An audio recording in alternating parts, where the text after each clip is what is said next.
给本小姐狠狠的抽。表小姐，他好像没气了，闹出人命恐怕不好交代。哼，怕什么？天塌下来还有表哥担着呢。啊！我呸！害死全姐姐，还妄想要嫁给表哥，表哥当真是心慈，还给这个贱人准备了棺材。要我说呀，千刀万剐都不为过。你们把他拖到一边去鞭尸，抽烂了就扔棺材里头，给元安侯府送去。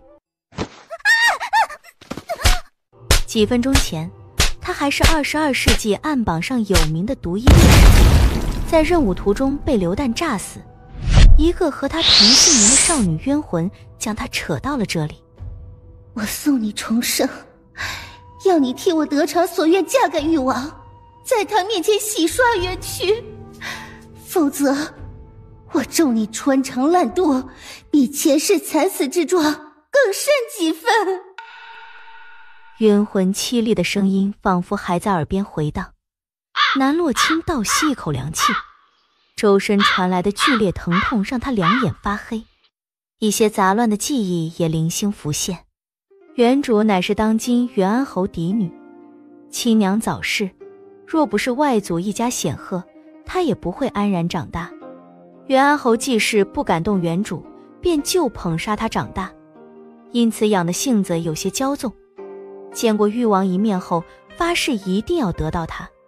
今日本是他如愿和誉王大婚之日，但誉王心肩上的女子忽然死了，尸首无存。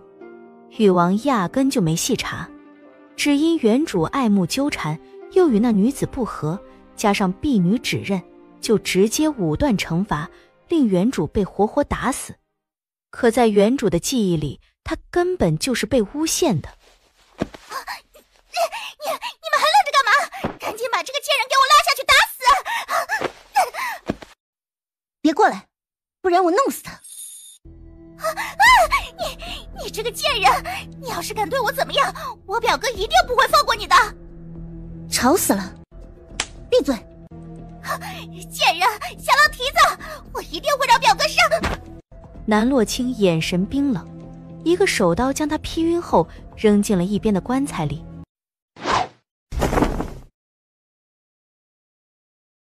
你们几个抬着我去誉王府，不会抬棺？快点，不然你们表小姐就要被闷死在棺材里了。王爷，王妃她回来了。不是死了？没死，她还带着棺材回来的，此时人就在大门口。去看看。哼，今儿个是你我大婚，我倒是见识了誉王殿下府上的好规矩。这接新娘子不用花轿，用棺材，上好的金丝楠木棺材，王爷当真是大手笔。只是这样好的事情，我怎能自己一个人受着？你我今夜之后就是夫妻了，理当生同寝，死同棺。也不知王爷府上还有什么规矩，比如同房不能在床上，要在棺材里。夫妻同房，南洛清，你也配？你害死了全儿，本王这就送你上路，给他在地下赔罪。你若是杀了我，你就一辈子也别想找到你那全儿的尸体。你还敢提全儿？秦玉秀，你再敢用力一分，我不仅让你找不到宋玉全的尸体，我还敢让他死无全尸。话音一落，脖子上的力道果然松了些。南洛清心头微微一松，赌对了。南洛清，你觉得本王会信你？信不信在你，不过我倒是真的开心。我死了还有元安侯府收尸，能叫誉王殿下心尖上的女人比我还凄惨几番，为我陪葬，也不枉我爱慕你这么多年。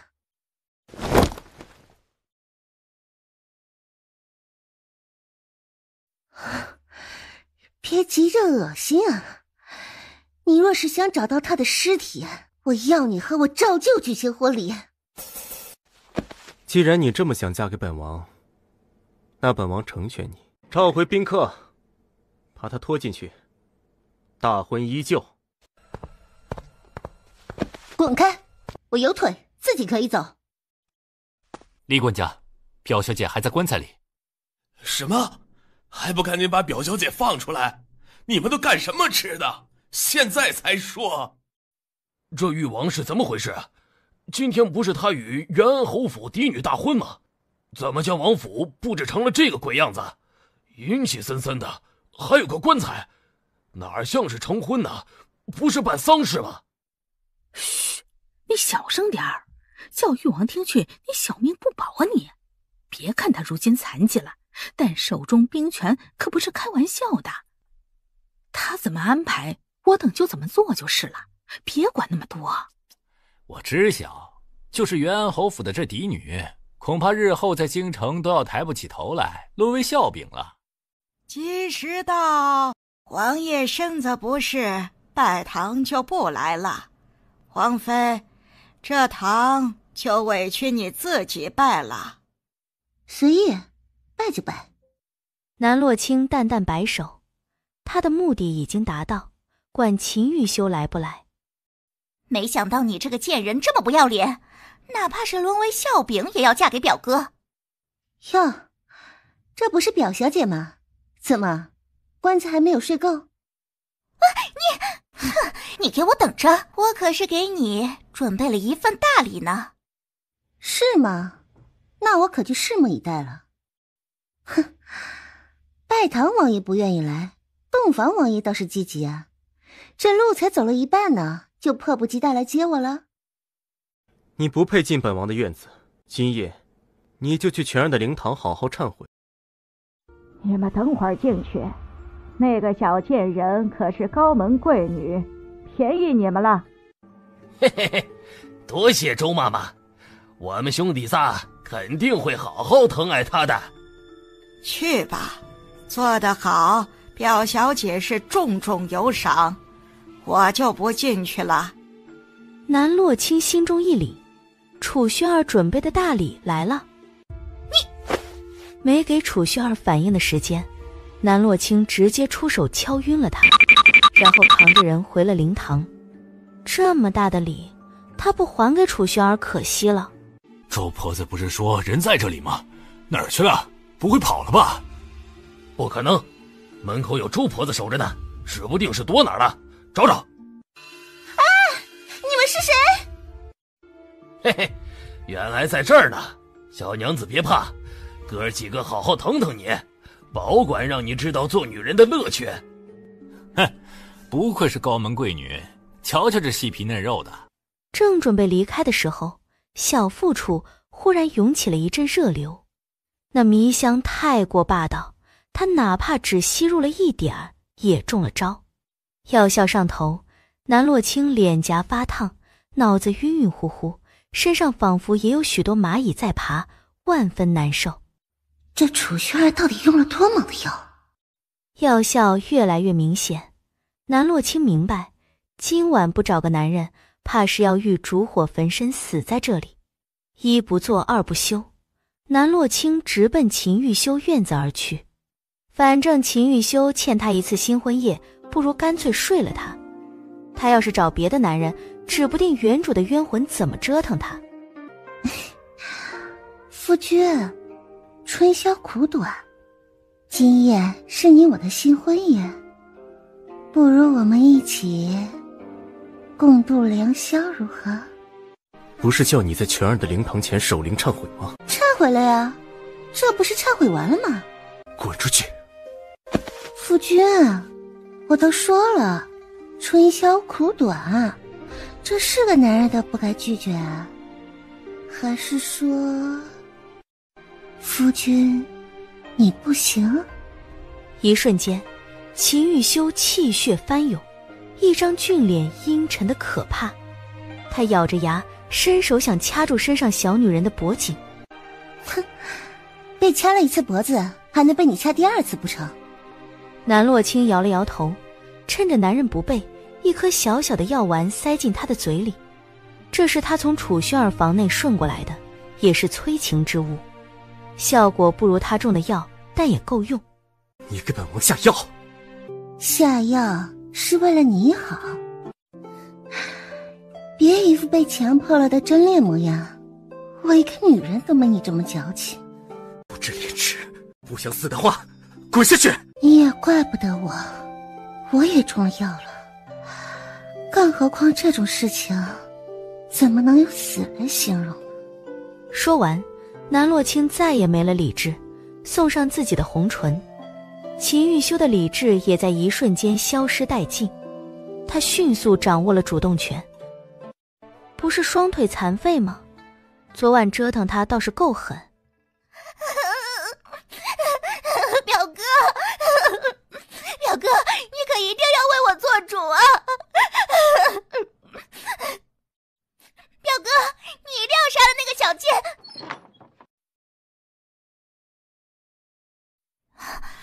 怎么会是你？你怎么在表哥的院子里？昨个是我和你表哥的新婚夜，我不在他的院子里，还会在哪儿？反倒是你，怎么这副鬼样子？看来昨晚楚轩儿找来的那几个男人伺候他伺候的不错。贱人，是你！这一切都是你做的，对不对？我要杀了你！我做了什么了？我昨夜可是一直都和你表哥在一起的。贱人，你害我失身，我定要杀了你！看来表小姐还在昨晚的梦里没有清醒过来。既然如此，我来帮你清醒一下。你又打我！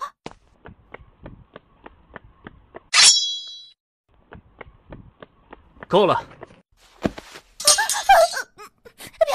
哥，这个贱人害死全姐姐不够，害得我失身。表哥，你一定要杀了他！楚轩儿，说话做事可要讲究证据的，可不是长着一张嘴就能空口白牙的诬陷人。怎么回事？表哥，这个贱人心思很毒，越王府怎能留他？来人，把他给本王拖下去，杖责50。慢着！哼，不分青红皂白的治罪，这就是誉王殿下的行事风格。本王的行事风格，还轮不到你来智慧。打！人言道一日夫妻百日恩，誉王殿下对昨晚的恩情，还当真是一点儿都不顾啊！南洛清，你还敢提昨夜？怎么不敢提？后半夜是谁主动的？需要我给王爷复述一遍吗？南洛清，本王倒是小瞧了你的脸皮，不如本王把你扔到后院的狼窝，看看你的嘴还能不能这么硬。后院的狼可全部都是表哥从战场上带回来的，听说都是参师引械的恶狼，若是这个贱人被送过去，怕是连骨头渣子都不会剩下。尽管试试，只会对个弱女子动手，看来誉王殿下也就只到这里了。好，把他丢去后院。是。王爷，宫里来人了，指明要您与王妃一起出去接旨。今日算你走运。表哥，难道昨晚的事就这么算了吗？你还想如何？这个毒妇害得我……楚轩儿咬了咬嘴唇，羞于启齿，只恶狠狠地瞪了一眼南洛清。总而言之，不能就这么算了。你既然一口咬死昨晚的事情是我做的，那正好。宫中现在来了人，不如我们现在一同出去，请他回宫上报，叫京兆府尹仔仔细细地查上一番。你这件事情到此为止，你先回去。是，表哥。秦玉修率先出去。王妃，您还是稍微换件衣裳再出去吧。谢李伯提醒，我这就去。怎么，王爷这是良心发现，所以等我一起？闭上你的嘴，等会儿见了人，什么话该说，什么话不该说，本王想你心中有数。王爷不针对我的话，我这张嘴自然不会胡说八道。老奴见过玉王殿下，见过王妃娘娘。朱公公不必多礼。玉王殿下，老奴这次来，一是奉了圣上的命令来恭贺玉王殿下大婚。圣上说了，希望玉王殿下和王妃恩爱偕老。朱富红这话说的面上是恭维，内里却是在敲打秦玉修。这门婚事皇上盯着呢。是吗？那公公回去可要替本王好好的谢谢皇叔。南洛清站在秦玉修的背后，心中将目前的关系捋了一下。原主的父亲是当今元安侯，保皇一派。原主痴恋秦玉修，皇帝直接指婚，怕是存了要原主盯着他的心思。加上原主心机不深，好拿捏，秦玉修又厌恶于他，皇上这赐婚既能监视他，又能恶心他，可谓是一举两得。要是秦玉修直接杀了他，皇帝就更好做文章了。只可惜他穿越了过来，怕是没那么容易领盒饭。好说好说，这还有一件事儿，就是王妃娘娘的表哥顾景化顾小将军大破虎烟关，凯旋归来，圣上在宫中设宴，到时候玉王殿下可一定要带着王妃娘娘一同赴宴。这可是好事啊，本王一定会带着王妃前往的。既如此，那老奴也就不打扰玉王殿下和王妃娘娘了，先行告退。待到朱富红离去，南洛清松开秦玉修的轮椅，和他拉开距离。怎么，表兄有了军功，就以为能拿着鸡毛做令箭，玩这些欲擒故纵的把戏了？欲擒故纵也要王爷上钩才是。王爷不上钩的话，我离你远些不是正合你意。不如去后院陪本王的2匹爱宠玩玩。他口中的爱宠正是那2头恶狼。王爷，识时务者为俊杰，皇宫里头既然盯着，王爷最好还是表面上过过场。要是皇上知道了你苛责王妃，怕是要问责下来吧。你在威胁本王？大家都是夫妻，王爷说话真难听，有什么威胁不威胁的？我不过是在陈述事实罢了，这当中的利害关系，想必王爷比我清楚。是吗？那本王倒要看看他们能护你几时。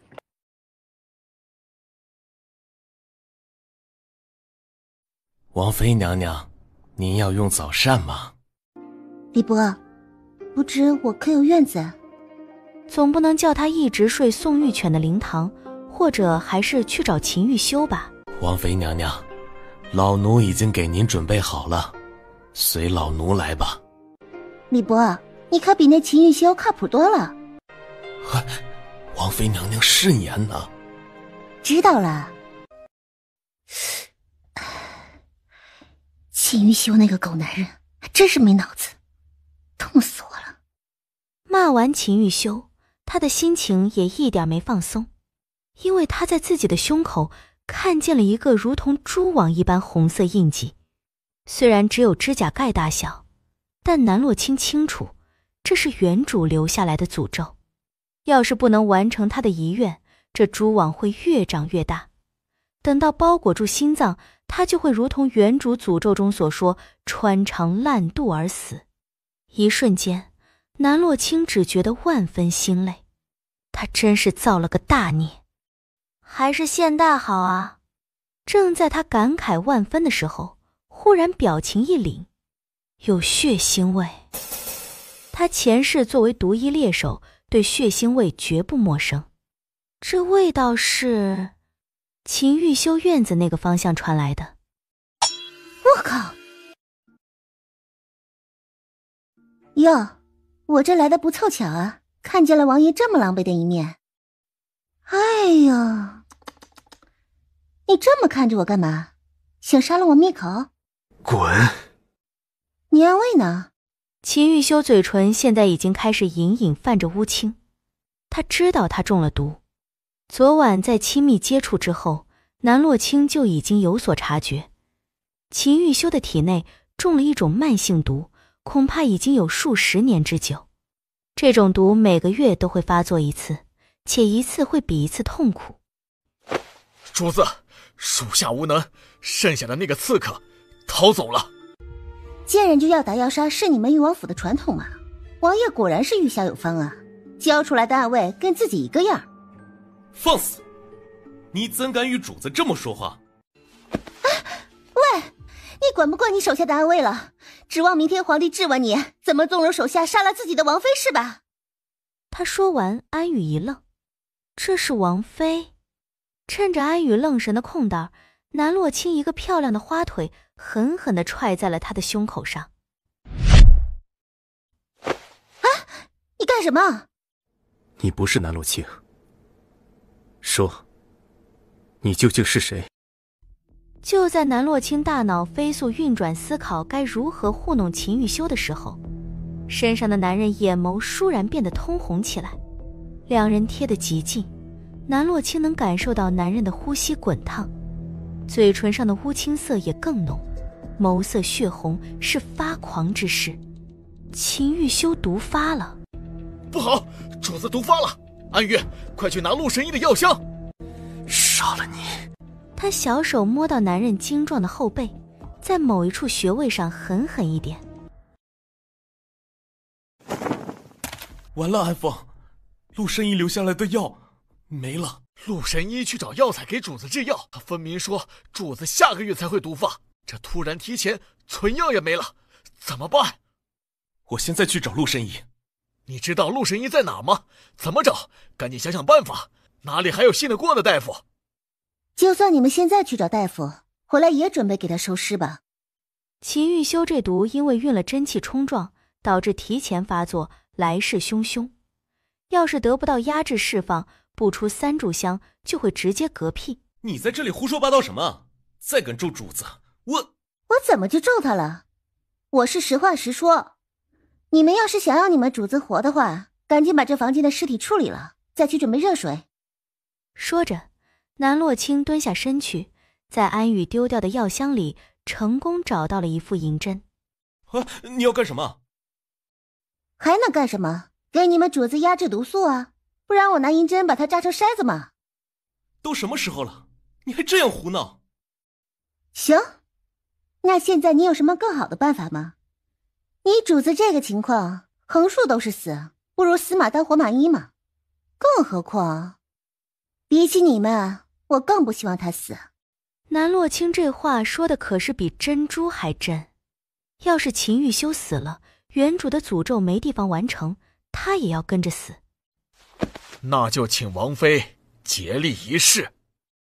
要是主子死了，你也得跟着陪葬。秦玉修身上的毒很奇怪，南洛清敢打包票，除了他，整个天下能救他的人不出1掌之数。而鬼佬的针法以诡谲多变闻名，每每都能置之死地而后生，十分费心费神。南洛清轻易不用。喂，你可得好好的活着，你若是死了，我可怎么办啊？她漂亮的小脸上一片凄苦，和这样一个病秧子的生命绑在一起，她真的很苦恼的。你们2个给他洗个澡，他已经脱离危险了，今夜我在此守着。那个女人竟然还有这种本事！安宇，慎言，她是王妃，这件事情一定要瞒下来，不可被外人知晓，尤其是宫里的。我知道。王妃娘娘，今日这件事情，还请您一定要守口如瓶。你放心吧，我没有那么蠢，你就在外面候着，过了今夜他就暂时安全了。天将将翻起鱼肚白的时候，床上的秦玉修倏地睁开双眸，他警觉地看向床边，发现竟然是南洛清。少女跪坐在地上，趴在他的手边睡得正香。秦玉修才动了动手指。你醒了？你要做什么？你就是这么跟你的救命恩人说话的？你是不是有被害妄想症啊？我要是真的想对你做什么，昨夜你早就死在我手里了。放手！我是要给你把脉，你死了还要我这个做王妃的手势，麻不麻烦？是你救了我。不然呢？这里还有其他的人吗？你那个陆神医的药早就没了。不信的话，你把你身边的安慰叫进来问问不就行了？你放开，我给你把完脉就走。你是不是忘了，今天是成婚的第3天，我还要回门呢。你绝对不是南洛清。说，你究竟是谁？又是何人派你冒充南洛清，潜藏在本王身边的？你就算是不感谢我这个救命恩人，也没有必要对我动粗吧？狼心狗肺放在你身上，就好像找到家了。你这是在质问我？那我问你，你又有几分了解南洛清呢？闻言，秦玉修沉默下来，他抿着唇，死死盯着南洛清。你从来就没有正眼看过南洛清，也从来没有试图去听过南洛清一丝一毫的解释。无论出了任何事情，你都心安理得的将所有的罪名都按在南洛清的身上。誉王殿下，宋玉泉到底是不是南洛清害死的？你心里真的就一点都不清楚吗？这一番话是南洛清替原主质问的，他替原主感到不值。分明家世显赫，样貌出众，却非要为了一个残废还心有所属的男人，最终奉献出了如花般的生命。显然，秦玉修没有想到南洛清会说出这样一番话来，愣住了。你看，你一点也不了解我，你有什么资格怀疑我换了人呢？从前的南洛清的确是死了，死在他最期待的大婚当天，死在了他最爱的那个男人冷漠质疑里。是你不查不问，是你眼盲心瞎，亲手杀了他。我告诉你，现在的南洛清不爱你了。秦玉修，我不爱你了，所以你以后也不要想太多。你这么生龙活虎，看来身体已经没有问题了。那我走了。秦玉修看着他决绝的背影，心中忽然涌起一阵说不清道不明的滋味。有什么东西好像从他的手指间飞快地流逝了过去，快到他抓不住。主子，昨晚怎么回事？安峰将昨晚南洛清救他的事情原原本本的道来。主子，是属下没用，刺客没有抓住活口，请主子赐罪。他们都是死士，与你无关。继续盯着那边，有什么风吹草动，立即告诉本王。是。南洛清呢？方才属下在门外遇见了王妃，王妃说她要回娘家。今日应该是王妃3日回门的日子，主子要不要陪王妃她一起？多嘴。王妃娘娘不如再等等，老奴准备了些礼品，让人抬上马车，王妃娘娘一同带回去。我成婚元安侯府都没有给嫁妆，我回门带什么礼物？空手回去已经给足他们面子了。不仅如此，我还要回去拿回来原本就该给我的东西。闲杂人等不许进入。我乃元安侯府嫡女，当今誉王殿下的正妃，新婚3日回门，你敢拦我？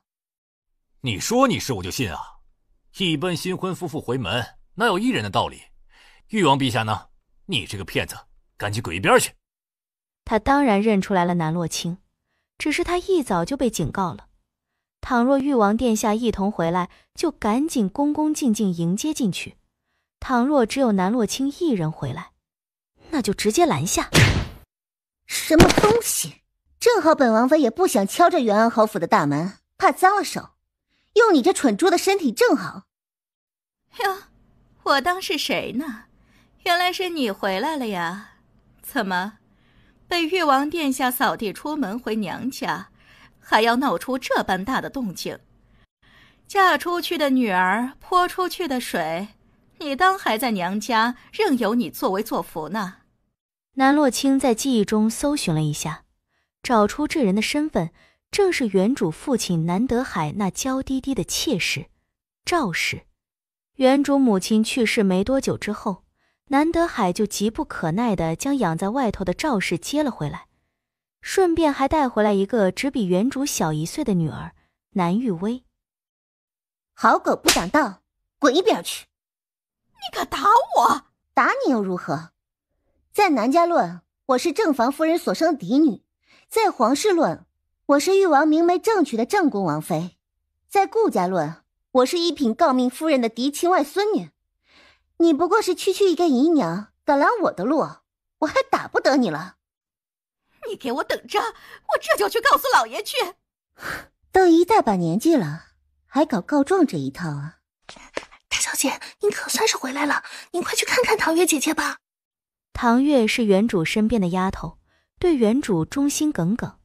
新婚夜那天，她被楚薰儿找麻烦，唐月回元安侯府搬救兵，之后再也没回来。她怎么了？回大小姐的话，唐月姐姐那日回来就被二小姐带走了，关在了院子里头。奴婢也不知道发生了什么事情，只是今早奴婢去修剪二小姐院子外的花丛时，还听见了唐月姐姐的惨叫声。大小姐，奴婢和唐月姐姐是老乡，有几分交情，所以才来告诉大小姐这些。倘若等会儿大小姐去找二小姐要人，可否不要说是奴婢告诉您的？我知道了，多谢你。这贱人厚皮硬骨头的，教训起来一点意思都没。不如让她顶着那梨儿，本小姐正好试试剑术。是，奴婢这就去把那小贱人抓过去。老实顶着，要是再动一下，叫小姐的剑偏了，指不定啊，就在你身上哪里开个洞了。小姐，可以了。就在唐月闭上眼睛准备等死的时候，院子的大门被人从外面一脚踹开，巨大的声响传来，南玉薇被吓了一跳，手中的剑立刻离弦而出，朝着唐月射去。唐月！南洛清惊叫一声，手中的石子弹出去，正好打在了剑上，弓箭被打偏。南洛清小脸阴沉，走到唐月的身边，替她松绑，拿出嘴里堵着的抹布。大小姐，你没事吧？我没事，别怕，我来了，他们不敢再欺负你了。你怎么回来了？难道是被誉王殿下给赶回来的？也是，新婚夜就被誉王殿下给拦在了府外，还要丫头回来搬救兵。刚才你就是用这根鞭子抽的唐月啊！你居然敢打二小姐！我要去告诉夫人。华儿见状，连忙要出去找人。南洛清怎么会给他这个机会？夫人？元安侯府哪里来的夫人？区区一个姨娘也敢妄称是夫人？你别急，我也打了你娘了，她也说要去告状。这算算时间也应该是要来了，不如你等她一起过来，我们慢慢的算。我苦命的女儿呀！老爷，你可一定要为薇儿做主啊！混账东西，还不赶紧松开你妹妹！松开她也不是不行，她现在跪下来给唐月磕头道歉，我就松开她。敢打我的婢女，她就应该做好现在这个准备。唐月，你为了一个婢女就对你妹妹下这样的狠手？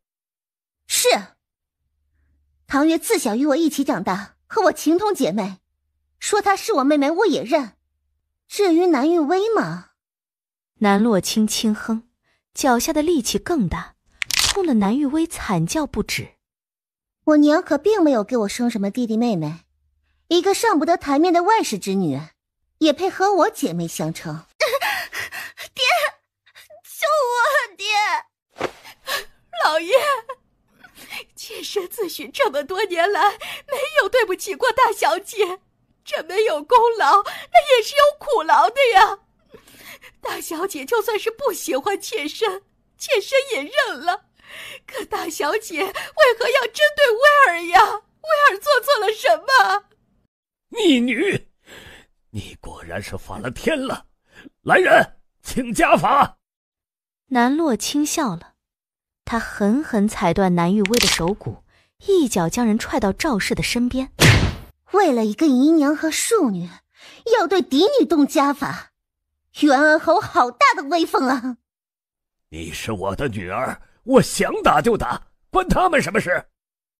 你的女儿？你也好意思说出这种话？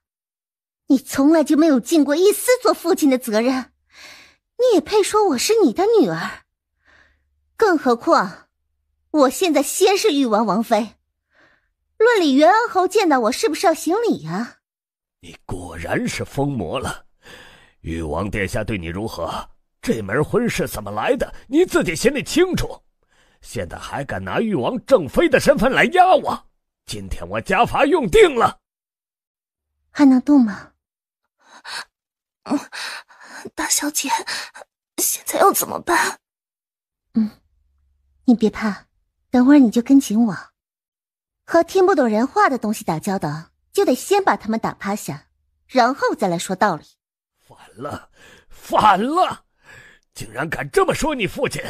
看我今天不打死你这个逆女！见过誉王殿下。免礼。誉王殿下可是为了小表妹来的，不若我们一同进去。放肆！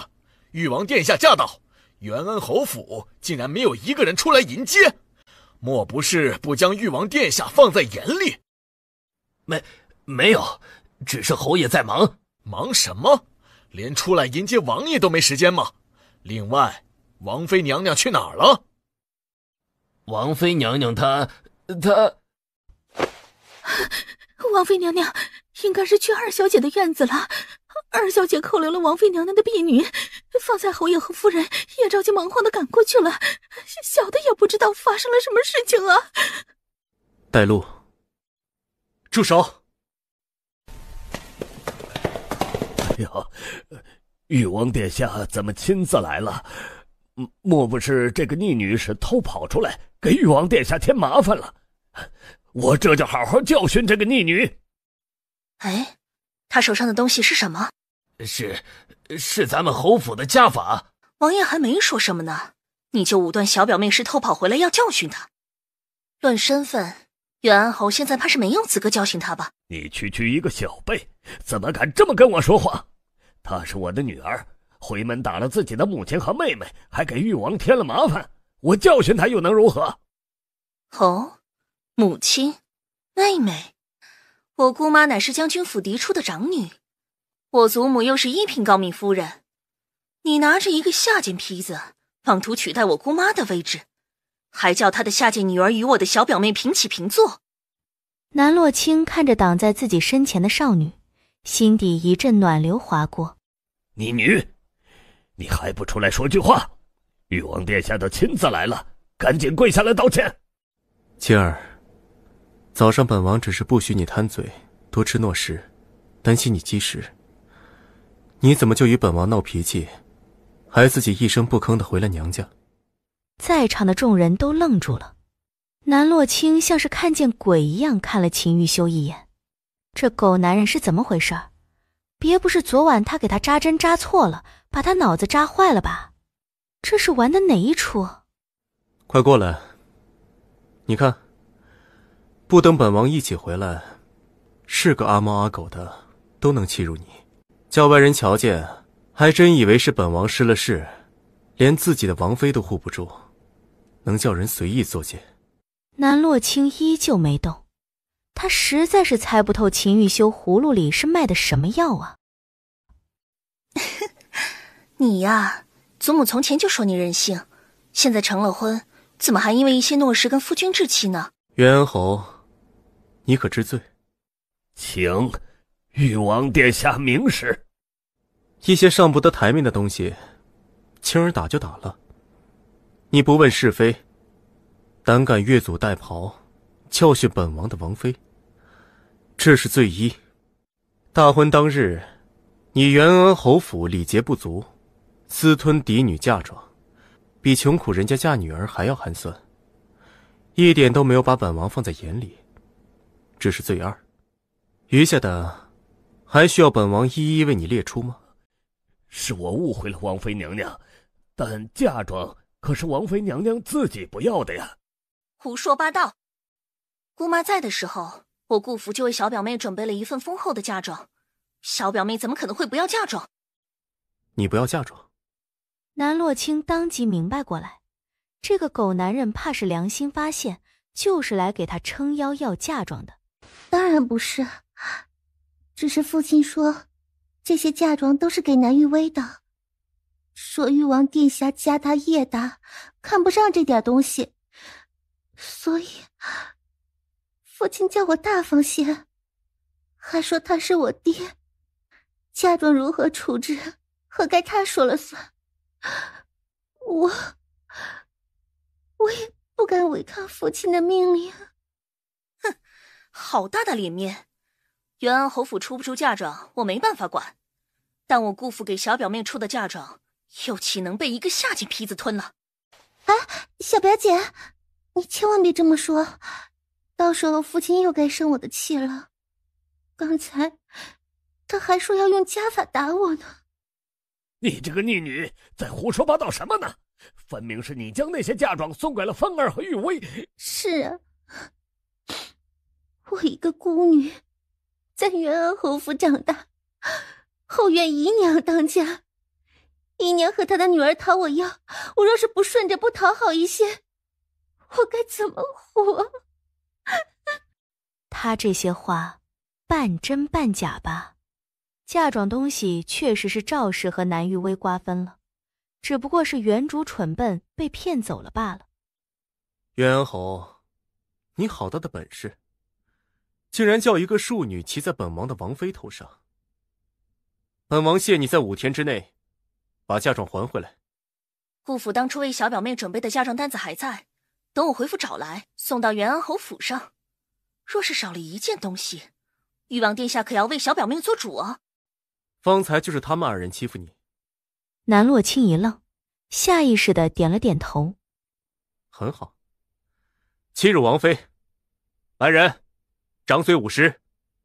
安风，你盯着，等到嫁妆还回来，日后若是没事，青儿也就不必再回来了。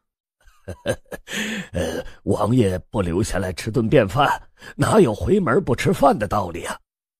不必了，你好好的把青儿的嫁妆还回来便是了。祖母担心你今日回门受欺负，所以叫我来看看你。多谢外祖母和小表姐挂念。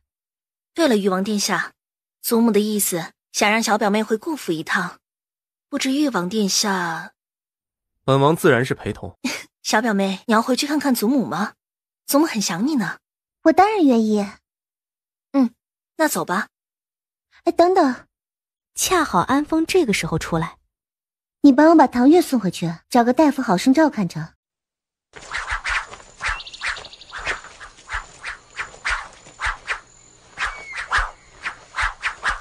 啊，二表哥，你身上还有伤呢，军医让你卧床休息半月，你倒是又练上了。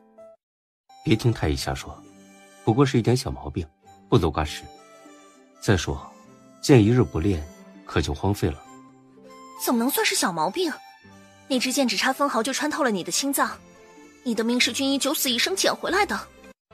这件事是顾家的秘密，外人并不知晓。旁人只知顾家少年郎英勇神武，大破虎烟关，却不知那是数万顾家军以命换来的胜利。南洛清同样惊讶于此，没想到顾家在战场上付出了这么多，难怪连陛下都忌惮顾家，连带着对他都客客气气。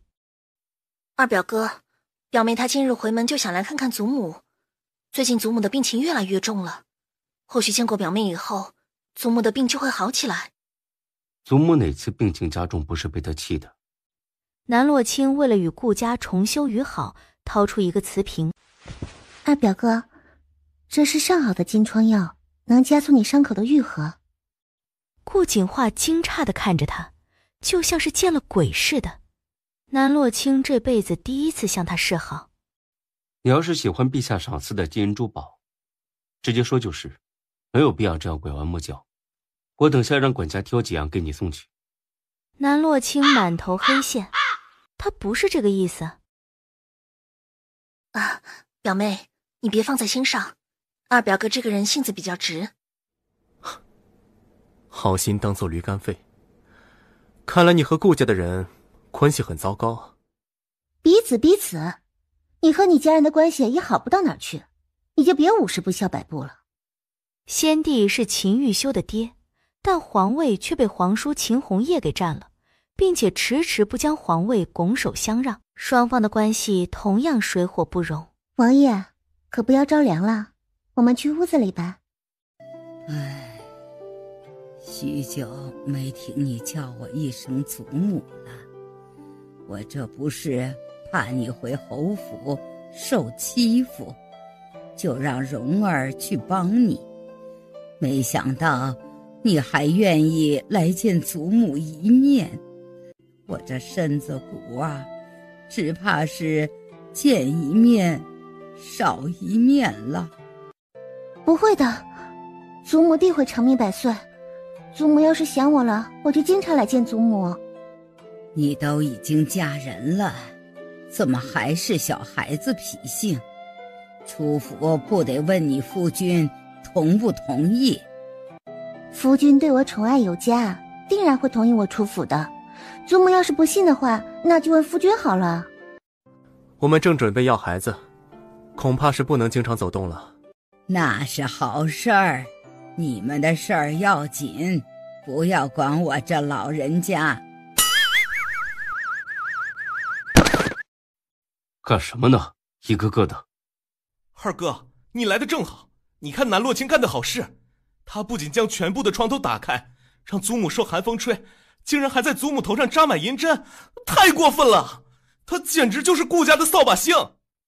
来人，把南洛清赶出去，以后不准再踏入我们顾家半步。我看看谁敢将青儿赶出去。没有青儿，我的命算是交代在这儿了。青儿是我的救命恩人，你们要将我的救命恩人送到什么地方去呀？祖母，你醒了，你醒来可就太好了。我要是再不醒过来，恐怕我这几个好孙子要将我宅子给掀了，还要将我的宝贝外孙女儿给赶出去。祖母，我们也不想这样，你突然晕过去把我们几个都吓坏了。南洛清能动什么医术？他一句话不说就在你头上扎针，我们见了能不害怕吗？想将他赶出去也是情理之中的事儿。住口！一口一个南洛清，她是你的妹妹，你忘了？那他也得记得我是他哥呀。三弟，你就少说2句。没看到祖母还病着吗？你就不要气祖母了。这一次祖母能行，多亏了表妹。我们是要和表妹道谢的。何止是道谢，你们还得道歉。祖母，你身子刚好，就不要再动怒了。要是表哥不愿意道歉，那也没关系，反正我从小到大也是被误会惯了。必须道歉，还得将家规抄写100遍，你锦华也得跟着一起抄。哎呀，祖母，你就别生气了，2位表哥也是关心则乱嘛。我以前也确实做了不少荒唐的事儿，表哥们对我印象不好，那也是情理之中嘛。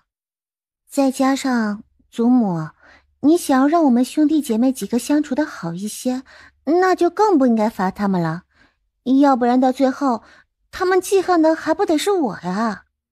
行，就按照你说的办，便宜这2个小子了。祖母，还是让太医帮你诊断一下吧。老太君啊，你这身体竟然好了不少，还真是奇特呀。哦，竟有这种事，难道是青儿的医术帮的我？应该是，没想到王妃的医术竟如此了得，之前还从未听过。不知王妃的医术是师承何方？梦里学的，那个大师并未透露姓名。我还以为有机会能见上一面，切磋一下医术。祖母，我得回去了，我下回再来见您。下回我给您带一些治疗手疼脚疼的药来，保证用几次以后药到病除。你到底是谁？我还能是谁？不正是你的王妃吗？怎么，王爷想翻脸不认人了？你骗骗顾家那些蠢蛋也就算了，还想蒙骗本王不成？南洛清不学无术，大字都不认识几个，怎么可能精通医术？王爷对我倒是上心的很啊，竟然了解这么多。如果我说我是你苦苦寻找的心上人呢？放肆！就你也配和全儿比？王爷要是真的杀了我，这辈子都别想站起来。你应该也知道，整个齐国无人能治你的腿伤，只有我能够缓解你的痛苦。难道我的医术不能证明这一切吗？所以本王不信蠢笨的南洛清会如此厉害的医术。你到底是谁？又带着什么样的目的接近本王？这些你都不用管，你只需要明白，我是你的救命恩人。若是让本王发现你在骗人，本王会让你知道什么叫做生不如死。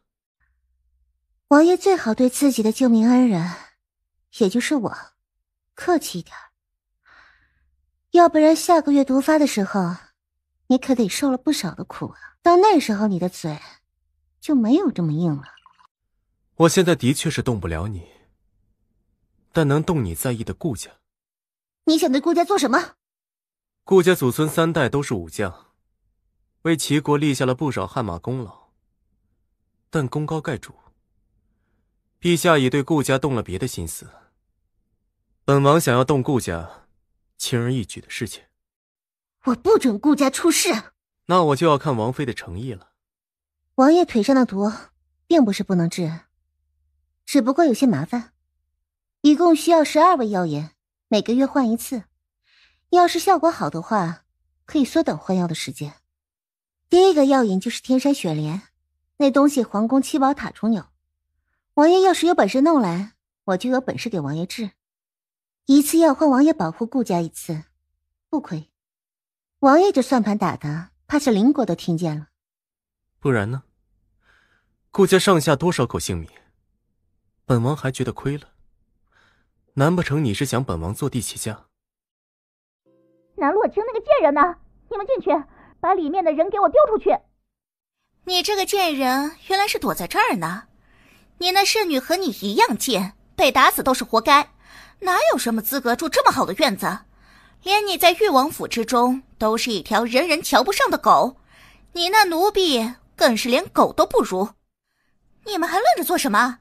还不赶紧把那死丫头丢到池子里去！誉王府什么时候轮得到你四处撒野？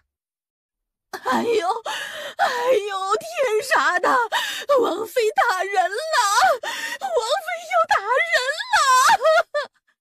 哼，她算哪门子的王妃？她就是一条舔着脸要嫁给表哥的赖皮狗。你还真以为自己是誉王妃不成？表哥最喜欢的是宋姐姐，你给宋姐姐提鞋都不配。要不是你害死了宋姐姐，如今宋姐姐已经是誉王妃了，还和表哥两人恩爱两不疑。像你这种心肠歹毒的女人，死了都算是便宜你的。你还使了阴谋诡计，害我失了身。本小姐今日就要好好的教训一下你，让你知道什么叫做誉王府的规矩。楚轩儿挥舞着鞭子，累得满头大汗，愣是连南洛清的一根头发丝都碰不到。南洛清，你疯了吗你竟然连本姑娘都当啊！你是不是活腻了呀你还打，我脸都疼死了！我要去和表哥告状，让他休了你这个毒妇！救命啊！表哥，你一定要为我做主啊！南洛清不仅池子里去，企图是把我淹死。你当真这么做了？那是自然，表哥，你还不信我的话吗？而且这么多人看着呢，都看见他打我了，这种事怎么可能做得了假嘛？表哥，你可不能因为她是你的王妃你就包庇她，你要是真的包庇她的话，我就找陛下说理去。大人，妾身可没有这么做，全是楚轩儿一派胡言。你这个贱人竟然死不承认，这么多人都看见了，你竟然还敢不承认？那到底是打了还是没有打？自然是没有，不然王爷可以看一看楚轩儿身上到底有没有鞭痕。你身上可有鞭痕？自然是有的。楚轩儿信誓旦旦地掀开自己的袖子，白白净净，什么痕迹都没有。南洛清早就料到是这种结局，毕竟他打人的时候用了巧劲，伤的是皮下，并不会直接表现在皮肤上，自然是看不出来。痕迹在哪儿呢？既然没有痕迹，那你的话就是作假，还请王爷明鉴。王爷明鉴，王妃请下来给奴婢治伤，楚姑娘冲了出来，二话不说就对着王妃一顿打。那鞭子到底是谁的？一问不就清楚明了了。除此之外，楚姑娘落水完全是她自己不小心，与王妃一点关系都没有。还不赶紧退下，是嫌不够丢人吗？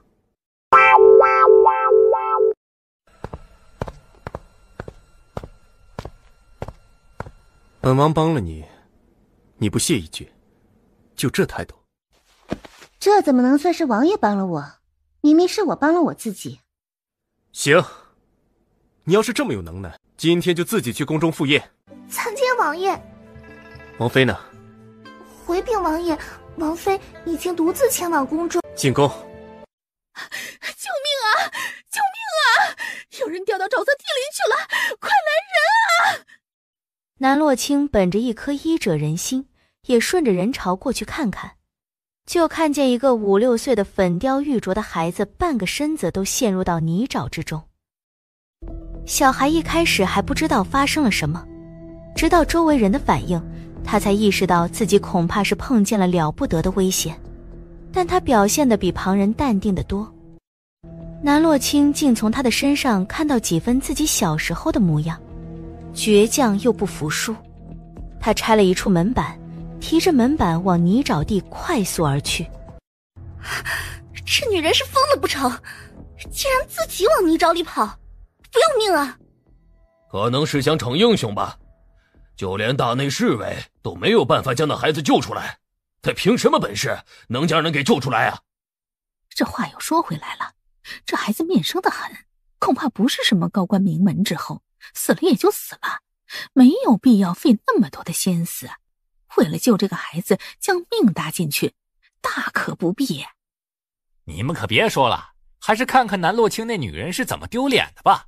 自己一个人去也就算了，竟然还抱着一个木板去，是嫌陷下去的时间不够快吗？路过此地的大皇子秦泰然听到喧哗声，往人群之中看了一眼，他的目光自然而然地落在南洛清身上，一时竟移不开了。姑娘，你有把握救小少爷吗？自然是有的。南洛清先是小心翼翼地将木板平放在他的身边，他就坐了上去，再用巧劲将小孩从泥地里拽了出来。谢谢姐姐救了我的命。没什么，举手之劳而已。姐姐能等我长大吗？啊？我以为吧只能以身相许，所以才问姐姐能不能等我长大，我来娶你。你才多大的年纪就想着娶妻生子啊？你还是快跟嬷嬷回家去吧，不要再到处乱跑了。哎呦，孩子童言无忌，还请姑娘别往心里去。这位姑娘不知如何称呼，刚才本皇子见你聪明机敏，十分敬佩。南洛清，原来是元安侯府的南姑娘。秦泰然淡笑不语，毕竟他知道秦玉修对南洛清不感兴趣，秦玉修喜欢的一直都是那个叫做宋玉犬的姑娘。南姑娘留步，本王还有一些话与你说。大皇子和小女子第一次见面，能有什么话好说的？本王就想问问南姑娘，是如何得知在泥沼地里救人的方法？书上看的。哪本书？不记得了。王妃，你在做什么呢？闲聊，王爷看不出来吗？闲聊什么？让本王也听听。这个你就得问大皇子殿下了。啊，皇兄误会了，刚才见皇嫂不费吹灰之力地将一人从泥沼地里救出来，皇帝就多问了2句。再加上皇兄刚与南姑娘成婚，竟然没有一起来宫中，皇帝同样好奇不已。本王不过是给王妃取衣裳去了，耽误了点时间，倒不知道在旁人眼中竟然这么多层意思。夜深路重，王妃可得保重身体。秦玉修又整什么幺蛾子？是要在秦泰然面前宣布占有权吗？本王还以为誉王并不喜欢新娶进门的王妃。本王喜不喜欢，何须与你们知会。宫宴即将开始，皇帝这就先过去了。王爷，你要的东西属下已经取来。御林军那群废物，必然是拦不住你的。安宇收好装着天山雪莲的锦盒。王爷，您的披风呢？小心着凉啊！还请王妃将披风送还。王爷身子弱，受不得风。这披风是王爷亲自送的，既然已经送了出来，就没有要回去的道理啊！要不然被世人知晓，还以为堂堂的誉王殿下小气至此。你和秦泰然是什么关系？不就是萍水相逢的关系吗？还能是什么关系啊？可本王却见不得秦泰然是那样看待你的，真没看出来，你还挺有本事的。同为男人，秦玉修看出来秦泰然对他极有兴趣，他可不想自己的东西被人染指。妾身有没有本事？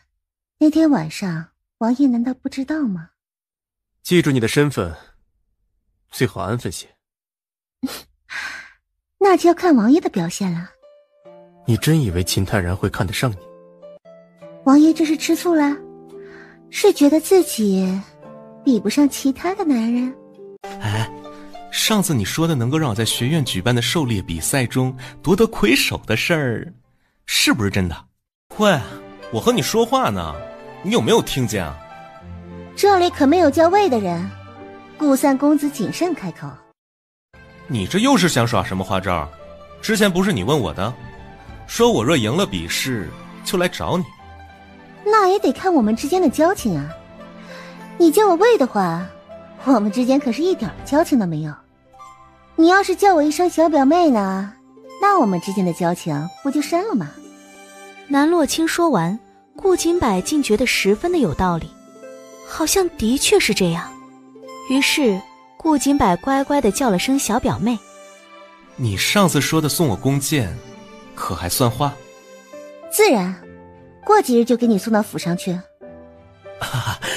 我可不是图你一个弓箭，我就是想看看你玩什么花样。三表哥放心，到时候啊，你会求着我要的。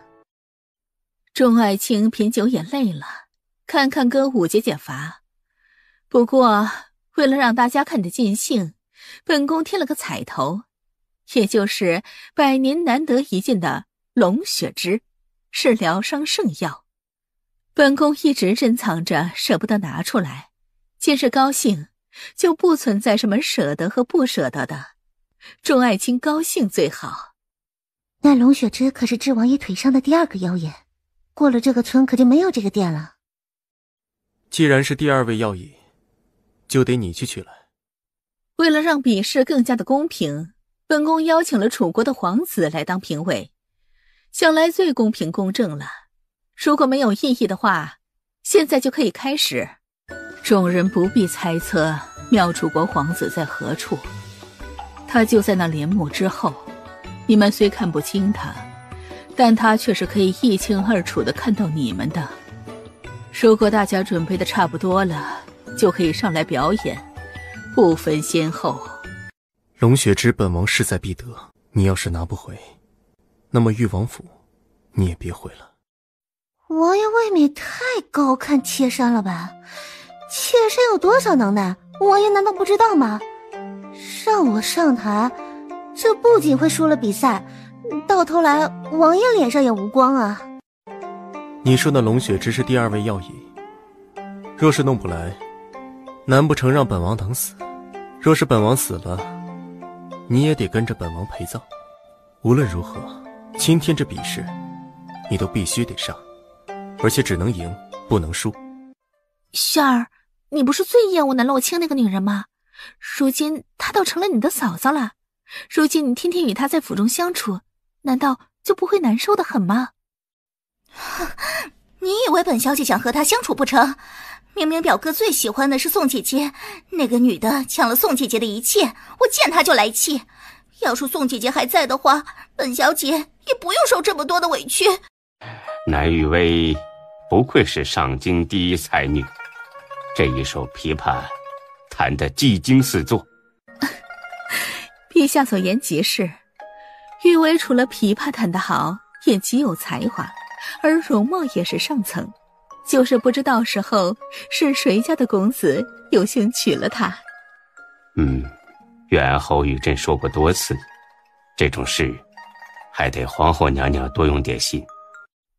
陛下既然都已经这么说了，臣妾明白的，近日啊就会将玉薇的婚事提上日程。本宫倒是有些好奇，到底是什么样的才艺能够令皇子满意呢？回禀皇后娘娘的话，皇子认为玉薇姑娘的琵琶技艺已经炉火纯青，世上无人能出其右。但皇子还是能从那曲风之中听出几分戾气。皇子以为玉薇姑娘以后得好好的修身养性，这样琵琶曲才能更上一筹。多谢皇子提出玉薇的不足之处，从今往后玉薇会勤加练习，一天都不敢耽搁，就是为了报答皇子的教导之恩。玉薇还年轻，本宫相信下一次玉薇的表演必然能名动京城。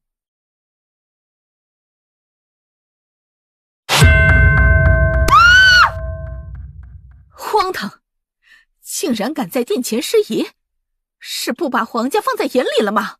陛下，皇后娘娘息怒，臣女最怕的便是虫子，这才一时没有忍住，还请娘娘恕罪，臣女以后再也不敢了。南玉薇不知那虫子是从什么地方爬出来的，但她知道自己的脸是南洛清打的，如果不是被打成这样，她又怎么可能成为这么多人眼中的笑话？既为世家之女，就得时刻保证端正姿态，而且还有贵客在场，你这么做太失礼了。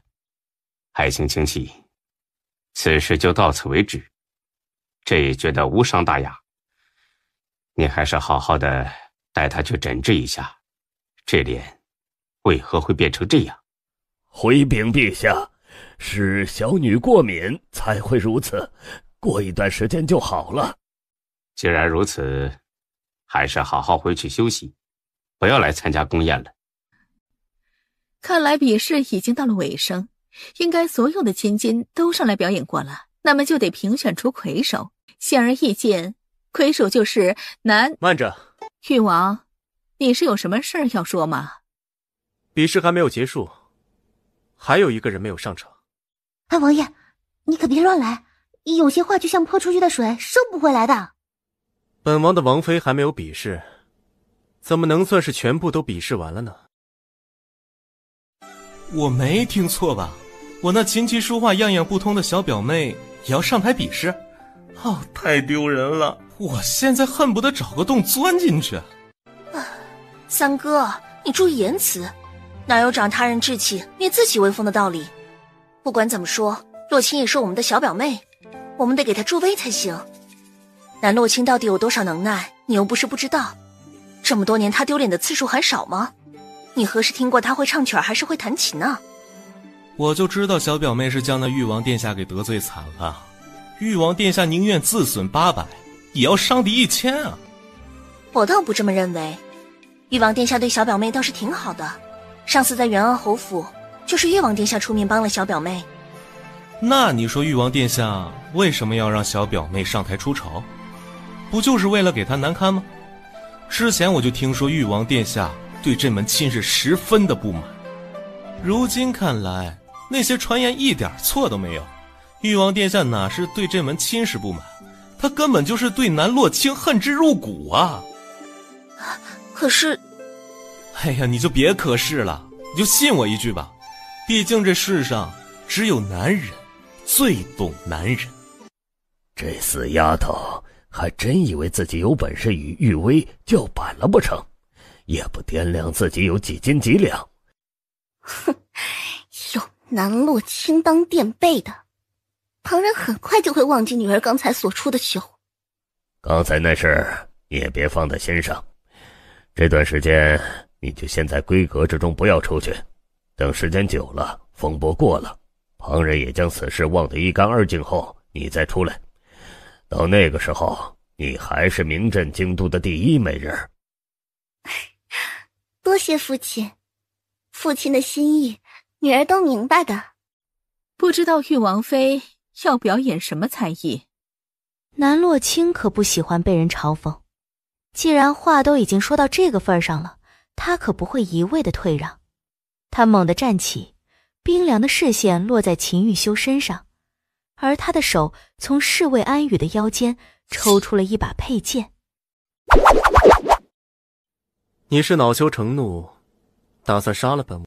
妾身是要王爷好好的看看，妾身是如何惊艳四座的。他的确是不懂琴棋书画，但他倒是18般武艺样样精通。不知道誉王妃需不需要配乐？若是大皇子方便的话，求之不得。自然是方便的。秦泰然的乐声一起，南洛卿就伴随着乐声起舞。当然，仅仅是一个剑舞而已，竟让人感受到战场上的金戈铁马。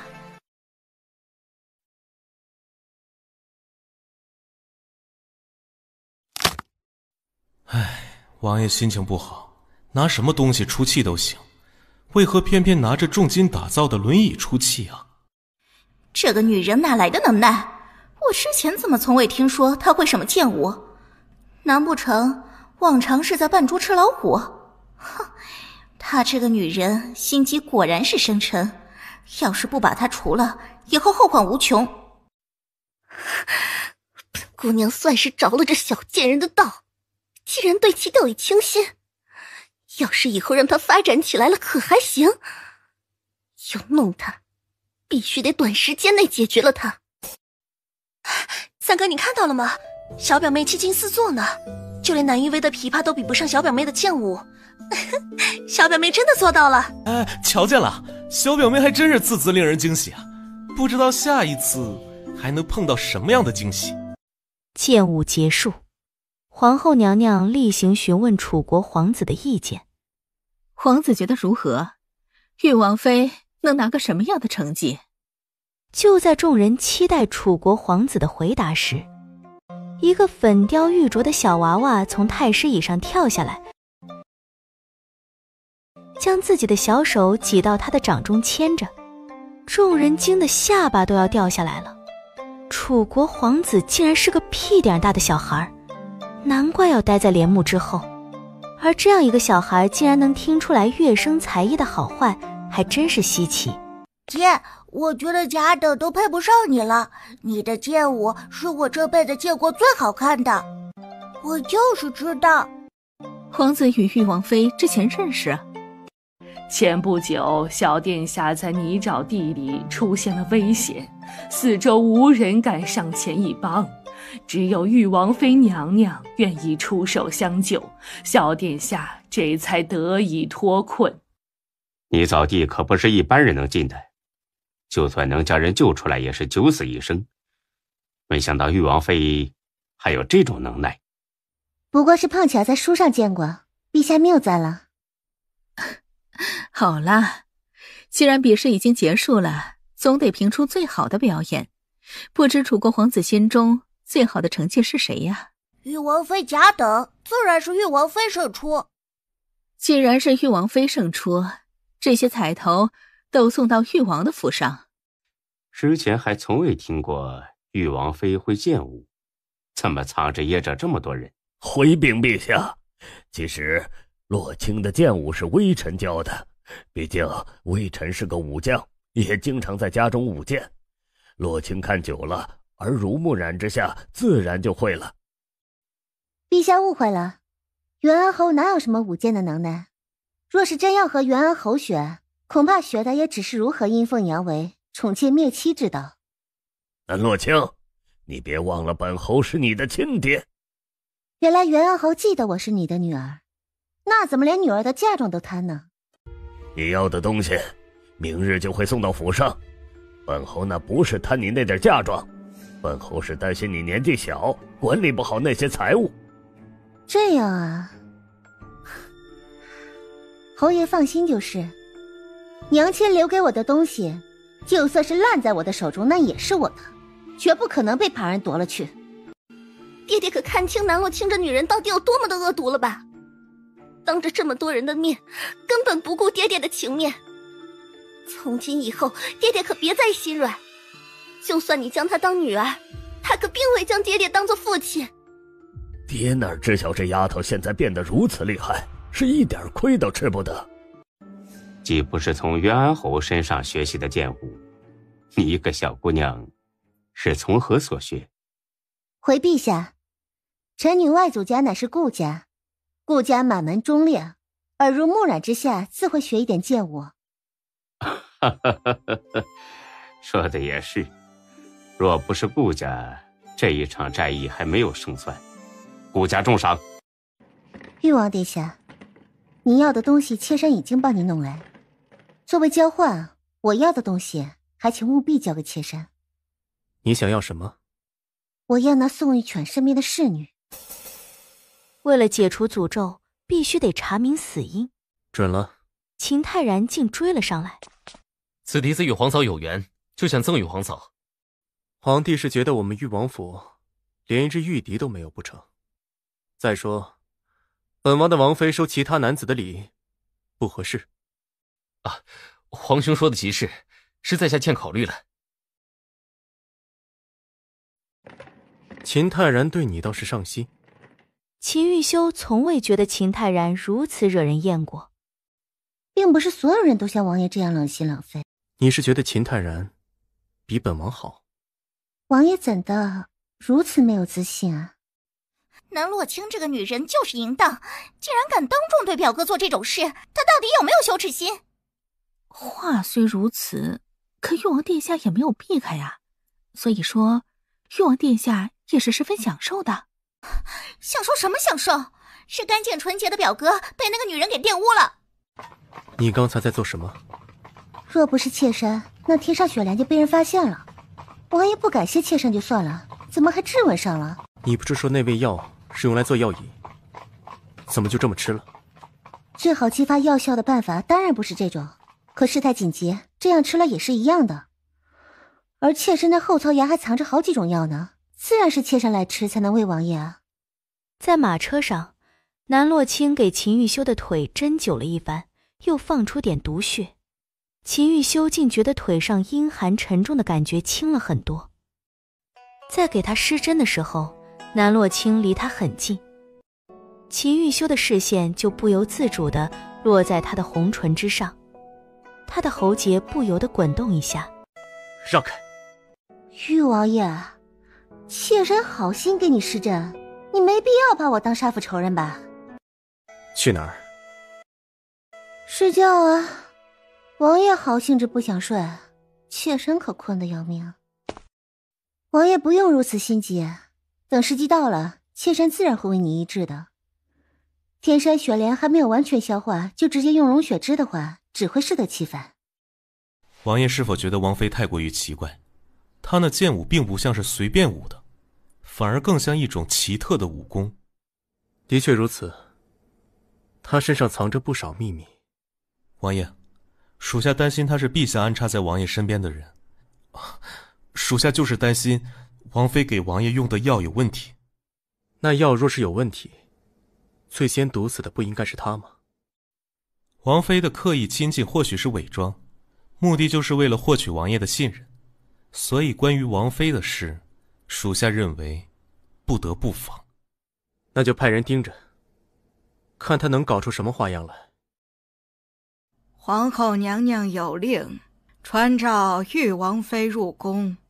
属下以为皇后娘娘是想拉拢王妃，又或者是想借着王妃之手对付王爷。王爷打算怎么做？盯着南洛清，他若真的是细作，就没有留的必要了。洛清也不必紧张，当初你娘亲在的时候，本宫与你娘亲的交情就不浅。一眨眼，你都这么大了。昨日你在宫宴上表现得极好，就连楚国皇子都对你赞不绝口，你还真是令本宫惊讶啊！皇后娘娘谬赞了。你娘亲去得早，女儿家的事情也没怎么与你说过。本宫瞧见你，就像是瞧见了自己的孩子。你与誉王刚成婚，许多为人妻的事儿，你心里还没有谱，可以与本宫说说，或许本宫也能帮帮你，也说不定。洛清多谢皇后娘娘。南洛清再次说话点到为止，皇后的试探无功而返，她的笑已经有些挂不住，语气也严厉了几分。你应该知道，这凤栖宫能来的没有几个，你是其中一个。皇后娘娘念在娘亲的份上，待洛清不薄，洛清已记在心中。行吧，本宫乏了。本宫给你做了几身衣裳，你一同带回去吧。哼，皇后娘娘之所以赏你东西，完全是看在你誉王妃的身份上。没有誉王府，皇后娘娘才懒得搭理你。既然皇后娘娘送了这么多东西，那自然是见者有份，我就先挑几件走。俗话说，山鸡穿得再好，那也当不了凤凰。皇后娘娘把这些衣裳送给了你，简直就是暴殄天物。楚小姐未免太过分了，那些明明是娘娘的东西，她竟然先挑。不急，你很快就会知道什么叫做搬起石头砸自己的脚。王爷来所谓何事？是担心妾身将王府烧了不成？这些可是皇后赏赐给你的衣裳，你说烧就烧了。既然是皇后娘娘赏给妾身了，那这东西就是臣妾的，臣妾想怎么处置就怎么处置。这烧了取暖，不也是一种用途吗？为什么将皇后送你的衣裳烧了？那衣裳留着会害人性命，烧了有何不可？害人性命？从何说起？那衣裳都被涂了雷公藤粉，而且那些药粉透在丝线当中，整件衣服都透着粉末，让人避无可避。而雷公藤在上京并不多见，南方倒是不少。雷公藤有什么危害？最明显的危害就是让人无法怀孕。看来王妃很想给本王生子嗣，对那沾有雷公藤粉末的衣裳避之不及。王爷未免太过自信了一点儿，王爷在那方面如何，自己心里清楚。难道那天晚上舒服的不是你？反正妾身不太满意。青儿，快让祖母瞧瞧，几日不见，怎么感觉青儿又瘦了？没有瘦，司女天天都吃得很多。祖母要是不信的话，就问我身边的侍女好了。多吃些好，来年祖母也能抱上个重孙。祖母，你最近感觉如何？手脚酸痛的症状可是好些了吗？好了不少。之前呐，无论请多少大夫都没用，说是年纪大了，都这样。可祖母当年呐，可是能跟着你祖父上阵杀敌的，怎么老了就不中用了呢？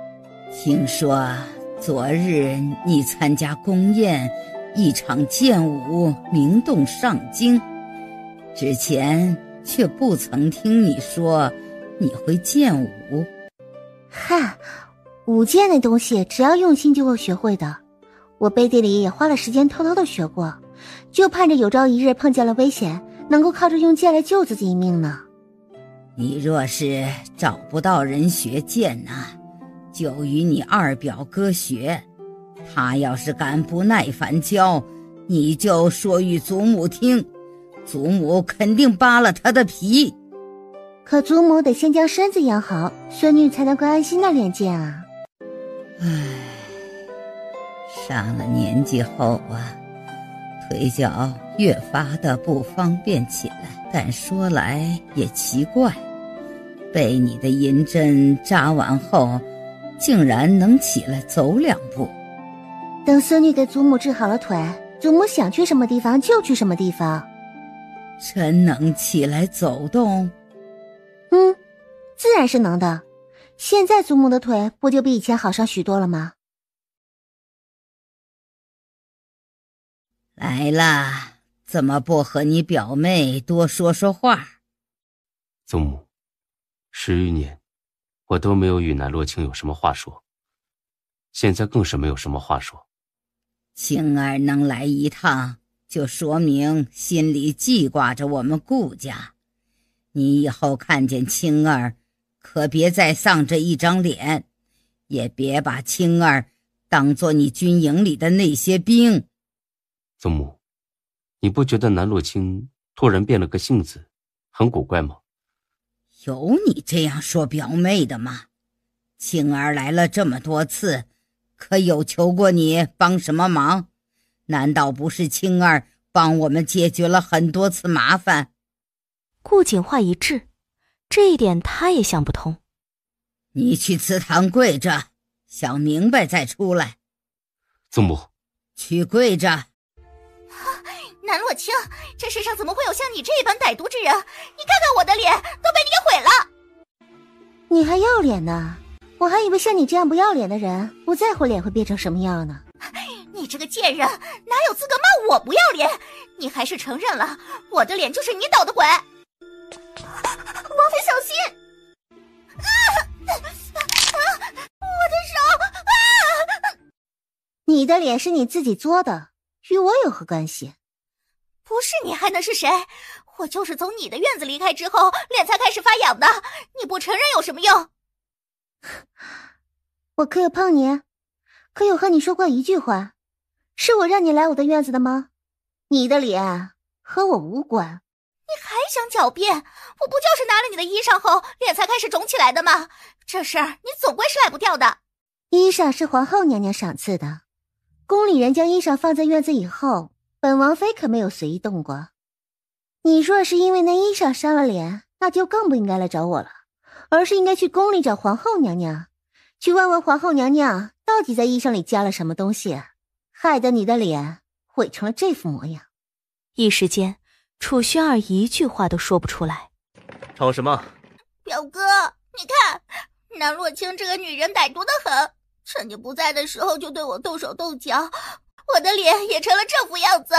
南洛清他肯定是想折磨死我。表哥，救命啊！你有证据证明是南洛清毁了你的脸？表哥，难道连我的话你都不信了吗？我这张脸都成这样了，以后没脸见人了。我怎么会拿自己的脸开玩笑，来陷害南洛清这个贱人？你来说。妾身刚回府就被楚薰儿劈头盖脸的一顿骂，说是妾身毁了他的脸。可今日妾身连话都没有与他多说一句，更莫说碰过他了。除了他早上来院里抢了妾身在宫中封赏的衣裳以外，也没有过多的接触。楚薰儿非说是我害了他的性命，妾身实在是冤枉。你抢了宫中给王妃的封赏？表哥，你别误会啊，我就是看那衣裳好看，皇后娘娘又送的多，我挑几件穿不过分吧？按理说，南洛清拿了封赏就应该主动送给我才是，哪儿还需要我主动去找他拿？既是你自找的麻烦，如何能怨到别人的头上去？滚下去！最近1个月闭门思过。秦玉修不过是念在楚薰儿已故的爹娘的面子上才对他客气些，要不然以他的脑子早就被丢出誉王府了。表哥，我还是不是你表妹了？你以前根本就不会这样子的，现在怎么变成这样了呀？你是不是什么都听南洛清这个贱人的？我都已经这么惨了，你还让我闭门思过？为何楚轩儿的脸会如此？你不是说雷公藤只会令人不孕？的确如此啊，雷公藤只会让人不怀孕。可是楚轩儿的院中有2棵大柳树，这柳絮加上雷公藤的粉末就会烂脸。你事先知晓，还让楚轩儿将衣裳拿走。誉王殿下应该十分了解楚轩儿是什么性子的人，他自己非得来抢，他既然想要，那我就给他好了。毕竟妾身可不像他那般小气。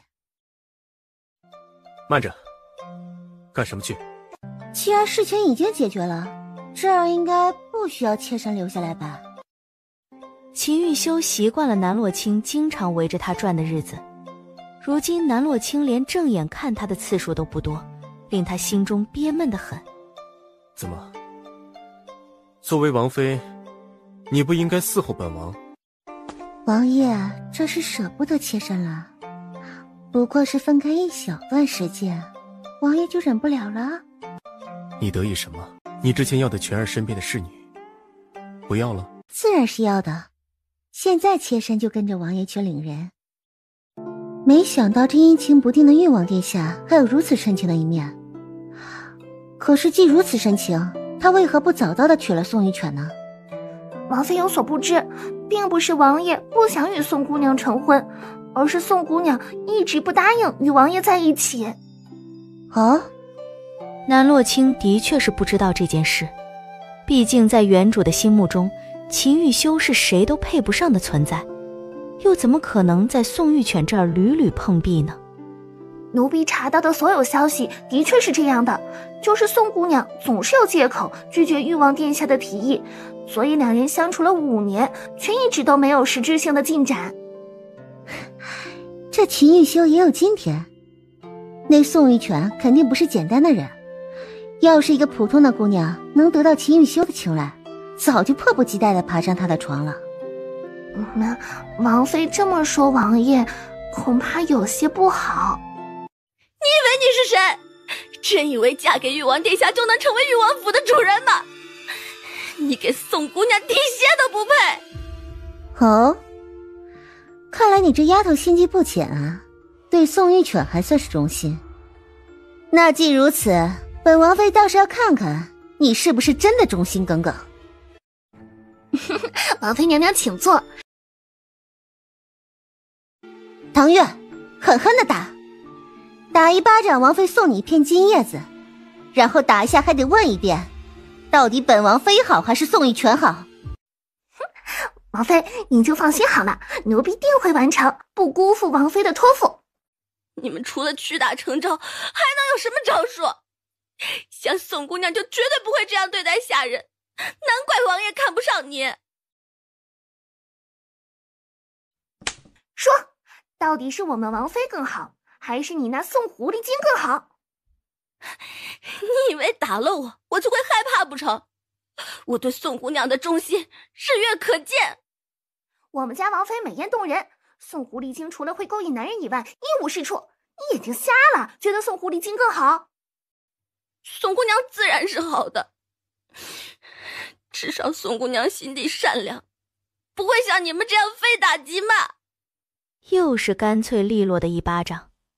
唐月自打上手之后，简直是快准狠，将春香打得措手不及。哼，你要是不想受这些皮肉之苦的话，就早点识时务的说王妃才是最好的，要不然你少不了一顿毒打。你凭什么这么说宋姑娘？你又不了解她，又怎么会知道宋姑娘是极为善良的女子？像宋姑娘那样的女子，就连地上一只蚂蚁爬过，她都不忍踩上一脚。再看看南洛清，她不仅骄蛮霸道，还草菅人命，是你执迷不悟，跟了这种主子。瞧你这话说的，难道宋玉犬从来不吃肉不成？难道有毒蛇就要吸宋玉犬的血？他还主动献出自己的血不成？不过是装得好罢了。瞧见了吗？这都是王妃赏给我的。你的主子应该是没有这么大方的吧？这说明什么？说明你跟了一个不好的主子，才会落得如此凄惨。你要是早点弃暗投明，跟了我们家王妃，这些好处你不也有吗？书书里面有多少片金叶子，就打他多少巴掌，留他一口气，本王妃还有用。南洛清进屋躺了一会儿，门外响起规律的巴掌的清脆响声。虽说唐月的手打得很疼，但他的情绪却是十分的高亢的。这可是王妃交给他的第一个重要任务，他可不能马虎，一定要好好的教训春香，不能少打一下。妈呀，快醒醒！你还有27个巴掌还没挨呢。不论怎么晃，春香都没有动静。王妃娘娘，是奴婢办事不力，没有在那丫头昏倒之前将所有的巴掌打完。不碍事，等她醒了继续打便是。饿了吧？我们去吃点东西。王爷掐着饭点来，很难不让人怀疑啊，王爷是为了蹭饭啊。你在这儿弄什么？王爷，这是妾身给自己做的，没准备你那份儿。秦玉修假装没有听见，尝了一口之后就停不下来，一口接着一口。这东西味道不错，是怎么做的？就是一些乡野小菜，没想到王爷也喜欢啊。以后多做一些。他这是死了？没呢，王爷心疼了。一个丫鬟罢了。王爷，时候不早了，妾身想要休息了。饭都已经蹭他的了，不会连床也要蹭他的吧？王妃似乎是忘了自己的身份。事后本王休息，不是应该的。王爷可是要在妾身的院中留宿？不可以吗？本王在府中只有你一个妃子，在这留宿有何问题？那个，本王妃身子不太舒服，恐怕没有办法伺候王爷了。你以为本王是让你侍寝？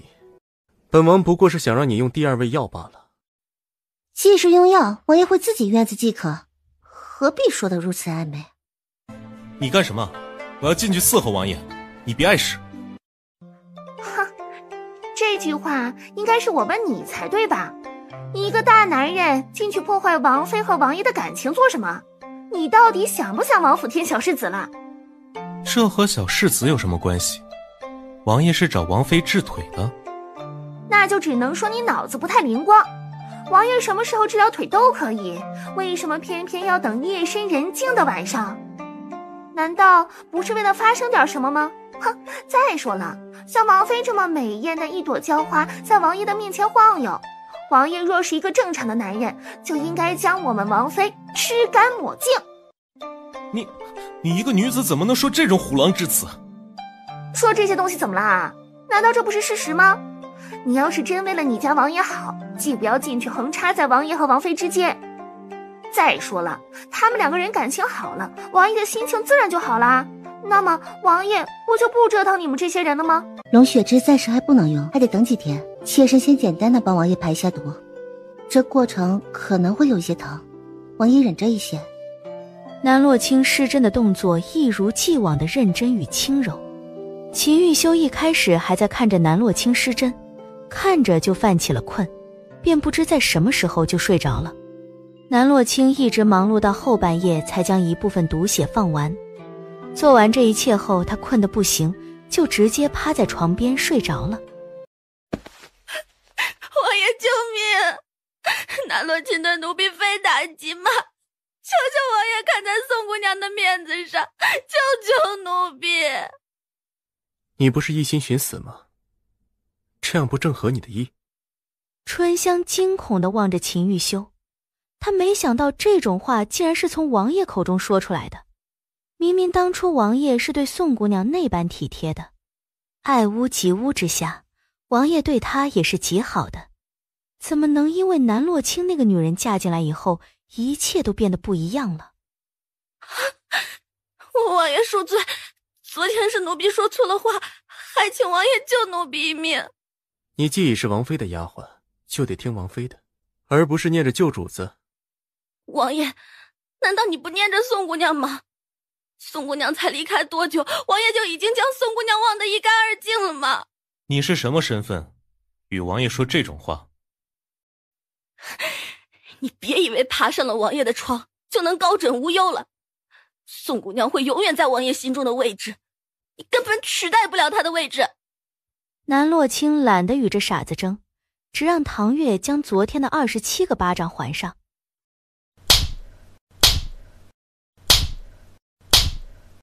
王妃娘娘，昨晚王爷是不是太厉害了，折腾的你连路都走不动了？瞎说什么呢？我那是睡觉姿势不好，腿麻了才会这样的。哎呀，娘娘不必不好意思，奴婢都懂的。只盼着以后王爷能经常来娘娘这儿，这样一来，以后就没人会欺负娘娘了。这种事让奴婢知晓，奴婢也不会到处乱说的。哎，今日娘娘想吃一些什么，奴婢这就去准备。娘娘可别劳累太过，养精蓄锐才是要紧事。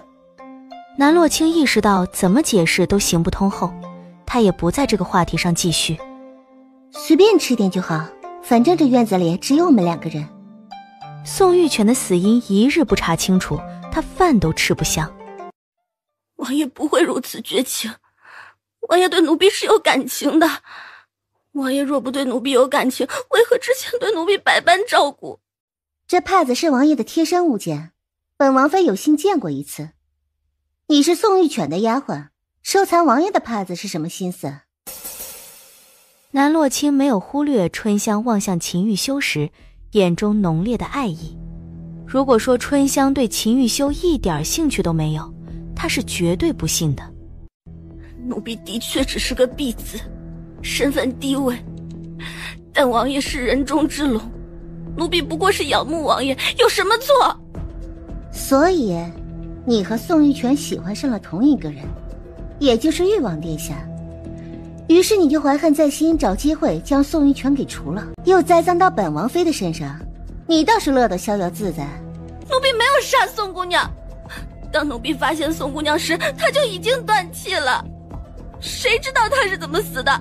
你休想诬赖在奴婢的身上。那也就是说，你知道宋玉泉不是本王妃杀的。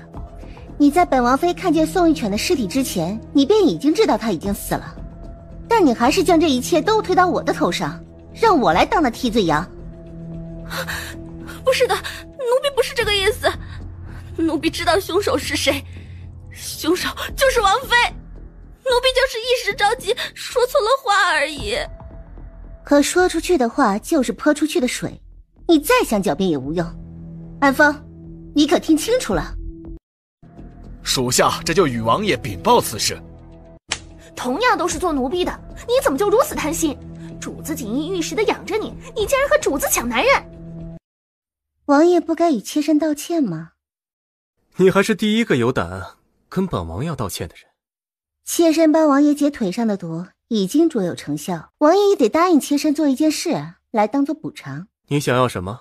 其实也不是什么大事，王爷点点头就能做到的。远安侯府不是会在近几日送来本来属于妾身的嫁妆吗？那些嫁妆里有好几家铺子，妾身是觉得给谁打理我都不放心，想亲自打理，所以想让王爷不束缚妾身的行踪，给我一个自由。王妃要做生意？怎么？难道在王爷的心中只有男人能做生意，女人就不能做生意了？哼，那么王妃到时候生意失败，不会抠鼻子？你才会做生意失败，你全家都做生意失败。在妾身的字典里，只有赢没有输，何况我也从来不做没有把握的事。既然我已经决定要照料好娘亲留下来的铺子，那就绝不会让他们败在我的手上。准了，就照你说的去做。王爷就这么放王妃出去，会不会生出其他的祸端？他既行踪如此奇怪，就让他做好了，到时候总归是会露出蛛丝马迹的。王爷英明，那么那个叫做春香的丫头该如何处置？送到大理寺去，让大理寺的人处理便是。回禀王妃娘娘，王爷下令将春香送到大理寺去，王妃可同意？你们直接带走就是了。等等，王妃可还有什么事儿吩咐？吩咐倒算不上，就是你要送人去大理寺的话，本王妃与你们同去。大理寺是个煞气重的地方，王妃要是去的话，恐怕会引起身体的不适。像春香这样的丫头，属下将人送去就是了，不需要王妃专门跑一趟。我倒不是专门为这丫头去的，只不过我的大表哥顾景天乃大理寺少卿，我只是想顺便去见一见他。其实是为了拉近关系，他昨天买了不少好东西，想送到大哥，缓和一下双方的关系。原来如此，那属下去给王妃准备车马。小表姐怎么也在这儿？小表妹怎么来了？这种地方不适合你这样柔弱的姑娘来。那小表姐不也是来了？既然小表姐也能来，那我就能来。小表妹来这儿做什么？哈，其实也不是什么大事，就是有个丫头不懂事，送来大理寺教训一下。然后我就寻思着，这大表哥也在这当差，我就买来几件不错的补品，亲手送给大表哥。大哥他恐怕是没有什么心情收礼的。可是发生什么事情了？没什么事儿，就是一些顾家的私事而已，与你没什么关系，就不需要你操心了。小表姐这样说就不对了，不管怎么说，我也是顾家的子孙，无论顾家碰见什么样的麻烦事，我也是有责任来管的。那么这件事情可就说来话长了。你知道那个楚国的小皇子楚云冉吧？他来齐国主要是为了谈一笔兵器的生意，陛下向楚国买了一批价值不菲的兵器，却没想到楚国竟然坐地起价。然后呢？这件事和顾家和大表哥又有什么关系啊？若是以前的话，关系肯定是不大的，但现在不同了，陛下将谈生意这件事情交给了大哥来办。若是国库充盈的话，价格贵点也没什么，但如今这情况你也是知道的，灾情四起，还有东都对我们虎视眈眈，国库的银子不够，就只能给出一个相对低的价格。如果说掏空顾家的家底，能补上这5万两黄金吗？顾景荣手头上还有一些攒的嫁妆钱，如果大哥真的已经无路可走了，他可以将这些钱拿出来。表姐，你这个想法是不对的。掏空顾家凑够5万两黄金的话，顾家一大家子该怎么活？让祖母那么大年纪喝西北风吗？而且就算真的凑够了5万两银子来填补这个亏空，可有一就有二，那下一次呢？下一次若是需要50万两黄金呢？小表妹你说的对，这么想是不对，可大哥进退两难，楚国皇子又不愿让步。小表姐先别急，总归是有办法的，让我好好的想一想。小表妹，你素来是有办法的，你好好想想，看看有没有什么办法帮帮大哥，最好是既不用高价，也能将兵器买下来。松手，这不是你任性的地方。我有办法救他，把他交给我。你什么时候学的医术？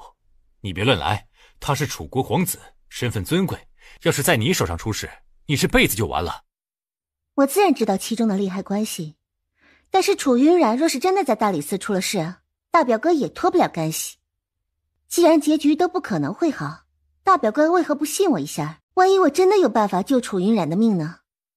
你有把握救他？5成把握。5成把握就算了，免得将你搭进去。大表哥不会真的以为能够等来御医吧？你这话什么意思？你不觉得这件事非常的巧吗？既然楚国皇子会在你的手上出事，那就说明有人乐见其成。既然有人乐见其成的话，又怎么可能让你等来御医呢？你看，小皇子的温度已经越来越低了，你若是再等一会儿，那就真的没有机会了。洛清，你别胡闹，你就算不喜我这个表哥，也不要在两国大事上乱来。顾景天依旧觉得南洛清在胡言乱语，毕竟以往不学无术的小表妹怎么可能懂得高深的医术？大表哥，小妹真的没有胡闹，你若是不相信的话，可以问一下小表姐，祖母的病是不是我治好的？蓉儿，你来说，洛清的医术如何？蓉儿的确是瞧见小表妹将昏厥的祖母治好，祖母也因为小表妹的治疗，身体逐渐好转。当时太医也来过，说是小表妹的医术惊人，就连温太医也无法做到这种程度，可见小表妹的医术应该是不错的。洛清，我信你一回，你若是能将楚国皇子治好，表哥欠你一个天大的人情。大表哥言重了，我们是一家人，做这些事都是小妹应该的。哪来的小丫头，竟敢对着尊贵的楚国皇子动手动脚？你是不想活了不成？我看不想活命的是你，这是玉王妃，你还不跪下？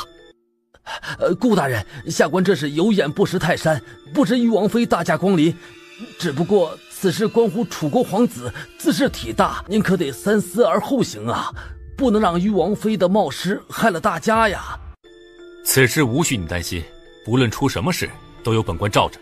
可是哎呀，玉王妃哪懂什么医术啊？这不是瞎胡闹吗？没有什么可是。洛清，你别管其他，就照着你的想法做就好。王妃娘娘，你若是真有办法救小皇子，奴婢以后给您当牛做马。王妃娘娘想要开什么条件都可以。本王妃试针的时候不喜欢有人打扰，你去将闲杂人等拦在门外即可。没想到临死之前还能够瞧见仙女姐姐。先别说话，我不会让你死的。短时间之内，南洛清简单的查出楚云染吐血的原因是中了一种罕见的毒药，沾染上这种毒药后便会吐血不止，直至失血而亡。皇子能好起来，是上天保佑。是仙女姐姐救的本皇子，要谢就谢仙女姐姐。哼，如今楚国皇子的病好了，你怎么反而是一副郁郁寡欢的模样？难道皇子的病好了，不是你所想瞧见的吗？怎么会呀？顾小姐，你可别血口喷人呐！本官那是开心的不太明显而已。楚国皇子的病情能好，本官高兴还来不及呢。哼，你最好是这样想的。小表妹，我是真没想到你有如此能耐，连那般危急的情况都能淡定地医治好小皇子。要是没有你，我们顾家恐怕是凶多吉少了。情况的确是危险，好在我带的药足够多。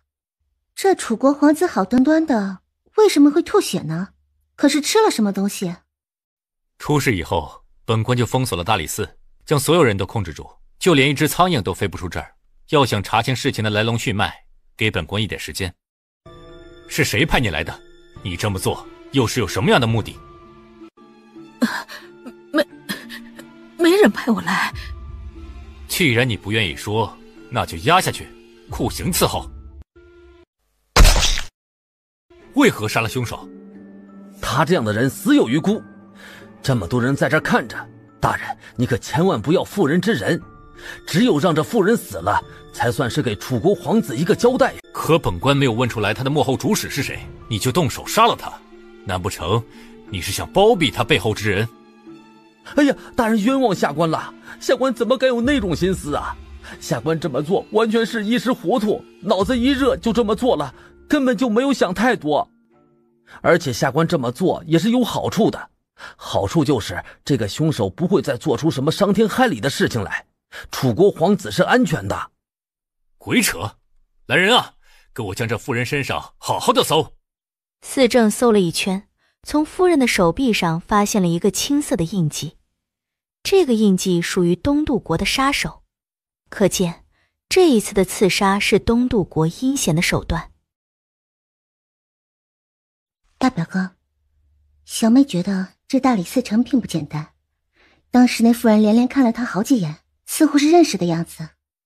那妇人本来就有话要说，可大理寺丞迫不及待地动了手，而且还一剑封喉，这种行为太过奇怪了。小表妹说的极是，这是我没有考虑到的地方。此人是东渡国派来的细作，你们将茶壶还有人都送到宫中去，顺便将这件事情的来龙去脉与陛下说清楚。属下遵命。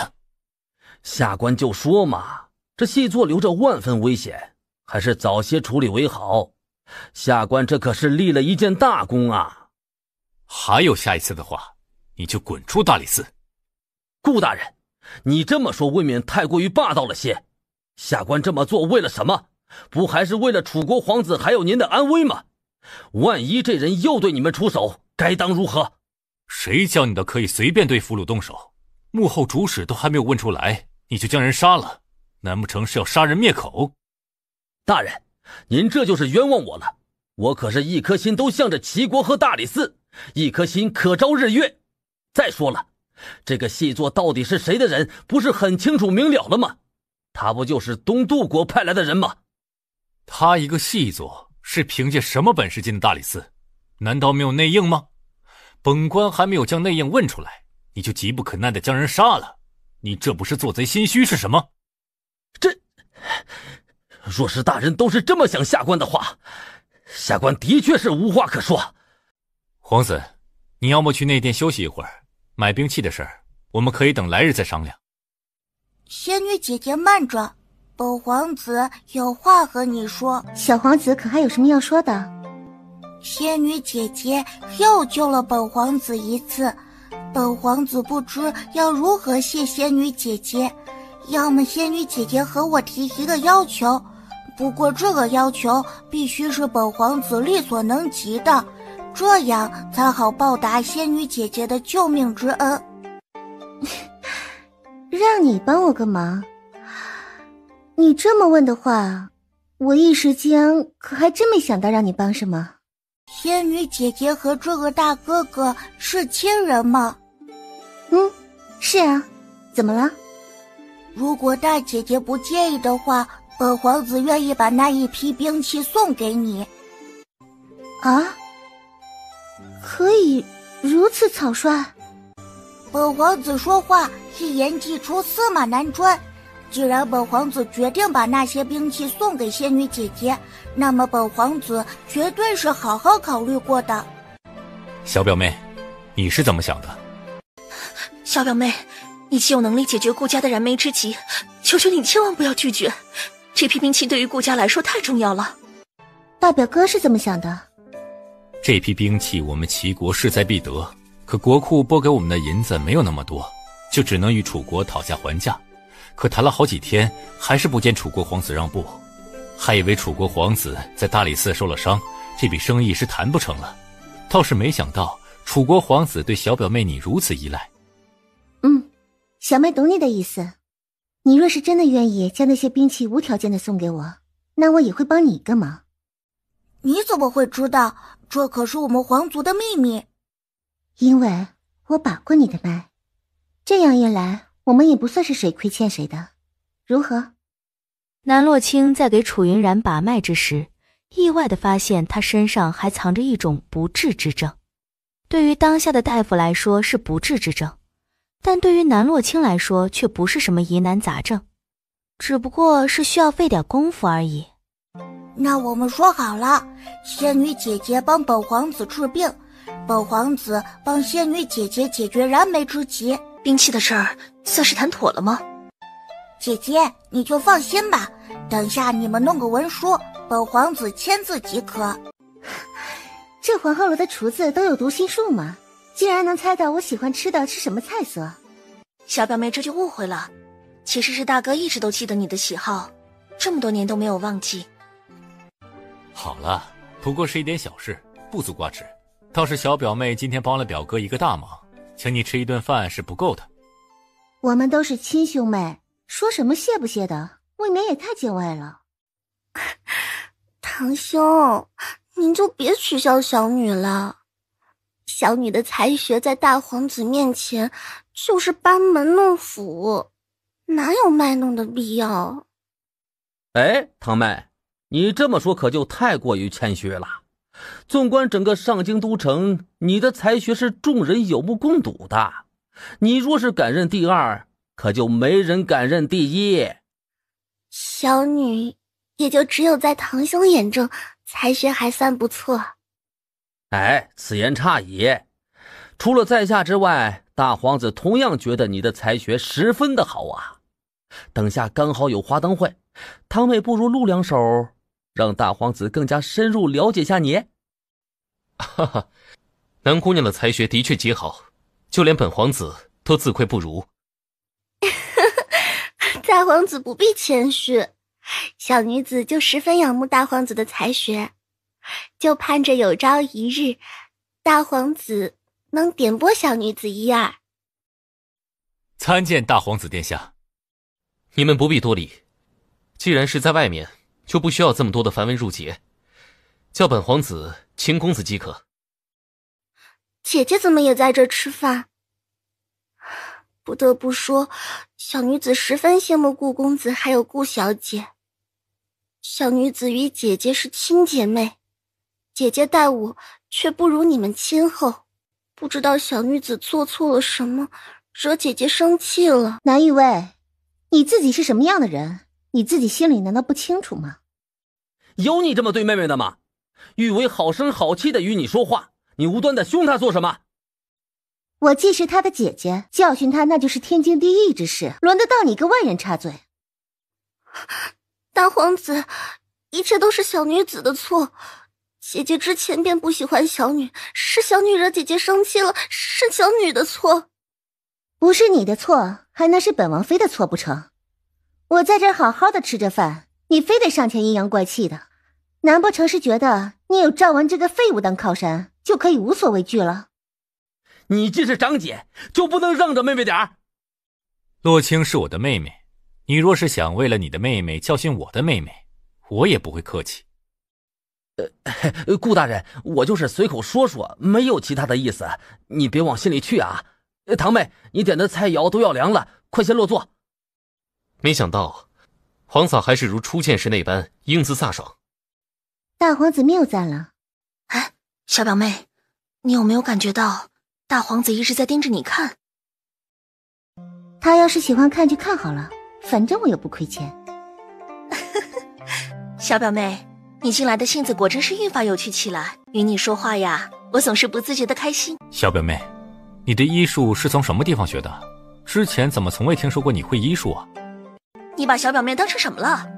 不会是把小表妹当成你大理寺的犯人来审问了吧？医术呢，是小妹自学的，当时就在地摊上买了几本书，那书瞧着平平无奇，可里面记载了多种医术，我随便挑了几样来学，没想到竟然是失传已久的技艺。嗨，也只能说小妹我运气太好了，不是自通就学了这些。哎，原来从小摊上买书就能买到厉害的医术啊！看来下回我也要去小摊上看看，能不能买到一些经商的书籍。说起经商啊，我之后可能需要在这方面向小表姐好好的取经了。啊，你也对经商感兴趣？啊，算了，你还是别和我学经商了。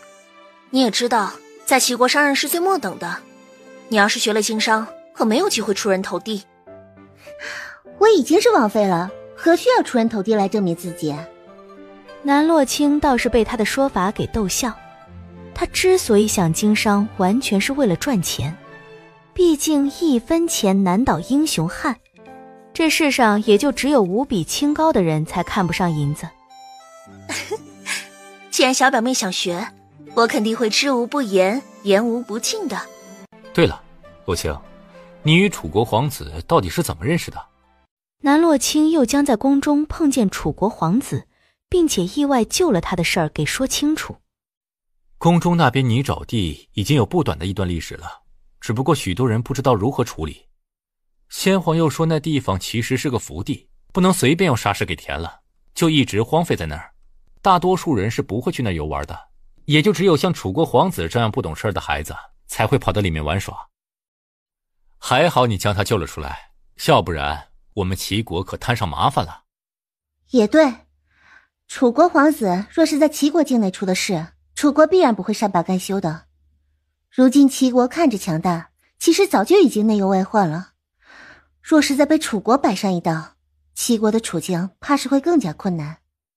所以说呀，你不仅是我们顾家的福星，也是我们齐国的福星。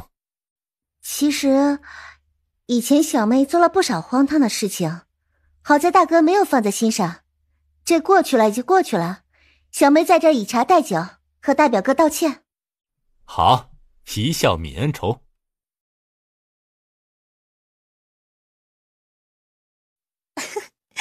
我就喜欢我们这家子和和美美的模样，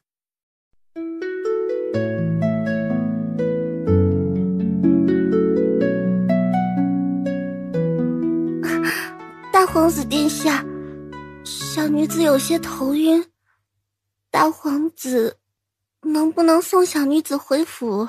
赵文不就在这儿了？既然你的表哥就在这儿，不需要本皇子吧？毕竟本皇子总归是要避嫌的。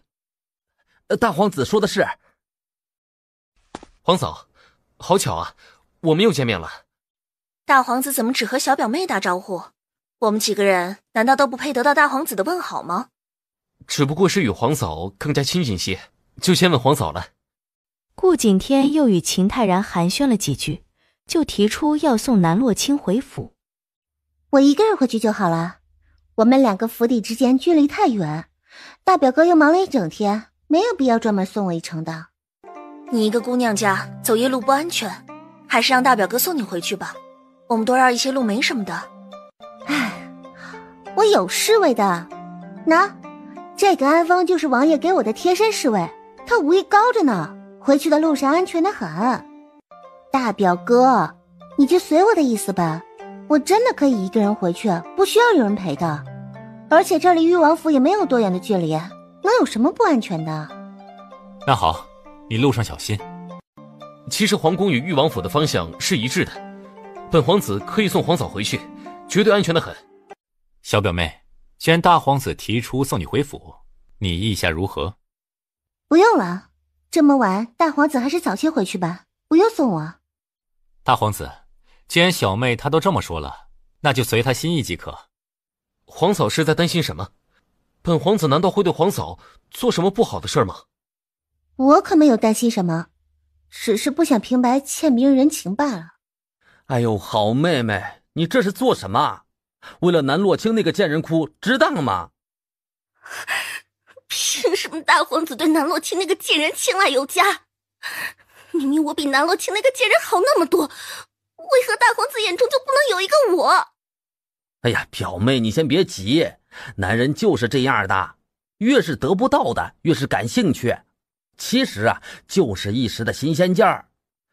那个南洛清总是那副死人脸，或许大皇子啊觉得有点意思。等时间一长呢，大皇子就对南洛清没了兴致，到时候那整颗心不还是你的？可南洛清已经成婚了，南洛清还是大皇子的皇嫂，大皇子为什么宁愿看南洛清都不愿意看我一眼？为什么？你先别急，这不是还有办法吗？到时候直接将南洛清解决了，不就永绝后患了？表哥有办法？嗨，有的，我认识一些亡命之徒，到时候只需要……赵文俯身与南玉薇耳语，南玉薇的神情逐渐狠辣。还是表哥的办法好。那么这件事就拜托表哥了。事成之后，妹妹不会忘记表哥的恩情。到时候表哥想要的，妹妹也会想方设法的帮你拿到手。皇嫂不必紧张，本皇子不过是担心皇嫂的安危，这才骑马护送。等将皇嫂送回誉王府，本皇子自然会回宫中。南洛清嫌弃聒噪，偏头往秦泰然的方向扫了眼，随即不满地皱起眉头。他搞不懂秦泰然在想什么东西，为什么缠着他不放。就刚刚在黄鹤楼时，秦泰然就一直盯着他不放，那眼神中的侵略感他并不喜欢。王妃娘娘，大皇子倒是心善，竟然这么晚了还要送娘娘回府。啊，可不见得是这样。若是大皇子真的心善，那他就应该知道男女有别，更何况是堂嫂子和小叔子呢？大皇子不可能不明白这个道理，非要上赶着送我回府，那不是陷我于不义吗？是奴婢欠考虑了，没想到大皇子的心思这么深，那该如何是好啊？总不能将大皇子驱逐走吧？不用，反正没有多少路了。南洛清倒是没将这件事放在心上，毕竟他从来不在乎旁人的眼光如何，只看自己愿不愿意。夜深路重，危机四伏，这么晚了，皇嫂还没有回去，皇兄应该会担心的吧？其实作为男人，应该陪伴在心上人身边，才是应该做的。皇嫂，你也觉得本皇子说的有理？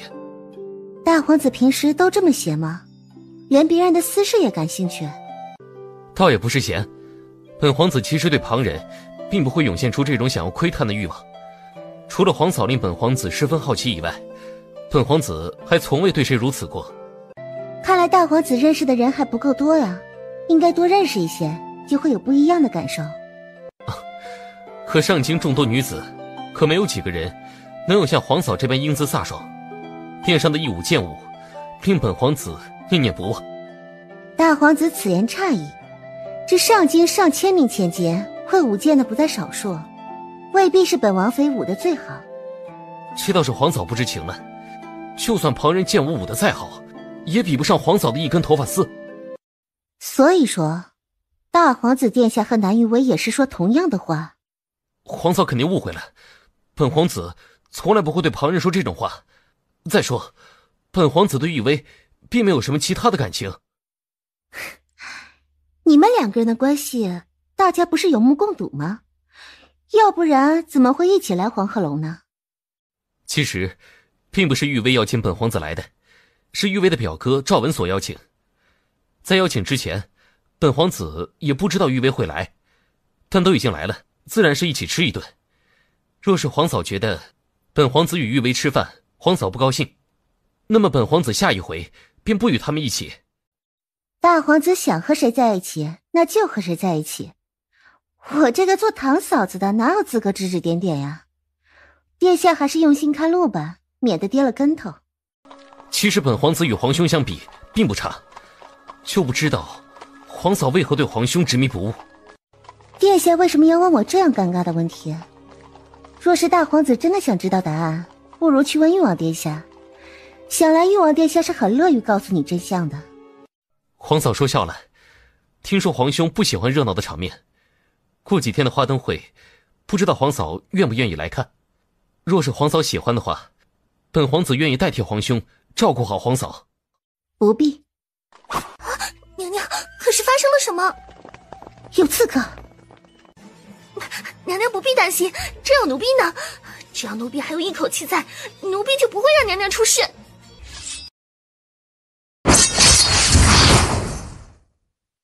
他从腰间拔出软剑，这是他让人打造的宝贝，在危急时刻可以救人一命。娘娘，你怎么随身携带如此危险的武器？你把这剑给奴婢，奴婢出去和他们拼了。你在这好好的待着，本王妃去会一会他们，看看他们是什么人派来的。南洛清二话不说就冲上前，一脚踹飞了一个黑衣人，将秦泰然救下。南洛清并不会什么漂亮的招式，但他杀起人来快准狠，而且攻击的都是重要部位，几乎是一剑毙命。过了半晌，黑衣人们都死绝了，一半是死在安丰的手下，一半则是死在南洛清的手下。没想到皇嫂的武功极好。秦泰然高兴的是，皇嫂并没有丢下他，而是不顾一切的出手救了他，可见他在皇嫂的心目中有不低的位置。倒是让我没想到的是，大皇子的武功竟然如此的来。皇嫂，本皇子的手受伤了，不能再骑马，就是不知道皇嫂能不能用马车送本皇子一程啊？听说皇嫂的医术也很不错，就是不知道能不能帮本皇子将手臂包扎好。还是让侍女来吧。王妃娘娘自幼十指不沾阳春水，哪懂得什么帮人包扎的活？大皇子殿下，这种活还是让奴婢来吧，奴婢最擅长包扎伤口了，而且必然动作轻柔，绝对不会让大皇子感受到半分疼痛。啊，听说皇嫂可以为楚国皇子医治，怎么就不能为本皇子医治？按理说，本皇子应该是与皇嫂更为亲近些。王妃殿下读了那么多的圣贤书，难道不知道男女授受不亲的道理吗？不过是一点小伤而已，那兵器上没有毒，大皇子殿下伤内并不严重，让唐月来正合适。皇嫂，不知还有个小忙，皇嫂帮不帮？殿下还有什么话要说？就是本皇子这副模样回宫的话，恐怕会让父皇还有母后担心，所以本皇子想在皇嫂这儿借住一晚。等伤好的差不多的时候再回宫。南洛清知晓，若是拒绝的话，秦泰然肯定会想其他的法子缠着他，于是点头答应。娘娘，奴婢觉得这样可不行。大皇子看上去好像对娘娘有意思的模样，居然直接追到了府中来。可娘娘已经成婚，也有了夫婿，大皇子这么做，不就是让娘娘难办吗？无碍，以后避着他点就好了。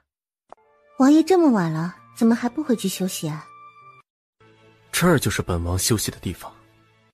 王爷似乎是忘了，这是妾身的院子，王爷休息的地方在隔壁。这儿既是本王的王府，都是本王的院子，本王想在哪儿睡就在哪儿睡。既然王爷想这么做，那就随王爷好了，妾身先去休息了。啊，王爷这是做什么？秦玉修的嗅觉十分敏感，不过是刚接触，秦玉修就从他的身上嗅到了只属于男子的香气。你和男人接触过？我今天和大表哥顾景天见了一面，然后又和他吃了一顿饭，或许是染上了表哥身上的气息了。顾景天可不用龙涎香。王爷可能是累了，所以连味道都闻错了。不说，本王也可以将一切都查明白。你若是好好说，本王还可以饶你一命。王爷想知道什么，直接问安风不就好了？反正安风今日一整天都和妾身在一起。你与秦泰然私底下见面了？没有，偶然碰见的。偶然碰见，又怎会沾染上他身上如此浓烈的香气？我都说了，王爷要是想知道，直接问安风即可。他是王爷的属下，一定会将知道的事情一清二楚的告知于你。王爷这是闹什么？啊，难不成妾身和大皇子走得近，所以王爷吃味了？你还不够格。秦玉修的呼吸重了几分，单手扣着他腰肢的力道沉了沉。他不喜自己的东西被他人染指，更不喜南洛清背叛于他。既然王爷不在乎妾身，那妾身和谁相处啊？王爷管得着吗？秦玉修从他的眼中看不到分毫的情意，他的心竟然生出一阵慌乱，就像是一件对自己很重要的物件要从掌中流逝。南洛清说不爱就不爱了，那会爱上谁？秦泰然吗？他也配？启禀王爷，大皇子来了。接来。秦玉修收敛神色，勾唇浅笑，不等南洛清反应，便扣住他的脖颈，往自己的方向压。两人贴近，唇齿交融。南洛清根本没想到，刚才那眼神还恨不得杀了自己的秦玉修，竟然毫无预兆地吻了上来。他倒是想逃，可根本不是精通武艺的秦玉修的对手。皇帝怎么来了？真没听说过拜访需要挑在这么晚的时间。之所以这么晚的时间来拜访皇兄，自然是有原因的。皇帝若不是碰见了杀手追杀，也不至于在皇兄这儿借宿。而且这件事，皇帝已经问过皇嫂的意见，皇嫂觉得可以，皇帝这才冒昧前来。皇帝既然知晓自己容易受伤，那就在宫中待好，不要随便在外面瞎跑，免得将危险带给旁人。黑衣人已经全部死在了皇嫂的剑下，皇帝之所以能安然无恙，与皇嫂的救命之恩脱不了干系。本王倒是不知王妃有如此能耐。这也没什么难的，不就是一些雕虫小技罢了，大皇子没必要放在心上，而王爷更没有必要放在心上。毕竟与你的剑术相比，妾身的功夫只是班门弄斧罢了。大皇子可否听见，在王妃的心目中，救了你的命就是随手之劳罢了，根本不足挂齿。可救了就是救了，这件事是不可更改的。本皇子会永远对皇嫂抱有感激之情。夜深了，皇帝还是早些回去休息。本王也要与王妃歇下了。我们二人新婚燕尔，总会有些如胶似漆些。你在叹什么气啊？奴婢就是在替娘娘苦恼一件事，人太有魅力也不是一件好事。刚才玉王殿下与大皇子都差点为娘娘大打出手，好在大皇子有点自知之明，知晓自己不是玉王殿下的对手。你是从哪儿看出来他们两个为抢我大打出手的？他们两个人啊，关系本就不和，对上以后少不了唇枪舌战，跟我可没有什么关系。没有王妃娘娘，你对这种事情未免太过于迟钝了些。那王爷盯着大皇子看的眼神都差点没有喷出火来。还有啊，大皇子无时无刻不在看你，他之所以住到誉王府里来，都是为了得到王妃娘娘的青睐。在容貌气度上，大皇子是远远不及誉王的，可大皇子身份高，腿脚也利索，与娘娘倒是挺般配的。若是誉王殿下的腿没有受伤就好了。皇家都是龙潭虎穴，一个誉王我都对付不过来，哪里还能想着获得大皇子的青睐啊？我呀，就盼望大皇子早些死去，不论他付出多少努力，也改变不了我是他堂皇嫂的事实。奴婢自然是知晓娘娘如今的身份，奴婢就是这么一说而已。说起大皇子的身份，其实若不是当年出了一点意外，真正登上九五之尊的应该是誉王殿下才是。当年发生了何事？好像是说先皇突然暴毙，而誉王殿下尚在襁褓，即使在襁褓就没有办法管理朝政。这个时候丞相提出了一个建议，说是让当今陛下暂且当摄政王，等到誉王殿下16就将皇位还给誉王殿下。后来誉王殿下逐渐长大，最后长成了一位翩翩少年郎，不仅十分有能耐，还继承了太上皇的骁勇善战，16岁就已经是战功赫赫。按理说那一年皇位就应该还给誉王殿下了，可是就在班师回朝的前一天，誉王殿下碰见了刺杀，还因此伤了腿。好在誉王殿下命不该绝，被宋玉全给救了，誉王殿下的腿就此伤了，再也站不起来。齐国可从来没出现一个瘸子皇帝，誉王殿下的皇位自然也就落空。从那之后，誉王殿下的性情就变得十分的古怪，也只有宋玉犬在他身边日日夜夜的照顾他，才得到他一些优待。这么一拖，不知不觉已经拖了许多年。那这样说起来，这誉王殿下的腿伤未免也太巧了一些，正要回国接手皇位，却伤了腿。恐怕这件事情上，你说没有秦红叶的手笔，我都不信。王妃，这种大逆不道的话以后可不能说，被人听见了的话，可是会被拿来做文章的。杀头都算是轻的，严重的还有株连九族。这皇城啊，还真是处处透着危险。你说的这些倒也不算什么。话说回来，那背地里的人能暗算秦玉修一次，那么就会有第2次、第3次。难道秦玉修处处都能有着好运气，都有人搭救不成？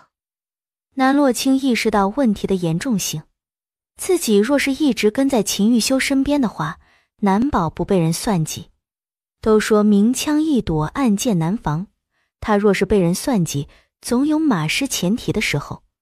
等查明宋玉泉的死因后，还是赶紧找个时间跑路好了。娘娘的担心也没错，这可怎么办啊？没什么好担心的，先睡吧。睡醒之后啊，一切都会迎刃而解。说说看，秦泰然到底与王妃有什么勾结？安峰跪下，一五一十地将事情的来龙去脉说清。那些黑衣人，可查出是谁的人？秦玉修更好奇的是，到底是谁要秦泰然的命？还在查，恐怕过几日就能知晓答案。既然大皇子住在誉王府，那就给大皇子送一些见面礼，保证他一辈子难忘。祖母，怎么这么晚了还在这儿？田儿，回来了，祖母等你好一会儿了。祖母早些去休息，为何在这熬着？祖母听说你在大理寺的事情已经解决了，到底是怎么解决的啊？那件事不是特别的棘手吗？祖母一刻没有看见你，这心里就一刻不踏实。祖母，这么晚了，喝茶对身子不好，你需要好好休息。还有那些朝堂上的事儿，孙子自己会解决，不需要祖母操心。你这是嫌祖母年纪大了，不中用了，什么都帮不了你了。祖母，你误会孙儿了，孙儿就是担心祖母的身子。除此之外，朝堂的事情已经在洛清的帮助下解决了，你就别担心了。你不是一直都瞧不上青儿，怎么今日突然提起他？之前是孙儿看不清，才会觉得洛清不学无术。其实仔细相处下来，洛清是个大智若愚之才。而今天这件事，若是没有洛清的帮忙，孙儿可是完成不了的。青儿做了什么？你快与祖母说说。洛清救了楚国皇子，帮大理寺解决了一个极大的麻烦。楚国皇子欠洛清一个人情，就想用兵器的价格来抵消。所以说，我们顾家并没有必要为那10万两黄金所发愁了。祖母早就说了，青儿有能耐的很，是你们一个个的不相信。这下终于明白，祖母所说的都是真的了。以后啊，你们就好好的对待青儿，就将她当作你们最亲的亲人来对待。无论是青儿的什么要求，你们都照做。要是做不到，就是与老身作对。是，就算没有祖母这句话，孙儿也一定会好好对待洛清表妹。你倒是比老二懂事得多，难怪老身最宠你了。既然大理寺的事情已经全都解决好了，为什么还这么晚回来？就是陪洛清吃了一顿饭，所以就多花了点时间。怎么不请到自己家里来吃？怎么在外面吃啊？这是洛清要求的，他觉得这么晚了，祖母肯定是睡了。既然那已经休息了，要是再打搅祖母，可就不合适了。怎么会不合适？不论青儿什么时候来，只要他来，祖母都欢迎。不论是什么时候。祖母，时间不早了，你还是早些回去休息吧。事情已经告一段落，你就不要费心了。青儿的事，你可得记在心上。那个誉王可不是个善茬，青儿的娘家也不是个好货，根本给不了青儿帮助。你是青儿的哥哥，而且也是顾家的顶梁柱，可一定要好好护着青儿。不管怎么样，也要让那个誉王知道，青儿不是他能够随便欺负的人。你听懂了吗？孙儿一定谨记祖母的教诲。有你这句话，老身也就放心了。来日老身要是真的驾鹤西去，好歹还有你这个当大哥的照顾可怜的青儿。祖母万万不可如此想，您的身体硬朗得很，听说洛清给您诊治过身子，已经好了不少。再怎么硬朗，年纪也到这儿了，没几年好活的。祖母就算是不为自己着想，也要为洛清着想。他搜寻那么多的良药，不就是为了让祖母的身子更好些吗？祖母若是这么想，恐怕是得辜负洛清小表妹的一片心意。老身的身子，老身自己清楚。你们一个两个的都不成婚，反倒是让青儿先成婚，老身可盼着抱重孙呢。你们可都得抓点紧。记得你二弟还在祠堂跪着，你有空将他带出来。怎么在祠堂？老二总是对青儿有偏见，让他跪一跪祠堂，也好让他的脑子清醒些。过去的青儿的确是不懂事些，可他年纪小，不懂事点儿怎么了？反倒是你们这些做哥哥的，平常就不能让着点妹妹。还有啊，作为男人就得心胸宽广些，不要老是对那些小事斤斤计较。的确，二弟常年在军营，都是与一些男人接触，想法也直了些，但孙儿明白，二弟绝对没有什么坏心。行了，知道你们兄弟情深，你就见不得他受苦。去吧，把他接出来，让他不要再做这些事了。大哥，我就想不明白，祖母到底是被洛清下了什么迷魂汤，眼睛里就只有南洛清一个人。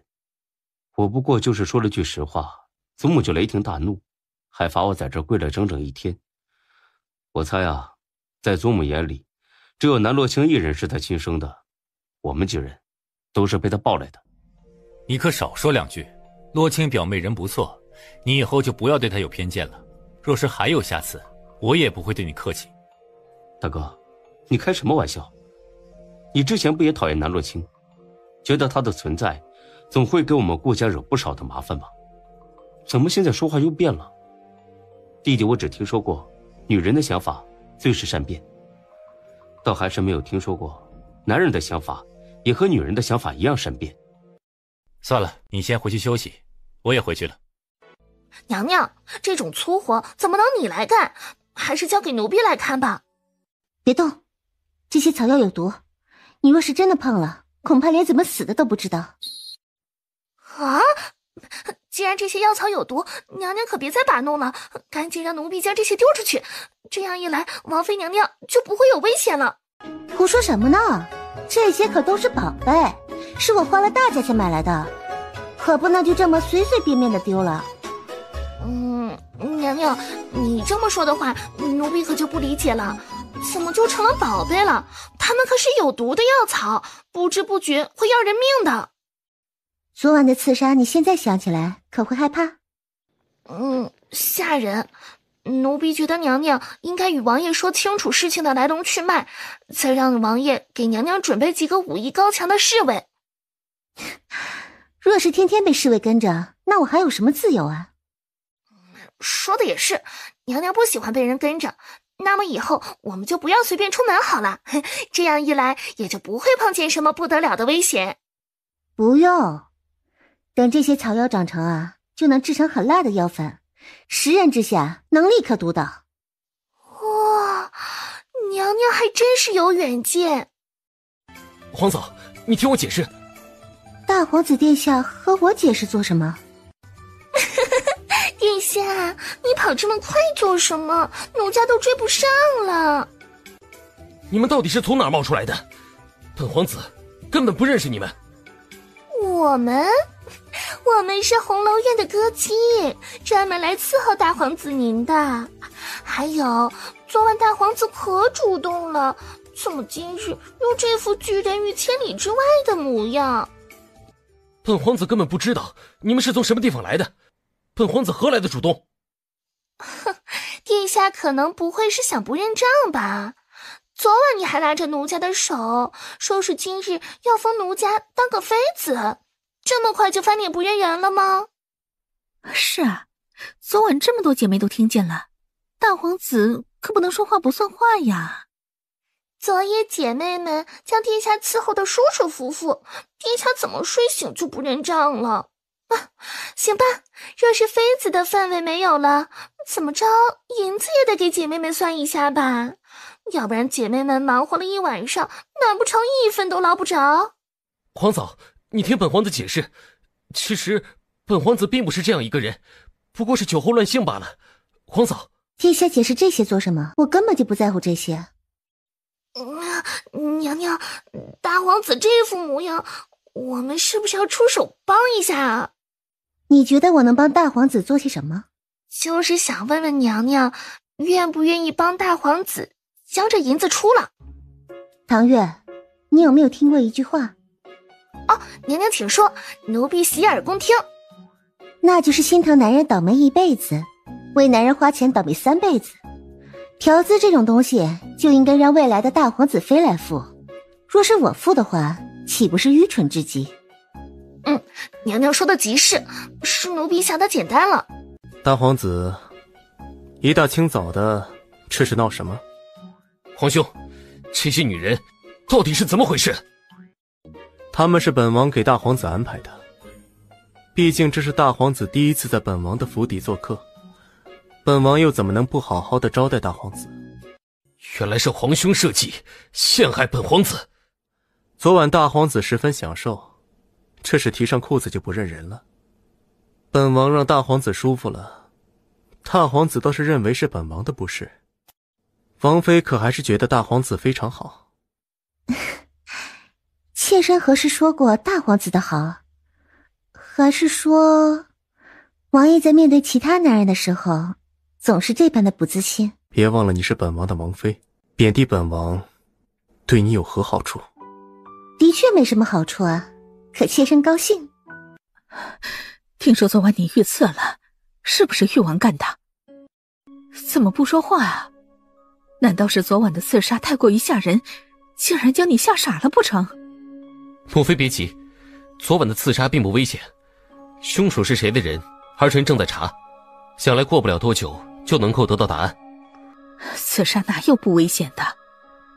也就只有你性子好，才觉得没什么。本宫就只有你一个孩子，你要是出了事，本宫该如何是好啊？你就算是不为自己考虑，也要为本宫考虑一下，不是？还有啊，你昨晚既然碰见了刺杀，为什么不早些回宫？为什么睡在誉王府呢？母妃是在儿臣的身边安插了眼线。什么眼线不眼线的？你的安危那么重要，出了事，你身边的人自然会告知本宫。难道你是想将本宫永远的都蒙在鼓里不成？也就是那些奴才喜欢瞎操心，根本就不严重，传到他们嘴巴里就成了十分严重的刺杀。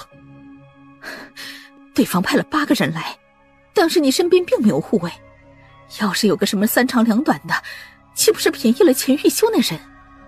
你是齐国的大皇子，只要你不出事，陛下的皇位总归是要传给你的，到时候你就是95之尊，还有谁敢忤逆你？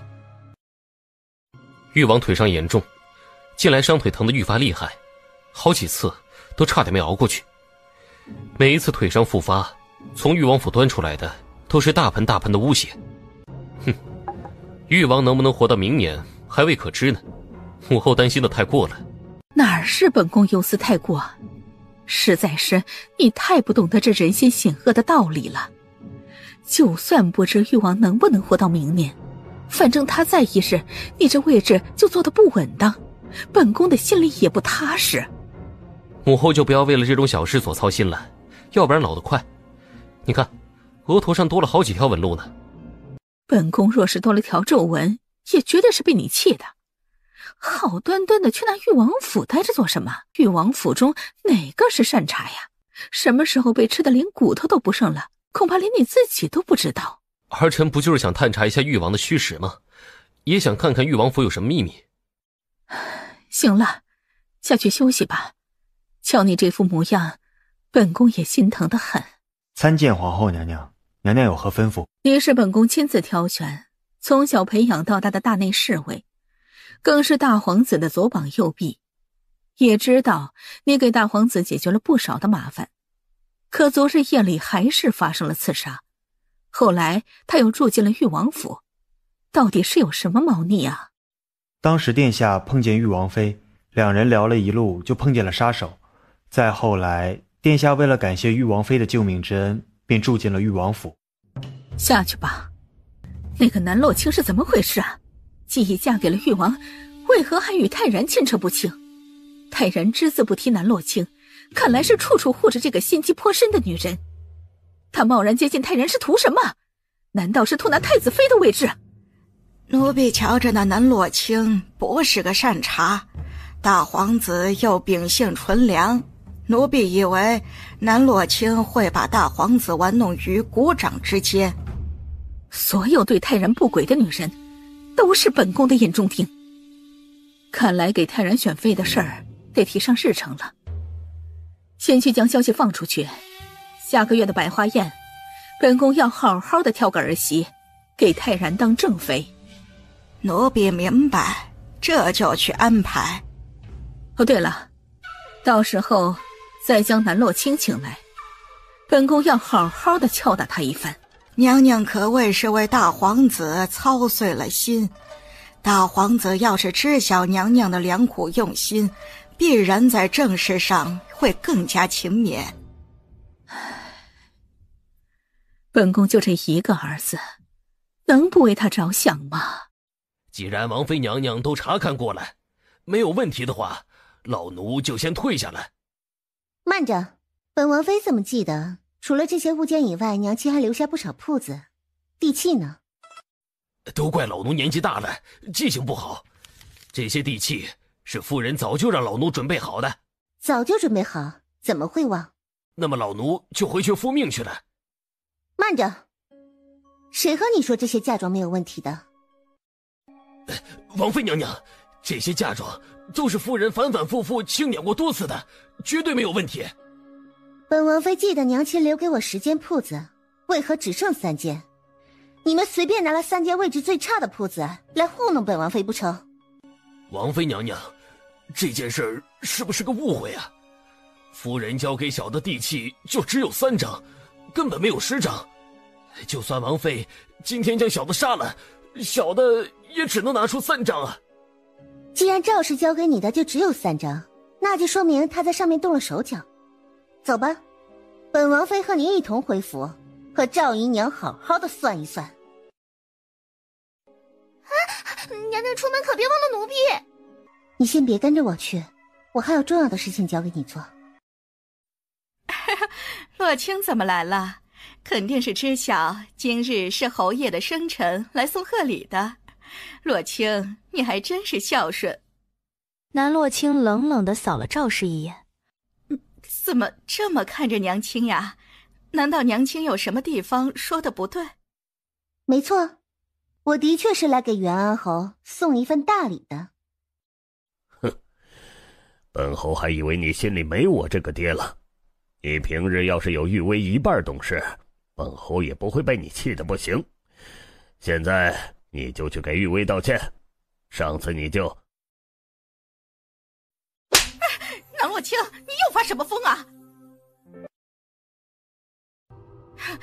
你这个杀千刀的贱人，你竟是敢打老娘！你和你那死去的娘一样贱！你还有脸提我的娘亲？你个妾室哪来的脸辱骂正房？哦，对了，既然你提了娘亲，那我们就来清算一下。元安侯这是做什么？为一个妾室出头不成？她是你娘，你别一口一个妾室。我娘亲早就死了，她只是一个狐狸精罢了，也只有你才会看得上这种不入流的女人。我今天就是来找你们好好的算个账。算什么账？这么多年你在侯府吃的喝的都不要银子不成？你要和我们清算什么东西？这些都是娘亲当年留给我的嫁妆，你们在陛下面前答应过将所有嫁妆都还给本王妃，如今怎么又在账目上弄虚作假？难道你一个偌大的侯府连银子都没有吗？须得日日趴在本王妃背上吸血才成？你要的嫁妆早就全部还给你了，你还想要什么东西？今早不上管家，这扛了10箱金银珠宝给你了吗？你还有什么问题？珠宝是还了，可娘亲留给我最值钱的并不是珠宝，而是那10间经营极好的铺子。那几间铺子根本就没你想象中那么赚钱，早就已经卖了，而卖出去的银子大部分也都花在了你的身上。你现在找我要银子，这哪来的银子呀？那好，既然7间铺子卖了，那卖出去的银子也是我的。你们将银子清点清楚，送到誉王府。早就与你说过了，那几间铺子卖人了，而且根本就没卖多少银子，你让我们上哪儿去拿银子给你呢？南洛清，你最好适可而止。你要的嫁妆我们已经悉数奉还，你还想要什么？多的我们元安侯府也拿不出来。来人呐，将誉王妃赶出去，以后不准誉王妃再踏入府中半步。本王倒要看看谁敢对王妃动手。哎呦，王爷怎么大驾光临了？属下就是在教训一下不听话的孩子，还请王爷不要插手。本王的王妃，什么时候轮得到你来教训了？今日不将铺子的钱还给本王妃，你们也休想好过。如今有这么多人，你们应该不想这丢人的事情传出去吧？你这妇人怎么回事啊？不是早就答应陛下将所有的嫁妆还给洛清吗？那7间铺子的银子是不是忘了？的确是忘记了，府中事情多，一不小心忘了也是常有的事儿。赵氏呜呜咽咽地解释了一通，话里话外都在推卸责任。反正不是自己的错，有错也是别人的错，赖在他的身上。谁准许你将7间铺子在没有得到我的准许情况之下就卖出去呢？而且我怎么知道你是不是贱价卖出去的？具体卖了多少银子，民妇已经不记得了，但的确是不多的。本就是几间不值钱的铺子，你还盼着能卖多少银子呢？好了，这件事你还想闹成什么样啊？人你也打了，骂也骂了，银子夫人也答应全部给你，你还想怎么样啊？反倒成了我的错处不成了？这些东西本就是你们欠我的，我不过是要回属于自己的东西罢了。这就给你请点银子去。价钱算出来了，不多不少，7间铺子值5万两白银，比南洛清预料之中的少了许多。见南洛清的脸沉了下来，这个价钱卖得太低了些，本侯看在我们父女一场的情面上，再给你补2万两银子，你看如何？3万两，不能再多了。陛下说追加5万两。如果一共10万两白银你能接受，本侯这就去仓库拿5万两白银给你，你拿了就走。唐月，你还愣着做什么？还不赶紧把银子带回去？奴婢这就去，绝对1枚铜板都不会算错。侯爷未免太冲动了些，南洛清那小贱蹄子一句话，你就给了他10万两白银，我们仓库总共是有多少银子呀？你就分了一大半给他，还不是你做的好事儿。再说你不把那银子给他，他绝对会将元安侯府闹得鸡犬不宁，这日子你还要不要过了？侯爷把银子都给了南洛清，那以后玉薇成婚的嫁妆该怎么办？难道侯爷要玉薇以后出嫁被人嘲笑不成？玉薇的嫁妆本侯爷会想办法，你不必瞎操心。侯爷，是不是该让戏班子重新开始唱戏，庆贺侯爷的生辰？还庆什么庆？都已经这样了，还有什么好庆贺的？娘亲，你猜女儿从宫中听到什么好消息？这都什么时候了，你满脑子还在想着玩乐。娘亲，你今日到底是怎么了？到底是谁惹你生气了？你与女儿说，女儿保证帮你教训那人去。对了，宫里传来的好消息是与大皇子有关的，说是皇后娘娘决定给大皇子找个正妃，物色的时间就定在下个月的赏花宴。女儿是上京第一美人儿，在赏花宴上入了皇后娘娘的眼，应该是不难的。不过要与那么多的闺女相比，行头肯定是不能少的。不如娘亲再给我买一身行头吧，衣裳就买云锦制的，头面就纯金镶百来颗珍珠的发冠即可。有了这一身行头，女儿到时候轻轻松松艳压群芳，没有人能是女儿的对手。你屋中那么多柜子的衣裳头面还不够用吗？还得重新做一套。我屋中的头面才多少啊？而且之前都已经穿过见过人了，现在还穿的话只会被人笑话。女儿可不想被京都贵女笑话，而且一套衣裳和头面根本花不了多少银子，娘亲怎么就不同意呢？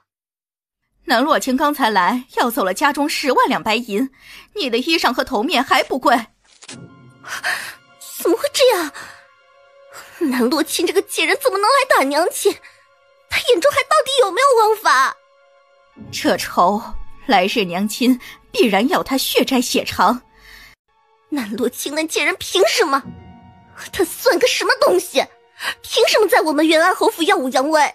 这仇来日娘亲必然要他血债血偿。南洛清那贱人凭什么？他算个什么东西？凭什么在我们元安侯府耀武扬威？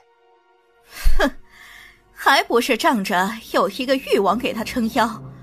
来日你嫁给大皇子，你就是未来的太子妃，在地位上就压南洛清一头，他必然不敢再欺负你。等到了那时，南洛清绝对不是你的对手。娘亲，女儿从来没有将南洛清那个草包放在眼里过。如今他的嚣张也只是一时的，就算誉王的身份再尊贵又怎样呢？就誉王那残破的身子，恐怕是活不了多长时间，以后的路还长着。南洛清以后还能有这样的好日子过吗？哎呀，好了好了啊，不提那个晦气的，短时间之内他也不会再来元安侯府闹。倒是你与大皇子的事儿怎么样了？听说大皇子前不久刚约你用膳，你们2个应该聊得不错吧？自然是聊得很好。大皇子殿下觉得女儿的才情极好，对得起京都第一才女的名头。这就好。这些日子南洛清再发疯的话，你就忍一忍，等到以后你飞黄腾达了，再好好的与南洛清算总账。给表哥传个信，就说上次我们商量的事儿就不要再等了，现在就可以动手。我一刻都等不及了，我要南洛清挫骨扬灰。看来王妃不是个诚信之人。本王若不是看上王妃所承诺的那笔银子，本王才懒得跑这一趟。他腿脚不便，自然是不喜欢东跑西跑的。王爷此言差矣，王爷既已经富可敌国，哪看得上妾身那点嫁妆啊？看得上，3七分账，你3我7。王爷，那些银子都是妾身的嫁妆，千辛万苦才从姨娘手里头要回来的。我这手头还没捂热呢，王爷若是这么分走了，妾身恐怕会夜不能寐，寝食难安啊。55分账，本王的底线。王爷又不缺这5万两银子，但这些银子对妾身确实很重要。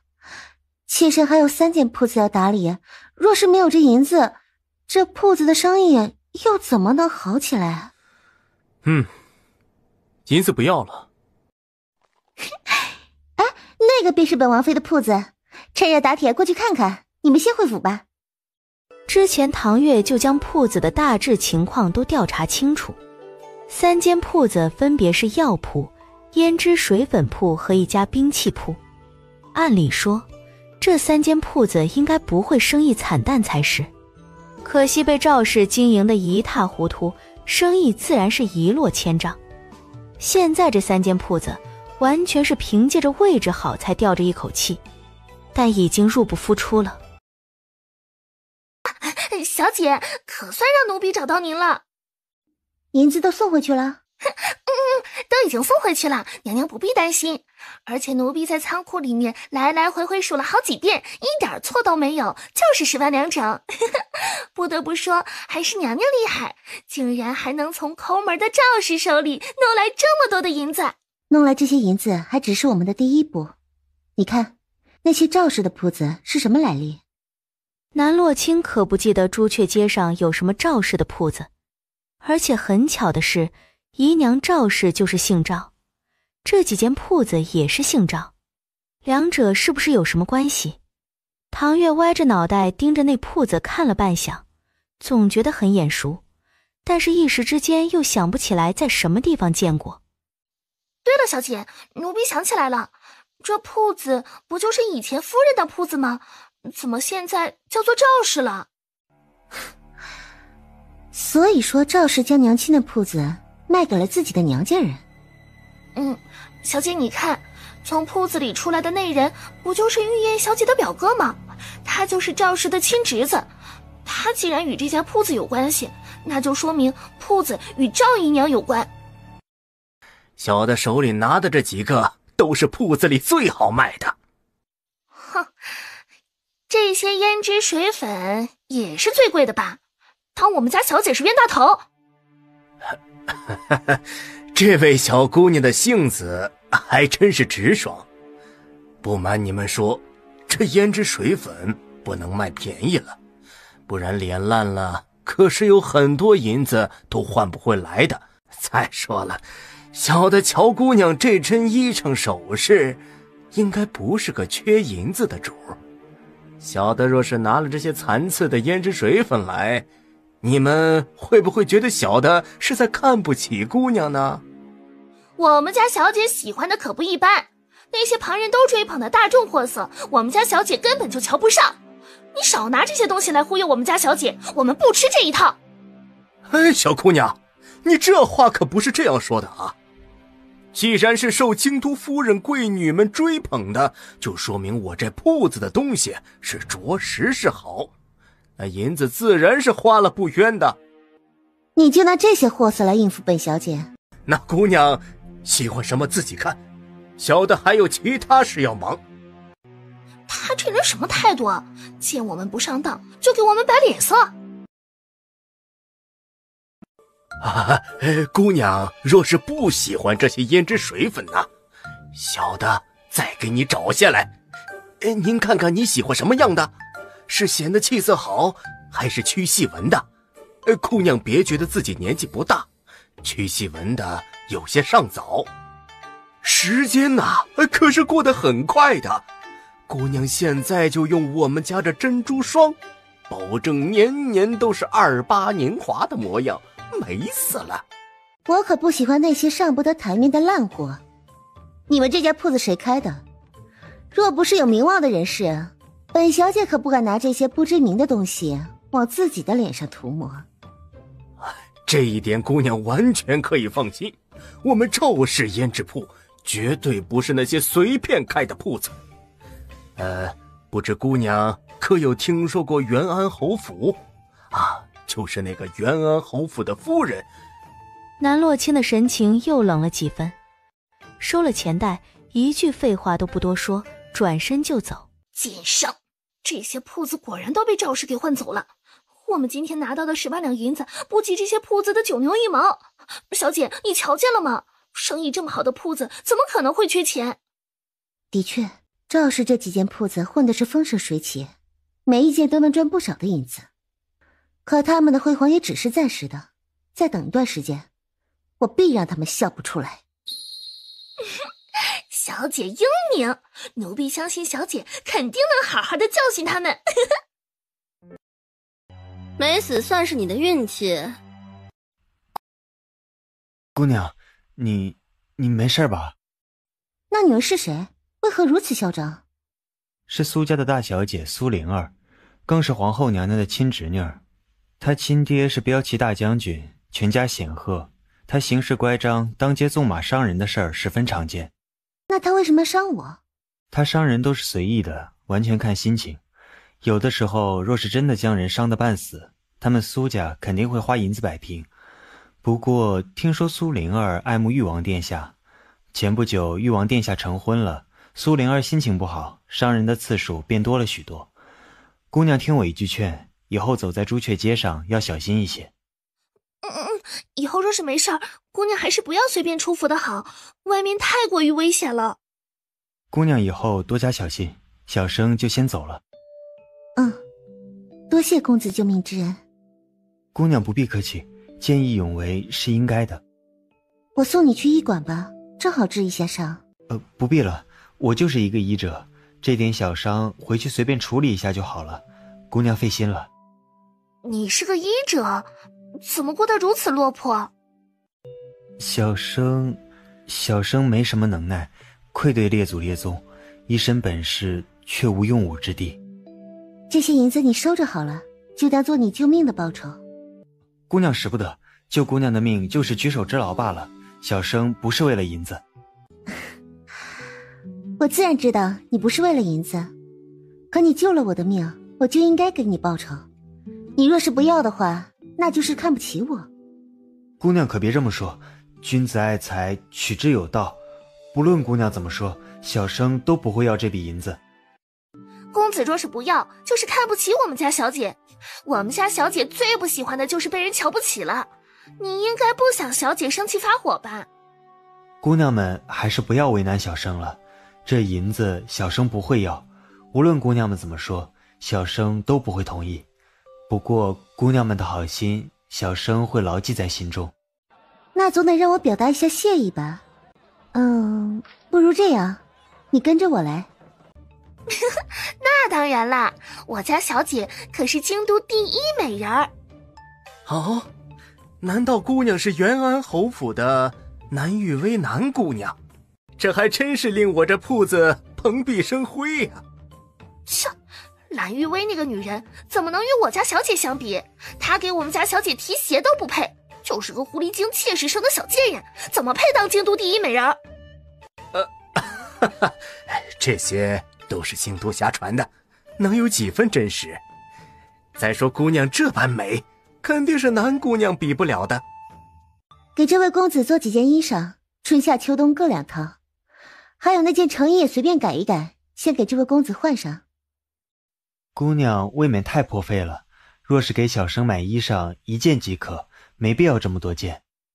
哼，小姐财大气粗，别说是买几件衣裳了，就是将这家铺子买下来都不成问题。多谢姑娘的救命之恩。难道不是我该谢你的救命之恩吗？其实小生已经3天没有吃过一顿饭了，身上更是1分银子都没有。本来是想着饿死街头算了，没想到还能碰见姑娘。其实你这好手好脚的，也不至于找不到活来。而且听说京都的大夫诊金都不低，你……是啊，你这么年轻，身强体壮的，哪儿找不到活？这是小生的私事，暂时还不想说。啊，好，还请顾公子帮我去拿一壶女儿红来。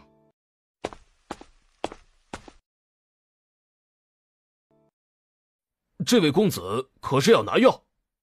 不是，我听说你们这儿招大夫，我恰巧学过几年的医术，可以来当大夫。我们的确是要招大夫，你去里头与我们掌柜的谈吧。既然如此，我觉得你不错，就留下来吧。哦，对了，你叫什么名字呀？顾锦书。顾锦书？你也敢来我们这儿干活？你难道不知道整个朱雀街都没人会要你吗？滚出去！以后别来了，要是再敢来，见一次打一次。你还有脸回来？还不赶紧滚！不早些滚出上京，老子打死你！哎呀，乱货！住手！光天化日之下，你们竟然敢出手伤人，眼中还有没有王法？赶紧住手！哪个女人不长眼，来多管闲事？信不信老子也教训你一顿？不知天高地厚的东西！姑娘可是要救这个穷酸的男人，要救他也不是不可以。你陪小爷玩一玩，玩舒服了，小爷就放了他，如何？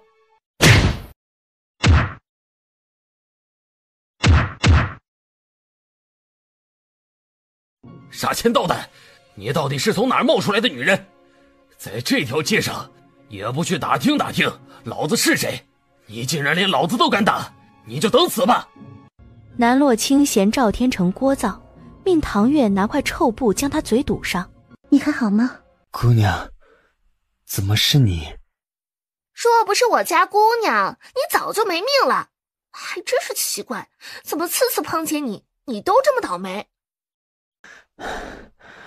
姑娘，再次麻烦你了。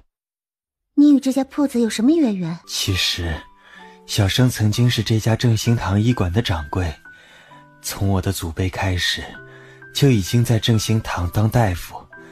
就从3年前开始，东家派人来，说是我当掌柜赚不到多少银两，于是掌柜的位置就得留给有能耐的人来做。掌柜的位置我让了，可东家还是不罢休，将我的工钱一减再减，使得我的日子凄惨无比，日子过得更加的入不敷出。后来他们索性让我离开正兴堂，除此之外还不准上京的所有药铺收我，还说势必要将我赶出上京。打你的领头人是什么身份？他叫做赵天成，是东家的表亲，不论他说什么，东家便信什么。上次小生发现他们卖假药，我将此事告知东家，东家竟将我训斥了一顿。从那之后，赵天成便想着发的针对我，让我在上京过不下去。卖假药，赵氏还真是无法无天，不将人命放在眼中。像这种人就不配行医用药。姑娘所言极是，小生绝对不会屈服在他们的淫威之下。正巧，本姑娘也有一笔账，要和他们好好的清算。小生明白，姑娘是个正义之士，可此事牵扯甚广，东家的背景不凡，不是我们这种市井小民能够对付的。这件事只与小生一人有关，小生不想这件事最后牵扯到姑娘身上，还请姑娘早些抽离，免得受到伤害。你怎么就笃定本姑娘对付不了他们？赵公子，你可一定得为小的讨公道啊！小的不过是教训了一下顾锦书那个小子，竟然被一个臭婊子给打了。他这不仅是不把小的放在眼里，这是连赵公子你也不放在眼里啊！他还说要好好教训一下正兴堂，这怎么能忍呢？现在他人在什么地方？就在那铺子里。赵公子，千万不要放过那臭婊子，他这种人就应该狠狠教训，这样才有杀鸡儆猴的效果。小贱人，你爷爷来了，看你这一次还怎么逃出去，你就等死吧。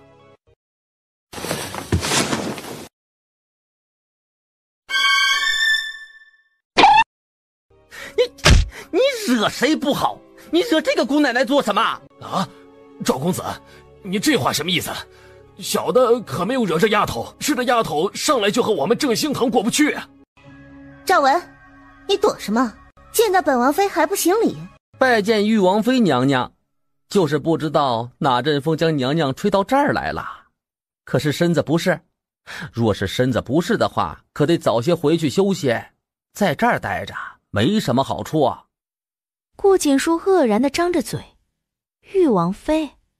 难道救了他2次的气度不凡的姑娘就是玉王妃？这是本王妃的地盘，我想来就来，想走就走。赵天成不懂事，伤了我的人。赵文，你看看该怎么处理吧。若是给不了本王妃一个满意的答复，我可不会善罢甘休的。王妃娘娘饶命啊！小的有眼不识泰山，不知您是王妃娘娘。小的若是知晓您的身份，小的绝对不敢口出狂言，更不敢对娘娘不敬。还请娘娘谅在小的不知者无罪的情况下，饶了小的吧。也不是没有机会啊，就要看你表现如何了。姑娘请说，到底要小的怎么做才能抵消娘娘的怒火？听说不久前正兴堂还在卖假药，到底是谁主使的？你若是能将幕后主使说出来，本王妃饶你一命。你可得好好说，若是说不好，小心你的小命。不知王妃娘娘从哪儿道听途说的正兴堂在卖假药啊？据我所知，正兴堂已经几十年的悠久历史，一直都是有口皆碑的，怎么可能卖假药啊？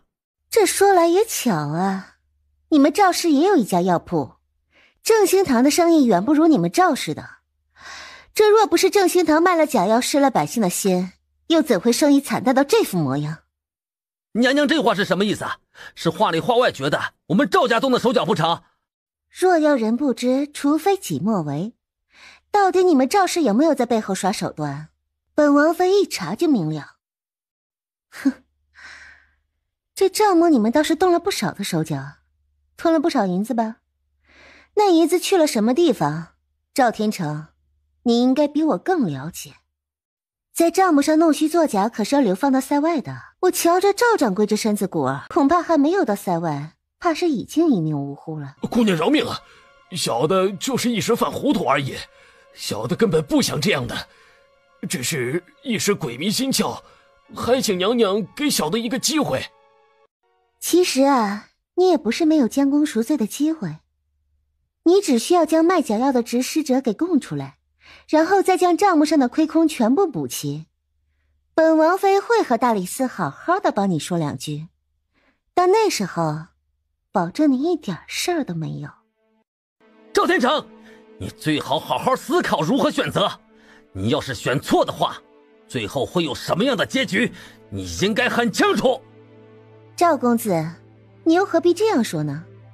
这件事若是与你无关，你最好不要插手，可若是与你有关，你也逃不了干系。在这儿吓唬赵掌柜做什么？快些回答！本王妃不是时时刻刻都有这么好的心情的。你若是不愿意说的话，恐怕等下连翻身的机会都没有。娘娘先别动怒，小的说，小的会把知道的一切都说出来。让小的卖假药的是元恩侯府的侯爷夫人，她让小的这么做的。这件事儿真的跟小的一点关系都没有，还请娘娘明鉴。口说无凭，还得签字画押，送去大理寺审一审为好。小生没想到姑娘竟然是玉王妃娘娘，小生若是有什么地方惹了娘娘不快，还请娘娘不要往心里去。还得多谢你呢，帮我解决了一个大麻烦。娘娘给小的账本做什么？这儿你最了解，以后就你来当掌柜的，我可没有空天天盯这家铺子。可他们都觉得我做不来这些，娘娘还是慎重些选择吧，将这么大的事儿交给小生，小生恐怕会处理不好。不知顾公子有没有听过一句话？王妃请说。机会是靠自己争取的，若是连你自己都不愿意相信自己的话，那如何能让旁人信你呢？娘娘所说的小生明白，不知娘娘能不能给小生一个新的机会。正兴堂的掌柜小生能做。正兴堂就交给你了，这几天呢再招几个跑堂的，人得机灵一点，最好不要有什么花花肠子，更不能招像赵天成那样的人。你记住了，用人不疑，疑人不用。娘娘放心，此事交给小生，小生必然不辱使命。你的工钱呢就按照驿馆的分红来算，其他的账目让唐月和你细说。还知道回来？王爷这是一日不见妾身，十分想念吗？哼，你觉得有可能吗？怎么可能啊，妾身这花容月貌，美艳不可方物的。王爷对妾身一日不见如隔三秋一般，那也是正常的。到底去了什么地方？今日倒是发生了一件奇怪的事儿，王爷想不想听？唐月，你去厨房准备一点吃的。我今儿忙了一天了，就没有好好的吃上一顿饭。奴婢这就去。哦，对了，只准备本王妃的即可，王爷的那份就不用了。王府什么时候克扣过你的银子？连一顿多余的饭都准备不起。这么晚了，妾身估摸着王爷应该早就用过晚膳了。晚上吃多了容易积食，对身子不好，妾身自然考虑到这一层的缘由，所以没让唐月准备。看王爷的脸色，想来是心情不大好啊。既然已经气饱了，那就更不用吃了。既然王妃吃饱了，那就干点正事。王爷，妾身身子不适，不能侍寝。哼，本王何时让你侍寝？本王是想让你治腿。齐玉修的腿型线条流畅，肌肉也分配得恰到好处。这样一双大长腿若是在眼前走，南洛清很难不迷糊。他正看得津津有味，手起针落，这双漂亮的腿已经密密麻麻地扎满了针。秦玉修阴寒沉重的腿逐渐回暖，一口闷着的气从胸腔之中吐了出去。睡意袭来，他竟沉沉地睡去。南洛清忙得满头大汗，耳边响起均匀平稳的呼吸声。抬头一看，秦玉修竟已睡得十分安稳。他无奈地摇了摇头，继续给秦玉修的腿上药。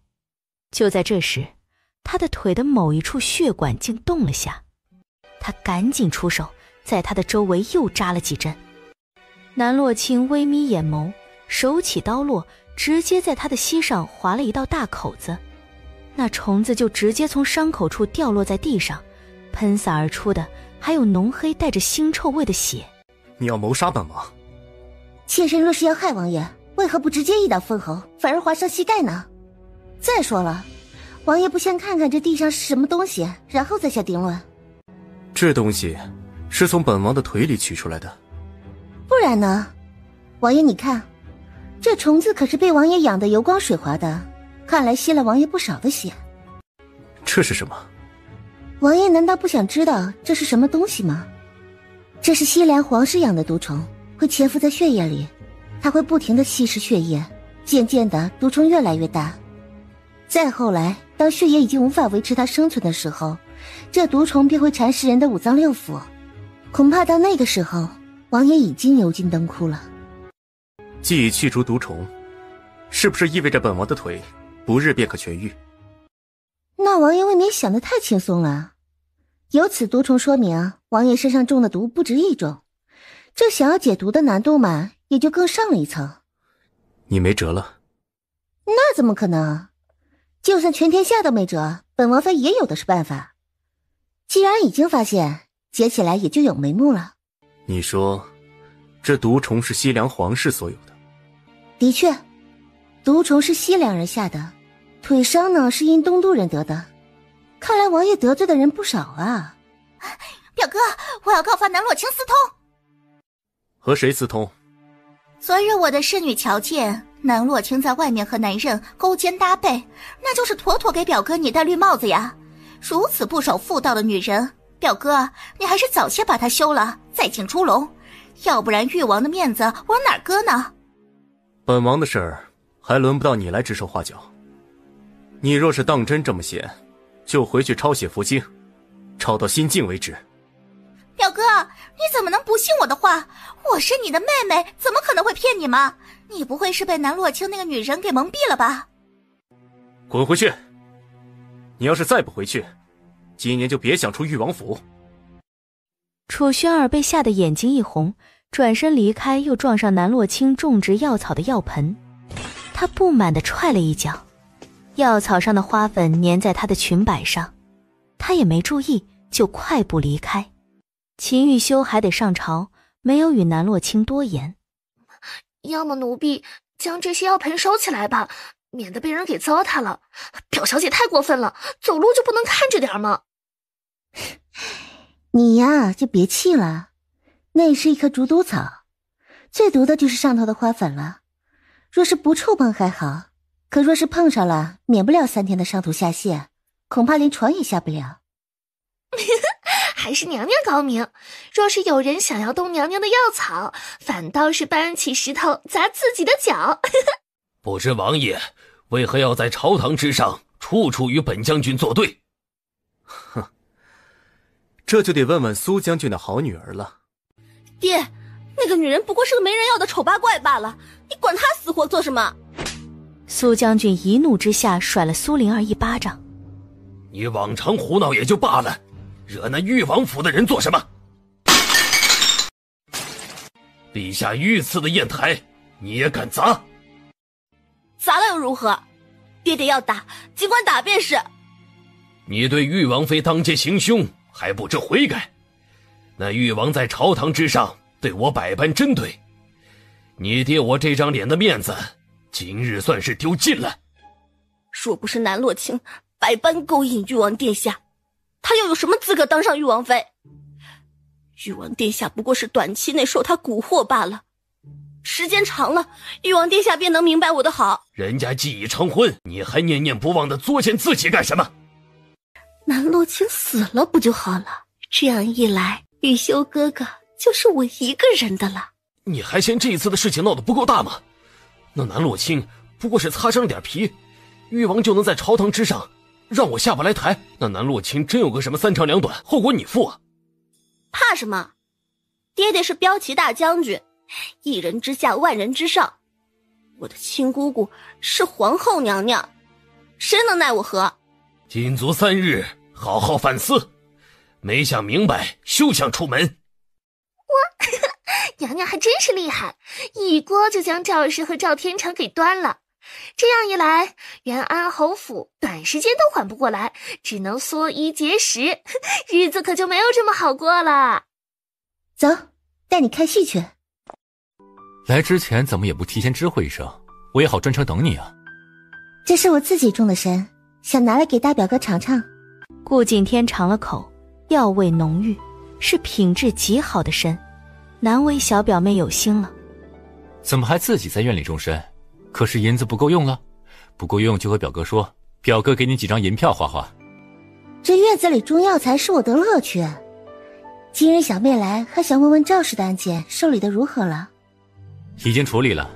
一开始赵氏哭着闹着要闹到金銮殿去，元安侯倒是真的脑子一热去求了陛下。陛下一听勃然大怒，又罚了元安侯半年的俸禄。元安侯灰溜溜的就回去了。还记得上次你送来的那个丫头春香吗？记得，宋一犬的丫头，死活不说宋一犬的死因到底是什么。大表哥可是从他口中探出什么消息了？大理寺的办法算是顶有用的，春香将知道的都招了，说是人不说他杀了，但也的确与小表妹你无关。到底是谁动的手，他也说不出个所以然来。早就料到了，大表哥不用自责。但离奇的是，有一夜地牢进了贼，倒是没丢什么东西，春香却疯了，现在连人都认不清了，想来没几日好活了。知道了，多谢大表哥。以后若是有关宋一犬的消息，还请大表哥给我传个信即可。小贱蹄子，你可让老娘好找！你是翅膀硬了不成？连老娘都能告到大理寺去！哼，你是要大义灭亲不成？你不过是侯府的一个妾室，算是哪门子的亲？赵姨娘，你还真是喜欢往自己的脸上贴金啊！别以为你现在有玉王殿下撑腰，那就了不起了。玉王殿下不就是看在顾家的面子上对你客气些吗？你还真以为自己国色天香，惹得玉王殿下对你青睐有加不成？那也是本王妃凭本事挣来的，到底是怎么来的，我从来不在乎。这一切难道不是赵姨娘自作自受吗？若不是卖假药，又怎会被罚钱？这能怨到谁的头上去？我怎么着也算是你的娘，你娘亲那个短命鬼去得早，没有好好教导你这个贱婢，那我就替你娘好好的管教你一顿。赵氏气红了眼，见南洛清背对着自己，恶向胆边生，伸出手朝着他的后背狠狠地退出去。拉我上去，快点拉我上去！南洛清，你耳朵是不是聋了？我让你拉我上去，你听见没？而南洛清眼疾手快的一脚踹在他的心口，直接将他踹到水里去。那儿才是你应该待的地方。救命啊！有人落水！救命啊！这儿的花的确如你所说，开得很是娇艳。是因为此地施的肥与别的地方不同，所以此地的桃花才会开得如此灿烂和热烈。南洛清，你当真是蛇蝎心肠！我娘都快要死了，你竟然还有心情赏花！你娘的事情与我何干？难道不是该怪你自己吗？各位大人，可一定得为小女子做主。刚才奴家亲自瞧见，是玉王妃将娘亲推入湖水中的。玉王妃嚣张跋扈，目中无人，上京城中无人不知，无人不晓。娘亲她只是一个柔弱妇人，自然是斗不过玉王妃。那也不能让娘亲白白受这份罪呀。南姑娘，你有话好好说，大理寺是最正义的地方，绝对不会让你受一丝半点的冤屈。娘亲是继母，素来在家中谨小慎微，处处都礼让玉王妃。可玉王妃咄咄逼人，每次瞧见娘亲都百般折磨她。这一次更是过分，竟然直接将娘亲推入水中，这可是谋害性命啊！玉王妃若是不付出代价，我做鬼也不会放过她。玉王妃，既然你推继母入湖水的罪名已然成立，就和我们走一趟吧。哼，南洛清，你都死到临头了，竟然还不知悔改不成？玉王妃，可是有什么要说的？南玉薇的眼睛瞎了，你们所有人都跟着他一起瞎了不成？赵氏自己没有站稳跌入湖中，休想拿本王妃顶罪。可人证物证都在，永安侯府总不能白白被人推到湖水中啊！这可是害人性命的大事儿，不能这样草草了结。你还是跟我们走一趟，审查清楚以后，自然会还你清白。我看谁敢动手！大理寺丞哆嗦着将事情的来龙去脉说清。顾大人既是大理寺卿，那就是百姓心中最为正义的人，绝对不会徇私枉法。我亲眼看见玉王妃将娘亲推了下去，这种事情还会有假不成？小表妹，你别怕，有什么事情都与我说，我会还你清白。当时我正在上湖景，不知为何赵姨娘就直冲冲的往湖里跑，她非要往湖里去，我一个弱女子也拦不住啊。你胡说！我明明看见你将娘亲踹了下去，你这么狠毒的人，做这种事也不意外。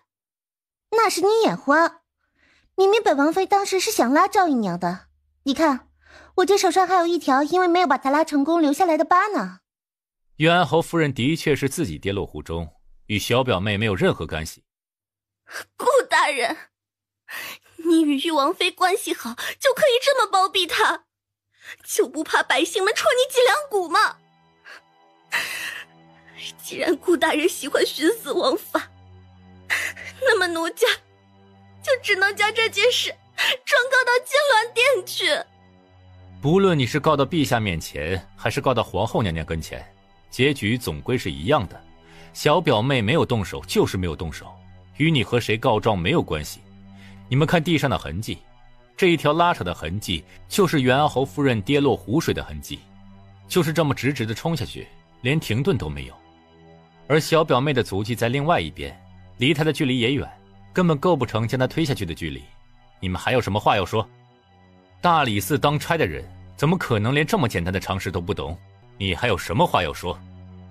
下官自然是没有什么话要说的，既然证据摆在眼前，我们都知道玉王妃娘娘是清白的。而元安侯夫人为什么想不开直接往湖水里跳，还得等元安侯夫人醒来以后问一问才知道具体的情况。好了，你们都别围着了，赶紧散了。难道院中没有事情要做了吗？伤口呢？本来就不是什么伤口，是我自己画的。怎的去了这么久？玉王妃说是身子不适，这才耽误了功夫。怎的就身子不适了？可是碰见了什么烦心事啊？有什么话都与本宫说，本宫当你是自家姐妹。近来也不知是怎的，就是容易感到疲累，多休息一下就好了。近来王妃与玉王的关系如何？皇后娘娘又不是不知，玉王殿下有病在身，再加上他公务繁忙，哪有那么多的心思花在臣妾的身上？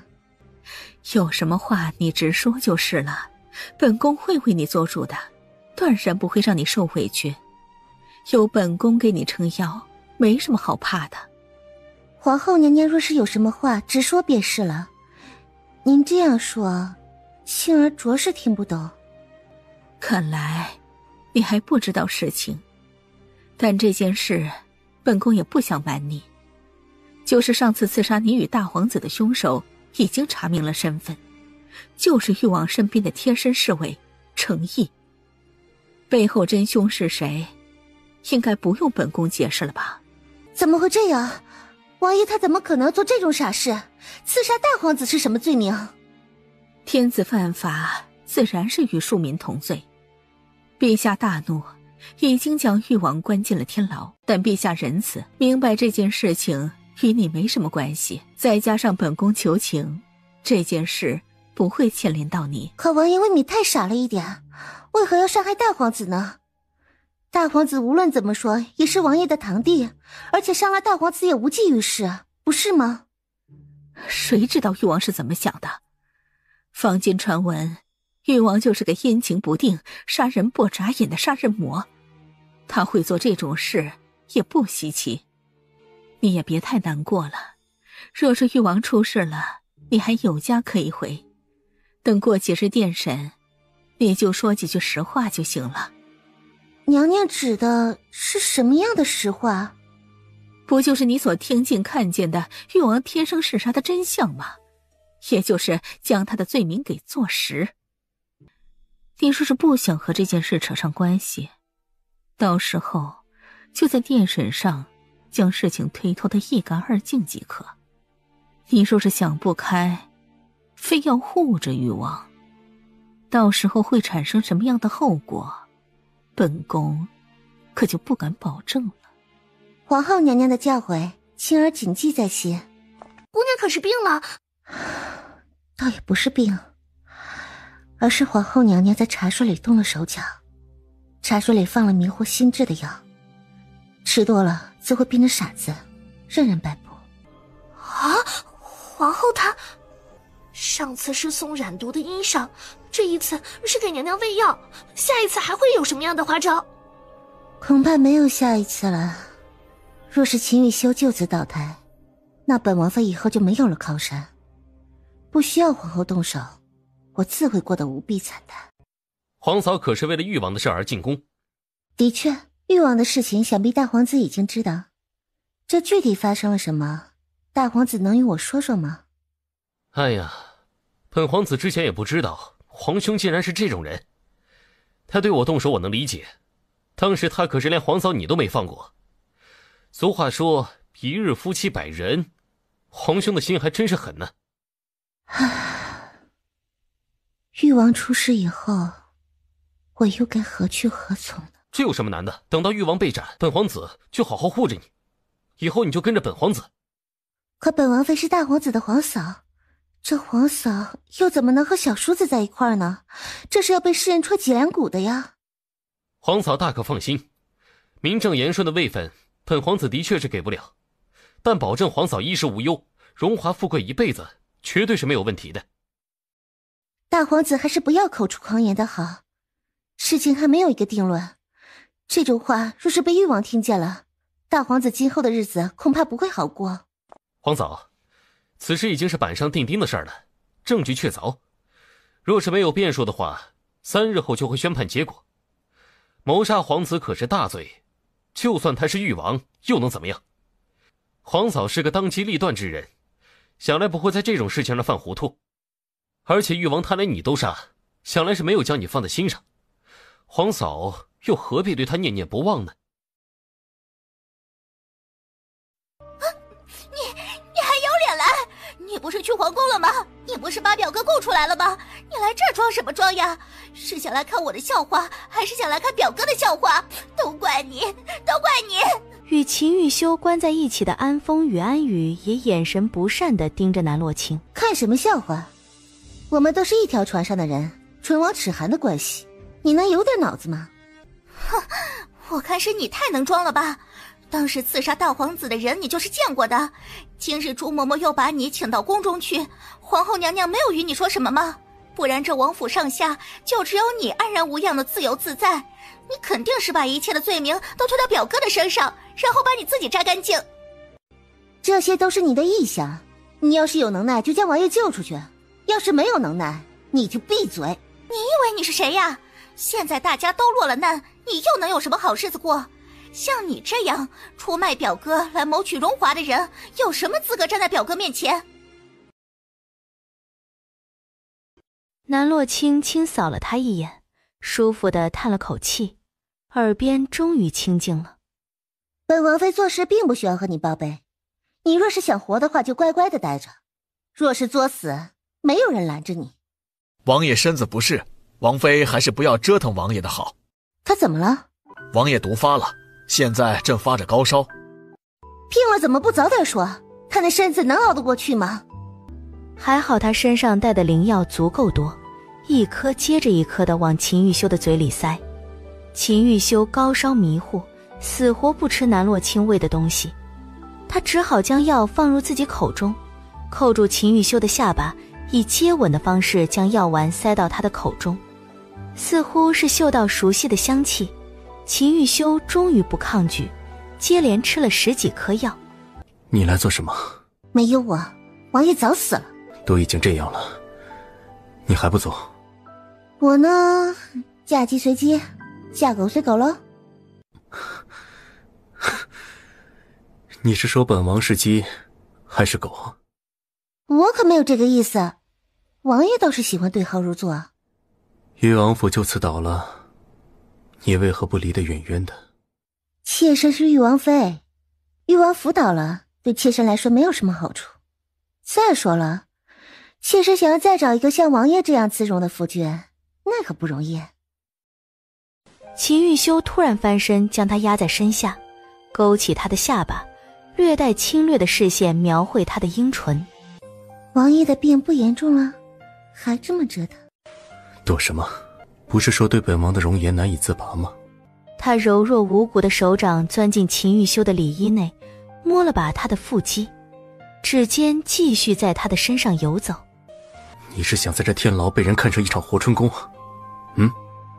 王爷若是不介意，妾身自然乐意的。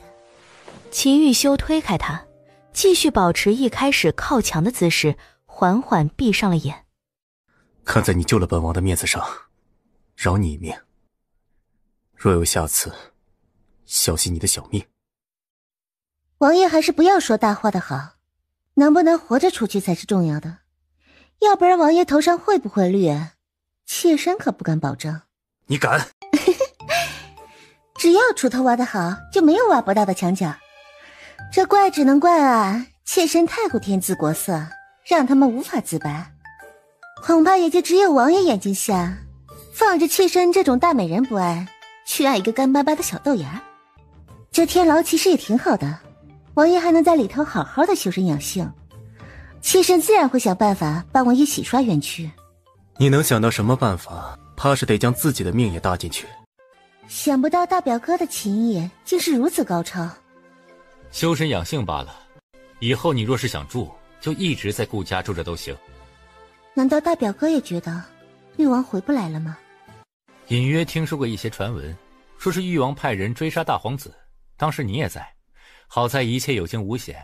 可那杀手竟是誉王身边的人，刺杀大皇子的罪名可不轻，证据确凿的情况下，翻身的概率不大。那大表哥可知道他们是如何定罪的？要想救秦玉修，就得查明皇后他们是在哪儿动的手脚。3日后就得3堂会审，时间紧迫，他的走动必然被多双眼睛盯着，总归会打草惊蛇，留给他试错的机会不多了。小表妹，难道你还想为秦玉修平反不成？表哥怎么不谈了？小妹许久未听到如此高山流水之乐了。大表哥的琴艺高超，乐声沁人心脾。表哥觉得，若是小妹去劫狱的话，胜算有几分？收回这些不可理喻的心思，劫狱可是诛九族的大罪，你难不成想被杀头不成？可小妹也不想看着王爷在牢中受苦。若是王爷有个3长2短，小妹只能和夫君一同赴黄泉，好歹能做一对苦命的鸳鸯。南洛清这么说的确是在演戏，但在演戏里夹杂着几分真情，倒不是因为他已经对秦玉修爱得死去活来，只不过是原主的诅咒还没解。秦玉修若是死了，他也得跟着玩完。他是真心实意的想救秦玉修出来，可大表哥不配合，他只能用如此极端的办法来炸一炸顾景天。休得胡言，以后这种话不准再说了。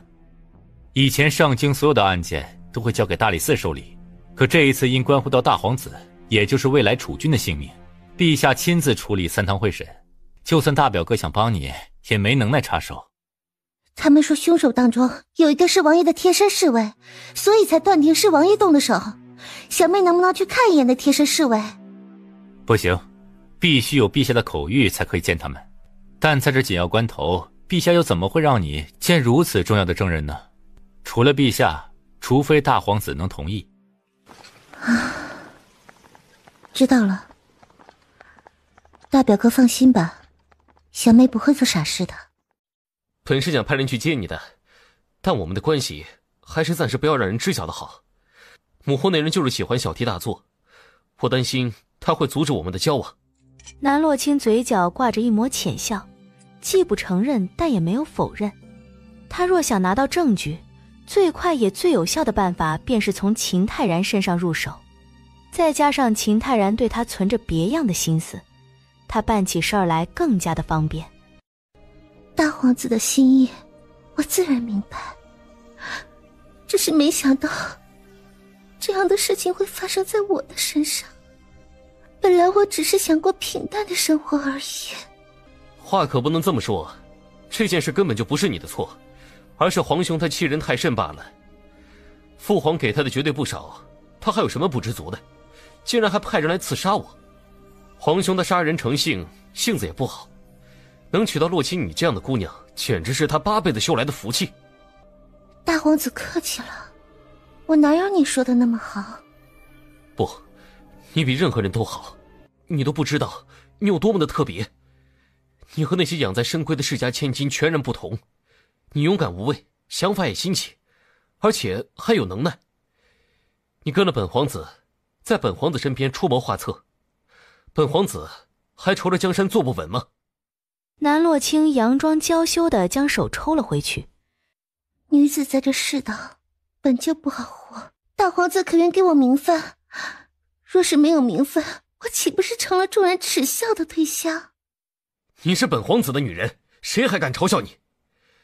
不过名分短时间内是给不了你，但本皇子肯定会对你好的。再说了，你有本皇子的心就好了，在乎那么多虚假的东西做什么？大皇子，你喝多了，喝点茶醒醒酒吧。我没有喝多，我就等你一句话，你觉得好，我就将你带入东宫。可誉王的事还没有一个结果，我若是真这么做了，可是会受万人唾弃的。誉王的事儿不就已经有结果了吗？再等2日他就会被处刑，我不过是提前2日照顾你罢了，又有什么不可？一日夫妻百日恩，我和誉王怎么说也是有点交情的。不如这样，你让我去关押重犯的地方看一看，让我去见见那人，也就信了誉王的谋逆。那可是关押重犯的地方，闲杂人等都不能进去。你去那儿做什么？原来大皇子说的那些深情的话都是用来哄骗我的，这么小的事都不愿意做，我可不信大皇子会护我一辈子。这事儿的确是难办，你身份特殊，母后不会允许你见那几个重要人证的。那就不能让我乔装打扮去见一面吗？又不会有外人知晓。行，到时候本皇子偷偷带你进去，绝对不会有外人知晓。哎，姑娘，您不能进去，里面的可是贵客，你若是冲撞了贵人的话，小的也担待不起。哼，滚开呀，老东西！我这是去捉奸，里面和男子私会的可是我的嫂子，你要是耽误了事儿，姑奶奶我就把你整个酒楼都给拆了。哎，姑娘，哪有什么你嫂子啊，里面的是贵人，小的我真的得罪不起，你就行行好吧。别废话，本小姐的消息绝对不会错。楚轩儿得意洋洋地冲到门外，一脚踹开房门。他得到的消息是南洛清会情郎，可他万万没想到，南洛清会的情郎是他的心上人大皇子秦泰然。秦泰然就盼着将南洛清灌醉后好亲热一会儿。这酒过3巡，竟然被楚轩儿这个丫头给搅乱了。大皇子，你怎么能做出这种事呢？你怎么能与南洛清这个贱人私会呢？她是我表哥的女人，你也不能饥不择食到这种地步吧？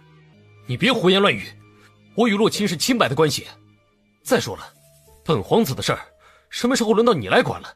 你管好自己就行。大皇子，我这是为了你好。南洛清这个女人奸诈狡猾得很，任何人靠近她都没什么好下场。我这是在帮你，你怎么就不懂我的良苦用心呢？这儿被本皇子包了下来，请你出去。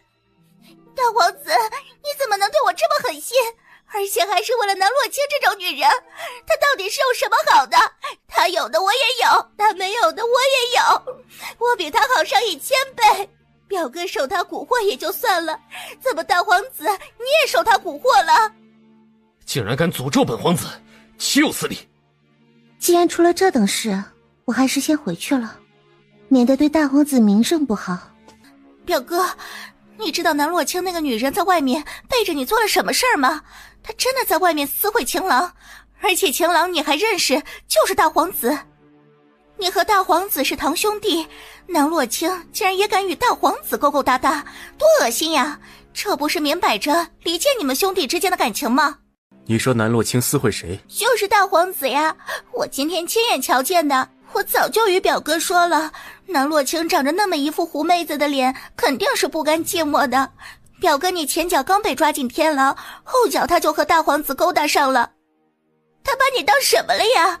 他只是把你当作攀上富贵的登云梯，转眼就想当太子妃。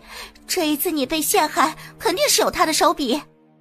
表哥，你可千万不要再受他的蛊惑了，你就应该是弄死他，让他给你陪葬。王爷，若是郡主说的都是对的，你就不能不放在心上。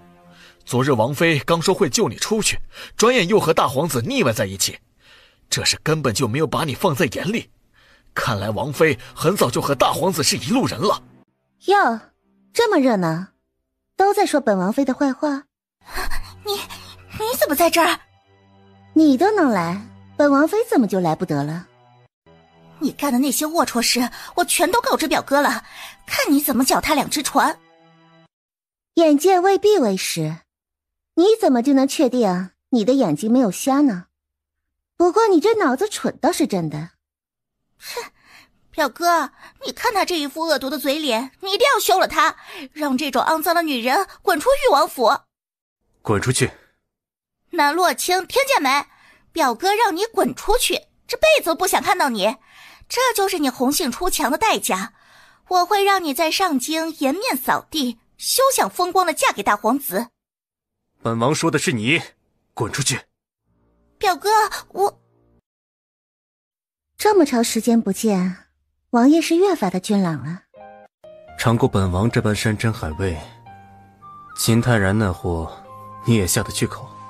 大皇子温柔体贴，对妾身又上心，更是那上京女子的梦中情人。妾身和大皇子走得近一些，也是情有可原的。漱口！你还当真是越发的无法无天了？秦玉修猩红着双眼，抬手掐上他的脖颈，连他自己都不明白妒意从何而来。他心里没有南洛清的位置，却不想看着他冲着其他男人巧笑倩兮。他的东西谁都不准染指。若你真的敢与秦泰然勾搭在一起，顾家上下会为你偿命。本王一天不死，你就休想逃出本王的手掌心。难道说王爷已经忘了宋玉泉，已经被我迷得神魂颠倒了？不准提他！可王爷怎么看都像是打翻醋坛子的模样啊！恐怕王爷现在心里只剩下妾身的好了。南洛清，你祸害别人也就够了，祸害祖母做什么？祖母年纪大，哪是经得起这么折腾的？二表哥是不是对我有什么误会？祖母的事我并不了解。是，你肯定不了解，毕竟你这人最是口蜜腹剑，再装得一脸无辜。所有人都为你去死，你清清白白干干净净，没人能说你什么。祖母到底发生何事？祖母为了救你的心上人，带免罪金牌进宫求陛下了，可陛下大怒，控制祖母不愿放人。你满意了？小表妹，你别怪二哥说话难听，他这人呐，在军中带兵打仗习惯了，说话就是不好听的，你别往心里去。免死金牌是什么东西？我之前从未听祖母提起过。那是顾家的传家宝，顾家为了大齐立下赫赫战功，先皇为了赏赐顾家，便给了祖母一块免死金牌。那块金牌一直都没用，这次为了救誉王，祖母连免死金牌都用上了。小表妹可是想请救兵，顾家摊上事儿，其他人要与顾家撇清关系还来不及呢，怎么可能来救人？越是急的时候，就越不能乱了阵脚，而且不试一试，又怎会知道事情没有转机呢？晴啊，你快些回去，有什么事儿，祖母一个人扛着就够了。以前是祖母护着我，现在轮到我来护着祖母了。你这孩子怎么就这么执拗？陛下大怒，你小心被牵扯其中。祖母一把年纪了，早就看淡了生死。南洛清了解的前因后果，对秦泰然的厌恶又深了几分。还真是最是无情帝王家。顾家二郎为了大齐出生入死，血溅沙场，却成了秦红叶眼中的反贼，这得寒了多少忠臣的心？再加上让旁人跪着也就算了，让祖母这七老八十的年纪跪着，不就是想要他的命吗？哎呦，玉王妃娘娘，您这是做什么呀？是要抗旨不成？陛下要罚，就让我跪好了，我身子够硬了。祖母身子不好，还请让她先回去。哎呦，玉王妃娘娘，这是说的什么话呀？陛下的旨意什么时候听你一人之言了？陛下让顾老太君跪着，那自然是有陛下的道理，怎么能说换人就换人？难道是想抗旨不成？朱公公，别把那一套罪名扣在我的头上，本王妃要面圣。玉王妃娘娘倒是从始至终的狂妄啊！别怪老奴没有提醒你，你这样可没命活到明日。朱公公放心好了，本王妃活的肯定比你命长。唉，罗琴呀，祖母知晓你就是这性子，眼里揉不得沙子，在宫中行差，踏错一步，那可是万劫不复的境地。这件事是祖母引起的，就不应该将你卷进来。祖母，一家人可不能说牵连之类的话，若真要说牵连，也是我牵连了顾家。如今事已至此，逃避也没有用，还不如去会一会陛下。南洛清，你可知罪？陛下，我们何罪之有？朕让顾老太君跪着，你凑什么热闹？是想抗旨不成？秦红叶从未将南洛清放在眼里过，一个被元安侯放弃的草包女罢了，还能翻出什么浪来？没想到这草包倒有几分不知者无畏的精神，连他都敢顶撞。臣女并不想顶撞陛下，只是想问一下，为何要罚跪祖母？誉王罪不可恕，顾家竟想用免死金牌救人，难道不是与誉王一伙的？陛下，誉王爷是不是有罪？这不是再明显不过吗？南洛清，你知道不知道你自己在说什么东西？朕的话你也敢忤逆？臣女不敢，陛下是误会臣女的意思了。免死金牌乃先皇所赐，先皇说可以救任何人，陛下这样做才是真正忤逆先皇的意思。强词夺理，来人呐，将他们押下去。陛下不可，陛下如果这么做的话，就会引起民怨，到时候怨声载道，可是对我们大齐不好啊。你怎么来了？这件事和你没有关系。老臣不过是不想看到陛下做错事而已。顾老太君既然手上有免死金牌，那就顺他的心意好了，不然这免死金牌岂不是一点用处都没有？这不就是违背了先帝的旨意吗？好啊，你们一个两个的是想要造反不成？朕说什么东西你们都不听，别人说什么你们都听，要不然朕的龙椅给你们来做。朕不管你是因为什么来帮顾家和誉王的，这件事可不是普普通通的事，而是谋逆。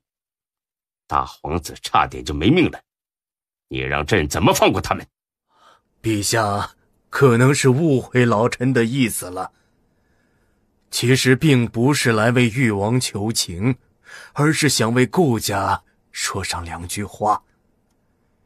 这么多年，顾家为了朝堂尽心尽力，如果没有顾家，就没有我们今天的太平盛世。难道我国就只剩下顾家能打胜仗不成？你们一个两个都听顾家的话，朕懂你们的意思。既然赵大人都来了，朕就各退一步。你们顾家把免死金牌带回去，誉王的事儿你们不要插手。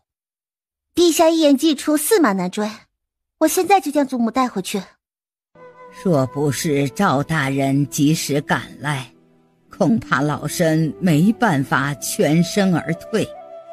以后赵家有用得着顾家的地方，烦请开口。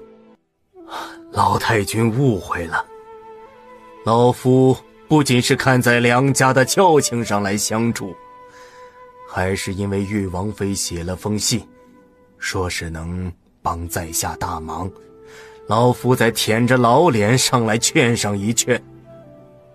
好在陛下还是给了老夫一个面子，没有继续为难老太君呢。老身倒是不知此事与他有关。誉王妃修书一封给老夫，说是能治好孙儿的病。孙儿今年已3岁，却迟迟不能开口说话，更是表现出一副痴痴呆傻的模样。老夫，我愿拿自己的性命去换我孙儿的性命。誉王妃可得言而有信，何时去救我那乖孙？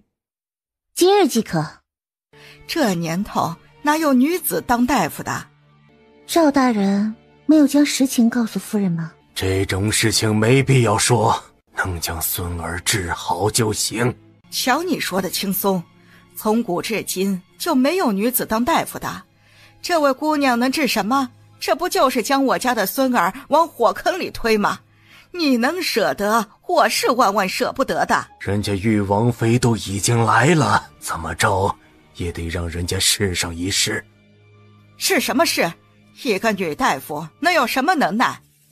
夫人可有胸闷气短的病症，晚上也难以入睡，胸口偶尔会有刺痛感，总是会时不时觉得难过，然后落泪发脾气。你怎么知道？我是大夫，自然知道。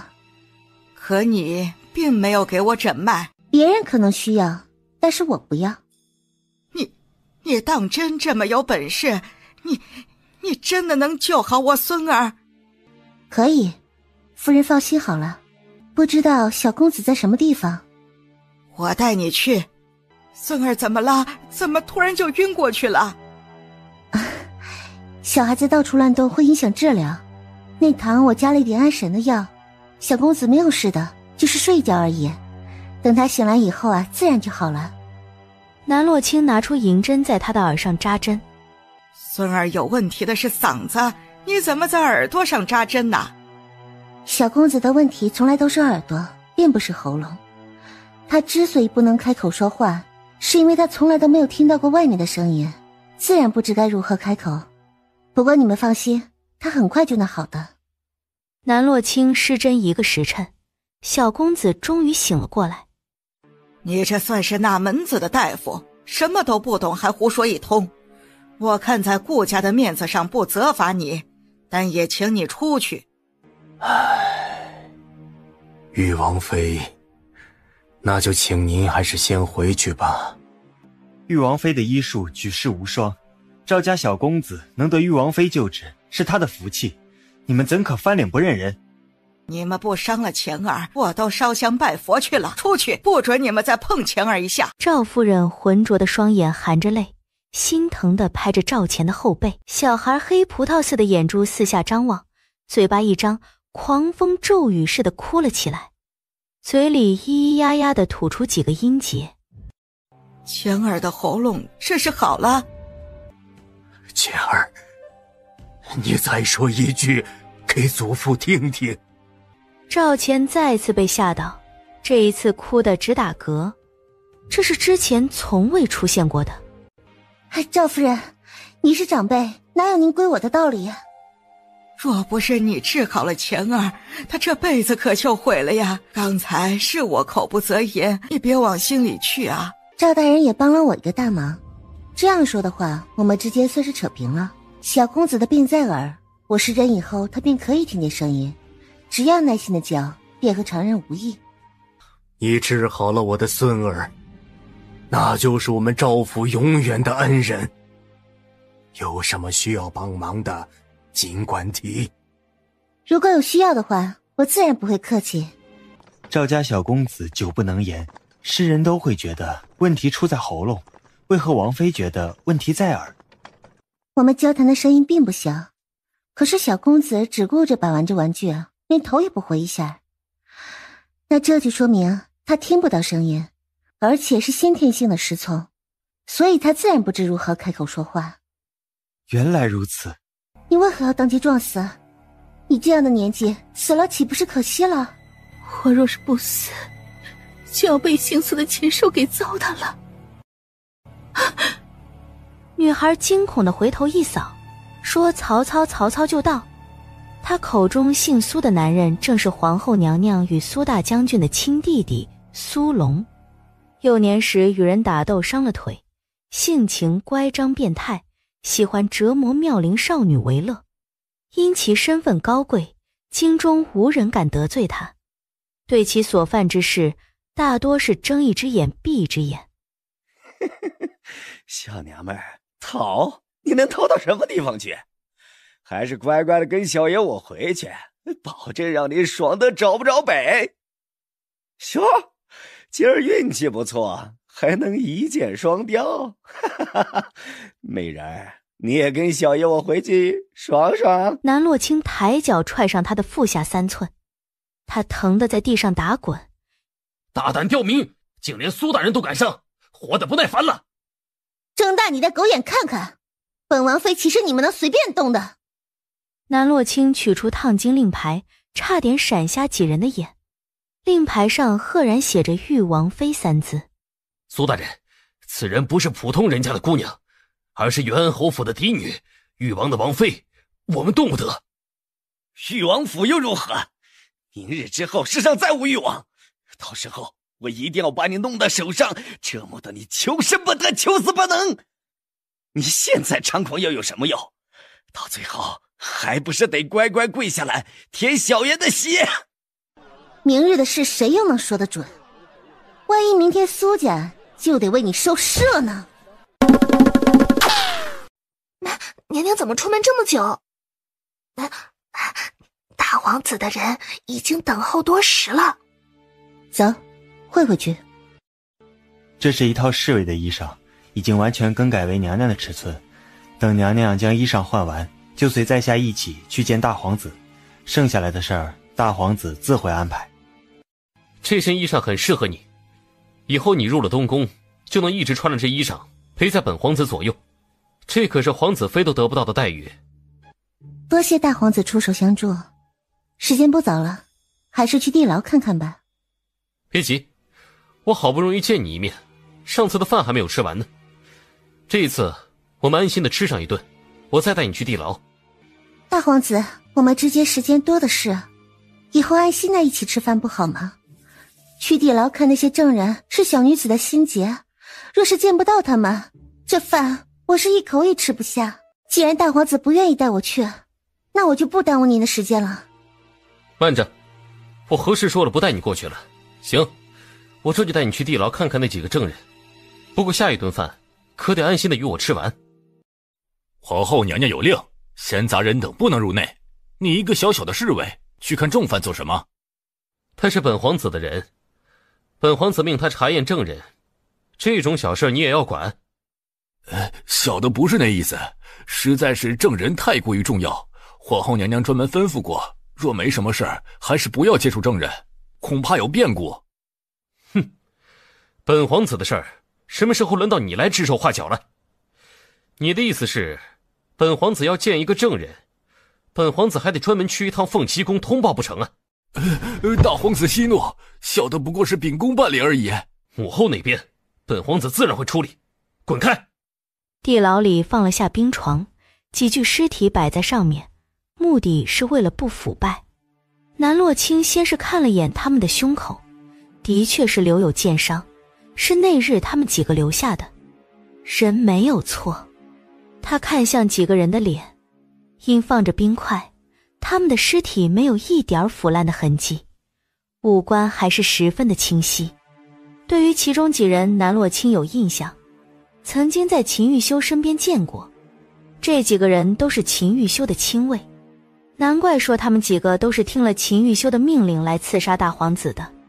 如今铁证如山，死人又没办法开口辩解，怎么看秦玉修都死路一条。南洛清盯着他们的脸看了一会儿，发现他们的脸与脖颈的肌肤相差许多。他索性上手在他们的脸上摸了摸，还真的被他找到了破解之法。没想到皇后竟是用李代桃僵的办法来栽赃陷害秦玉修。你干什么呢？证人是你能随便碰的吗？南洛轻手一抖，有一些粉末落在他们的脸上。我不知道不能随便碰，既然几位大哥都这样说了，我肯定是不会再动手动脚的。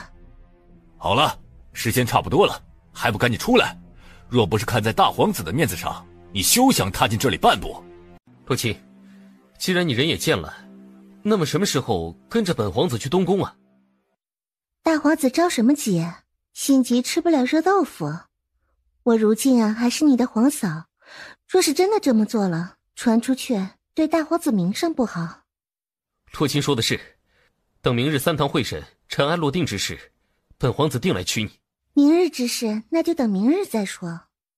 翌日3堂会审之日，与事件无关之人不允许进入乾坤殿。秦玉修，刺杀泰然一事，你可知罪？欲加之罪，何患无辞？玉修，朕念你是先帝之子，才给你个机会，而你这态度，着实令朕失望。秦红叶虚伪地捏了捏额角，瞧着倒像是一个慈爱的长辈。其实最恨不得秦玉修去死的就是秦红叶。可你千不该万不该，不应该对泰然动手，你这是全然不顾手足之情。泰然一直拿你当亲兄弟，你竟然派人刺杀他，手段残忍，令人发指。都已经死到临头了，誉王还一副不知悔改的姿态，还真是令人心寒。你与泰然是一同长大的好兄弟，泰然至今还不相信你会这么做，还在本宫的跟前为你求情了许久，你还真是枉费他的一片心啊！今日你能对泰然动手，来日保不齐会弑君，你眼中还有没有君臣之道？陛下和皇后娘娘振振有词，为何不拿出证据来，让大家也好相信此事的真实性？乔玉王妃这话说的，好似本宫与陛下是个喜欢诬陷人似的，不就是证据吗？来人，将证据带上来。这几人对于玉王妃来说应该熟悉得很，他们的胸口还有你们打斗时留下的伤口，这可做不了假。你们再看他们的脸，不就是誉王身边的亲卫吗？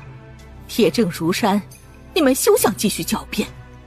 皇后也就是让那几具尸体走个过场，等几人看清了，他就命人将尸体带下去。可万万没想到，南洛清抬手阻止了侍卫们的动作，盯着几具尸体看了半晌。皇后娘娘，这几人本王妃根本就不认识，怎么就成了誉王府的亲卫了？秦玉修冷冷地扫了眼尸体，目光凝在南洛清身上。这就是他的王妃想出来的救命之法，就连证人都能动手脚，果真是有能耐。皇后娘娘惊得直接从凤椅上起身，直冲冲地到殿中。那几人竟换了一张脸，露出他们本来的面目。怎么可能？那些药是他从西凉买来的皇家秘药，上脸之后就能捏成任何人的容貌，并且永不消退。他明明悉心地护着这些证物，怎么可能会出纰漏？陛下，这摆明就是有人要栽赃陷害，还好老天垂怜，令真相浮出了水面，要不然的话，誉王殿下可就被冤枉了。本宫身子不适，需要休息。陛下难道不给个说法吗？难道让誉王白受这么多苦吗？再说刚才陛下对誉王是有浓厚的亲情的，怎么现在又没了呢？难道说陛下那些都是虚情假意不成？荒唐！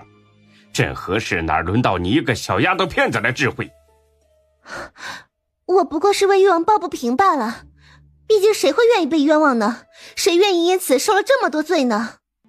陛下若是真的想要公正，就应该将幕后愚弄大家的罪魁祸首抓出来，这样才能给所有人一个交代。要不然以后还有谁会相信三堂会审的结果呢？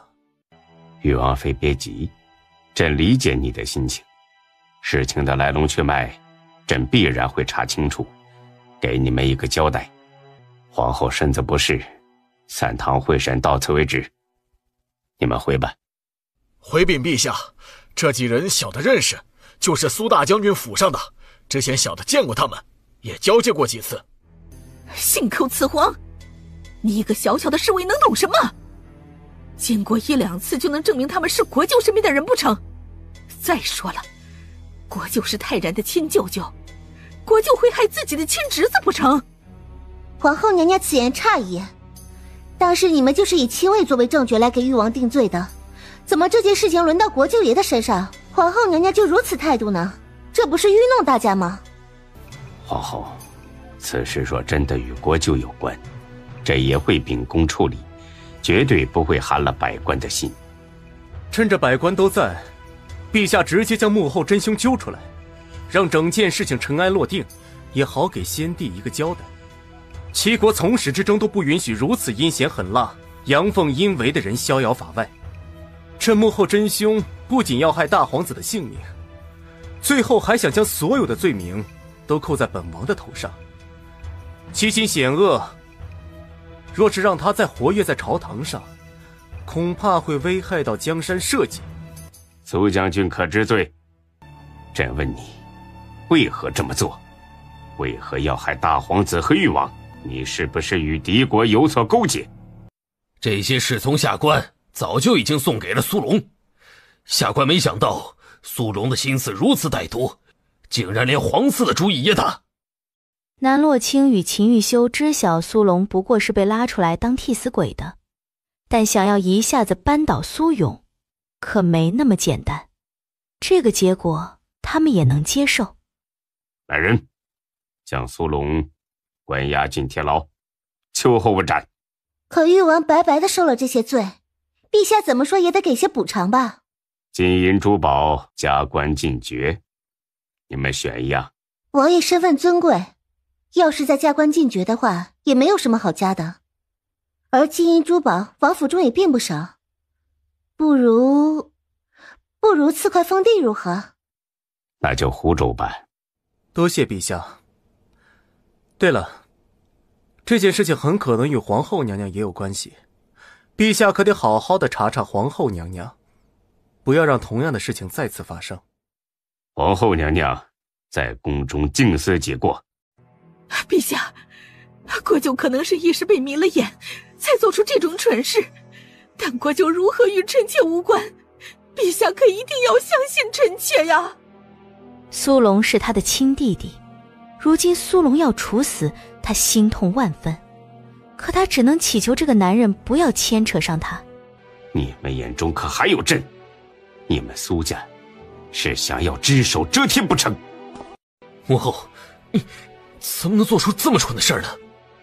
整件事的来龙去脉，秦泰然不太清楚，但他明白整件事肯定是对自己有益的，就放手让母后去做。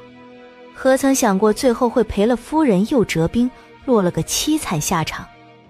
母后这么做为了谁？还不是为了你的将来铺路。陛下盛怒，母后可只剩下你了。母后，此事是你做的不对，既然父皇让你闭门思过，你就好好的闭门思过，不要多想。儿臣有事得出门一趟。你是要去见南洛卿那个贱人，是不是？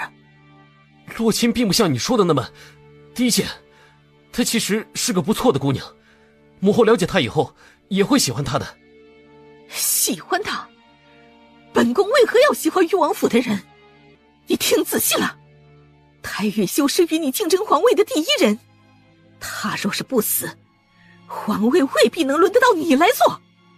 母后所说的儿臣都明白，但誉王只是个瘸子，一个瘸子能有多大能耐？母后放心，儿臣心里有数。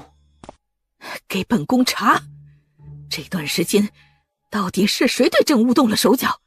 查到之后立马禀告本宫。娘娘是否要出宫见国舅最后一面？反正也是要死的人了，去见最后一面也没什么用。不过本宫必然会替弟弟报这个血海深仇。这是这段时间为了救王爷花的银两，王爷记得结账。娘娘算的可真是清楚，救王爷于水火之中，这不是应该的吗？如果你喜欢在地牢待着，那你现在就回去，没有人拦着你。本王妃只救王爷一人，可并没有打算救你。闭嘴，在主子跟前哪有你说话的份儿？准了。哼，表哥之所以没事儿，是表哥吉人自有天相。你之前做的那些龌龊事，我和表哥可都是记得清清楚楚。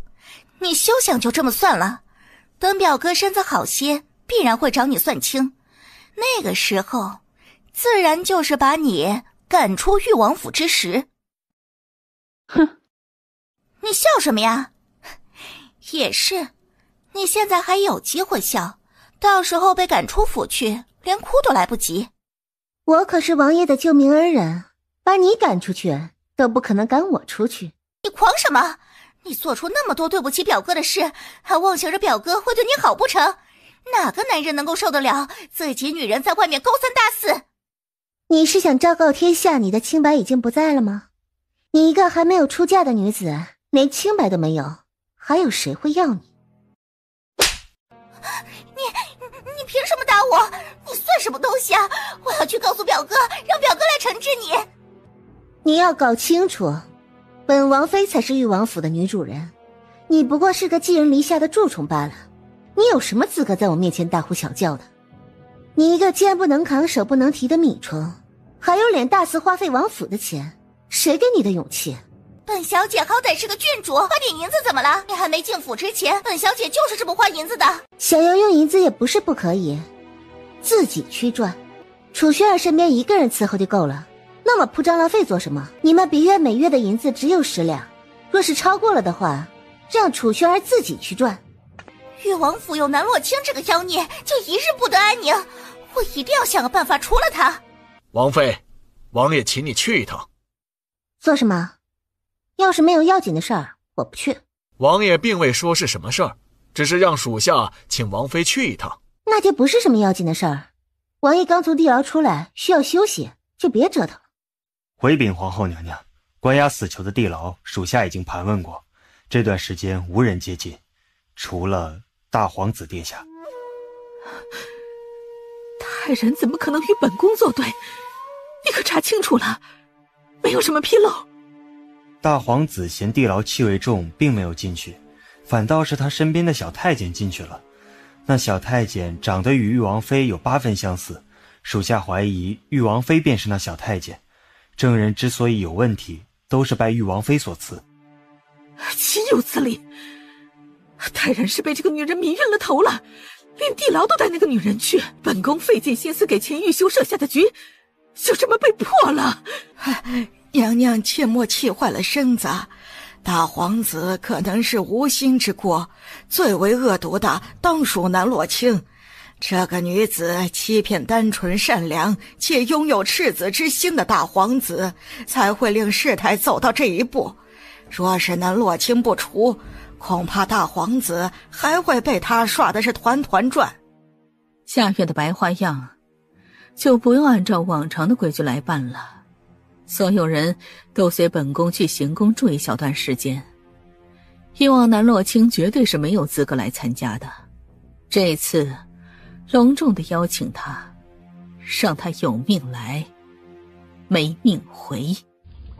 王爷不知道进女子闺阁是要敲门的吗？你这样直接闯进来，那就是流氓。就你送给本王，本王都不屑要。南洛卿自诩上京最美，可听不得这种话，一下就将他从轮椅上拽进了浴池。随后他像是条蛇似的缠上男人的腰身，将其紧紧地抵在池子边。骤然拉近的距离与女子滑腻柔软的触感令秦玉修眼微泛红。滚开！王爷还真是嘴硬，这嘴上说着拒绝，身子倒是诚实。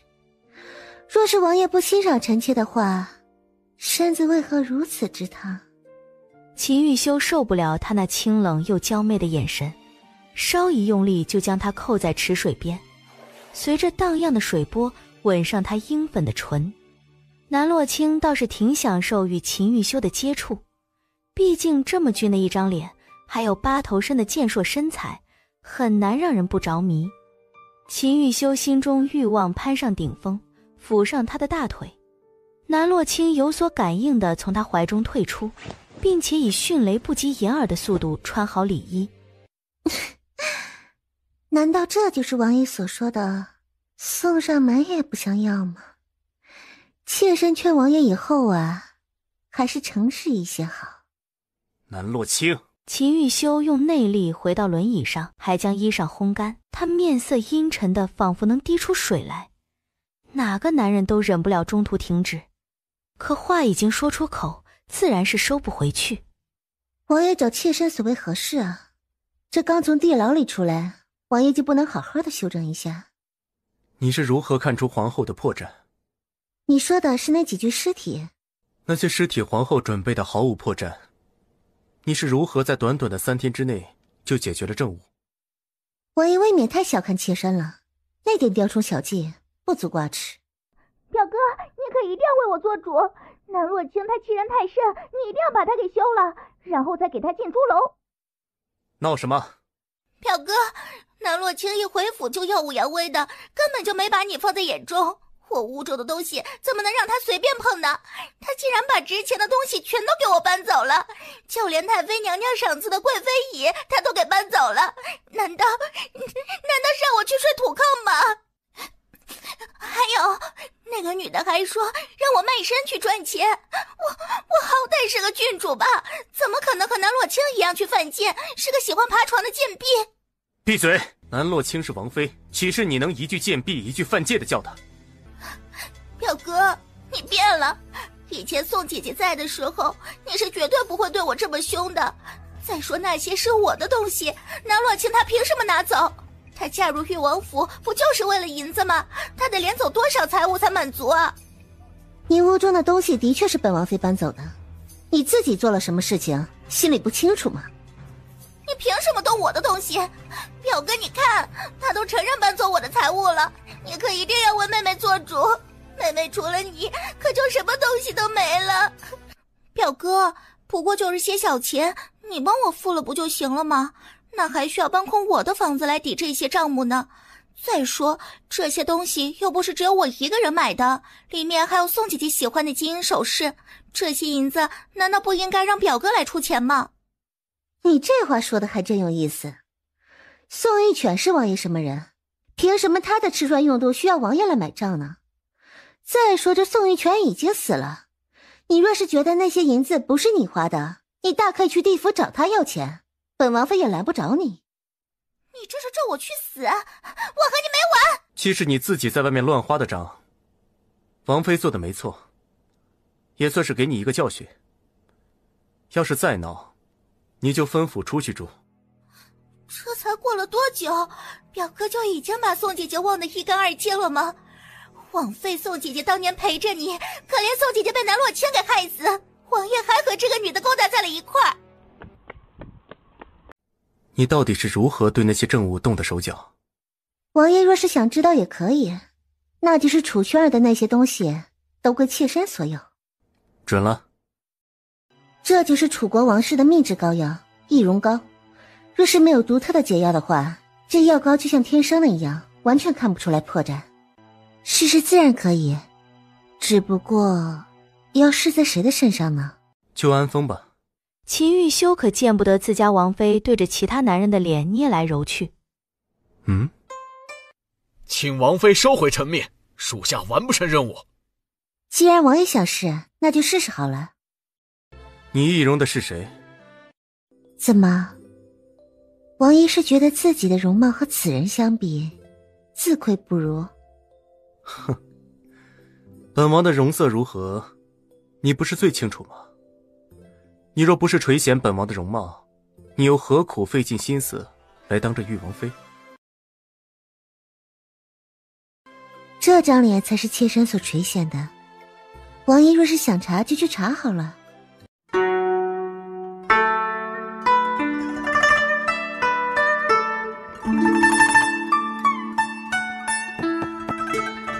娘娘，大皇子来寻你。你去和大皇子说一声，我收拾一下就过来。不准见。难道王爷想要见大皇子？这个也不是不行，就是王爷这副模样见人，恐怕会再生出其他的祸端来。王爷三思而后行。王爷若是再不放妾身出去，大皇子恐怕要闯进来了。秦玉修眸色一暗，在他脖颈处狠狠咬了一口。南洛清疼得脸都红了，这副暧昧的模样就像是刚经了人事似的。哎，王爷难道属狗的吗？见人就咬。你是本王的，本王想如何就如何，记住你的身份。秦泰然一瞧见南洛清，就发现他脖颈处暧昧的咬痕，仅仅是一个痕迹，他就联想到他在秦泰然身下是如何承欢。洛清，那证人可是你的手笔。大皇子这是什么意思？陛下不是说了吗？这件事是国舅爷的手笔，那既然是国舅爷所做，怎么可能和本王妃有关系呢？我说的是，当时你说过要去地牢看证人，你接触了证人，后来证人就出事了，是不是？你无心之中对证人做了什么？大皇子，我当时就是远远的看了一眼，也没有瞧见什么东西。大皇子这样问，难道是知晓栽赃陷害王爷的不只是国舅爷一人不成？本皇子怎么可能与此事有关？难道本皇子还会雇人来杀自己不成啊？荒唐！大皇子说的是，既不是大皇子，也不是誉王殿下，那就一定是苏龙了。大皇子可还有其他的事情？若是无事的话，那就请回吧。皇后娘娘可不喜你在誉王府待太久。洛清，你别这样跟我说话，太过于疏离。大皇子想本王妃如何待你？男女授受不亲如此简单的道理，大皇子不可能不懂。李伯，送客。洛清，本皇子懂你的苦衷，是不是皇兄强迫你与我划清关系？别怕，你给本皇子点时间，本皇子一定会接你来身边的。这时间不会太久。装什么深情？不过是觉得别人的东西更香罢了。该娶的皇子妃一个也不落。本王妃不过是到后宫3000佳丽当中最不起眼的那一个。王爷没走，转眼看见他脸上的易容膏还没拆。早就说了让旁人来试，王爷非不听。你看，这不是白白的遭了罪吗？脸都红了。弄掉。这易容膏是西凉的秘制药，你是如何得知的？王爷对我未免太过好奇了吧？这可不是个好现象。难道说王爷在不知不觉当中已经对妾身情根深重了？娘娘，王爷怎么走了？奴婢还以为王爷今日会留下来用膳呢。留他做什么？他整天就摆个臭脸，还请他吃饭。娘娘，王爷其实对您挺好的，刚才见您的簪子坏了，还说去库房给您取10个簪子呢。可见娘娘在王爷心中也是十分重要的。那你是不知道，他整个库房的首饰都是为那宋玉泉准备的。如果不是宋玉泉没了，哪还轮得到我呀？不过他既然要送，那就收着好了。他送的东西也总不至于太差，能卖不少银子呢。南洛清时时刻刻为以后跑路做准备。兵荒马乱的时代，银子不能少，有了银子，以后的路会好走得多。等他攒够足够多的银子，能够在世外桃源之处有一处别院，再带几个伺候人的丫鬟嬷嬷。娘娘，你可不能再将王爷给气走了。您是誉王妃，若是没了王爷，旁人可就不管不顾的欺辱你了。娘娘可不要再这么想了。本王妃之前怎么没觉得你这么会说呀？你呀就放心好了，王爷那人就这性子，你越是不给他脸，他就越高兴。娘娘所说，奴婢可就不明白了。世上男子都喜欢温婉贤淑的女子，怎么会如此奇怪？收拾一下，去库房取些药材给祖母送过去。好的，奴婢这就去。怎么满头是汗的？拿了这么多？是王爷说的，只要是娘娘要，无论多少都给。奴婢也不知道具体需要多少，就全部都搬来了。那倒是找个人帮你一起拿呀。奴婢倒是想啊，凑巧碰见了表小姐来拿药送礼，还说什么要送给太妃的礼不能散漫了。说来说去，还是奴婢手里的这批货最好，表小姐就打起了这些礼品的主意。奴婢寻思着，这些东西都是给娘娘准备的，怎么可能给她？奴婢呢就灵机一动，撒腿就跑，野狗都追不上奴婢。拿，喝点水休息一下。不过这个太妃你可有印象？太妃是曾经的淑妃，也是誉王殿下的养母。誉王年幼凄惨，是由淑妃养大的。先帝故去后，太妃就一直在慈云寺住着，鲜少回上京。不过太妃与王爷的关系很好，而表小姐也是太妃看着长大的。太妃膝下无子，自然是将两人视作自己孩子般爱护。表小姐突然去见太妃，心思不纯。她呀，何止是心思不纯，简直是将脚靠山写在脸上了。啊，那这太妃若是回上京，岂不是对娘娘不利？娘娘可得想个法子。不急，到时候会一会这个太妃，自然就有对策了。你滥杀无辜，就不怕遭天谴？无辜？皇后娘娘与苏将军可并不觉得你无辜。你在胡言乱语什么？我的罪难道与皇后娘娘有关？皇后将暗算本王的罪名都推到了你的头上，你就是个替死鬼。本王好心让你在黄泉路上死得明白一点，做鬼也得明白去找谁报仇。什么杀你的罪名与我有何干系？苏家人设计害王爷，王爷命不该绝，还戳穿了苏家人的阴谋诡计，这罪名总得有人来扛。苏家人心照不宣地将你推了出来替死。你们胡说，我也信苏家人怎么可能不顾手足之情？哼，你以为我们没有陛下的口谕敢来抄你家？苏家想让我死，我死也要拉一个垫背的。行，你可一定得这么做，不做的话，本王有千百种办法折磨你。王爷，王妃来了。谁带她来的？看样子应该是李伯，属下这就带王妃回去。怕了？还有许多你还没有见识过，现在怕是不是太晚了？南洛清不理解他的别扭从何而来，倒是拉过他的手臂开始处理伤口。这点小伤有治的必要？我可不想年纪轻轻就守寡。哼，你不会以为本王最近待你不错，你就在本王心中很重要吧？王爷想多了，王爷爱喜欢谁就喜欢谁，反正啊，妾身对王爷没兴趣。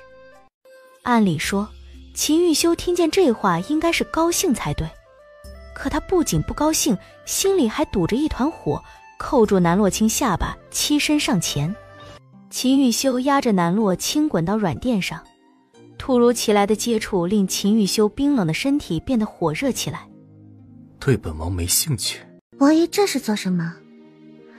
难道王爷对妾身有了兴趣？可妾身怎么记得王爷曾说过，心里只有宋姑娘一人。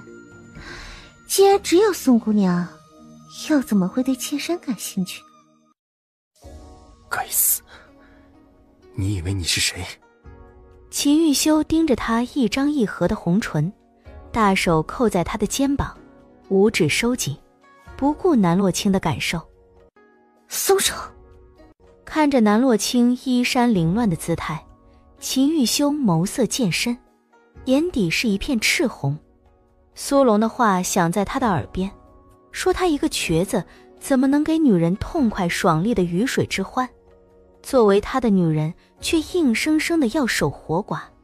秦玉修自是不认同苏龙所说的话，但作为男人，听到这种话，自然是想要证明自己的能耐。不过是鱼水之欢，他又不是不行，他只不过是不屑于碰除了喜欢的人之外的女人。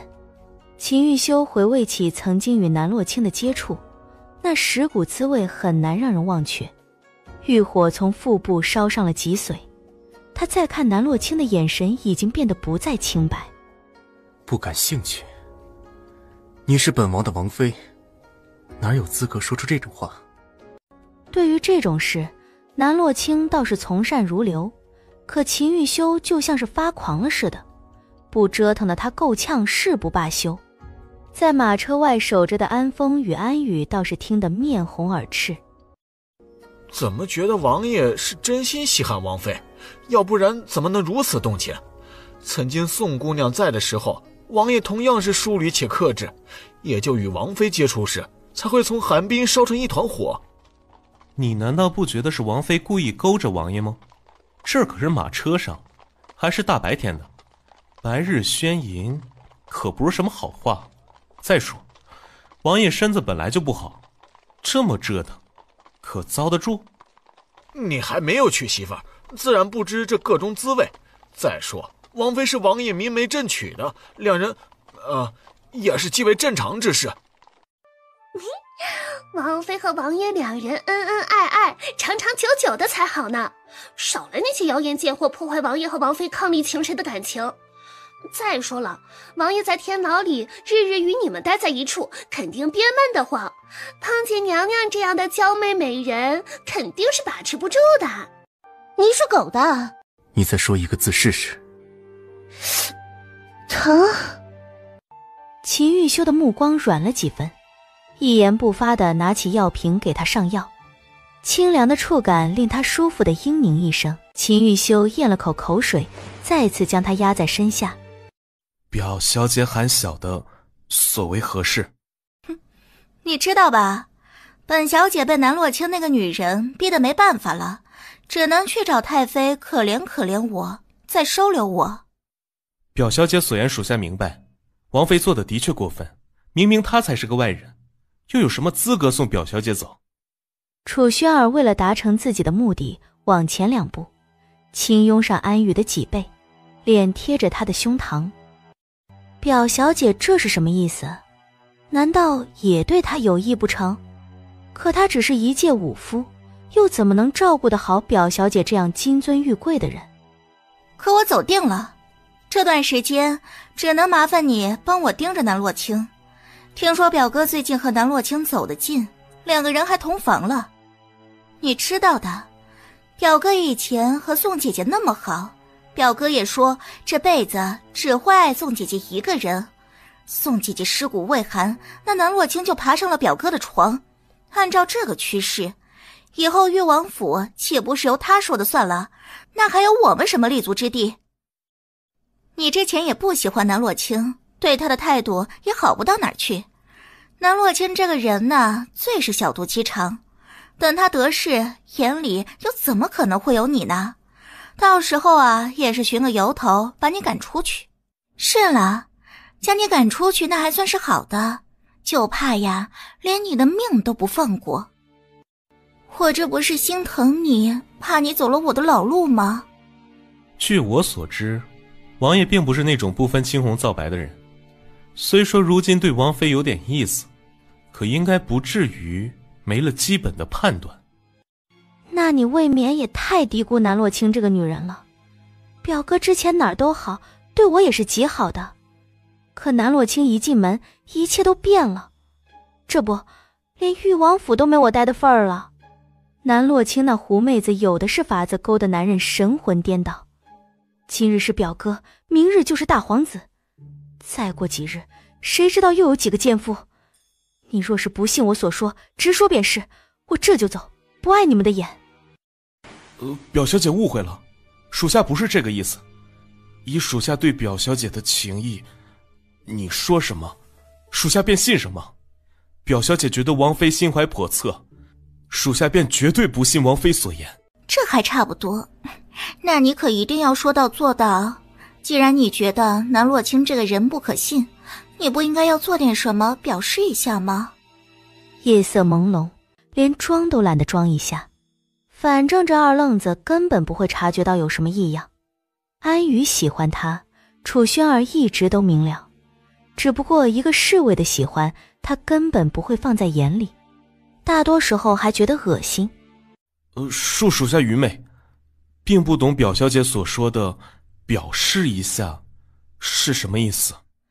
你知道的，在表哥的心中一直都有着宋姐姐的位置，你只需在这件事上下点功夫，惹得表哥厌恶南青洛即可，剩下的事等我从慈云寺回来再说。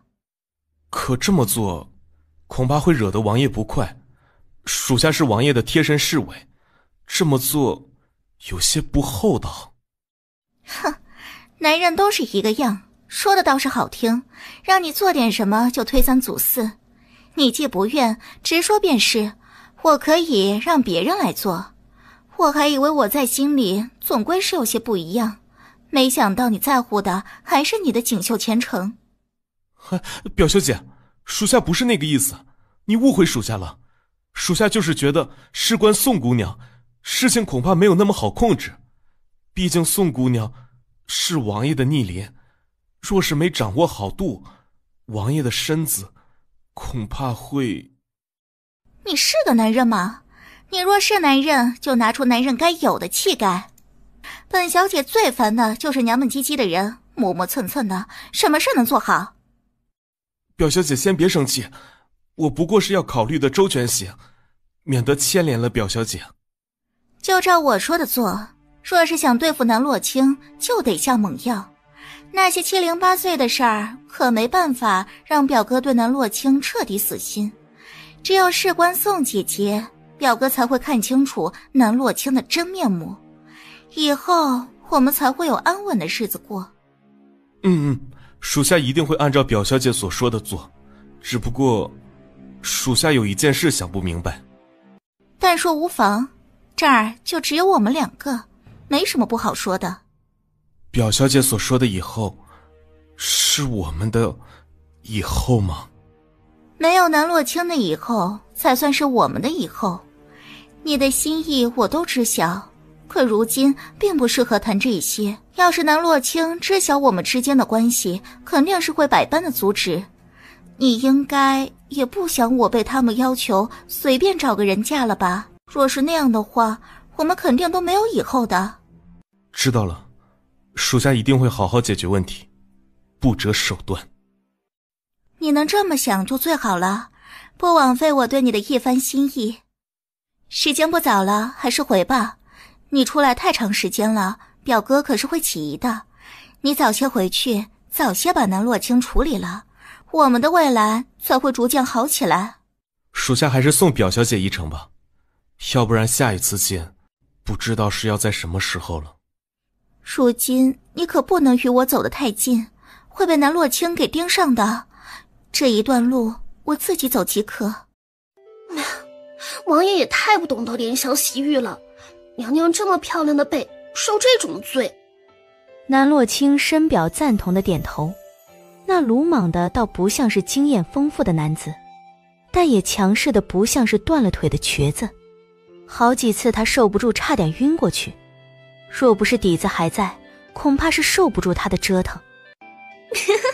不过有件事娘娘恐怕不知道，就是王爷虽说名声不大好，但却是一个极为传统之人。宋姑娘虽说养在王府多年，但王爷却是从来都没有碰过她，就连一根头发丝儿都没有碰过呢。所以说娘娘可是王爷的第一个女人。南洛清惊讶地睁开眼，眼中情绪涌动，许久才归于平静。难怪一直觉得秦玉修的技巧不咋地，原来是从没有碰过女人。也不知为何，他心里竟由此泛起丝丝的甜。心情一好，就想给唐月涨月钱。你们在本王妃跟前伺候也不短的时间了，伺候的也不错，更没有出什么大错。普通的丫鬟呢，月钱涨1倍，唐月，你的月钱涨3倍。娘娘，您给奴婢的月钱不算少，怎么又给奴婢们涨钱呢？银子要花在刀刃上，可不兴这么造。虽说涨月钱是件高兴的事情，可娘娘在后院还没有站稳脚跟，上下打点的地方所花的钱不少，怎么能随便乱花呢？若是以前的确如此，可如今却有些不同了。娘娘可别觉得奴婢笨，就用这种话来忽悠奴婢。以前世道好的时候，银子好挣，多花点也无可厚非。如今世道不好，四处发洪水和闹旱灾，死了一批又一批的人，那银子可得多存些，总有用处。你说的是，那么就只涨你一个人的月钱。既然是娘娘赏赐的，奴婢就没有拒绝的道理。奴婢会将那些银子存好，以备不时之需。不用，那些银子本就是赏你的，你爱怎么用就怎么用。不过本宫倒不是那样缺银子，如今名下还有3间铺子，银子不会像过去那样缺了。可铺子在娘娘接手之前就不好，以后生意会不会好也没有一个准数。想要生意好起来，恐怕是挺难的。你这是不相信本宫能将铺子做起来？奴婢自然是相信娘娘的，可是女子做生意从未有过成功的案例，就连顾家四小姐对生意还是一知半解的情况。那你就瞧瞧看，看本宫能不能将3间铺子给做好。奴婢相信娘娘要做的事情一定能成，有什么是需要奴婢做的？等这几日宫中的风波停了，本宫得好好的规划这些铺子，争取让利益翻个10倍。不是吩咐你给娘娘准备晚膳吗？菜呢？不是吩咐你给娘娘准备晚膳吗？菜呢？娘娘这不是折腾老奴吗？早在饭点的时候，老奴就给娘娘备好了吃的。你说娘娘在睡，老奴不敢多说，就一直热着饭菜，一天得热个7、8回。娘娘只说不吃，老奴这就要去休息了。娘娘又说要用膳，这不就是故意折腾是什么呀？想着娘娘恐怕是不想吃，老奴也就机敏的没做。嬷嬷是府中老人，怎能比我还不懂规矩？你是王爷派来伺候娘娘的，准备膳食是你的职责，不论是热多少次饭，都是你应该的。老奴把应该做的本分都做了，其他的全然是娘娘的刁难。而且天这么晚了，再吃可是会积食的，对娘娘的玉体也不好。你最好还是去劝劝娘娘，这顿饭啊，不吃为好。娘娘是千金之躯，哪轮得到你一个老不死的指手画脚？要是饿坏了娘娘的玉体，你担得起吗？老奴在府中伺候多年，还没出过半分错呢，就连王爷都得对老奴客气些。你也不看看是什么时辰了，这么晚还折腾什么？还是早些哄娘娘去休息吧。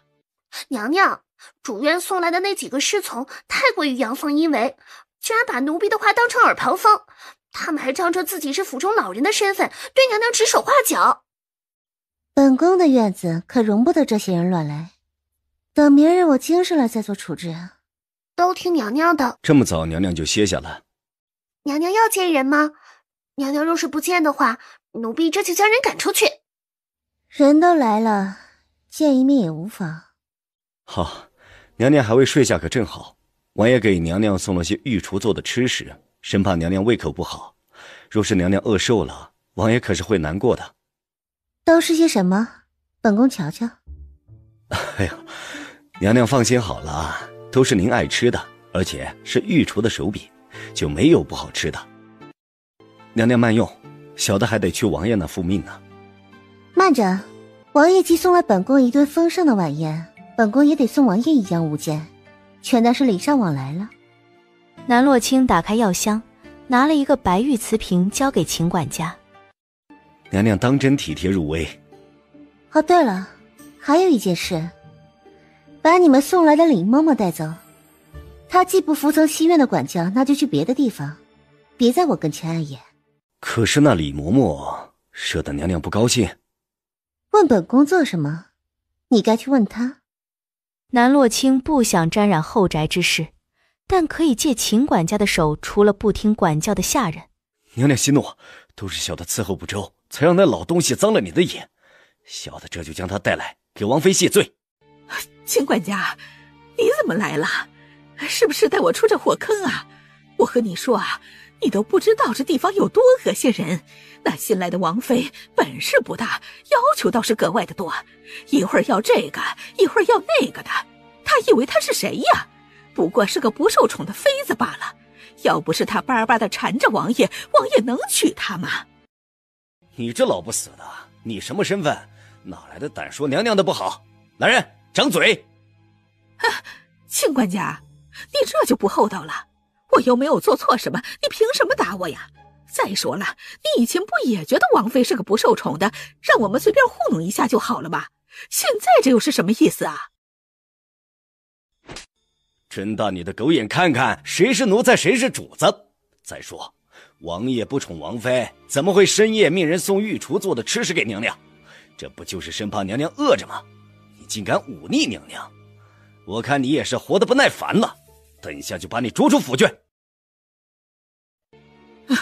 求娘娘饶命，老奴就是一时迷了眼，老奴对王妃是忠心耿耿的呀。当真？娘娘可一定要信老奴的话，老奴对您是一片赤诚。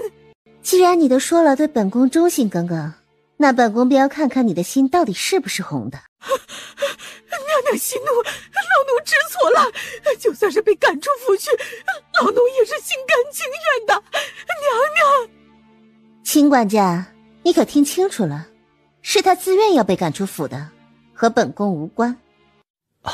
娘娘放心好了，明日西院的侍女，小的都会换一批，那些心不在焉的，小的都会换掉，势必要为娘娘找几个聪明机智的，绝对不会出现今天这样的纰漏。娘娘干得好，奴婢早就看那李嬷嬷不顺眼许久了，又因为她是府中老人，大家都让着她，不知道的还以为她才是府里的主子呢。将她赶出去也好，省得以后见了烦心。明日你去挑几个顺眼的丫头回来，免得再有人往西院安插眼线。娘娘能信任奴婢，是奴婢的福气。哦，对了，今夜还是表小姐离开上京去往慈云寺的日子呢，不知等她回来又会闹出什么样的风波。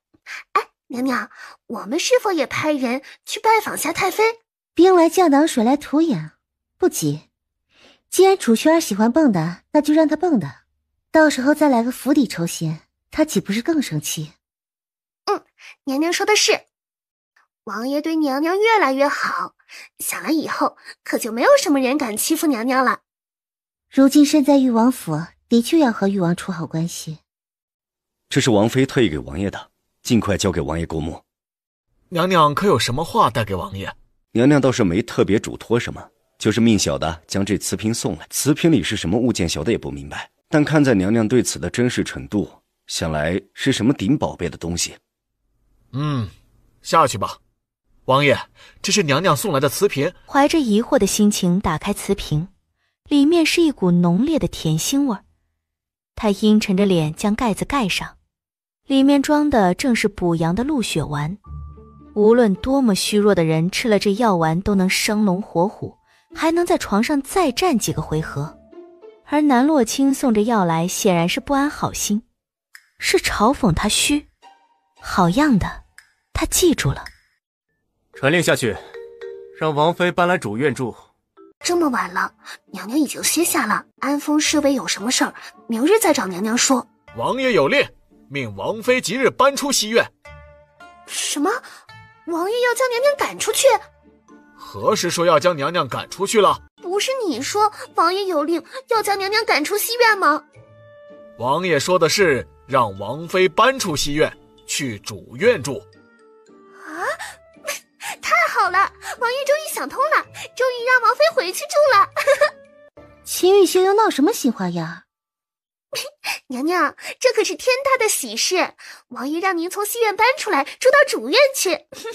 看来王爷还是心疼娘娘的，这么做也算是承认了娘娘的身份。这么说的话，本王妃岂不是要陪吃陪喝，还得陪睡？这样娘娘也能早些产下小世子，那样一来，在府中的地位可是会越来越高。明日再搬。看来娘娘送的礼深得王爷的心，礼刚送过去，王爷就要接娘娘回去。南洛清右眼跳了跳，那礼是他故意送的，目的就是为了让秦玉修保重身体，不要掏空了底子。言外之意就是少来烦他。不曾想，那鹿血丸竟起了反作用，让秦玉修与他的关系愈发的紧密。哎呀，娘娘可是身子不适，若是不舒服，奴婢这就命太医来给您把脉。这是心病，太医治不了。皇后不敢睡，毕竟一闭上眼就想起自己的弟弟。苏龙不知他的谋划，却要因此而丧命。不管怎么说，苏龙终究是他的亲弟弟。那吃点安神药，身子总归会爽利不少。老奴这就给娘娘做去。给本宫拿一件衣裳来。身后没有回答，皇后正觉得古怪，回头一看，一个满身是血的男人笼罩着她，手里还拿着一根绳子。苏龙，你怎么会在这儿？苏龙喉咙中发出怪的声音，咯咯咯的响声在夜色中听得瘆人的很。你是人是鬼？来人啊！救命啊！来人！皇后，你害得弟弟好惨呐！你自己犯的事儿，为什么要害我全家上下的性命？你既是那般疼爱弟弟我，就早一步下地狱如何？这样我们一家人总算是团圆了。来人啊！救命啊！抓刺客！皇后娘娘要不行了！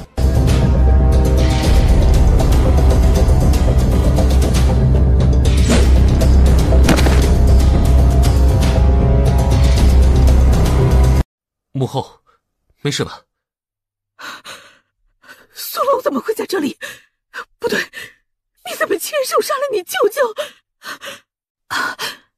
脖子疼。母后去床榻上休息，朱嬷嬷请太医来。按理说，秦玉秀已经杀了苏龙满门上下，怎么会让他给跑了呢？跑了也就算了，竟然还让他混进了凤栖宫中，本宫差点就没有了性命啊！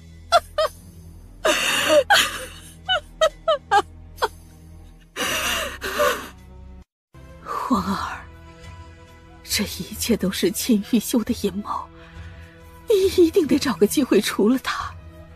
秦玉秀一天不除，本宫就一日不得安宁。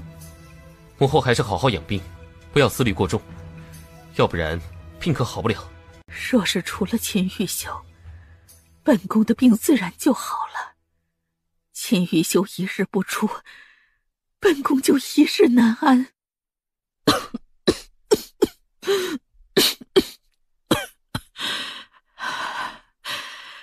过几日的百花宴，本宫打算给你挑个皇妃。如今你势单力薄，不是秦玉秀的对手，但你有了皇子妃就不一样了，你就多了一脉支持，想来很快就能将秦玉秀解决了。有好几个姑娘，本宫瞧着不错，模样与品性都好，等你生出了皇孙，陛下必然会更加的偏爱于你。儿臣的事，你就不要太过于操心了，儿臣心里有数。你是不是还对南洛卿那个死丫头念念不忘？母后，你别这么说，洛卿其实很好的，你若是与他接触的话，他不像是传闻中那样。你脑子里在想什么东西？南洛卿除了那张脸能看，还有什么能耐？再说了，她是秦玉秀的女人，难道你还要与她偷偷摸摸的不成？你最好是收了这些心思，好好的找一个皇子妃。你若是不挑，那本宫会帮你选一个最适合当皇子妃的人。母后为何非要这样逼儿臣？儿臣不过是想找个自己喜欢的姑娘而已，为什么如此苦呢？再说了，洛卿对儿臣也有意，不过是誉王在从中作梗，横刀夺爱罢了。什么叫做誉王从中作梗？你难道不知道，当初就是南洛卿非要巴巴的嫁给誉王为妃吗？如今见你不过，这才巴巴的勾搭上你。这种女人，本宫绝对不会允许你与她有过多的往来。母后，你这样做对你又有什么好处？再说了，洛卿会的东西可不少，只是你对她有偏见而已。这一次没能弄死秦玉秀，反令她的气焰更盛。我们不能出其锋芒，你竟还满脑子都想着如何将南洛卿抢到手，这不就是明摆着和秦玉秀争个高下吗？秦玉秀有能耐又如何？儿臣并不觉得自己有什么地方比秦玉秀差。儿臣与那秦玉秀相比，在各方面是有过之而无不及。而且洛卿在秦玉秀这种人身边，能有什么好日子？大皇子殿下还是少说两句好，皇后娘娘身子不适，可受不得气。母后既然身子不好，就该多多休养，而不是管太多儿臣的事儿。或许少管些事儿，身体自然就好了。母后担心的不过是皇位旁落罢了。此事您放心，除了儿臣，没人能坐稳皇位，就连秦玉秀也不行。莫要轻敌，你当真就那么喜欢南洛卿吗？既然你喜欢，那就随你。若是真能将秦玉秀扳倒，到时候就让南洛卿来伺候你。你也知道，等你坐上那95之尊的位置，天底下所有的女人都是你的。母妃是同意让洛卿入东宫了，那么儿臣会说动洛卿与誉王和离的。不可因一女子坏了我们母子之情。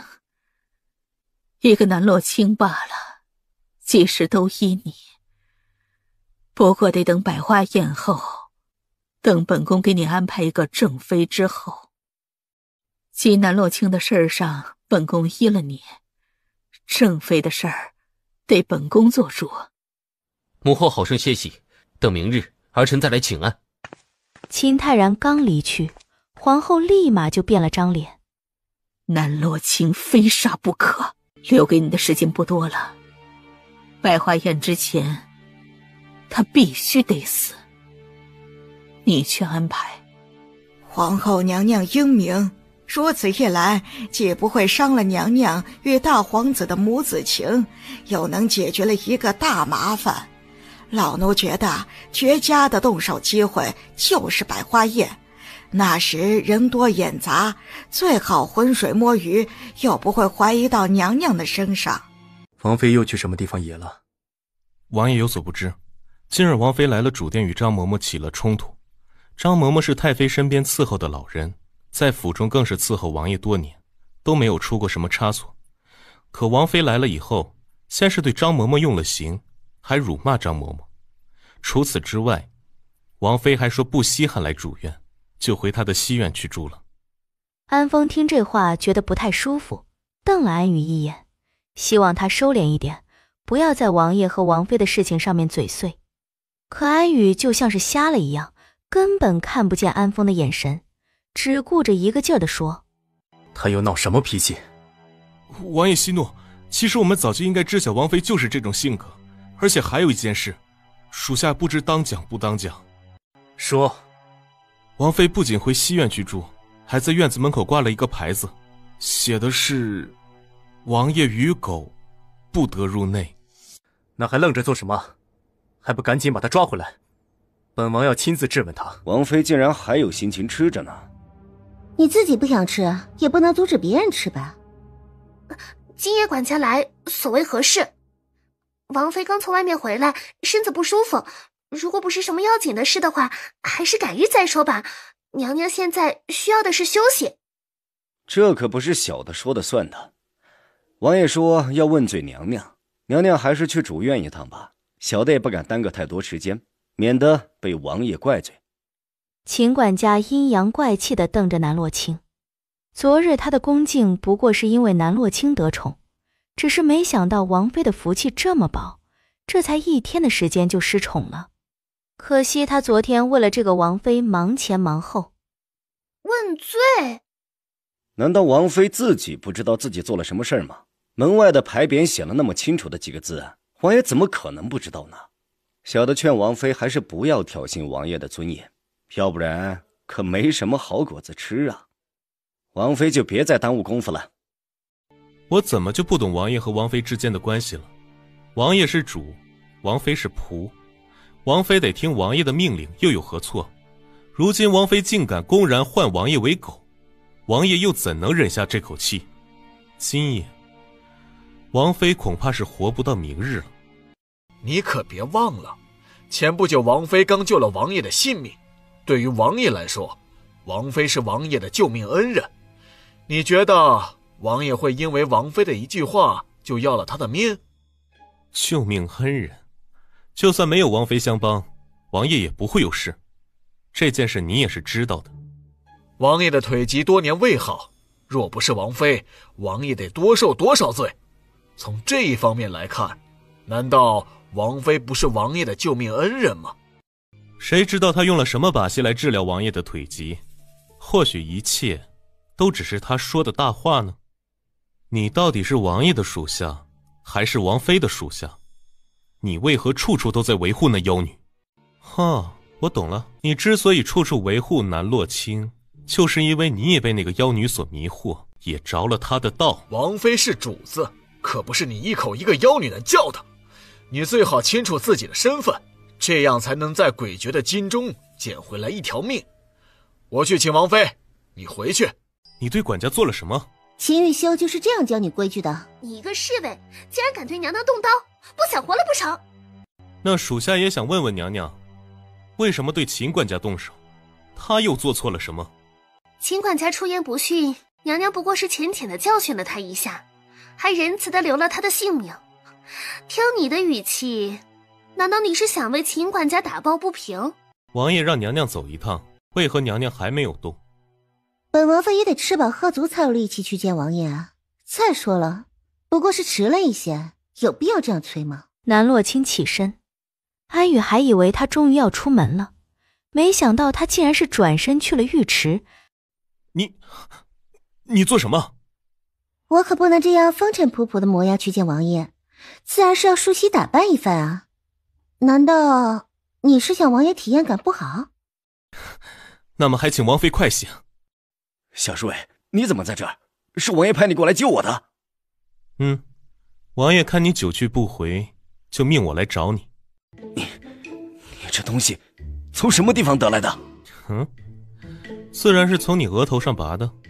完了，这拔了可是要人命的。完了！安分一些，你若是死了，还能这么活蹦乱跳？可这是王妃说的，这银针不能取下来，会没命的。你别听他胡说，他就是为了吓你的。王爷敢杀妾身，别忘了，王爷的腿可只有我一人能治，除非王爷想和妾身同归于尽。什么时候本王请王妃还得派几个人去催，王妃才愿意来。他的腿索性就缠上秦玉修精瘦有力的腰身，这个动作一回生二回熟。南洛清倒没有什么特别的想法，可对于秦玉修这个血气方刚的男人来说，就见不得他这副姿态。放开！王爷说的这是什么话？需要放开的难道不是王爷吗？妾身还被王爷掐着喉咙呢。秦玉修的脸色愈发的黑沉，索性甩开手，愤愤地坐在太师椅上。王爷觉得妾身来得晚，为什么不问府里人是怎么伺候的？一来就对妾身一顿骂，妾身心里有气，又不想发泄到王爷身上，所以就沐浴更衣去了，等消了气才来的。你在门上挂了牌子，说是不让本王进西院。牌子的确是挂了，可是没有侮辱王爷的意思。西院毒虫毒蚁多，王爷若是去了，恐怕会因此生病的。妾身这是为王爷考虑。你西院是本王与狗不得入内，在你眼里，本王与狗一样？秦玉修问得认真，南洛清一时没忍住，竟笑出了声。你还敢笑？王爷误会了，这句话其实是见仁见智的。妾身不喜狗，所以就随意把狗加了上去，可没有侮辱王爷的意思。你心里可不是这么想的。王爷怎知妾身心里是怎么想的？本王不是让你搬回主院，为何又搬回去？西院住习惯了，再说王爷厌烦妾身，妾身也不想天天在王爷面前碍眼。其实你是嫌本王碍眼吧？王爷说的这是哪儿的话？妾身可不敢嫌弃王爷。看来你是不想要名下这3间铺子了。王爷这话什么意思？那铺子是妾身从姨娘手中讨回来的嫁妆，那既是嫁妆，那就是妾身的东西，王爷凭什么染指？要么搬回来，并且将那牌子撤了，再和本王道歉；要么，本王就处理了这几家铺子。王爷何苦为难妾身一个小女子呢？王爷日理万机，需要处理的事情有那样的多，为何偏偏和臣妾过不去？早先王爷就说过，绝不可能爱上妾身的，让妾身千万不要痴心妄想。妾身如今一切都照做了，一个人搬回了西院，这冬凉夏热的，妾身可说过一句受不住。王爷为何非要强迫妾身搬回主院呢？难道是觉得这是对妾身的恩赐吗？谁给你的胆子质疑本王？再说，你能活下来，自然是本王的恩赐。要不然本王要弄死你，就和弄死一只蚂蚁一样简单。如果你不听话的话，你就会知道什么是求生不得，求死不能。王爷除了威胁还能做什么？你拿那3间铺子威胁我，又能怎么样？听王妃这意思，是连这3间铺子都不想要了。那行，明日就命人砸了。铺子我要。王爷说的事儿，妾身不能答应。妾身又没有错，为什么要道歉？是说打张嬷嬷的事错了，还是教训秦管家的事错了？看来你还是不想要这几间铺子。王爷除了会威胁人还有什么本事？妾身做生意碍着你了吗？本王不过是要教教你规矩罢了。你既是誉王府的人，自当是事事听从本王的安排。本王让你回到主殿去住，你就得回来。王爷当妾身是什么？招之即来，挥之即去的牵线木偶。当初王爷既不愿意让妾身踏足主殿，如今王爷又在装什么深情？难道说王爷已经爱上妾身了，所以才迫不及待地将妾身留在王爷身边？不可能。既然王爷不喜欢妾身，那妾身走就是了，没必要这般阴阳怪气。王爷可是要用膳，厨房的饭菜已经热过好几次了。撤了，不吃。王爷是否需要属下去将娘娘追回来？一次这么宠着，2次也这么宠着，难道要王爷次次都如此宠着王妃不成？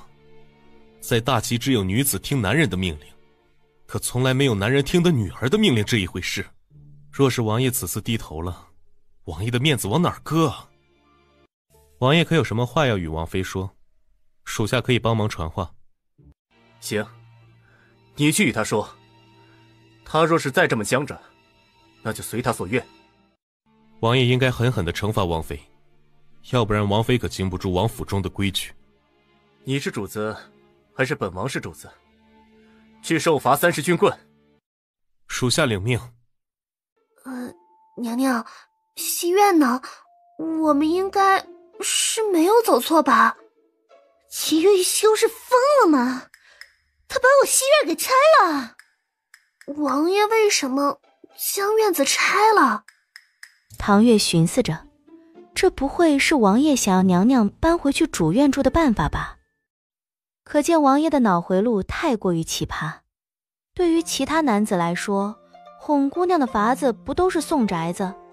怎么到了王爷这儿，哄姑娘的法子倒成了拆家？临时搭建起来的戏台唱得热火朝天，南洛清一听这咿咿呀呀的声音就震得头疼。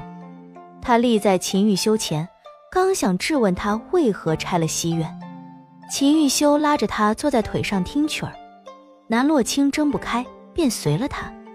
刚好这亭子凉飕飕的，靠着秦玉修这人肉垫子还挺舒服的。你为什么认真听曲儿？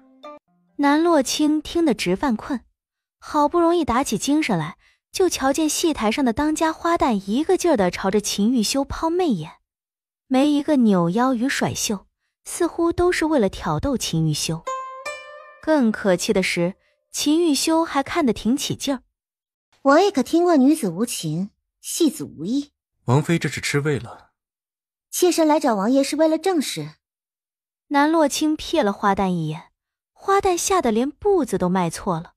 花旦哪儿敢搔首弄姿，吓得跪倒在地，连连告罪。他寻思着王爷喜欢听戏，而王府只有一个王妃，并无侧妃与妾室，他就生出飞上枝头变凤凰的想法。能入得了王爷的眼，他也就脱离了下九流的贱籍，当上人人羡艳的王妃。于是他在台上舞得起劲，恨不得将浑身解数都使出来。滚出去！他本是想听曲儿解乏，可碰上这操心事，听曲儿的心情瞬间消失得荡然无存。王爷还当真是不懂得怜香惜玉啊！那花旦明显对你有意，你就这样将人赶出去，未免太过冷酷无情了些。本王玩你一个还不过瘾，哪儿还想再弄个麻烦精？王爷当真是有钱没地方花，把西院拆了玩。西院本就是本王的地儿，本王想怎么玩就怎么玩。王妃有意见？我既是王爷明媒正娶回来的夫人，那么誉王府的地怎么着妾身也占一半，王爷就不应该挪动那部分属于妾身的。南洛清气得小脸绯红，亏他还为了秦玉修买了3000里的灵丹妙药。秦玉修听到夫人2个字，眉眼间的狠戾被冲淡了许多。他和南洛清还在冷战，他可不能先低头。若是南洛清愿意低头，他愿意考虑2人的关系缓和些。南洛清见秦玉修走神，愈发的气不打一处来。这人到底有没有认真在听？唐月，走。眼看着南洛清离开，秦玉修的脸再次沉了下来。这女人怎么这么不好哄？她把西院拆了代表什么意思？她会不知道？不就是让她来主院住？要不然能有什么其他的想法？王爷可千万不要误会我们家娘娘，她今日出去是为了给你找治腿的药啊！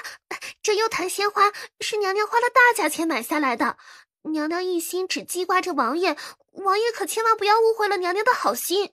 花儿留下。娘娘对王爷是真心的，奴婢还从未见过娘娘对谁如此上心过。跟着他，不要让他有危险。娘娘，我们去哪儿啊？眼看着天就要黑了。去顾家，正好有点想祖母了。王妃且慢，媚儿有话要说。王妃岂是你一个戏子能够搭得上话的？还请娘娘帮小女子在王爷面前美言几句。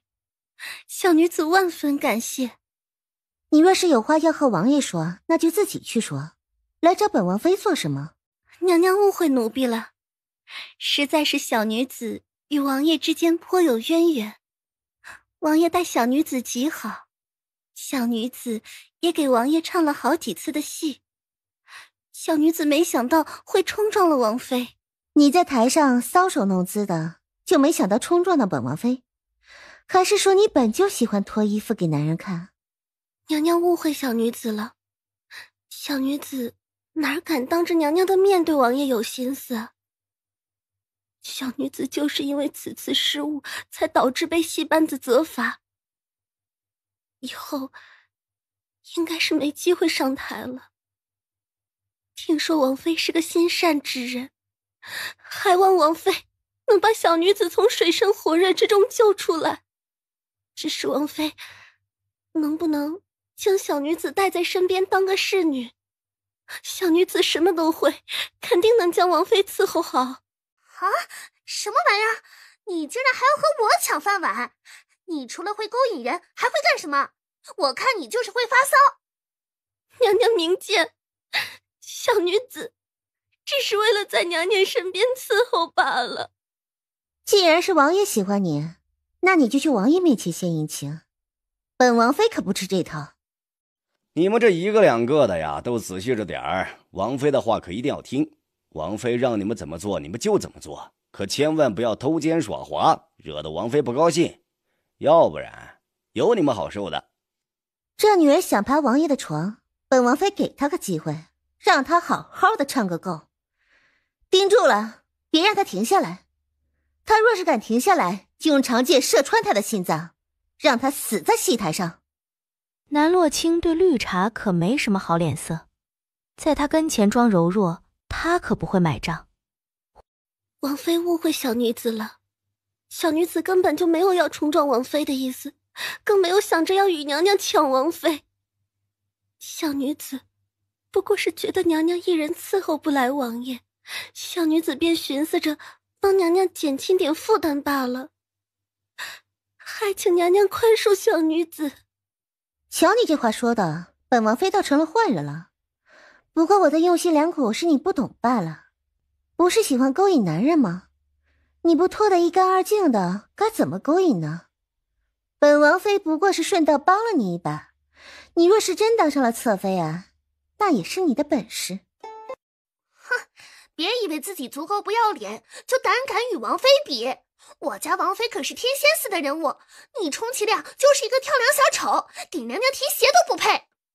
上不得台面的戏子，也妄想攀附上誉王府，哼，简直是不自量力。娘娘没有动手要了你的命，都是慈悲为怀了。我知道你在心里想些什么，无非就是谩骂王妃的话。你最好积点德，要不然王妃放过你，我都不会放过你。把那戏子的腿打断，送去当军妓。王妃回来了。王爷误会了，王妃并没有回来，她反而在顾府过得很开心。先是和一众世家公子比拼射箭，后来又与大皇子有说有笑。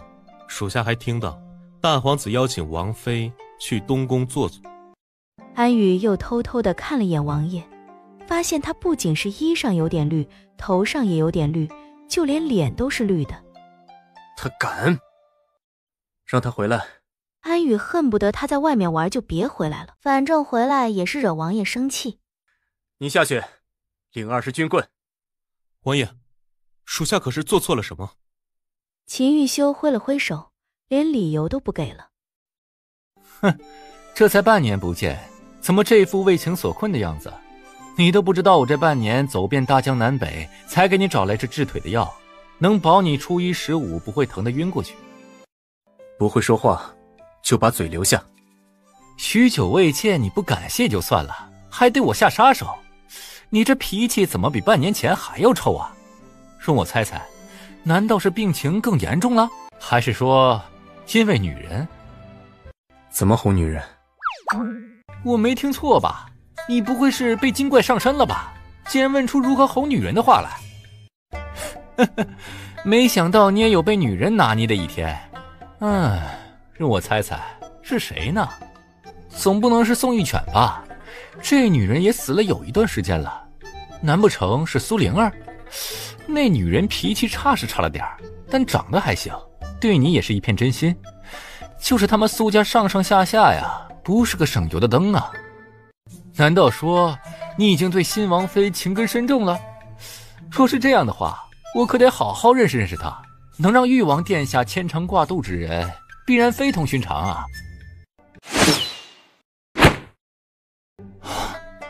什么时候你的武力已经高我这么多？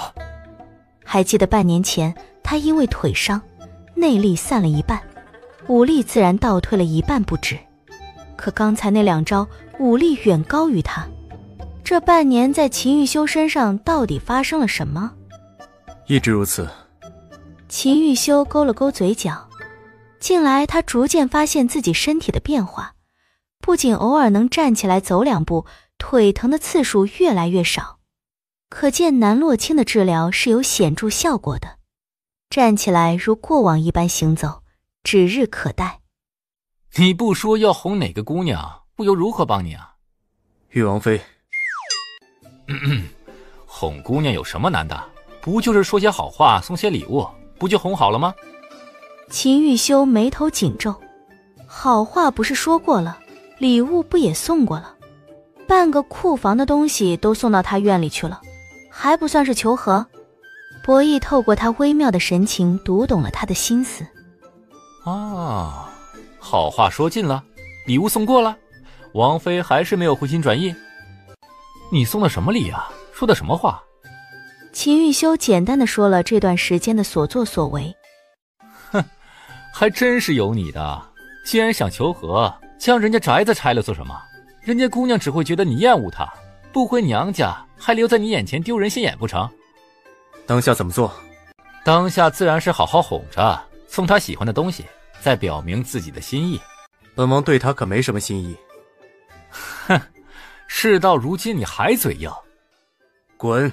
你筹备了这么多时间，打算什么时候动手夺回属于你的东西？等一个时机。的确，若是现在起事，成功概率只有1/10。我了解你的性子，你素来只喜欢做100%能成的事儿。我也想快些让秦红叶付出代价，只是片刻都不愿再等了。博弈乃前任骠骑大将军之后，却因秦红叶上位，给他们家安了个通敌叛国的罪名。一夜之间，将军府血流成河，还是秦玉修亲自将唯一的幸存者博弈救了出来。庞大的家族在一夜之间倾倒，只留下连个不足5岁的孩子。博弈浑身是血，吓得连话都不敢说。秦玉修却比博弈还要年幼，他眼中闪着坚定的光。博弈也在一夜之间成长，将自己修炼成最快最利的道，势必要让秦红叶见血封喉。一转眼10来年，他们羽翼渐丰，眼看着就要名正言顺地夺回皇位。玉修偏偏在这个时候伤了腿，落了个终生残疾的下场。齐国有个不成文的规矩，那便是身有残疾者不能成为齐国之王，毕竟有损国体。玉修的腿一日不好，一日就无法成为皇储。秦红叶这法子简直杀人诛心。最缺的不还是银子？不论是养丝兵还是兵器，那都得要钱。你的腿近来可好些？过几日我再去西凉转转，听说西凉有位圣女，能治所有疑难杂症。就是那人高傲清高的很，不容易见着，但人总有弱点，到时候我碰碰运气。不必，本王的腿再过一些时日就能治好，不必再去西凉大费周折。是哪儿的神医治好你的腿？找了这么多大夫，个个都说没办法。玉王妃的医术不错。看来我得找个机会好好会一会这个玉王妃，不仅让千年铁树开了花，还有绝世无双的医术。你这王妃娶得好啊，比那宋玉犬强了不知道多少倍。想死就直说。难道不是如此吗？你既有了王妃，对她也有益。虽我没见过玉王妃，但如此有能耐的人，胜过宋玉犬不止一星半点儿。你可别错过了家人，要不然有你后悔的。宋玉泉是本王的救命恩人，是本王欠他的。你也说了，当时宋玉泉救你的时候，你陷入了昏迷，是醒过来的时候瞧见了他。或许救你的根本就不是宋玉泉呢。不是宋玉泉还能是谁？在那荒郊野岭的，不会有人去那儿。反正宋玉泉死了，也死无对证了。说起来，偌大的齐国也就只有曾经打遍天下无敌手的钱玉修能让我侧目，除此之外，齐国没有一个值得一见的。花溪回想起曾经惊鸿一瞥的秦玉修，至今念念不忘。少年应当是他那模样，鲜衣怒马，酒醉春风。曾经他还想将秦玉修带回神医谷，就和养一只鸟儿一样养着他。可秦玉修竟不解风情，要用他那长枪杀了他。如今想起此事，依旧恨得咬牙切齿。大齐誉王在3年前伤了腿，差点没了命，现在还是个瘸子呢，丝毫没有当年惊艳天下少年郎的模样。华西神医还是不要念念不忘的好，这人根本就配不上神医记挂。哦，瘸子啊，那岂不是带回去更不会跑了？神医谷不会收外来人的，更何况是大齐的皇室。聒噪！华西不满地弹了一声凌厉的琴音，只见侍女痛苦地捂住耳朵，而在她的指缝之间有殷红的血流下来。是奴婢错了，恳请华西神医饶奴婢一命。秦玉修，只能我说，容不得你们说。什么时候大齐也有如此厉害的医者了？不过是救了一个晕倒的小丫头，华西神医就能看出那女子的医术不简单。倒地的女子并不是简单的病症，而是有先天性的心疾，瞧着就是一副时日无多的模样，本身也懒得出手。可那女子竟然用一瓶药将人救醒，颇有能耐。可能是碰巧吧，华西神医不必多想，您的医术众人有目共睹，到底谁的医术更强，百姓心中自有定夺。看来这大齐挺有意思的，本神医就多待一些时日。那么奴婢就将华西神医安置在重阳楼，您看如何？重阳楼本就是神医谷所设，那儿什么都有，住得与西凉一样的舒服。的确呢，那儿还常年供着香火，可见大齐对西凉的医术是极其崇拜的。侍女提起大齐就一副嘲讽之意，上不得台面的齐国还妄想与西凉比肩，这不就是应该的吗？大齐这100年来，除了秦玉修能拿得出手，哪儿能比得上西凉啊？如今就连秦玉修也倒了，大齐不还是如砧板上的鱼一般，随便我们拿捏吗？话说回来，等西凉彻底把大齐蚕食了，我就和陛下说，要了秦玉修当面首。华西神医所言极是，3年之内，大齐必然是西凉的掌中物。南洛清在路上走着，敏锐地感受到一阵杀意。他的手搭上腰间的软剑，回眸准确地凝视着阁楼。可惜阁楼外有帷幔飘荡，隐隐绰绰地瞧见里头坐着人，但看不真切。干什么呢？怎么停下了？难道说是突然发善心，不送我去国子监了？哎，你可真是我的亲妹妹，好妹妹，比锦荣还亲。你去查一查，那阁楼上坐着的人是谁？你自己身边的侍女可以使唤，你偏偏不用，为何使唤我的小厮？顾锦柏双手抱胸，很是不满。南洛清瞥了他一眼，那眼神就像是在看地主家的傻儿子。你都是我的跟班了，你的小厮那就是我跟班的小厮，有什么使唤不得的？哎，行，你别杵着当门神了，赶紧上楼去看看，上面坐着的是什么人啊？娘娘，可是有什么事儿？无碍，就是碰上些臭蟑螂罢了。等了好一会儿，小厮回来说是一个姑娘，不过那姑娘已经走了，掌柜的并不知道那姑娘的身份。果然是蟑螂，连脸都不敢露。南洛清喃喃自语后，瞧见小厮的脖颈上突然多了2道黑色的蛛网，他立马扣住小厮的手，给他施针解毒。你咋回事啊？你是不是看我的小厮不满很久了？你不满就不满，动手做什么呀？人家虽然是下人，但好歹也是个人。哎呀，三少爷，你可少说两句吧！没看见这小厮脸色不对劲儿，印堂发黑吗？你再看看他的脖子，有2个诡异的黑色痕迹，去之前没有吧？依我看，娘娘肯定是在救人。的确，南洛清是在救人，这毒还是一种会传染的毒。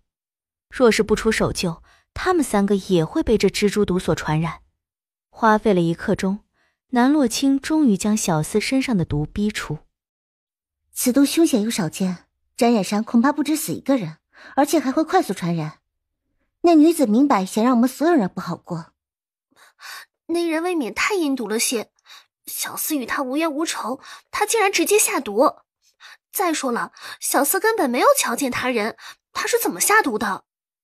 对于一些医毒很强的人来说，下毒自然可以悄无声息的。多谢王妃相救，要不然小的可就没命了。那人到底是谁啊？顾家的仇人，还是誉王府的仇人？怎么能大庭广众之下就对我们下毒啊？这毒并不是齐国人常见的，而是盛产于西凉。如果我没有记错的话，那人应该是西凉人。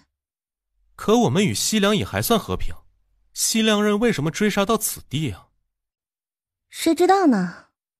哎，走吧，赶紧的，免得那人又追上来了。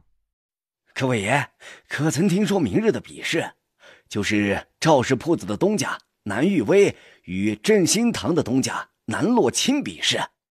喂，现在多少人买娘娘赢啊？0，没有1个人买王妃胜，倒是已经有上千人买南家2姑娘胜了。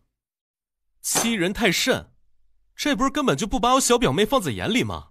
小表妹放心，他们不买，哥哥我买，买，全都拿去买，就买小表妹赢，气死他们！啊，你是要买南玉威南姑娘胜吧？那个南洛清、玉王妃，可是1个买的人都没有啊！我就是要买南洛清、玉王妃胜，你给我画上，这里足足有1000两银子，不要记错了。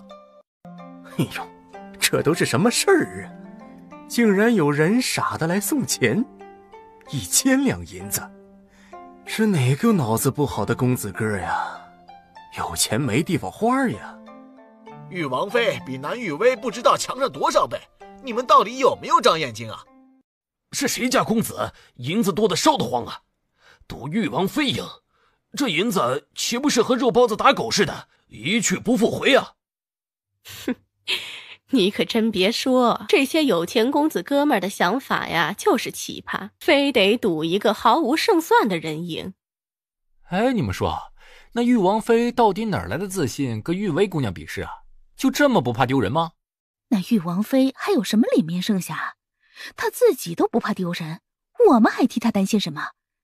这些人个个眼睛都不好，连娘娘这么有才能的人他们都看不出来。若是看过正兴堂的胭脂水粉，保证能够闪瞎他们的眼。不急，很快就可以看到他们被打脸了。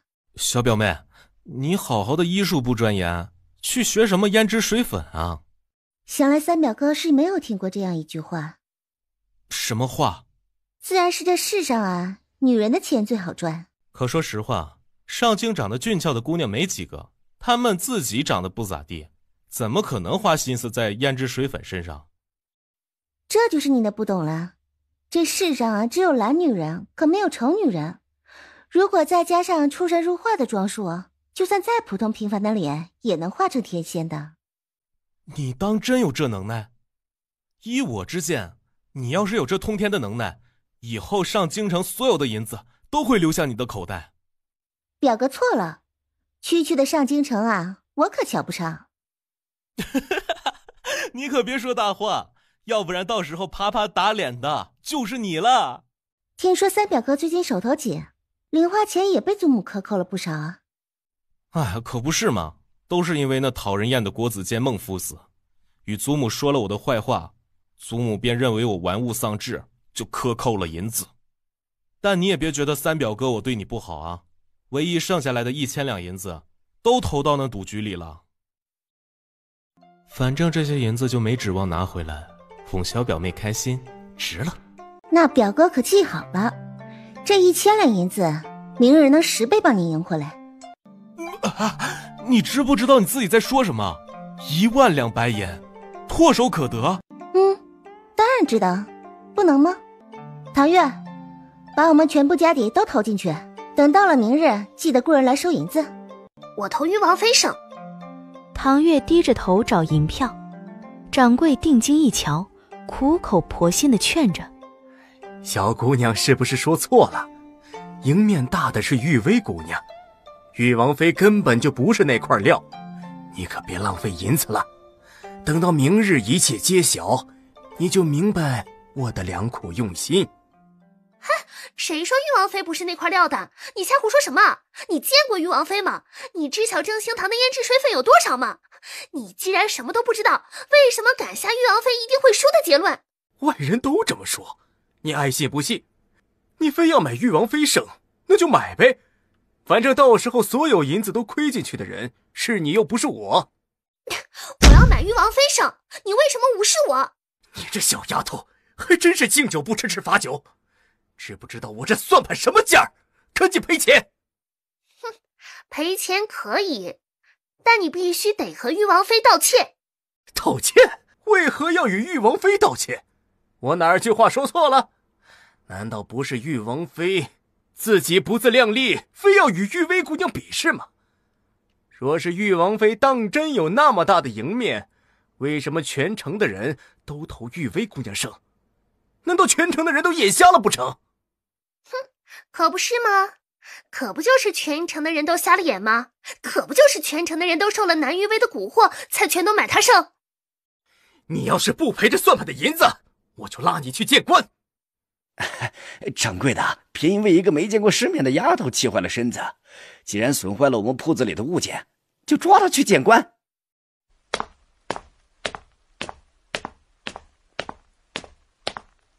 哎呦，今天是什么风儿把玉薇姑娘给吹过来了？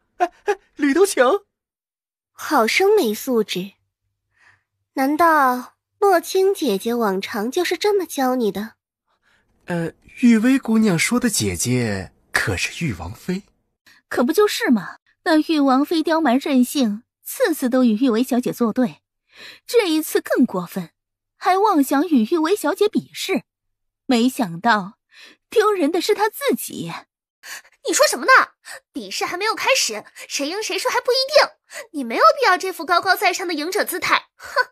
再说了，这些年来欺负娘娘的人不一直是你们吗？此话怎讲？我处处让着姐姐，反倒成了我的错了。若是姐姐输不起，我倒是愿意退出这场比试。谁说娘娘输不起？应该怕的人是你们才是。还是说你们发现自己必输无疑，所以才找借口解除比试？哼，你们自己什么情况？你们心里没点数吗？瞧瞧，杜玉薇姑娘赢的是比你们玉王妃的多得多。玉薇小姐胜券在握，何必退出比试啊？好了，那算盘的银子我出了，不要为难姐姐的丫鬟。姑娘，你未免也太过于好心了。明明就是野丫头摔坏的算盘，与您何干啊？您竟还要为这样的人付银子善后，这事儿要是被玉王妃知晓了，指不定说你什么难听的话呢。你呀，你就是心地太过于善良了，才处处受人欺负。那又能如何呢？谁让玉王妃是我的亲姐姐，我自然是要让着她点儿。她处处针对我，我却不能那样对她。她心中没我这个妹妹，但我心中却有她这个姐姐，更有这份姐妹之情，只求姐姐能够明白我的苦心。玉薇姑娘何苦要委屈自己呢？玉王妃时常挑衅于你，你越是退让，他们越是会骑在您的头上耀武扬威。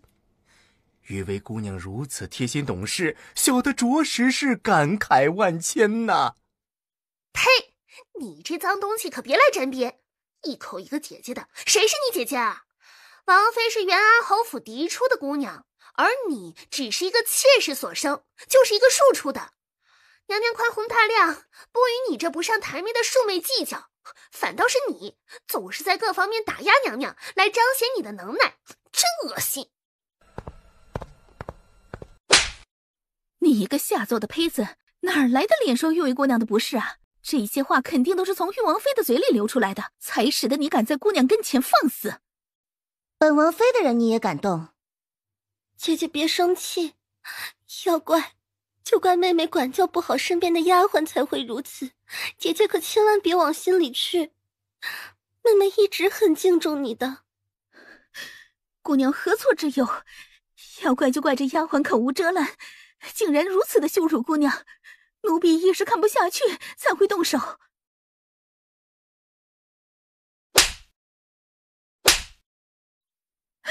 姑娘，救命啊！还请姐姐饶了我这可怜的丫鬟。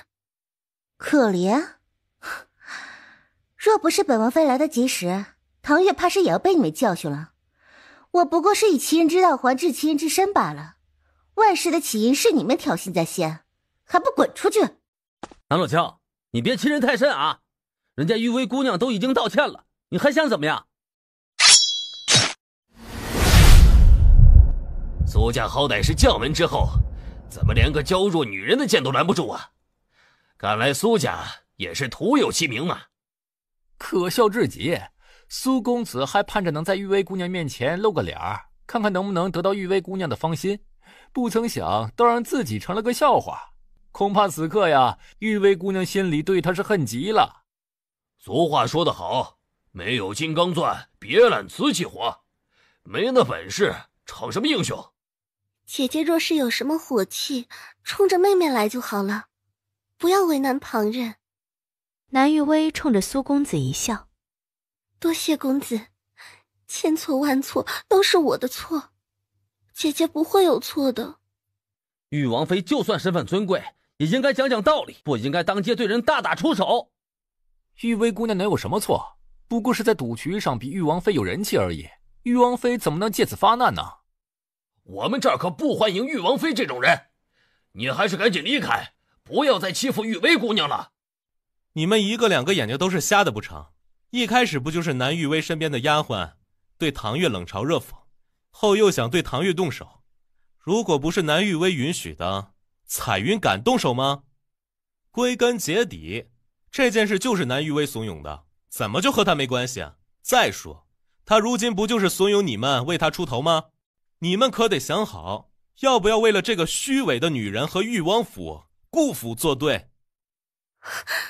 玉薇谢过几位公子的帮助，姐姐的心情我也能理解，不就是马上要比试了，投她的人寥寥无几，她才会恼羞成怒，将怒火迁怒于我。其实姐姐还是十分纯良的，就是在某些事情上很轴，比不过我们赵氏的铺子，还非要比，这不就是显而易见的输不起吗？玉王妃是要破坏比试规则不成？你那可怜兮兮的1000两，也不知道是哪个眼睛瞎的投的。你不会真以为明天的比试你有胜算吧？大家的眼光绝对是雪亮的。赵氏的胭脂水粉名震上京，目前还没有哪一家的胭脂水粉能比他们家的还厉害。玉王妃明日必输，就不必费劲儿搞这么多花样了。哟，原来是输不起才闹这么一出的。反正今日如何都不会影响明日的结果。若是玉王妃对自己没有自信，大可以直接认输，也不用再多等一日。我是怕你们明日输到连住处都没有了。南洛清冷冷地扫了他们一眼，好像是上京几大商铺的东家。听说他们赌了把大的，将家中全部商铺都压在赌局上。明日南玉薇赢了，他们的利润翻倍；若是输了，倾家荡产。你还是不要说大话了，结局如何，我们都猜得到。哼，那你们明日可得准备好房契和地契，明日这些铺子的东家怕是要易主了。哼，你连投注的资格都没有，为何敢如此的目中无人？哼，数清楚了，这里有5万两银票，明日10倍还给王妃。怎么样，资本有了吗？够了，小二，把玉王妃的牌子给改了。你还真是豪横，连5万两银票都拿得出来。我先提前谢过你给我送来的银两了。南玉卫，你今日可得多笑笑，明日你是无论如何都笑不出来的。公子可是为那赌局而来啊？您抬眼看看，是要投着玉王妃胜，还是投玉薇姑娘胜？当然，结果显而易见，上京所有人都觉得玉薇姑娘会赢得相当漂亮。安峰连眼神都没有赏给他一个，偏头令人将银子送进来。一箱接着一箱的银子被搬进茶楼，盖子打开，里面是整整齐齐摆放的白银，估摸着有10万两不止。小二，还不赶紧执笔来大生意了！玉王殿下果然是大手笔，一出手就能拿出10万两白银。从始至终就是个小比试，没想到能引来如此多人的关注。那么明日玉薇的表现也绝对不会让玉王殿下为难。玉王妃会免活得太失败了些，就连自家的夫君都不愿意支持你，这话出口，够上京的百姓笑上1年的了。看来玉王妃与玉王殿下关系破裂之事都是真的。玉王如今连玉王妃的面子都不给了，也要支持玉薇姑娘。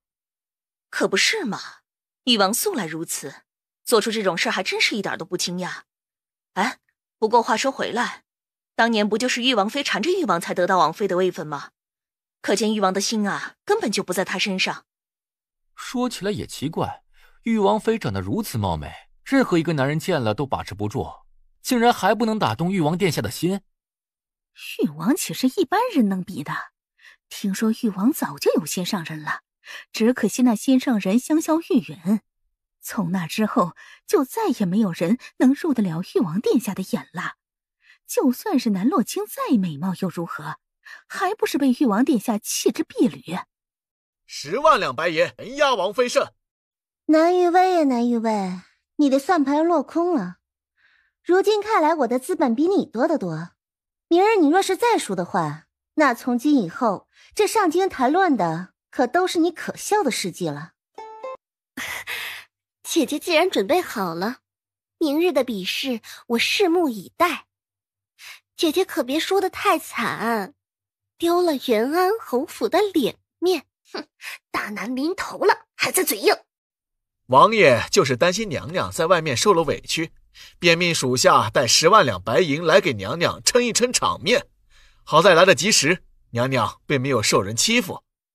前2日刚与我说手头紧，怎么今日又能豪横地拿出10万两银子给夫人撑场面啊？果然老话说得好啊，英雄难过美人关。看来你是将我之前所说的哄夫人那套全学了过去，可也不能这么造啊，那可是10万两白银，不是10个铜板。闭嘴，你话太多了。怕是被我戳中了心事，所以不愿再听了。可万一这银子花出去，你的夫人也没有回心转意，你当如何？可会后悔？本王做事从不后悔。还不去？属下这就将10万两白银送出去。王爷是否需要属下给王妃带话？谁说本王要哄南洛卿了？本王不过是想要参加赌局罢了。为何要给他带话？你的所有心思都写在脸上了，你知不知道现在这些否认格外的苍白，听起来一点说服力都没有。既然在乎人家姑娘，就服个软儿，又不会少块肉。你要是再这么犟，小心姑娘被别人撬走，到时候有你哭的。嘿嘿，具体要怎么说，还要我教你吗？属下明白，势必会将王爷要说的话悉数传达给王妃。这秦玉修也有开窍的一天。那是自然，王妃离府几日，王爷对您甚是想念，对娘娘的动态更是了如指掌，盼着娘娘能早日回府。这些话可绝对不像秦玉修让你说的，这也不是他的性子。娘娘是如何识破属下所言非真？顾景柏一脸的失望。行了，本王妃了解他，他呀就是个骄傲的人，不可能轻易的低头的。王妃可能是误会王爷的真心了，这些肉麻的话虽不是出自于王爷之口，若不是王爷的心上没有记挂着娘娘，又何必拿10万两白银给娘娘撑场面？当真？当然是真的，属下跟在王爷身边多年，还从未见王爷对谁如此慷慨与上心，除了姑娘就没有旁人。不还有一个宋玉犬吗？难道王爷对宋玉犬也一般般吗？其实王爷与宋姑娘一直都是友人的关系，王爷对感情慢热，而宋姑娘不主动捅破那层窗户纸，两人就以友人的身份过了好几年。王爷对她是不错，但比不上娘娘。哼，那是自然，娘娘天姿国色又才智过人，哪是那宋玉犬能比的？姑娘何时回府，属下也好复命。顾景柏紧张的呼吸都屏住了，最好立马回府。如此一来，他就不用去国子监了。三表哥是不是很期待我马上回去，然后你就不用去国子监了？本是同根生，相煎何太急呢？你好好的回去找你的夫君，三表哥呢也找点正事儿做。三表哥，送你去国子监才是正事。娘娘为何不愿回府？可是属下有什么地方说错了，惹得娘娘不满？本王妃还有要事要办。娘娘的意思是，等要事办完回去。明日可得多派一些人来，要不然我怕100万两银子你扛不动。有没有看见一个穿白色衣裳的姑娘闯进你楼里？她身上还有伤。我这万花楼上下严防死守，就连一个母苍蝇都飞不进来，更别说是漂亮的女人。公子若是想要找个漂亮姑娘伺候，那也得按照规矩来。黑衣人给了他1块银子。给我找，就算是把万花楼给掀了，也得把人给我找出来。几位公子慢慢找，我还有事儿忙。他一转身就正巧见南洛清出门。这个女人是谁？这位可是我们万花楼的花魁玲珑姑娘，一舞动上京，特别是掌上舞美得令人心醉。若是公子连玲珑的名号都没有听过，那可真是孤陋寡闻了。老鸨盯着他的脸时愣了一刹，随即笑开。哎呦，今日这妆好，比往常美得多，不枉费我等你这么长的时间。好了，快些去吧，贵人们要等着急了。因南洛清戴着面纱，又花了不一样的妆，老鸨着急赶他上台，竟连人都认错。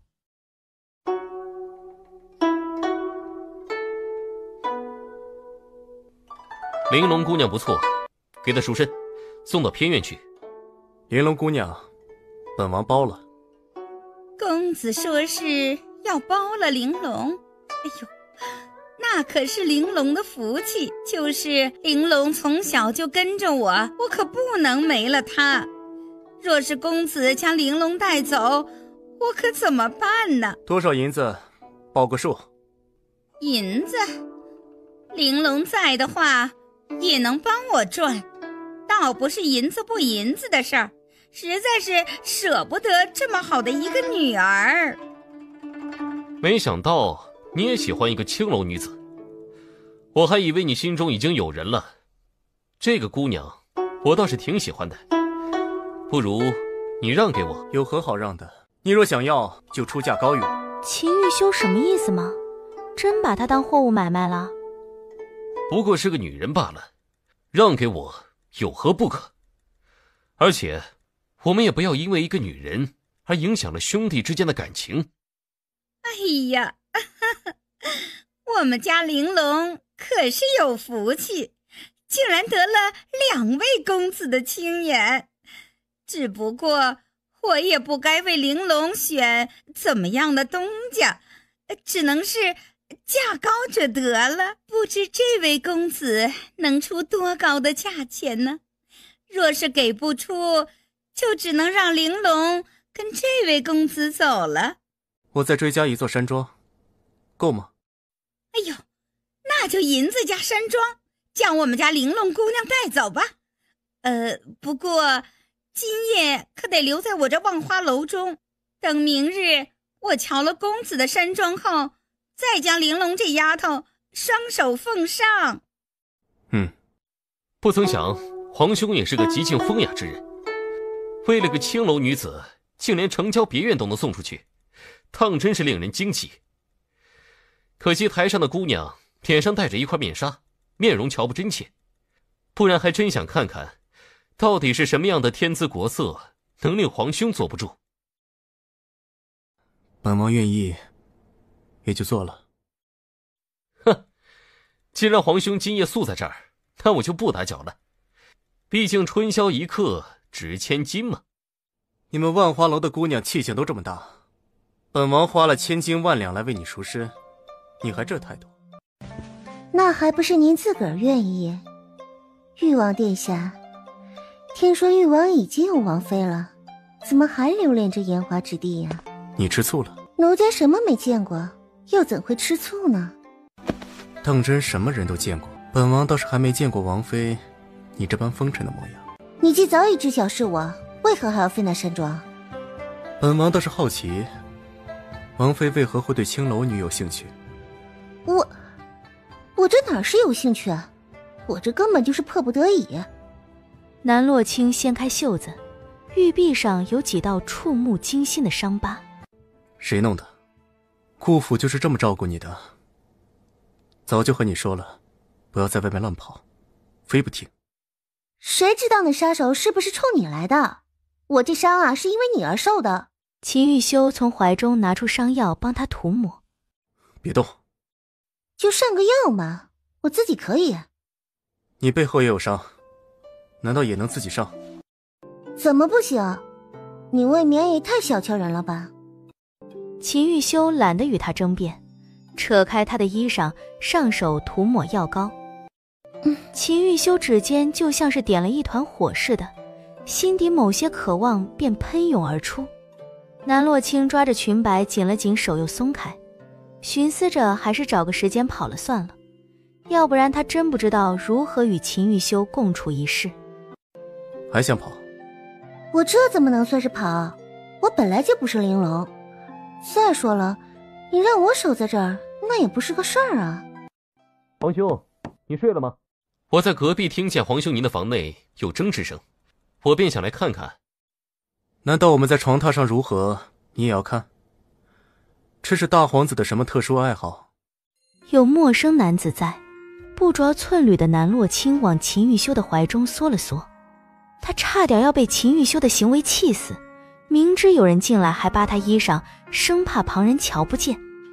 既然皇兄无碍，那我就放心了，不打扰皇兄的情绪。秦泰然的目光四下扫了几眼，没有发现任何异常的地方，看来是他想多了。南洛清起身，却又跌回秦玉修的怀中，而在两人的触碰中，秦玉修浑身滚烫，俯身轻轻地吻了他一下。烛火摇曳，南洛清也沉溺在秦玉修所制造的温柔海中。之前不是说得很清楚了吗？怎么又来了？南玉薇对自己是格外的自信，不需要过多的心思就能将南洛清对付得无力还手。倒是冯依依这副紧张兮兮的模样，她很是看不上。又不是什么要紧事儿，至于吗？玉薇姐，你可知我听到了什么好消息？能有什么好消息啊？你就别卖关子了。我在顾府听说南洛清好像是碰见了刺杀，如今下落不明，就连顾景华都派人出去找了，也不知道能不能找到。若是找不到的话，明日的比试玉薇姐姐赢定了。其实就算南洛清不失踪，我也不会输。是，瞧我嘴笨呢，但南洛清失踪了，岂不是大快人心？的确，他这人就是这样，得罪了不知道多少人。这不，阴沟里翻船了。哎呀，瞧你跑得满头大汗的，这副风尘仆仆的样子，我看着心疼。我那儿有上好的蜀锦，你若是喜欢，就拿去做几身衣裳。誉王府那边有什么消息吗？我倒是真的听说了一些不得了的消息，那就是誉王在万花楼瞧上那儿的花魁玲珑了，花了一大笔的银子为玲珑赎身，这老鸨不答应，誉王又搭上了一座山庄，山庄的价值可不是银子能够估量的。外人都说誉王对这个玲珑姑娘是一见钟情，再见倾心，想要娶她回家当王妃呢。看来南洛卿的气数到头了，誉王已经移情别恋，喜欢上青楼女，他那王妃的位置也坐不稳，没了誉王给南洛卿撑腰，他以后还狂得起来吗？可不是嘛，南洛卿之前眼睛长在头顶上，还不是仗着有誉王在。如今誉王宁愿是喜欢一个戏子，也不愿疼爱南洛卿，可见誉王对南洛卿已经是厌恶至极。要想休了南洛卿，不过是一纸休书的事儿。等到那个时候，南洛卿是万人唾弃的女婊子，不过是个上不得台面的女人罢了，不必我们费那么多心思。玉薇姐姐说的是，没了南洛卿，我们以后的日子别提有多滋润了。可是妹妹说错了什么，惹得姐姐不高兴？倒也不是，我就是突然心中升腾起几分悲凉之感。姐姐她虽脾气暴戾，性情阴狠，说来说去还是我的手足之亲。南洛卿几次三番的对付姐姐，姐姐竟然对她依旧是一片真心，还真是难得。不过玉薇姐姐若是觉得少了个姐妹，完全可以把我当做你的亲妹妹来看待，我不会像南洛卿那样令你难过的。你以后就是我的好妹妹。时间不早了，早些回去歇息，明日记得准时来，不要耽误了时辰。你到底有没有心？我有没有心？你不是摸过了吗？为何心里不能多一个我？此话像是电流从他的耳廓钻进后腰，令他瞬间精神。问的是他吗？还是宋玉犬？若是再和他亲热完还能在梦里想着宋玉犬，南洛卿恨不得直接掐死他算了。反正他睡着了，应该是毫无反手之力。洛卿，糟糕，因为秦玉修的一句话，他差点忘了当富婆的高远理想。都说红颜祸水，有的时候男人太美也是祸水。你也会怕失去吗？那怎么还天天将宋玉犬挂在嘴边？啊，这上京许久没这么热闹的比试了，今日可以大开眼界，一饱眼福啊！别以为我不知道你的心思，你那是喜欢看热闹吗？你就是喜欢看美人儿。谁不知道今日被誉为上京第一美人的南玉薇会来啊？能见誉薇姑娘一面，此生无憾。你再怎么看人家誉薇姑娘，天之娇女也瞧不上你，你可就死了那条心吧。我和你们所有人都不一样，我是来看那个声名狼藉的誉王妃的。听说誉王妃长得丑，能耐差，性情更是阴狠。这样的人与誉薇姑娘相比，简直就是天壤之别。真不知道一个元安侯府怎么会出两个差距这么大的姑娘。我们这么多人围着，不就是要看戏的吗？邻里乡间的妯娌打起来，无外乎骂人扯头发。南玉薇与誉王妃吵得如此激烈，不知道他们两人会不会打起来啊？若是真的打起来，那可就有好戏看了。别做梦了，誉薇姑娘性情温婉，怎么可能会对南洛卿动手呢？依我看啊，肯定是誉王妃输了比试，心里不平衡，对着誉薇姑娘破口大骂，这样的可能性才高呢。玉王妃何止是会破口大骂，她在赌局里也投了10来万两白银呢，这可是一大笔银子。若是输了，她恐怕连杀了这个玉薇姑娘的心都有了。这话说回来，这么多人来看，是不是多多少少都赌了些啊？哎，你还真别说，我把我全部身家都押进去，投玉薇姑娘胜了。等比试结束，我就拿个麻袋去装银子，能在朱雀街买一栋3进的房子。唉，还以为能一睹芳容，没想到玉薇姑娘包得这么严实。大清民风开放，不至于出门还得带这么长的帷幔吧？你若是不看，走就是了，又没人逼你看。再说了，玉薇姑娘这么做肯定是有原因的。她长得那般美，若是出现在台上，免不了引起一阵骚动。她戴上面纱就是为了安全考虑。你们这些人就是不懂她的良苦用心。哎，小姐，您都不知道，那些男人看您的眼神都痴迷了。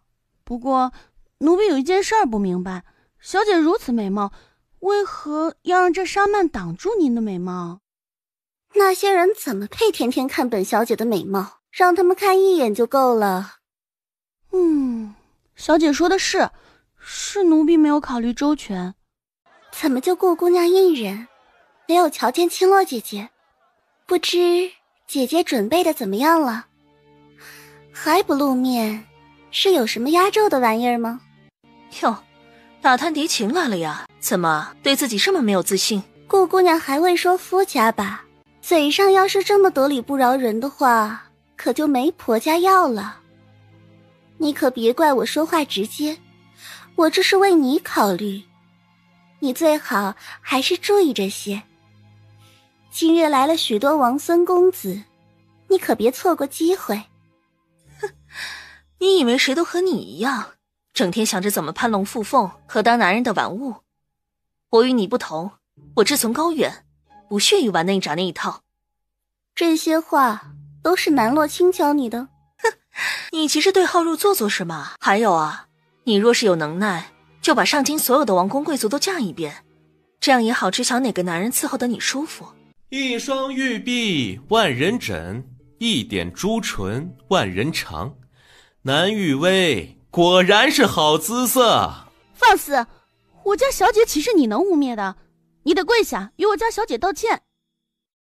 放肆的是你，我是陛下御赐的4品中正，你又是什么品阶？敢在我面前叫嚣，侮辱朝廷命官是何罪？你可知晓？敢问元安侯府的庶出姑娘是什么品阶？敢放任庶女侮辱朝廷命官？还不跪下，赶紧给顾大人赔罪！妄称本小姐是这么教你的不成？你自己对朝廷命官不敬，可别拉上本小姐。殷大人不计小人过，还请大人饶恕奴婢，奴婢不是有意的。侮辱朝廷命官可是得斩杀的。还请大人放过奴婢，奴婢什么都不知道，不知者无罪，还请大人再给奴婢一个机会。小姐，求求您帮奴婢美言2句，奴婢真的不想死。彩霞，你我好歹主仆一场，你自己犯的事儿就不要扯上我。你家中兄弟也是因为你在元安侯府当差才有的这泼天的富贵。你若是想要兄弟依旧有这荣华，应该知晓怎么做吧。来人，拖出去发卖了。南姑娘果真如传闻中的那般大公无私。哎呀，如此重要的时刻，小表妹还没来，都已经1天了。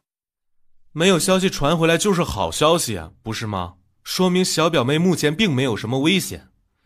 眼看着比赛就要开始了，可得碾压南玉薇，不能让她嚣张。属于小表妹的场子，我们要帮她找回来。正兴堂是小表妹最为重要的产业之一，我不会让她在上京城所有人面前丢人的。2人正说着话，正兴堂的梅姨还有赵江和尚前来，为了给南洛清撑场面，2人都穿了最为隆重的衣裳来。梅姨本就长得美，经过鬼斧神工的化妆术后，脸上的伤疤一丝一毫都看不出来了，就连已经有些衰老的肌肤都被妆粉抚平，变得细腻可人。哎，这不是万花楼的头牌梅姨吗？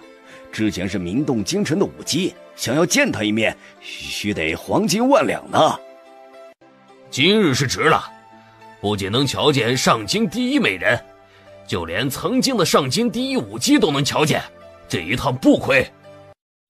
切，不过就是个不入流的舞姬罢了，瞧你们各个口水流下来的模样，还真是没见过世面。小兄弟啊，这话可不能这么说啊！梅姨可不是普通的青楼女啊，她卖身不卖艺，早先呢也是官家之后，后来家中犯事儿才会流落到烟花之地。所以说啊，成了舞姬并不是她能选的，而她的妩媚而不俗，简直难忘啊！唯女子与小人难养眼，你们如此吹捧她？哎，小兄弟，真正不懂的是你。梅姨可是比寻常之人还要有情有义的。她曾经与一个书生看对了眼，那书生言之凿凿啊，就是等这个考取了功名，就来为他赎身，带他离开了烟花之地。哼，当时愿意为梅姨赎身的员外，从朱雀街排到了玄武街，可梅姨硬是一个都看不上，说是那些人都不是他的有缘人。那书生很特别，能让梅姨心甘情愿跟他走？切，能有什么能耐？穷得连私塾都上不起，啥银子不是梅姨供给他的？他靠着花梅姨的银子上了私塾，有了学问，考了探花，功成名就。那为何梅姨还在这儿？她不应该是探花郎夫人吗？哼，那林平当上探花的第一天就娶了国子监学的这个嫡女，俩人亲上加亲，哪还有梅姨的位置呀？他功成名就之后，还用银子来羞辱梅姨，说是啊，他这样的清贵人家怎么可能娶一个舞姬当夫人？除非啊，他不想要自己的仕途了。这曾经的山盟海誓是犹如在耳啊，可梅姨的一片真心倒成了最大的笑话啊！梅姨自毁容貌，自己赎身离开了烟花之地。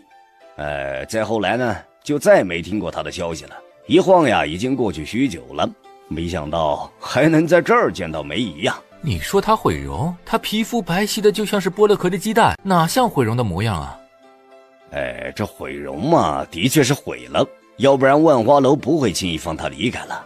只不过后来呢，碰见了什么机遇，修复好了容貌，就不知道了。男人当然是希望瞧见梅姨这副容光焕发的模样。听说婚后的林平处处受老丈人还有夫人的欺压，日子过得喘不上气。真好啊，恶人有恶报。这世上难道真的有生死人肉白骨的能耐？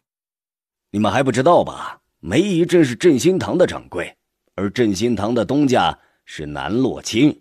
真不知道这样有情有义的梅姨怎么会与南洛清混在一起。哎，你们怎么来了？东家要参加比试，我们怎么可能不到场？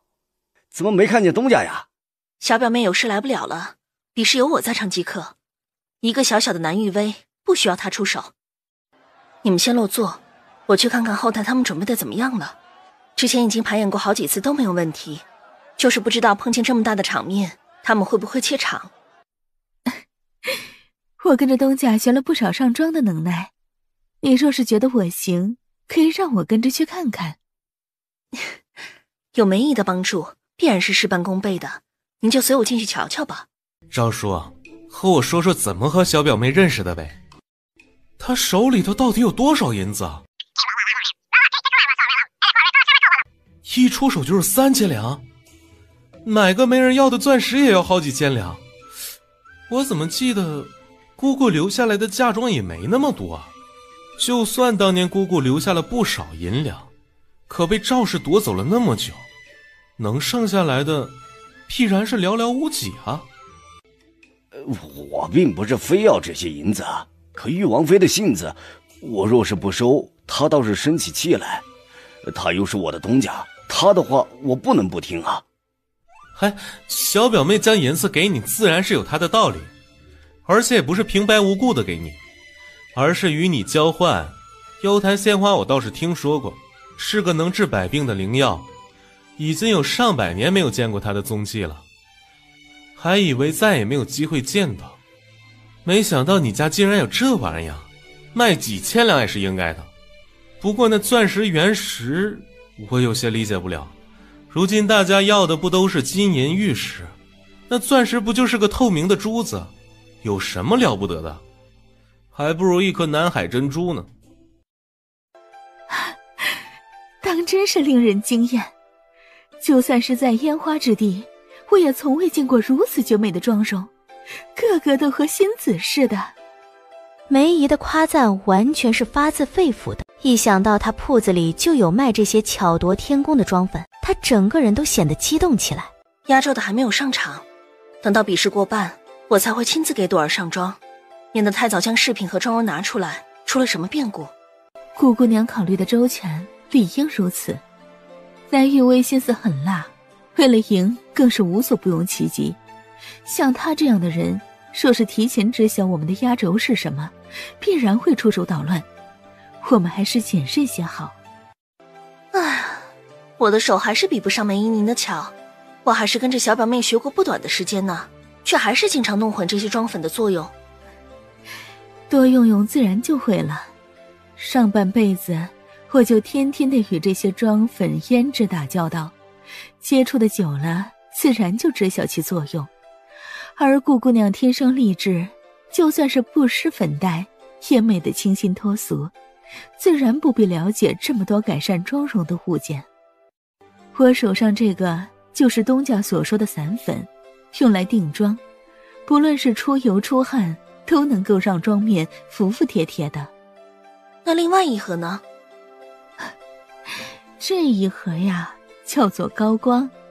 东家说了，用了高光可以突出妆容上的重点，能让平平无奇的妆面在烛火或者是阳光的照射下闪闪发光，美不胜收。我懂了，就是容光焕发对吧？远远看着就觉得整个人的精气神特别好，但若是要具体问哪儿好，那还是一时之间说不出来呢。顾姑娘说的极是，一个画好的妆容若是99分，那么高光便是点睛之笔，少了高光就缺了那么几分的韵味。哎，表姐，你在玩什么东西呢？也让我瞧瞧呗。这可是比试的后台，你进来做什么？冯依依的脑袋上就差没有贴着2个字：内奸。啊，表姐为什么这么看着我？我就是想来帮帮你，毕竟里里外外的都没瞧见这玉王妃。说起来还真是的，这么重要的事，那都没看到玉王妃到场，反而是表姐你里里外外的奔波。昨天晚上没睡好吧？看着眼底都是一片青黑了。你今年也才17，怎么头上就有白头发了？你若是真这么闲，就去把你头上的白发拔一拔，免得像个长舌妇似的说3道4。小表妹的事就是我的事儿，我在场就相当于她在场，你就别在这儿挑拨离间了。姐姐别在这儿危言耸听了，不就是个妆粉吗？为什么就不给我看看？未免太过于小气了吧？祖母都说了，我们顾家的姐妹就得和和美美的互相帮助，不就是给我看个玩意儿吗？怎么这么小气？祖母如今身子不好，要是这么小的事也闹到祖母跟前去，岂不是让祖母病情加重？姐姐怎么这么不孝呢？来拿。早这样不就好了？姐姐以后就知道谁才是您的亲姐妹。你们还愣着做什么？表妹自己没有拿稳妆粉，被妆粉泼了一身，是想看她在所有人跟前出丑吗？她还未婚嫁，若是传出去不好的名声，她还怎么嫁一个如意郎君呢？你们还不赶紧送我去洗漱，要不然本小姐还怎么见人？哼，南玉薇还真是贼心不死，竟然派冯依依这个蠢货来打探消息，给她一点苦头吃。要知道，我们不是好惹的。去哪儿弄的这副模样？顾景荣搞的，他把妆粉泼到我脸上。那你也太不小心了。你好歹是顾家的姐妹，顾锦荣竟然对你下这么重的手，看来是从来没有把你放在心上。不过，你可有看见或者听见他们的妆容如何？我哪有机会瞧见？我刚进去和他要个妆粉看看，他就直接泼我脸上了。我眼睛到现在都还疼得厉害呢，就连眨眼都疼。行吧，下去好好休息。顾锦荣赢不了我们。哼，这玉薇姑娘一出手，大家就知道有没有啊？大家说是不是啊？是啊，就连宫中的贵人用的都是玉薇姑娘所设计的妆容，难道还有不好的道理？难不成你们是认为宫中的贵人眼光不好了？宫中贵人认可的物件自然是极好的，若是哪家姑娘用了玉薇姑娘的妆容，别提多美，就连上门提亲之人都多了好几倍呢。这不是应该的吗？反倒是与南洛清那名不经传的铺子丢人的很，与他们比试几乎没有什么悬念。其实这场比试从一开始就是个笑话，还难为这么多人来看热闹。本来定下来比试的时间大概是2个时辰，我连手帕交的打叶子牌的邀约都给拒了，就为了来给玉薇你捧场。不过瞧着应该不需要那么多时间，半个时辰就能结束比试，我还能去打2把。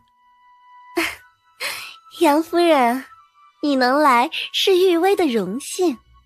我那儿有一副金镶玉的叶子牌，你若是不嫌弃的话，明日就让丫鬟送到你的府上。杨夫人是户部尚书的夫人，也是此次专门邀请来给妆容评分投票之人。玉薇姑娘还是如此客气，那是你珍藏的叶子牌，怎么能送给我？我无功不受禄。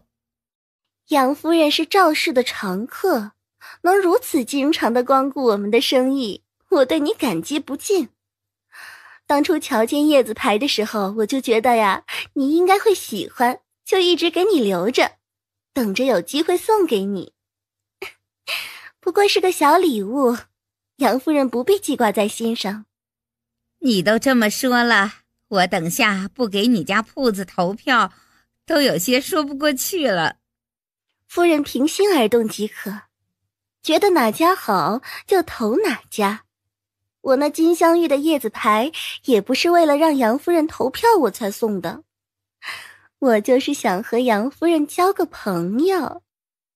玉薇姑娘如此善解人意，你这个朋友啊，我是交定了。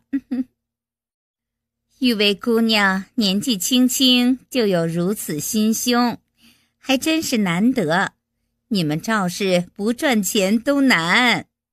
话说回来，与南洛清比有什么难的？反倒是玉薇太过于紧张，弄得声势浩大的，这不就是请人来看玉王妃的笑话吗？嘘，小点声，可别被玉王殿下的人给听见了，那可是不得了的大事呢。这姑娘瞧着还真是喜庆，一瞧就好生养。我儿媳有体弱之症，每次见人脸色难看的发青，若是涂脂抹粉，那么脸色更是白惨惨的吓人。晚上的时候啊，可千万不能碰见她，要不然3魂7魄都能吓没。可若是能用上正兴堂的这桃花妆的妆粉，不就解决了这个问题？哼，这种刁民就是眼拙，就连谁好谁坏都看不出来。那桃花妆哪有那么好啊？哪有我们赵氏的妆容矜持？小姐放心好了，请来的33个裁判肯定是能发现赵氏的妆容好，他们的眼光比这些刁民不知道好上多少呢。哼，南洛清还真是有点手段，这种妆容都能想得出来，亏我小看他了。小姐放心好了，这桃花妆肯定是正兴堂唯一能够拿得出手的妆容，才放在第一个的，后面的肯定是没眼看。再看看吧，不急。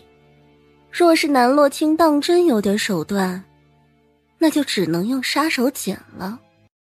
奴婢明白。若是比试过半，正兴堂的妆容越来越好，你就动手，万万不能手软。你这辈子没见过女人吗？像是个没吃饱的恶犬。不枉费你伺候本姑娘一场，本姑娘也不能让你吃亏，不是？官人呐，昨夜玲珑伺候的您可还舒服？您看，这都已经日上三竿了，是不是该兑现昨日的承诺了？誉王殿下也是你能催的，赶紧滚！誉王殿下教训的是，奴婢就在外头候着您。哎呀，玲珑啊，你不在王爷的房间里待着，在这儿做什么？妈妈，我昨日碰见一个姑娘，她打了我一拳，我就失去意识了，现在才醒呢。昨晚是我登台的时间，没出什么乱子吧？我也不想的呀，实在是那个女人太过可恶了。听说昨晚来了几个贵人，贵人在什么地方？今晚我再跳一场掌中舞，你看还有机会吗？你说昨晚伺候贵人的不是你，那是谁？妈妈，你往日最疼我的，具体是个什么样的情况，你与我直接说，别这么不说话干瞪眼的吓唬我。昨夜你被人敲晕了，并没有在舞台上表演飞天舞。什么飞天舞啊？我会什么舞？妈妈，你不是最为了解吗？我跳得最好的是掌上舞啊。你这死丫头，昨晚去什么地方了？那么多贵人等着你的舞，你竟然还能随便找个地方就睡，还睡得天昏地暗的，你是不是找死啊你啊？妈妈掐我做什么？我又做错了什么？错的难道不是昨天打我的那个女子吗？她好像是受了伤，在躲别人的追杀，赶紧在万花楼里里外外找一圈，一定要找到她，我要刮花她的脸。你要刮花谁的脸？大皇子恕罪，老奴在教训这丫头呢，这丫头什么都不懂，就在这儿胡言乱语。你们自己做的事，与本皇子何干？秦泰然抱袖而立，阴郁的心情直接写在脸上。昨夜隔壁的动静不小，他还以为是秦玉修与烟花女子干柴烈火，可不曾想，秦玉修揽在怀中压在身下的女子竟是他的心上人。秦玉修肯定是早就知晓了南洛清的身份，故意在他面前演戏。他感觉自己再次被秦玉修所羞辱。这时安风推门而出，跟在他身后的是一身肃杀的秦玉修。也不知是不是昨晚睡得好的缘故，他的眉眼都舒展开一些，瞧着愈发俊朗。玲珑盯着秦玉修，露出痴迷的笑来。玲珑啊，还不赶紧收拾收拾，跟着誉王回府去。啊，妈妈放心好了，玲珑一定会将誉王伺候的妥当。玲珑，你们万花楼竟然随便弄了个女的来糊弄殿下，是觉得殿下眼睛瞎了不成？昨夜伺候王爷的根本就不是玲珑，你还妄想将玲珑送到誉王府去？谁给你的胆子糊弄王爷？活得不耐烦了。老奴错了，昨晚不是玲珑伺候的王爷，具体是哪个姑娘，老奴也没查出来，还请王爷饶了老奴一命。老奴不是想骗王爷，实在是玲珑这姑娘啊，着实不错，老奴就想着让玲珑去伺候王爷，这也是老奴的一片真心。秦玉修扫了安风一眼，王爷大发慈悲，留你们两个小命，不过这万花楼以后也别想开了。王爷，这是不让老奴活呀！这可是老奴一辈子的心血，怎么能说关门就关门呢？还请王爷高抬贵手，放过老奴。王爷，您就高抬贵手，放了奴婢们吧。奴婢们不过是想混一口饭吃。哼，近几年来，大气灾害频发，国库紧张，而你们这销金窟日日一掷千金，穿最好的绫罗绸缎和最好的玉叶琼浆，你们配吗？皇兄这么说可就有些不厚道了。昨日刚在这儿舒服完，转头又将万花楼给卸了，过河拆桥的没你快啊！昨夜与皇兄一夜春宵之人，本皇子倒觉得有几分眼熟，好似是玉王妃娘娘。话说回来，玉王妃娘娘又怎么会在青楼？本王说的不是玉王妃，你们谁敢说是？秦泰然尴尬地扯了扯嘴角，气得挥袖离开。玉王妃金尊玉贵的人，怎么可能会出现在万花楼？那女子肯定不是玉王妃。去找南洛清。听说今日是玉王妃娘娘与南洛清比试胭脂水粉的日子，估摸着时辰比试都快要结束了。你怎么对南洛清的事如此了解？属下不是刻意要关注玉王妃的消息，属下这么做就是为了王爷记着，这样王爷想要找王妃娘娘的时候，属下能立刻答上来。谁说本王会在乎她在什么地方？她就应该自己滚。王爷还真是口是心非，明明对王妃无比的在意，面上又一副对谁都看不上的样子。若不是在意王妃的话，昨夜又何必用一整座山庄和1000两黄金来换娘娘一夜？那么王爷的意思是打道回府，不去找王妃娘娘了？听不懂本王的吩咐，找南洛清。可王爷不是说要娘娘自己滚回来吗？既然要娘娘自己回来，王爷还费那份心做什么？这不是降低了您的身价？话虽这么说，可本王在南洛清身上花费了数十万两银子，这些银子本王总得回本。去彩照楼看看比试进行的如何了。大皇子殿下，您来了，是来给玉薇捧场的吗？算是吧。秦泰然心不在焉地回答，目光在四下搜寻，企图找到南洛清的身影。大皇子殿下既然来了，就去雅间坐坐。是与玉王妃的比试吗？怎么没有瞧见玉王妃的人？姐姐这人就是这样，向来是说话不算话，她随心随性惯了，想怎么样就怎么样。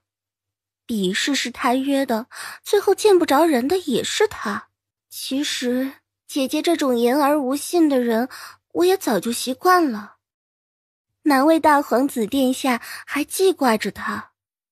她是你姐姐，你这样说她合适吗？大皇子殿下误会了，我这不是要责怪姐姐的意思，我就是爱之深责之切。姐姐作为玉王妃，怎么着也应该长大了些，不应该率性妄为。本皇子倒觉得她这样的性子不错，性子有趣也不沉闷。殿下可能是对姐姐有什么误会，姐姐以前并不是这样的性子，也不知道怎么了就变了。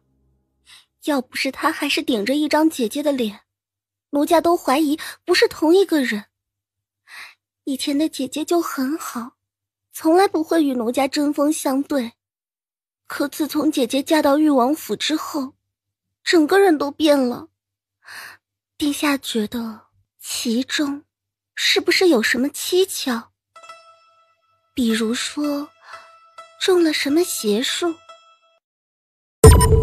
这种事儿可是能胡说的。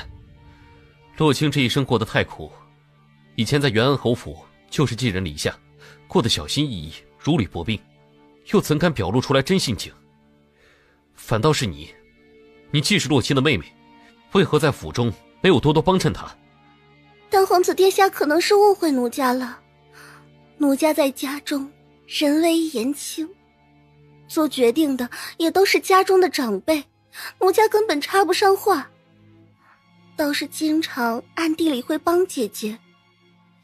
姐姐在家中无人管教，养成了嚣张跋扈的性子，这根本就不是奴家的错。如果当初是本王在他的身边，就不会看上誉王那个瘸子了。殿下，缘分是天注定的。再说姐姐已经嫁人，也不再是黄花大闺女。殿下可以看看眼前人，奴家与南洛卿是姐妹，自然是有几分相似的。秦泰然果真扭头盯着南玉薇看了半晌，这张脸的确是有3分像，只可惜气质差的是不止1星半点。小姐，这可如何是好啊？正兴堂的妆容竟然一场比一场美，百姓们对正兴堂的口碑也转变了许多。再这么下去，肯定是必输无疑的。慌什么？比试还没有结束，谁又会知道最后会是什么样的结果？让你准备的东西都准备好了没有？都按照小姐的吩咐准备好了。那还等什么？赶紧去办！难道你要让本小姐成为上京的笑话？奴婢不敢，奴婢这就去办。刚才那微醺妆，你们瞧见了没有？怎的那般好看，倒是把女子衬得娇艳欲滴。不知道上了我的脸，效果会不会这么好？哎呀，女人比花娇，用什么都好看。别说那什么桃花妆、微醺妆了，就是不施粉黛也美得很啊。就是没想到正兴堂的妆容如此特别，每一个都深得我心，还真是挑不出一个不好的。可不是嘛，我就是想用完那珍珠妆，再用那飞燕妆，可以时日换不同的妆容。说的也是，一直用一种妆容总归会沉闷的，若是日日能换，那就是日日新了。话说回来，夫人们也不差那点银子，到时候若是喜欢啊，就去正兴堂买好了。你们还不知道吧？台上展示的这些妆容不卖的。不卖？他们正兴堂有钱不赚，是个傻的。费这么多功夫做出来这么些东西，最后不卖，这不是闹吗？这可是千真万确的，你若是不信呐，我这就将人喊过来问问，你不就知道了。几位夫人，可是有什么不了解的？需要我给几位夫人解释一下？今日展示的胭脂水粉与妆容都还不错，等比试结束以后，记得卖我们几盒，我们试试看。卖，自然是会卖的，只不过东家吩咐，台上展示的几款妆容带的胭脂水粉都是限定款。限定款是什么意思？你们正兴堂就是喜欢搞这些花样。王夫人若是不嫌弃的话，就听我说一说。限定款的意思就是数量有限，不可能卖得全上京都是，因为物以稀为贵，这样也是对购买的顾客负责。这么说也是有几分道理的。明日就能送来吗？银子你不必担心，我们几位根本就不缺那东西，只要送来的妆粉不要滥竽充数即可。上京的胭脂水粉，哪一个不是我们几个先用的？我们愿意用你们名不经传的妆粉，就是给你们面子。可能是我没有说清楚，让几位夫人误会了。限定款是卖给我们正兴堂的会员的。这会员又是什么东西呀？买你们正兴堂的东西，那就是给你们脸面，你们还限制这儿限制那儿的，这是故意刁难客人吧？夫人误会了，会员可不是用银子就能买的。不过想成为我们正兴堂的会员极其简单，特别是像夫人这样的，就是更简单了。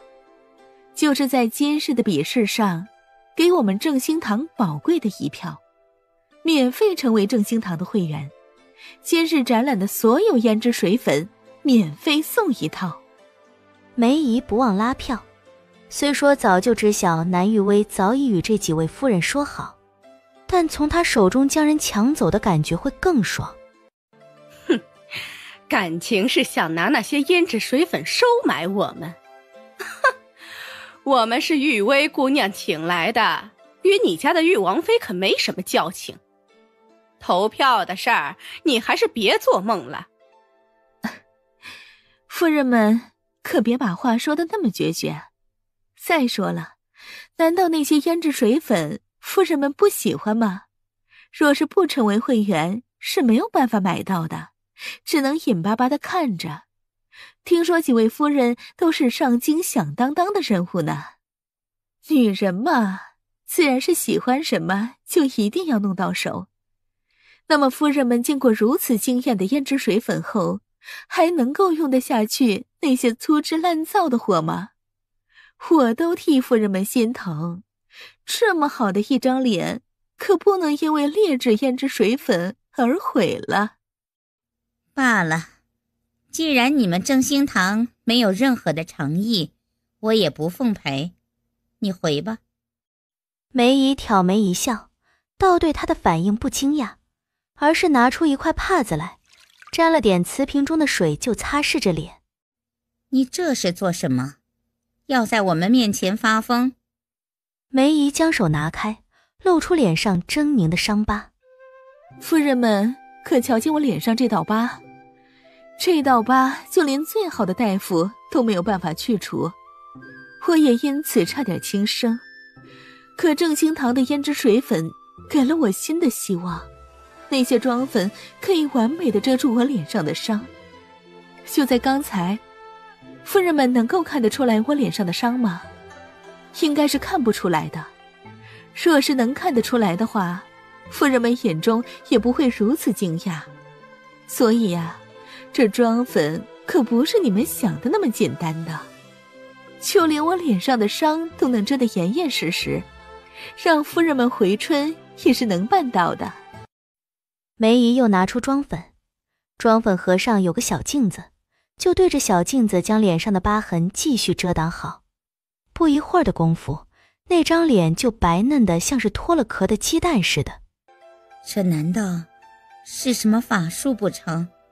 那么长的一道伤疤，竟然也能掩盖得清清楚楚。成为你们家的会员，除了给你们正兴堂投票以外，难道说别无他法？这些都是东家吩咐的。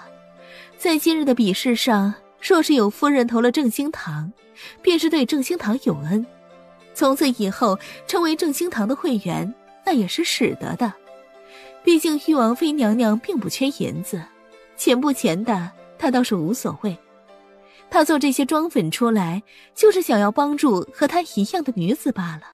几位夫人们在聊什么？能不能也说给玉薇听一听啊？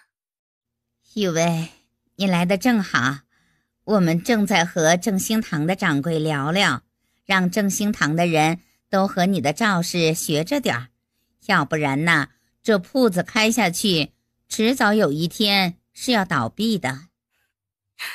我年纪小，杨夫人可别骗我，要不然夫人说什么我就信什么。我都把你当作亲妹妹了，又怎么会骗你？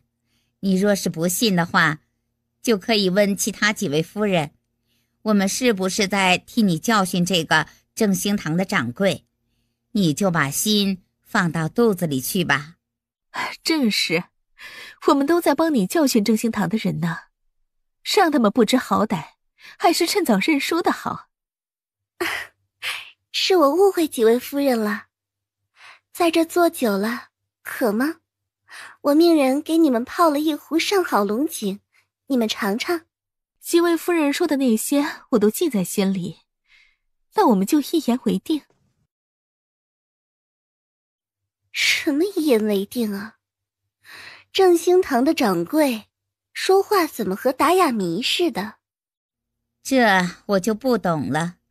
梅姨的事迹你也是听说过的，她这人呢，就是如此奇怪，喜欢说一些大家都听不太懂的话。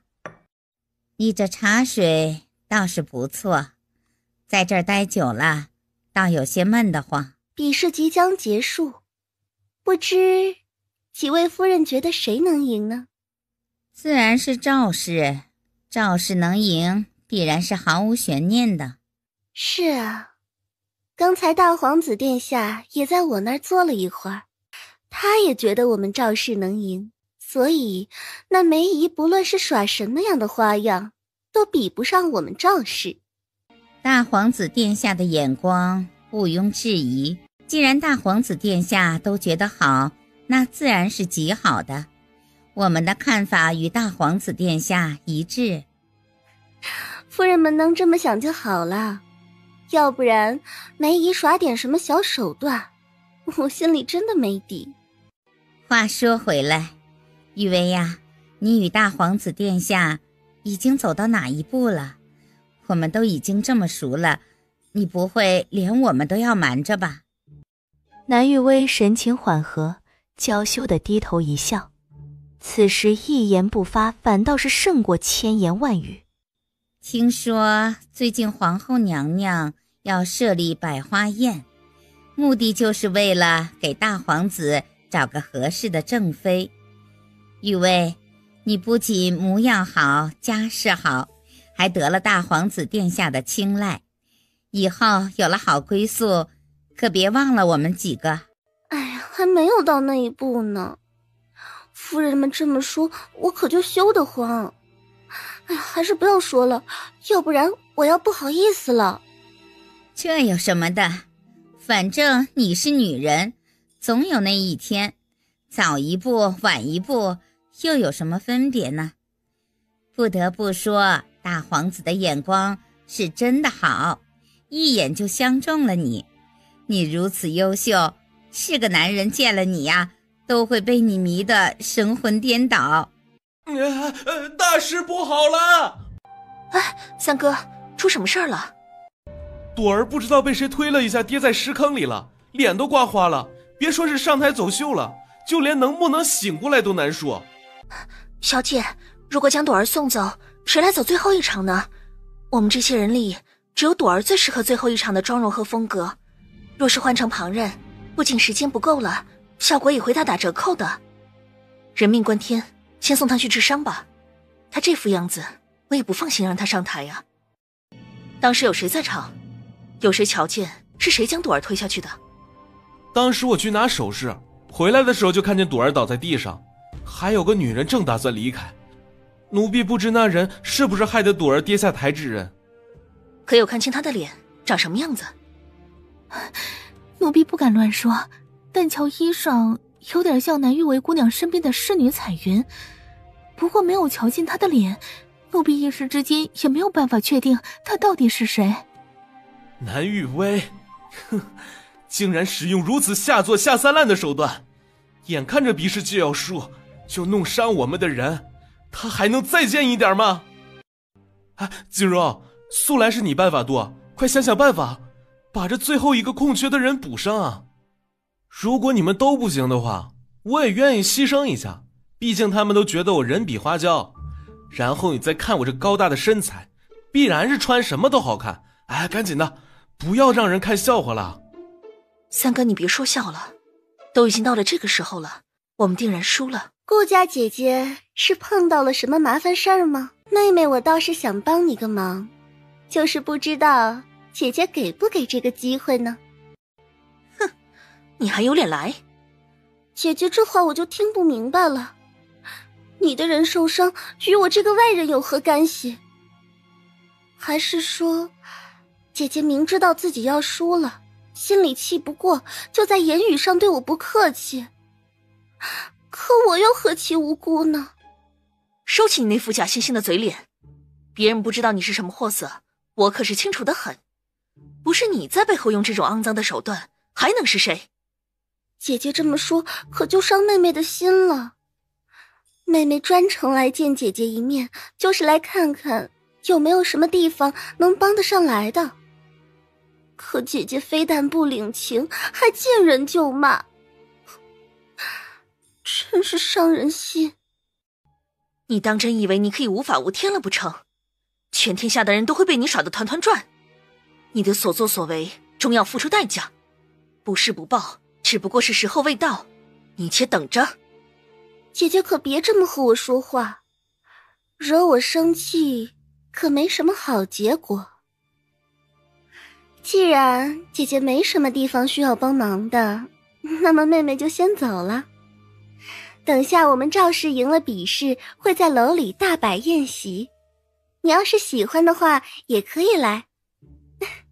毕竟我这人呢，就是喜欢以德报怨。滚！姐姐输了比试心情不好，妹妹能理解，就是这副狰狞模样实在吓人，妹妹都要看不下去了。听，外头的锣鼓声响起，想来应该是最后一场比试开始了，妹妹可得去看看，就先走一步了。殿下难道就喜欢干什么都不行的人吗？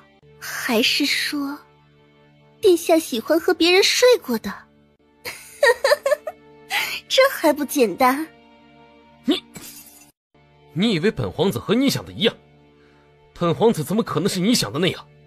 你别把你自己的肮脏思想附加在本皇子的身上。大皇子殿下没有必要恼羞成怒，奴家说的也是实话。大皇子殿下觉得奴家说话不好听是吗？可殿下若是与南洛卿勾搭在一起，旁人说的只会更难听。就说殿下喜欢自己的皇嫂，用尽手段才和他暗通款曲，殿下以后的日日夜夜都得因为这件事而被人戳脊梁骨。难道殿下是不想要登上大统吗？说够了没有？活得不耐烦了。我还是喜欢殿下这副模样，愿意碰我，也愿意多看我两眼。我最没办法接受的就是你眼里没有我，只是把我当做一团空气。疯子！本皇子以前怎么没有看出来你这么疯？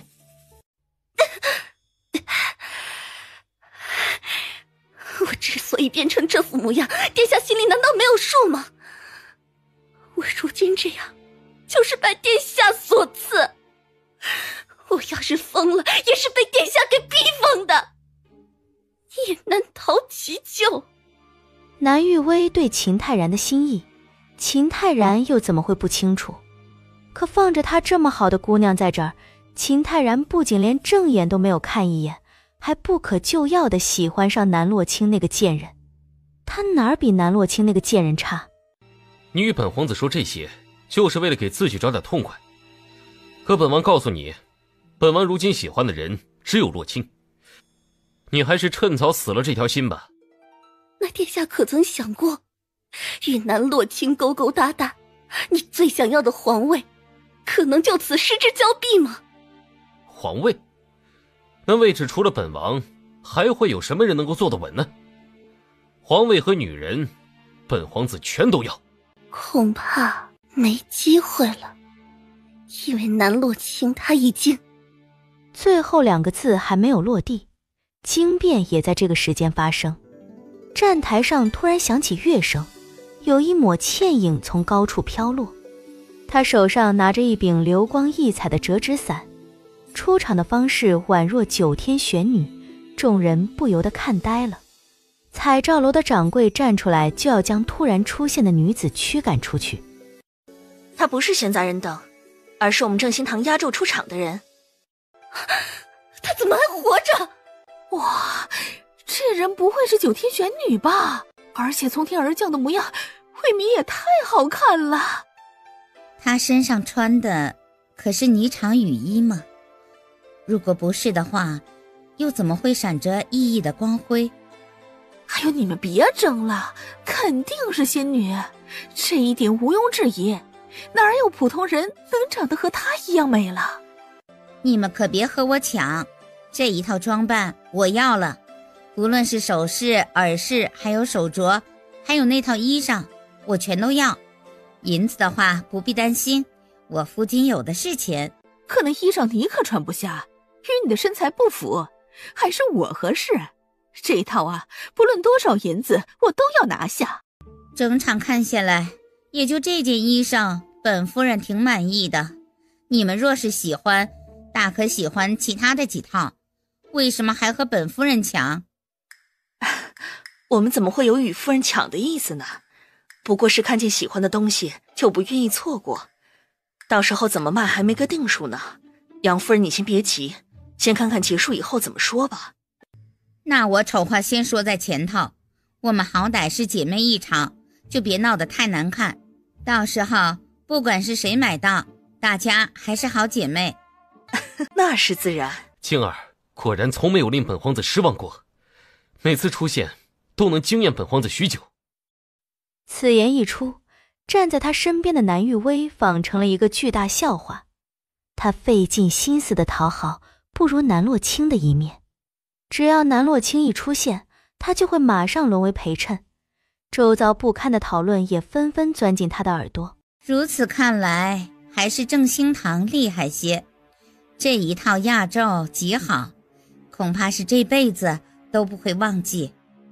与这一套霓裳羽衣相比，赵氏的蝴蝶装就显得索然无味。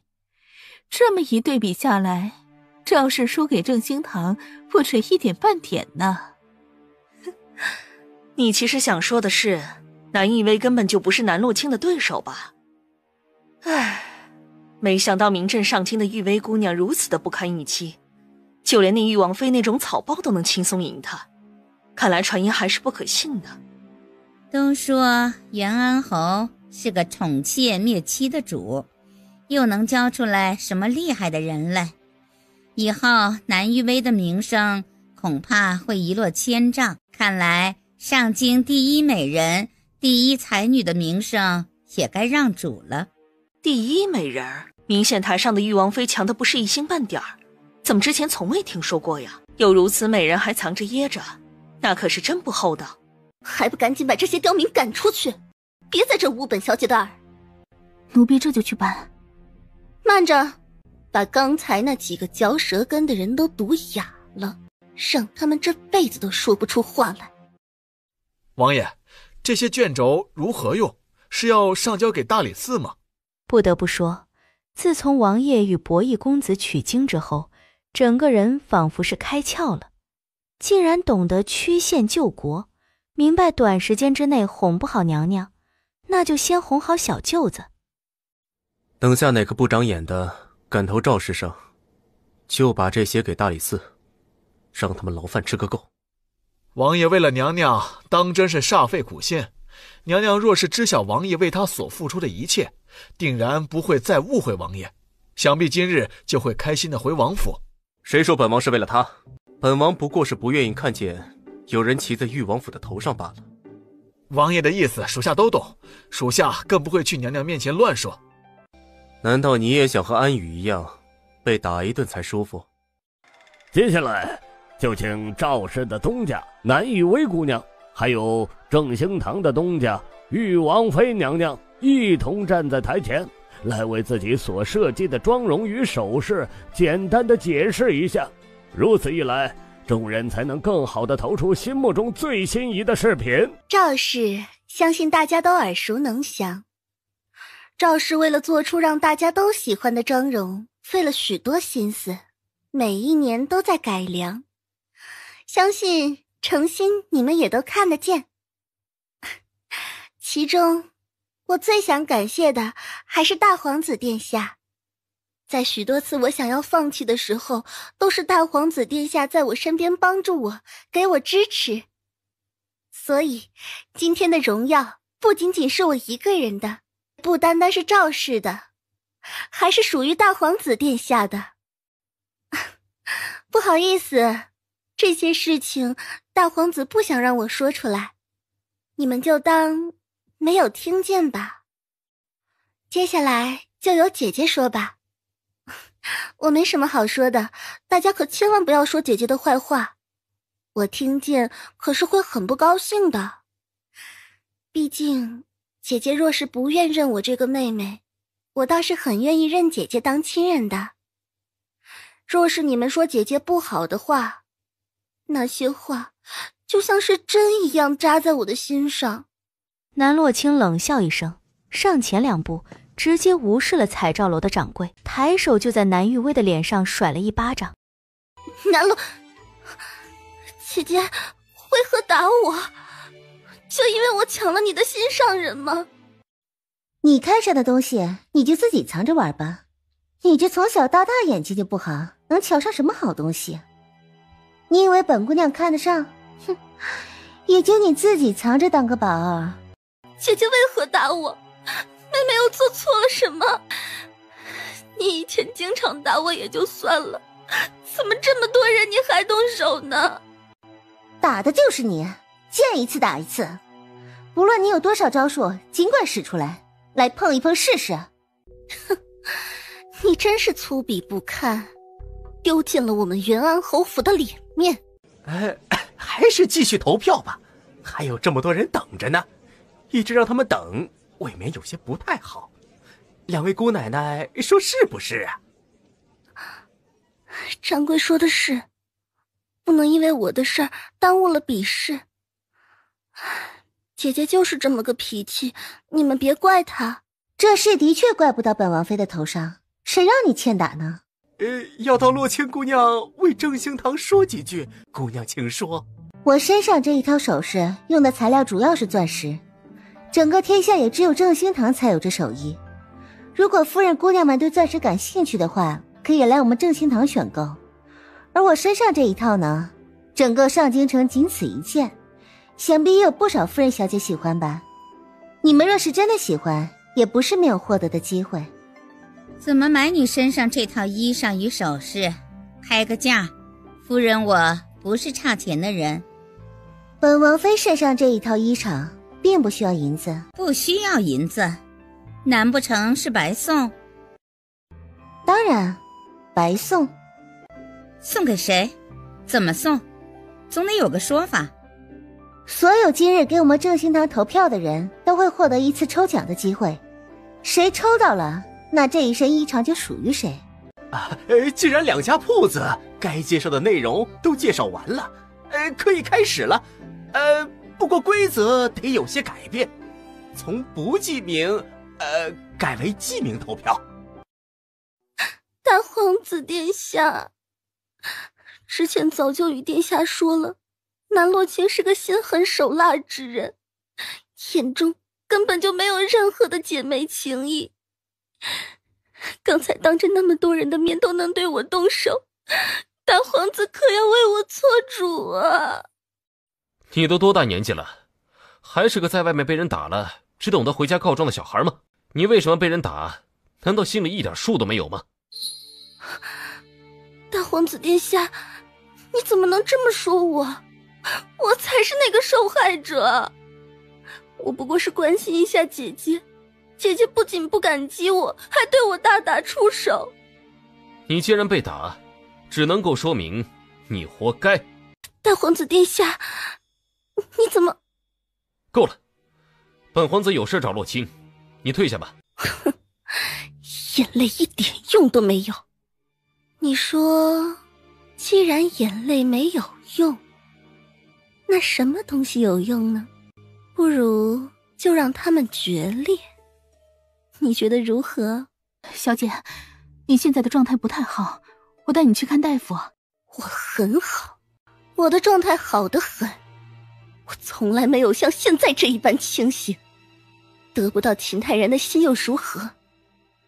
我想要的从始至终不过是皇后的位置罢了。等我以后生了龙子，我的孩子就是皇上，那么我就是垂帘听政的太后。你说他们能奈我何呀？到那个时候，全天下不都得听我的？黑幕！你们彩照楼绝对有黑幕，赵氏怎么可能会输？你们肯定在背后搞小动作了，还不赶紧把赵氏的票数还回来？怎么可能没有一个投赵氏的？赵氏可是我们大齐上京最好的胭脂水粉铺子，如果赵氏拿不了第一，还有谁配当第一？你们倒是说说看。既然提出要比试，那就公平和坦荡，怎么还搞背后这一套，恶墨些？我是礼部侍郎家的王夫人，我想要玉王妃身上穿的那件霓裳雨衣，规则早就说好了，给玉王妃娘娘投票才有机会得到这件衣裳，那我还有什么好考虑的？女人嘛，没有不喜欢漂亮衣裳的，看见了就喜欢，喜欢就要拿下。既然机会都是公平的，那我自然是也想试试自己的运气好不好。我倒是对振兴堂的会员制度感兴趣，听说呀，给振兴堂投票就能成为会员，我是迫不及待的想要买那些五花八门的装粉。南玉薇的面色苍白，就连眼中也没了光彩。作为天之娇女的南玉薇不仅输了，还输得格外的难看，仿佛一夜之间，她之前还引以为傲的一切都消失殆尽。百姓们的情绪也在结果出来之时崩溃，他们把所有的家当都压在南玉薇的头上，如今告诉他们南玉薇惨败，就连翻盘的机会都没有，他们如何能接受？既然南玉薇和赵氏让我们倾家荡产，那我们也别和元安侯府客气。就连南玉薇身边的丫鬟都是穿金戴银，难道我们都得吃糠野菜？这日子你们过不过？南玉薇还钱，赵氏还钱。哼，你现在哭有什么用啊？你的名声也坏了，以后还有谁会要你？早知今日，何必当初？你放心，皇子妃的位置，除了我，没人能坐。你以为你现在的名气还能够让皇后看上你？她看不上，那就杀了她。哎，这种话是能随便说的？你是真的不怕被株连九族？富贵险中求的道理，娘亲会不知道吗？当年娘亲不就是这么弄走顾玉瑶的吗？若不是娘亲使了点手段，元安侯府又怎么可能是娘亲说的算？娘亲又怎么能安安稳稳的做了这么多年的嫡夫人？娘娘，那南玉薇还真是惨，竟然被暴民给扒了衣裳。以前南玉薇还号称是高岭之花，谁都瞧不上，如今她只能被暴民给染指。她呀，算是罪有应得，想来近一段时间能安分一些。昨夜娘娘是与王爷在一块儿的，王爷怎么还不让娘娘好好休息？仔细看看，眼下都熬出黑眼圈了。王爷不心疼，奴婢还心疼呢。静儿，你真让我好找。大皇子有何事？听说你昨夜碰到了刺杀，可有受伤？大皇子倒是关心我的事儿，不过我被人追杀的事情知晓的人很少。大皇子又是从何得知的？若是关注你的话，这么点小事不可能会不知道。我担心的只有你的安全，以后就跟在我的身边，我保你安稳。大皇子不要说笑了，若是跟在大皇子的身边，那我要用什么身份才合适呢？大皇子难不成要跟着进来看我更衣吗？没有的事儿，你慢慢更衣，我在外头等你。好巧啊，王爷也在呢。正巧我要回顾府，王爷送我一程吧。还回顾府？这么快就忘了自己的身份？王爷难道是想妾身了？难道王爷从未哄过人吗？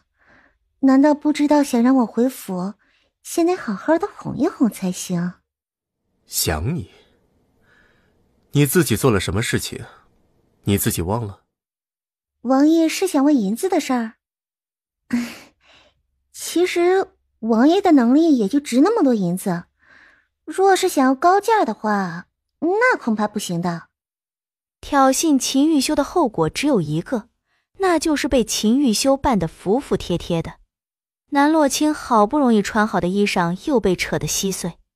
更可气的是，秦玉修昨晚精力好，今日的精力更好，直接被折腾得死去活来的，直到最后他累得一根手指头都抬不起来。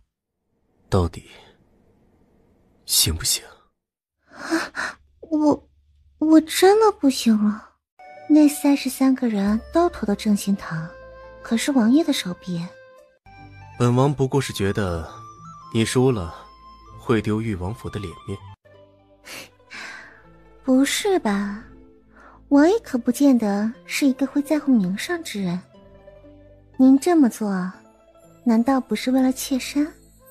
又行了？问您话呢，王爷别岔开话题。想要让那么多人都心甘情愿听你的，王爷一定是费了不少的心思吧？处理那些人易如反掌，你别多想。那既然不是为了妾身，妾身也就不再自作多情回誉王府了。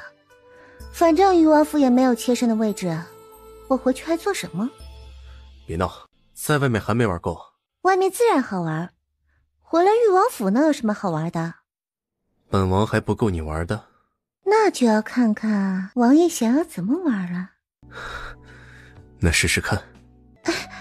王爷就不能回屋里去吗？王妃不喜欢这样。大皇子殿下，娘娘正在更衣，殿下就这么进去，与理不合。可已经进去这么久了，一点动静都没有听到，你不觉得古怪吗？万一碰见什么危险，本皇子也好救他一命。这里里里外外好几层的护卫，娘娘安全得很，大皇子殿下不必挂怀。可青儿为何进去这么久，还一点动静都没有？若是青儿真有什么三长两短，你担待得起吗？青儿，哎呀，娘娘去什么地方了？哎呦，可能突然有事先离开了。哎呀，娘娘离开就离开，怎么不带走奴婢呢？大皇子殿下若是没有什么事儿，奴婢就先走了，奴婢还得赶着去找娘娘，去伺候娘娘呢。慢着，你是不是与青儿一同戏耍本皇子？大皇子殿下误会了，殿下若是这样想奴婢，那是奴婢的错，可娘娘一点错都没有，殿下怎么能这样想娘娘呢？那你说，青儿去见谁了？奴婢又怎么会有资格去猜娘娘去了什么地方了？可能娘娘有事儿得先走，也不一定，绝对不是不想见大皇子殿下。唐月的借口听起来格外的苍白，秦泰然满腔的怒火没有地方发泄，只能找唐月的麻烦。他一脚踹在唐月的胸口处，唐月直接被踹飞了出去。是不是你怂恿青儿离开本皇子身边的？从始至终就是你在一旁拦着，如果不是你的话，青儿也不会在我的眼皮子底下溜走。秦泰然要见南洛清已经魔怔了，一时之间见不到南洛清，他心口的火只会越烧越旺盛。殿下来的突然，之后奴婢与娘娘就没有说过什么话，奴婢又能有什么机会在娘娘耳边吹耳旁风？奴婢没有对娘娘说什么挑拨离间的话，娘娘也不是有意不见殿下的，实在是有事在身上，不得不离开。具体是什么事儿，还得见过娘娘之后仔细问问，才知晓娘娘去了什么地方。你一个丫鬟，连主子都看不好，要你有什么用？本皇子今日就帮青儿好好的教训你。青儿在什么地方？本皇子要见她。就说她的侍女在我的手上，她若是不来见我，这侍女的命她也别想要了。顾小姐，你不要管奴婢，千万不要让娘娘来跳这个火坑。到底是怎么回事？好端端的怎么就惹上大皇子了？顾小姐，你还是早些去请青儿来吧，要不然这小丫头就要没命了。你还愣着做什么？我给你3个时辰的时间，1个时辰人没来就砍他1双手，2个时辰没来就砍他1双脚，3个时辰没来就要他的命。大皇子殿下，这小丫头到底做了什么不对的地方，惹殿下生气？臣女来赔罪如何？只求殿下能高抬贵手。他欺骗本皇子，其罪当诛，你又如何能帮他求情呢？本皇子只会看在青儿的面子上，愿意高抬贵手。如果不是青儿来，那谁来说都没用。希望大皇子能等上一等，臣女这就去请玉王妃娘娘来，还请在玉王妃娘娘来之前，大皇子殿下能不要动手。本皇子会不会动手，主要是看顾姑娘你的诚意。如果你能够尽快打动青儿来，那么唐月这丫头就一点问题都没有。如果你没有办法打动青儿来，那么唐月这小丫头就一命呜呼。若是想让你活命，就只能去找小表妹了。如果不是小表妹的话，那么没有人能救你了。不要去找娘娘，奴婢不过是一条贱命，不要让娘娘来被大皇子胁迫。大皇子不像众人所瞧见的那样，他比我们想象之中的更加癫狂。你好好的在这儿，我去找小表妹，一定会在1个时辰之内回来救你的。不要让娘娘来。你知不知道刚才发生了什么？那个南玉薇就是罪有应得，他刚才被暴民给玷污了。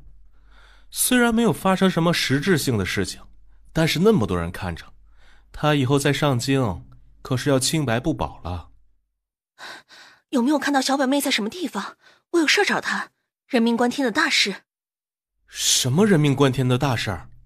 这件事不是已经告一段落了吗？南玉薇已经被赵氏带回家去了，还能有什么事儿？是大皇子，我也不知道小表妹是因为什么事儿惹了大皇子。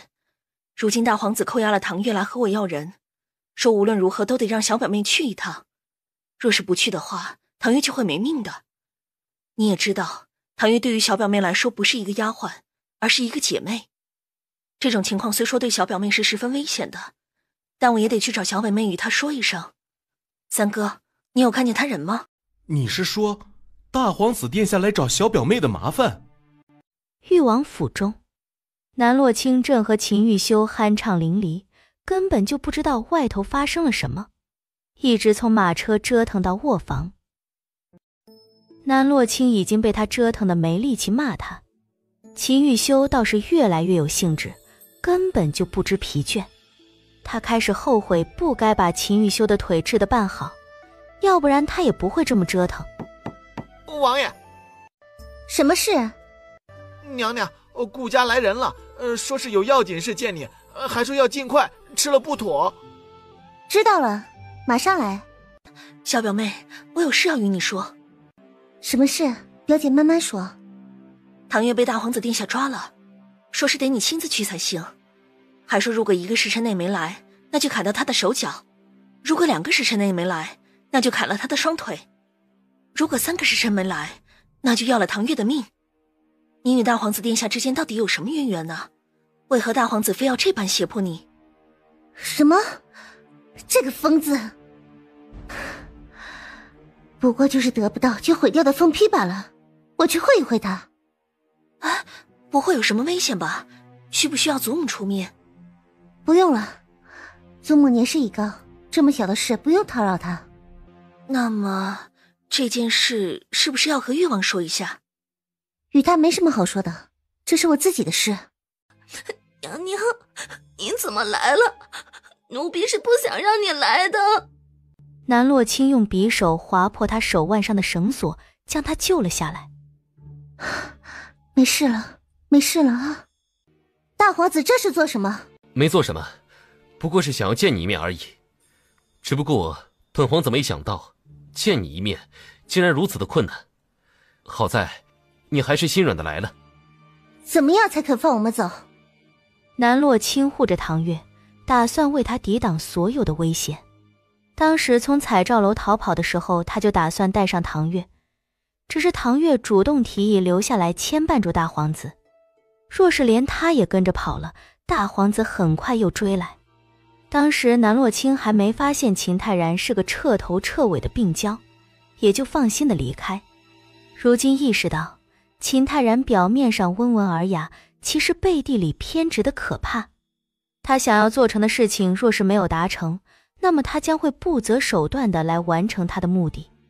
绑架且威胁唐月就是他使的手段之一。很简单，陪我吃顿饭就好了。你都不知道本皇子等你吃这一顿饭等了多久。本皇子不过想帮你做个庆功宴罢了，为何你总是想躲呢？大皇子殿下想要一人一起吃饭，那是如何简单之事？为什么非要我才行？可我只想要你。秦泰然端着酒杯接近他，用视线描绘着他的红唇，他的脖颈，他的肌肤。直到看见肌肤上一道红色的吻痕，他的目光陡然变得癫狂起来。你离我而去，就是为了与秦雨修做那事儿？他只是一个瘸子，一个瘸子，怎么能让你如此着迷？我是殿下的皇嫂，难道殿下想要传出染指皇嫂之类的丑闻吗？静儿，我对你的情谊，又怎么可能是皇位可以比拟的？我对你的情谊，你难道还没有明白吗？我为了你，连名声都可以不在乎，你就不能看看我的心吗？你的心，你的心，殿下难道不知道吗？得不到的东西，想方设法得到，就算是用尽手段也不足惜。大皇子殿下，这样的心，本王妃不敢看。难道秦玉修的心就干净吗？他的手下死了多少无辜的人，你竟然要和他这样的人混在一起？昨日在万花楼的是你吧？其实本皇子早就看出来了，只不过你还是没有选本皇子，而是跟着秦玉修走。为何你不愿意给本皇子一个好好与你相处的机会？大皇子殿下，我已经嫁作人妇了，还请你不要再纠缠。可本皇子除了你，谁都不喜欢。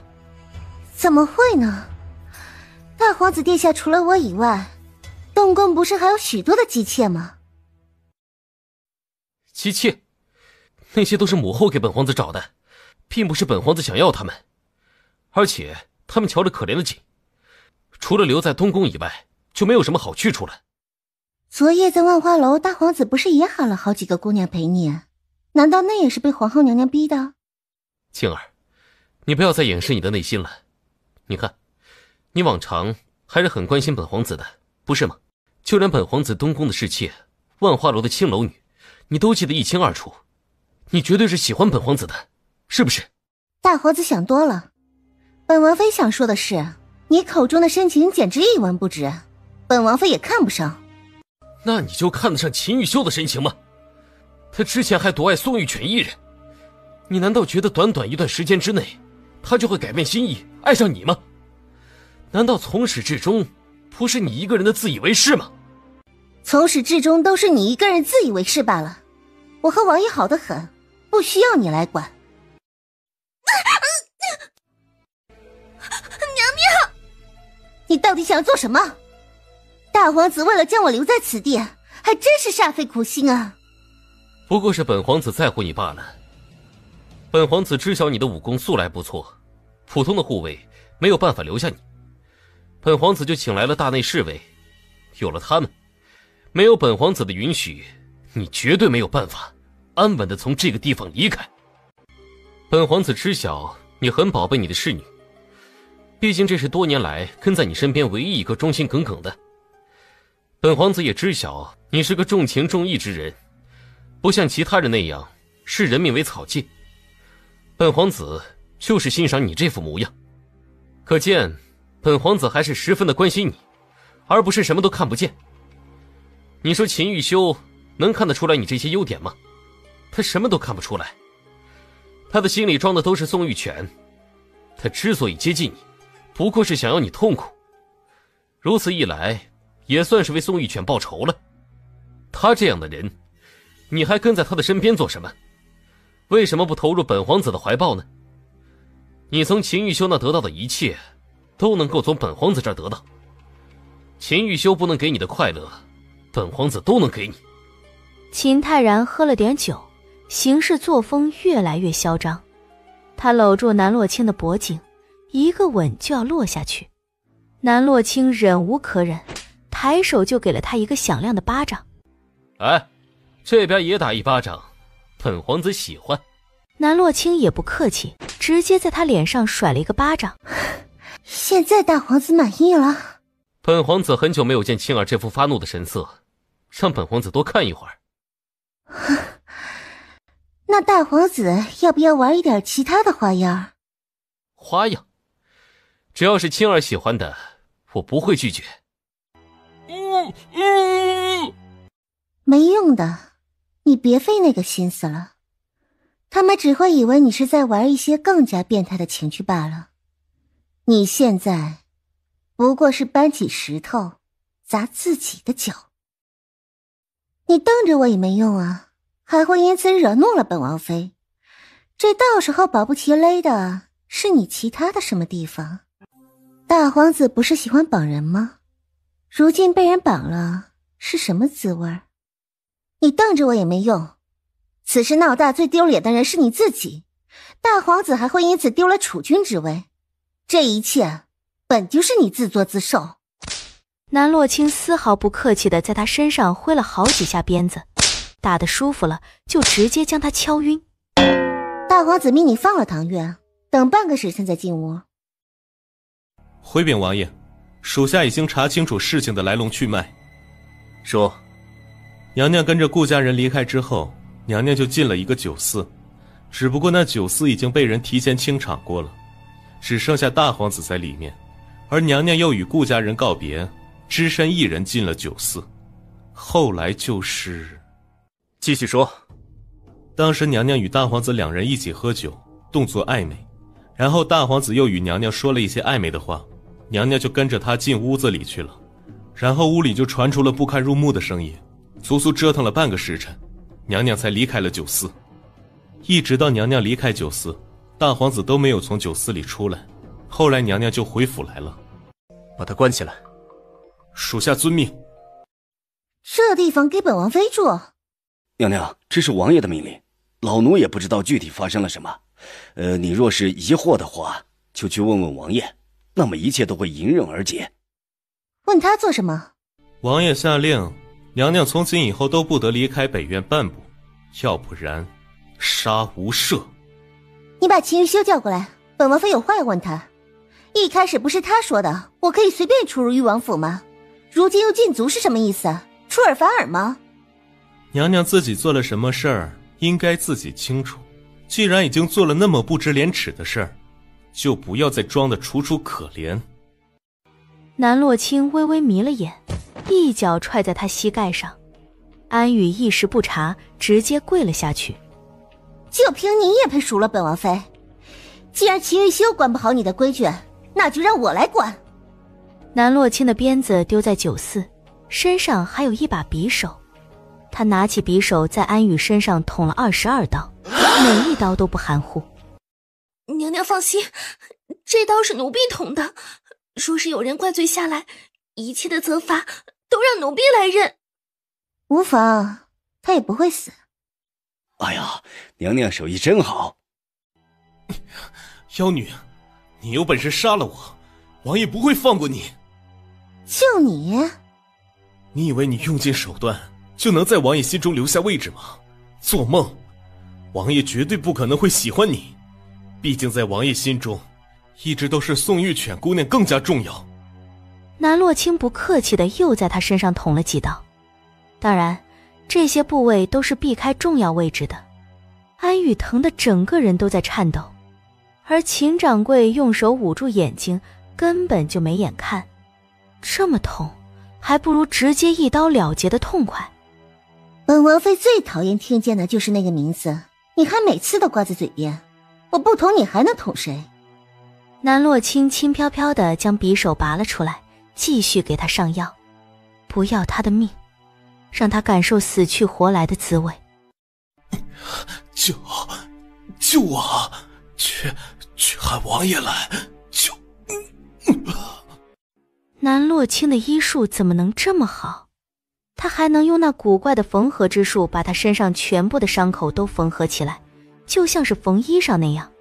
他瞬间觉得自己像一个破布娃娃。秦管家连连后退，把安宇看作是洪水猛兽。抬眸一看，南洛清冲着他挑眉，他感觉自己的腹部与腰部都疼得厉害，好像真的已经被玉王妃捅了几刀似的。哎呀，我说你别扒拉我，王妃娘娘这么做自然是有王妃娘娘的道理。你让我把王爷请来什么意思啊？是不服娘娘管教不成？娘娘，老奴听他的，让秦玉修来，我到时候问问他到底发哪门子的疯。娘娘，王爷命属下将安宇带回。秦玉修自己怎么不来？王爷有药物缠身，所以来不了。等王爷手中的事情处理完以后，应该就来找娘娘了。当真来不了？的确，王爷有要务在身，楚国的使者来访，王爷自然是忙碌一些，还请娘娘不要担心，等王爷忙完这一阵，就会来找娘娘。既然王爷来不了，那你就代替他喝一杯赔罪吧。安风，你要是敢拒绝的话，你会和安宇一个下场。娘娘现在可否让属下将安宇带走？随便。安宇往外还没走2步，就径直倒了下去。怎么，你是知道自己快没命了，所以才迫切找一个垫背的吗？我好心来跟你送药，你就这样对待救命恩人吗？南洛清可不惯着他这脾气，2次3番的都不吃，那就不要吃好了。他转身正要走，心口突然袭来一阵剧烈的疼痛，曾经那种濒死的疼痛再次袭来。糟糕，差点忘了原主在他身上下的禁咒。在没有查明真相之前，若是秦玉修就死了，那他也得跟着陪葬。演什么？苦肉计？我知道我在你心里没有地位，我就算是死在你面前，你也不会皱一下眉头。我又何必在你身上浪费苦肉计呢？这就是你喜欢与秦泰然勾搭的原因？我和秦泰然怎么就勾搭了？你哪只眼睛看见了？秦玉修不解的是，明明旧伤复发的是他才对，怎么南洛清看上去比他还要柔弱不能自理？你怎么了？找太医来！南洛清搂着他精细的腰，艰难地抬起手指，把仅剩的最后一点药粉塞嘴里，然后吻上秦玉修苍白的唇。秦玉修没有甩开他，而是任由他将药粉渡到口中，药效发挥得极快。秦玉修的旧伤已经被控制住，南洛清的脸色也恢复了正常。只要秦玉修的身体不出什么毛病，南洛清的心绞痛就不会再犯。你刚才说我和秦泰然之间怎么了？你与秦泰然之间的事情，本王已经全部知晓。你知晓个屁！那秦泰然就是一条疯狗，我和他之间还能发生什么？反倒是你啊，你把我关在北院有道理了，有本事你不要让我来救你啊！你单独去见秦泰然，不需要费脑也知晓发生了什么事情。秦玉修眼神阴郁，南洛清稍一思索就明白其中的缘由。原来是秦玉修误会自己头上被戴了绿帽，恼羞成怒地把他送去北院软禁起来。一来是冷着他当作惩罚，二来就是不让他与秦泰然见面。凑巧秦玉修旧伤复发，宁愿疼死也不愿吃药。若不是他主动来西院，恐怕秦玉修会被折腾掉半条命。那看来王爷还真是没有脑子啊！在你的眼里，妾身的眼光就这样差，连他那种卑鄙的小人都能看得上。虽说秦玉修被骂了，但他心中的怒火却被浇灭了大半，嘴角机不可察的微微上扬。王爷就这样的不自信，觉得自己比不上秦泰然？你还说，不知死活！我和秦泰然之间并不像你想的那样，我们之间什么也没发生。大皇子可是碰见了刺杀，与你无关的事情就不要多问。下官知错，还请大皇子殿下息怒。殿下的伤势如何？伤势一般，伤势没有伤及五脏六腑，就是得休养一段时间。伤好之前不要碰水，再吃下官所配的汤药就能好全。你是个聪明人，应该知晓什么话该说，什么话不该说，要不然有你好看。下官明白，下官绝对不会到处乱说。然而，好端端的怎么请太医了？可是身子不太舒服，与母后说说。母后，您怎么来了？怎么，本宫若是不来的话，又怎么会知晓你什么情况？如实招来。是什么病症？连母后都不愿意说了吗？哪来的这么浓重的血腥味？姑母，你没闻到吗？血腥味儿。然而你受伤了，你们是怎么伺候然儿的？竟然让然儿受伤！前不久然儿刚被人追杀，如今倒还受了伤，要你们这些废物有什么用？就是一点小伤而已，母后你不必担心。再说了，你的病刚好，血腥气不适合冲撞到你。他虽恨南洛清打了他，但整件事的过程他都十分的丢人。既如此丢人，又怎么能说出来被旁人知晓？表哥这人呐，就是这样心善，就算是被人冲撞了，最后也只会说是自己的不是。表哥，你以后可是未来的储君，妇人之仁可不行。今日他可能会伤了你，来日岂不是会骑到你的头上去？在大齐的皇城之内，到底是谁敢对你动手？母后，并没有什么人伤害我，您放心好了。这个点是你吃药的时间，你吃药了吗？你们快搀扶母后回去吃药。是什么事儿，连母后都不能说了。行，你不说是吧？延禧，说说看，到底是谁胆大包天的上了大皇子？说，到底是谁伤了然儿？难道是说打人的那人是表哥不愿意伤害的，所以才会如此？你若是不说，今日你的命就交代在这儿。母后，延禧是儿臣的贴身侍卫，这件事母后还是不要再追问了。不过是一点小伤罢了，没有多要紧。而且延禧跟在儿臣身边这么久，儿臣早就用习惯了。若是母后弄死了延禧，那么儿臣去哪找个趁手的侍卫？然而，从什么时候开始，你连母后的话都不听了？母后不过是想要一个真相，如此简单的事情，你都要瞒着本宫吗？你全然忘了这么多年，本宫是如何为你运筹帷幄、费尽心血的。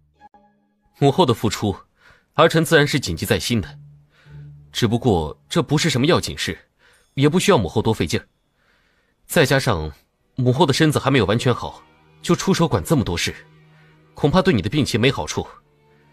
儿臣就是心疼母后才会如此。况且儿臣已经成年了，很多事情可以自己做主，也可以自己做决定，不需要母后费心。延禧，你到底说不说？大皇子殿下身上的伤，其实是南洛清，也就是玉王妃所打。什么？姑母，这南洛清也是皇家之人，还是表哥的皇嫂呢，怎么能对表哥动手啊？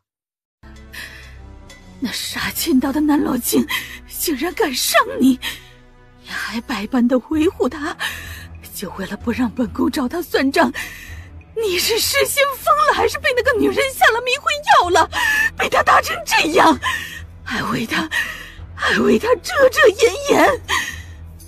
其实不是这样的，这件事有点复杂，母后你还是不要插手了。不要插手？你都这副样子了，还让本宫不要插手？姑母，你一定要为表哥讨回公道，千倍百倍的让南洛清偿还。本宫何止是要让他千倍百倍的奉还，本宫还要他碎尸万段，求生不得，求死不能。母后，这件事儿臣能够处理，你就不要找洛清的麻烦。找南洛清的麻烦？难道不是南洛清找皇室的麻烦吗？你身上这一条条的伤痕，不就是那狂妄不自知的南洛清动的手？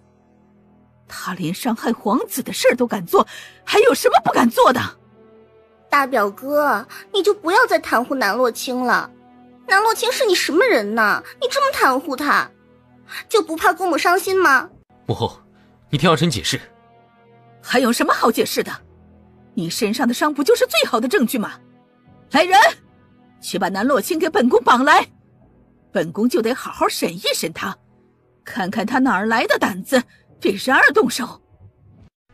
你到底是我的人，还是皇后的人？让你别说，为何还是要说？属下是太子殿下的人，但皇后娘娘的命令，属下不能不从。不能不从？好一个不能不从！那本皇子的命令，你也听好。来人，把他拉下去净身，以后就是延禧公公，而不是延禧侍卫了。殿下，属下对您忠心耿耿，这么多年没有功劳也有苦劳，殿下不能这么对属下。不能这么对你？你既然早知今日，刚才又为何将一切都说出？此事本皇子没法收场，你也别想好过。留你一条命已是仁慈，还不赶紧谢恩？可是然儿还有什么要说的？恳请娘娘救命，属下对娘娘忠心不二，从未有过二心。到底什么事？你作为然儿的贴身侍卫，不在然儿的身边好好的伺候着，来本宫这儿折腾什么？皇后娘娘救命！殿下生气，属下将实情说出，说是要给属下净身，让属下去当太监。怎么？你是觉得然儿的命令有错？皇后娘娘，您可不能不管属下，属下这辈子为了娘娘可以当牛做马，如今也是为了娘娘才被殿下责罚。属下并不想当太监，毕竟属下还没有成家立业，我们家的香火不能在属下这儿断了。传承香火，未免也太可笑了些。你一个奴才的香火有什么好传承的？还是说你觉得奴才比主子更高贵？既然表哥让你当太监，那也是为了你好，让你从今以后清心寡欲的，安安心心的在宫中伺候，不要想那些有的没的。这是为你好的事儿，对你来说更是天大的福气，你怎么能不要呢？别说什么为本宫办事，还是为然儿办事，反正你就是皇家的狗，自然是为了皇家办事的，分那么清有什么意义？再说了，你在然儿的身边伺候，竟然没有伺候好他，还害得他受了这么重的伤。本宫没有要你的命，已经是大发善心了，你还敢提那么多的要求？皇后娘娘，这么多年，属下传了那么多的消息给您，你怎么能翻脸不认人？翻脸不认人？那你是人吗？你只不过是皇家的一条狗，能给你一口饭吃就不错了，你还奢求什么？陛下可一定要为然儿做主啊！这一次，然儿差点没命了。快说，到底是什么事情？然儿怎么了？近日臣妾去见了然儿，不曾想，竟然碰见然儿浑身是伤的模样，那一条条的别痕狰狞的很，只看一眼便知晓疼的厉害。那哪是打在他的身上啊，简直是疼在臣妾的心上啊！岂有此理！皇城上下有谁敢对然儿动手？还能是谁？不就是那个南洛卿吗？南洛卿目无法纪，碰见然儿之后就用了鞭子把然儿打得半死。然儿心善，又实在拿南洛卿没有办法，就连臣妾都不知道要怎么办了，只能求求王爷想个办法，为然儿讨回公道啊！南洛卿，她一介女流，竟然敢对皇子动手，她不要命了不成？行，既然南洛卿敢做这种事，朕也不会和她客气。来人，把南洛卿抓来！笑什么？听说你把安宇捅成了筛子。谁让安宇说妾身不要脸的？如果妾身不要脸的话，那最不要脸的就是王爷。捅了就捅了，可不能伤及性命。又不会死，那些人紧张做什么？再说以妾身的医术，救他简直是易如反掌。以南洛卿敏锐的第六感，他很快就意识到安宇是故意针对他。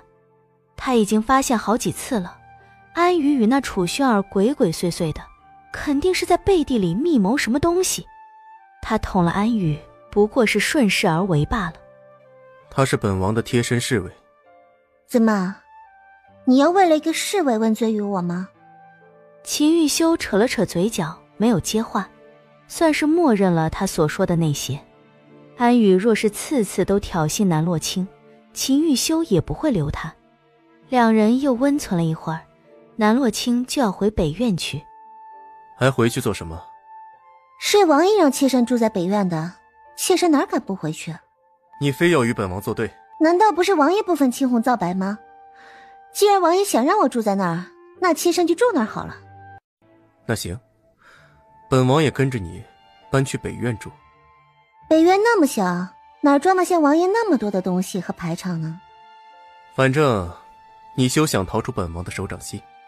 王爷，这是离不开妾身了，那该怎么办啊？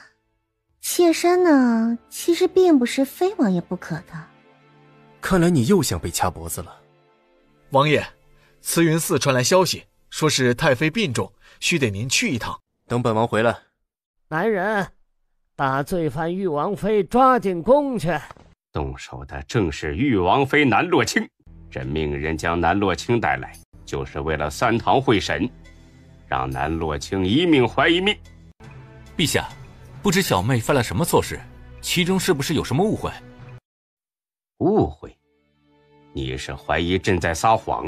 可下官认为小妹并不是这样的人，她心怀百姓，医者仁心，不是那种会无缘无故对人动手之人。难道大皇子就得活该被他打？无论什么原因，他都不应该动着手。既然他敢动手，那就按罪论处。众所周知，玉王妃只是一个弱女子，不论是从武功还是体型上，都不是大皇子对手。大皇子身边又有不少贴身侍卫，玉王妃又是如何打得大皇子？事情已经发生，再讨论这些没有用的细节做什么？朕就是让诸位爱卿看清南洛清的真面目。来人，带南洛清上来。陛下，臣有话要说。这件事充满了疑点，不如让大皇子来说出整件事的来龙去脉，也好让公卿们决断谁对谁错。秦红叶直接无视了他的话。南洛清，你可认罪？何罪之有？事到如今，你还敢狡辩？大皇子身上的伤还有假不成？大皇子难道没有和你们说明白吗？他为何会被本王妃打？如果大家没有异议的话，那就暂时决定将南洛清处死，而誉王连坐被剥削俸禄与官职。陛下还真是喜欢睁着眼睛说瞎话。行，朕素来是一个明君，给你说一句话的机会。这是怎么回事？自然是大皇子打的。大皇子挟持了本王妃的侍女，贪图本王妃的美色，然后对我动手动脚。可是本王妃心里只有誉王一人，自然不会和小叔子做出此种有违伦常的事情来。然后大皇子就打了本王妃，本王妃在又气又急的情况下，所以才还了手。一派胡言！你动手打了大皇子，竟然还把所有的脏水都泼到然儿身上，你这个恶毒的女人！原来大皇子还做过这种事，怎么之前也不提呢？真以为不提就能掩饰所有真相吗？没有，然儿绝对没有做过这种事情。不过是南洛清一派胡言，你们怎么敢信呢？有证据吗？事已至此，大皇子还不愿意承认吗？既然是拿此，就应该敢做敢当，又怎么能躲在女人的身后呢？本皇子没有，本皇子没有做这种事，都是他血口喷人。本王妃自然有证据，传酒肆的老板来。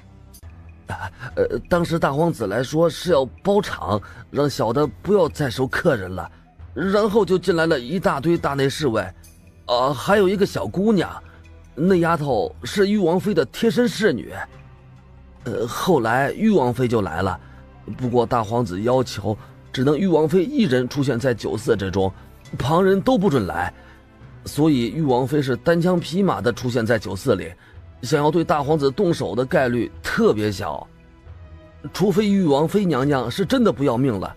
从这件事上可以看出，一开始就是大皇子用唐月的命来威胁誉王妃娘娘。誉王妃娘娘心善，为了一个贴身丫鬟愿意让步来赴鸿门宴。后来发生了什么事儿，小的就未可知了。撒谎！你绝对撒谎了，事情根本就不是这样的。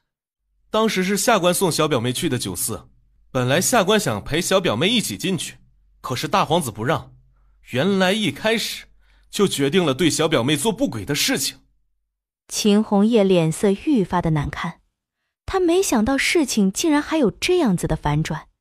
不管秦泰然到底有没有做那种事情，他都得维护皇室的面子，这一切的罪责必须得让南洛清担下来。不过是一个酒肆老板罢了，他的话不可信，因为他是你带来的，你可以在那之前就买通了他，编造出来这么一件事。陛下是说小表妹身上的伤有假，还是觉得小表妹一个人能够打得过大内侍卫？这一桩桩一件件的事情都十分的不合理，而陛下却只信大皇子的话。哼，下官觉得以后也不需要大理寺断案了，只需要陛下说什么就是什么得了，还费那么多劲做什么？谁说本王妃没有更多证据的？怎么南洛清会说整件事情是然儿主导的？事实到底是什么样的？臣妾不知啊，想来南洛清的丫头应该是在说谎。然儿的性子，陛下是最了解的，绝对是做不出那些有违礼法之事。可万一……没有万一，陛下不要被南洛清的三言两语给迷惑了。这个女人就是这种性子，行事作风张狂得很。等到东窗事发的时候，就开始装可怜。她现在就是在殿上装可怜，想要将然儿拖下水。如果连陛下都不再相信然儿的话，那还有谁会愿意为然儿平反？那还有谁能还然儿的清白？然儿是无辜的，你说你有证据，若是拿不出来，今日朕便会赐你一杯毒酒。这件事已经很明显了，百官也都在，能做这个决断。你一个小小奴才也敢拦本官？陛下还在殿前审问，这个时候顾大人要去什么地方？本官去什么地方，还得和你一个奴才知会不成？滚开！顾大人应该是要去搬救兵吧？皇后娘娘早就料到顾大人会这么做，所以才让老奴在此等候，免得事情有所变故。顾大人今日是没办法离开金銮殿，还是不要白费功夫的好。陛下说了，只有当所有的事全部处理完，那才允许离开。不论顾大人离开是为了什么，还是得听从陛下的吩咐才行。陛下吩咐，事情没有结果之前，谁都不准离开，还请大人见谅。爷爷有性急，若是不医治的话，恐怕是没办法撑过1刻钟。到时候若是出了什么问题，你能担待得起吗？你一个奴才的贱命，能够与我爷爷的大司马的身份相提并论？大司马还是尽快就医，不要耽误了病情。爷爷是要去找誉王。誉王妃的9转回魂丹对我有恩，我也不能见死不救。这消息无论如何都要传到誉王耳中。大司马，大司马恕罪，下官并不知晓您的身份，还请见谅。誉王殿下，娘娘有危险，陛下开启了3堂会审，陛下说是娘娘打了大皇子，这可是要命的罪呀！还说娘娘若是拿不出来能够证明自己所说的是真话的证据，就要了娘娘的命。留给誉王妃娘娘的时间已经不多了。大司马尽量言简意赅地把事情的来龙去脉说清楚。秦玉修略一思索，马上命人打道回府。王爷，不去见太妃了吗？秦红叶好心计，从始至终就是一场调虎离山的计策。太妃不过是幌子罢了，将所有的兵都调回来。若是他们敢动洛清一根头发，本王就让他们血债血偿。王爷，这可是造反！他们先挑衅的，反了又如何？这江山本就是他的，他只不过是要夺回属于自己的东西。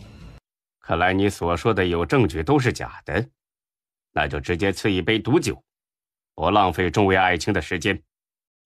小表妹，你所说的证据在哪儿？不过你别担心，我一直都相信你是无辜的。如果他们真的要捉拿你的话，我一定会保护你，拼死也会救你出皇宫。三表哥对我的确是挺好，可是祖母也没有让你做到这个份上啊。我可不是看在祖母的面子上才说这些话的，我是真的想要尽一个哥哥的责任，保护你。哎呀，这些话听起来真是太肉麻了，但是我知道这一切都不是你的错。难道美貌就是错吗？难道不畏强权就是错吗？错的不是你，而是这天下。谁说我没有证据的？现在我就把证据带上来，你们可看清楚了，要不了多久，你们就会知道自己错的有多离谱。事到如今，你竟然还有心思狡辩，本宫倒要看看你能够耍出什么花样来。你把他带上来做什么？这位是谁？不需要本王妃过多的解释了吧？玉王妃想要什么样的补偿？陛下是个爱民如子之人，更是对位公正之人，而刚才那场闹剧给小女子身心都造成了伤害，所以这治疗费什么的怕是都不能少。不能少是多少？不如就1箱珠宝。陛下，小女子可是受了不小的惊吓呢，若是1箱珠宝就把小女子给打发的话，母后还嫌事情不够乱不成啊？你是要害死我们？可你听那女人说的都是些什么话？她竟然要当众扒开本宫的衣裳，本宫可是皇后啊，哪能受得了这种屈辱？难道这一切不都是母后自找的吗？早就与你说过，此事不是什么要紧事，不要闹大。是母后非要抓住洛沁不放，才落得如今的境地。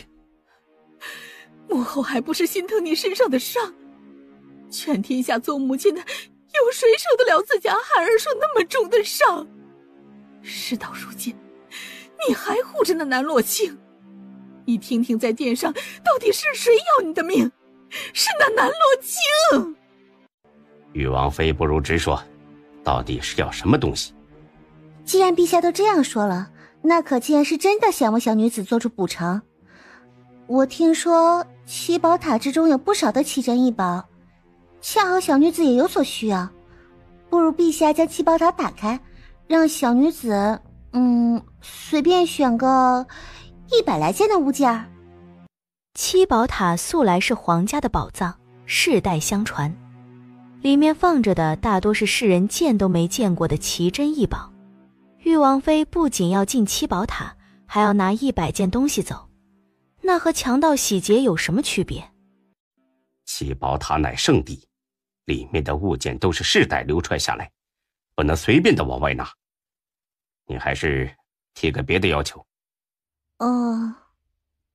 既然陛下舍不得钱财这种身外之物的话，那么就与刚才一样，1杯毒酒赐死大皇子就是了。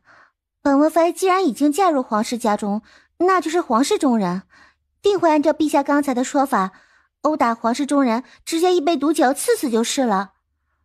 而大皇子可不仅仅犯了这么一条，他还打算对嫂子图谋不轨，对陛下撒谎，这一桩桩一件件的可都不是小事。本王妃大人有大量，也就不折磨大皇子了，打算也就1杯毒酒把他送走算了。陛下觉得如何？七宝塔就七宝塔，玉王妃拿了七宝塔的物件后，此事也就翻篇了。班师回朝，让他们撤出上京。是，属下这就去办。姐姐，你是？我是能救你爷爷的人。我这是还活着？自然活着。大司马是不是在不久以前吃过9转回魂丹？南洛卿在救治的时候已经听人说了，是大司马从宫中离开给秦玉修通风报信，虽说最后他是靠自己的能耐离开皇宫，却还是成了大司马这份恩情。是那9转回魂丹有什么问题？那药里有一味药是大寒，对你来说并不合适。不准你这么说，9转回魂丹那个药可是玉王妃娘娘做的，自然是极好的。我就是玉王妃，那药是我做的。我不知道你是玉王妃娘娘。那药是我3表哥给你们的吧？他还真是。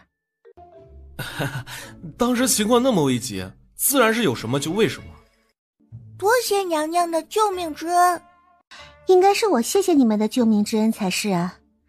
你的爷爷以后没事了，这些药要是吃完以后，你们就去正兴堂拿。你们真是把皇家的脸面都给丢尽了。知不知道楚国西凉的使臣都在上京？你们是嫌大齐的笑话不够多是吗？非要让他们来看看笑话？陛下，这件事可不能只怪我们，是那南洛卿太过于狡猾了，竟然连延禧都能被他策反，可见他的手段有多厉害。这样的女子不除不行，而且这件事然而是最可怜的，还被这么多人责骂。你还有脸说？就是你教出来的好儿子。这天底下那么多的女人，你谁都不喜欢，偏偏喜欢南洛卿一个人。你不知道她是秦玉修的女人。父皇，儿臣只是动了下心思，没想到会发生这么多事情。你没想到？你能想到什么？皇室的名声被你败坏了，就连七宝阁的宝物都被你败了100件。陛下，您息怒，臣妾知道错了，以后不敢了。你们2个都进大牢里去。陛下，那地牢不是人待的地方，臣妾去不得那种地方。陛下，现在知道怕了有什么用？你们不去地牢反思一下，都不知道自己做了多么可耻的事情来。陛下，您就看在哥哥的面子上，饶了我们这一次吧。不过是个女人罢了，以后然而会是储君，什么样的女人得不到？不就是个南洛卿吗？也没有必要那么兴师动众。哎呦，陛下，不得了了，大事不好了！还能有什么大事？如果你谎报，那就把你的头砍下来当囚体。陛下息怒，小的哪敢谎报啊！实在是这件事不得了的很呐。说，别废话。是玉王殿下以为玉王妃在宫中有危险，就招了龙骑进京，差点就把皇宫给踏平了。后来玉王发现玉王妃无事，那龙骑也就离开上京了。秦玉修的胆子竟如此之大！陛下，您吩咐要怎么做？能怎么办？还能怎么办？自然是不了了之。陛下，那可是造反呐，那可是逼宫，怎么能让玉王如此嚣张呢？没有证据证明他是要逼宫，只有证据证明他调动了龙骑罢了。动了龙骑，不是为了逼宫，还能是为了什么呀？难道陛下打算就这么息事宁人？不息事宁人，难道还有更好的办法不成？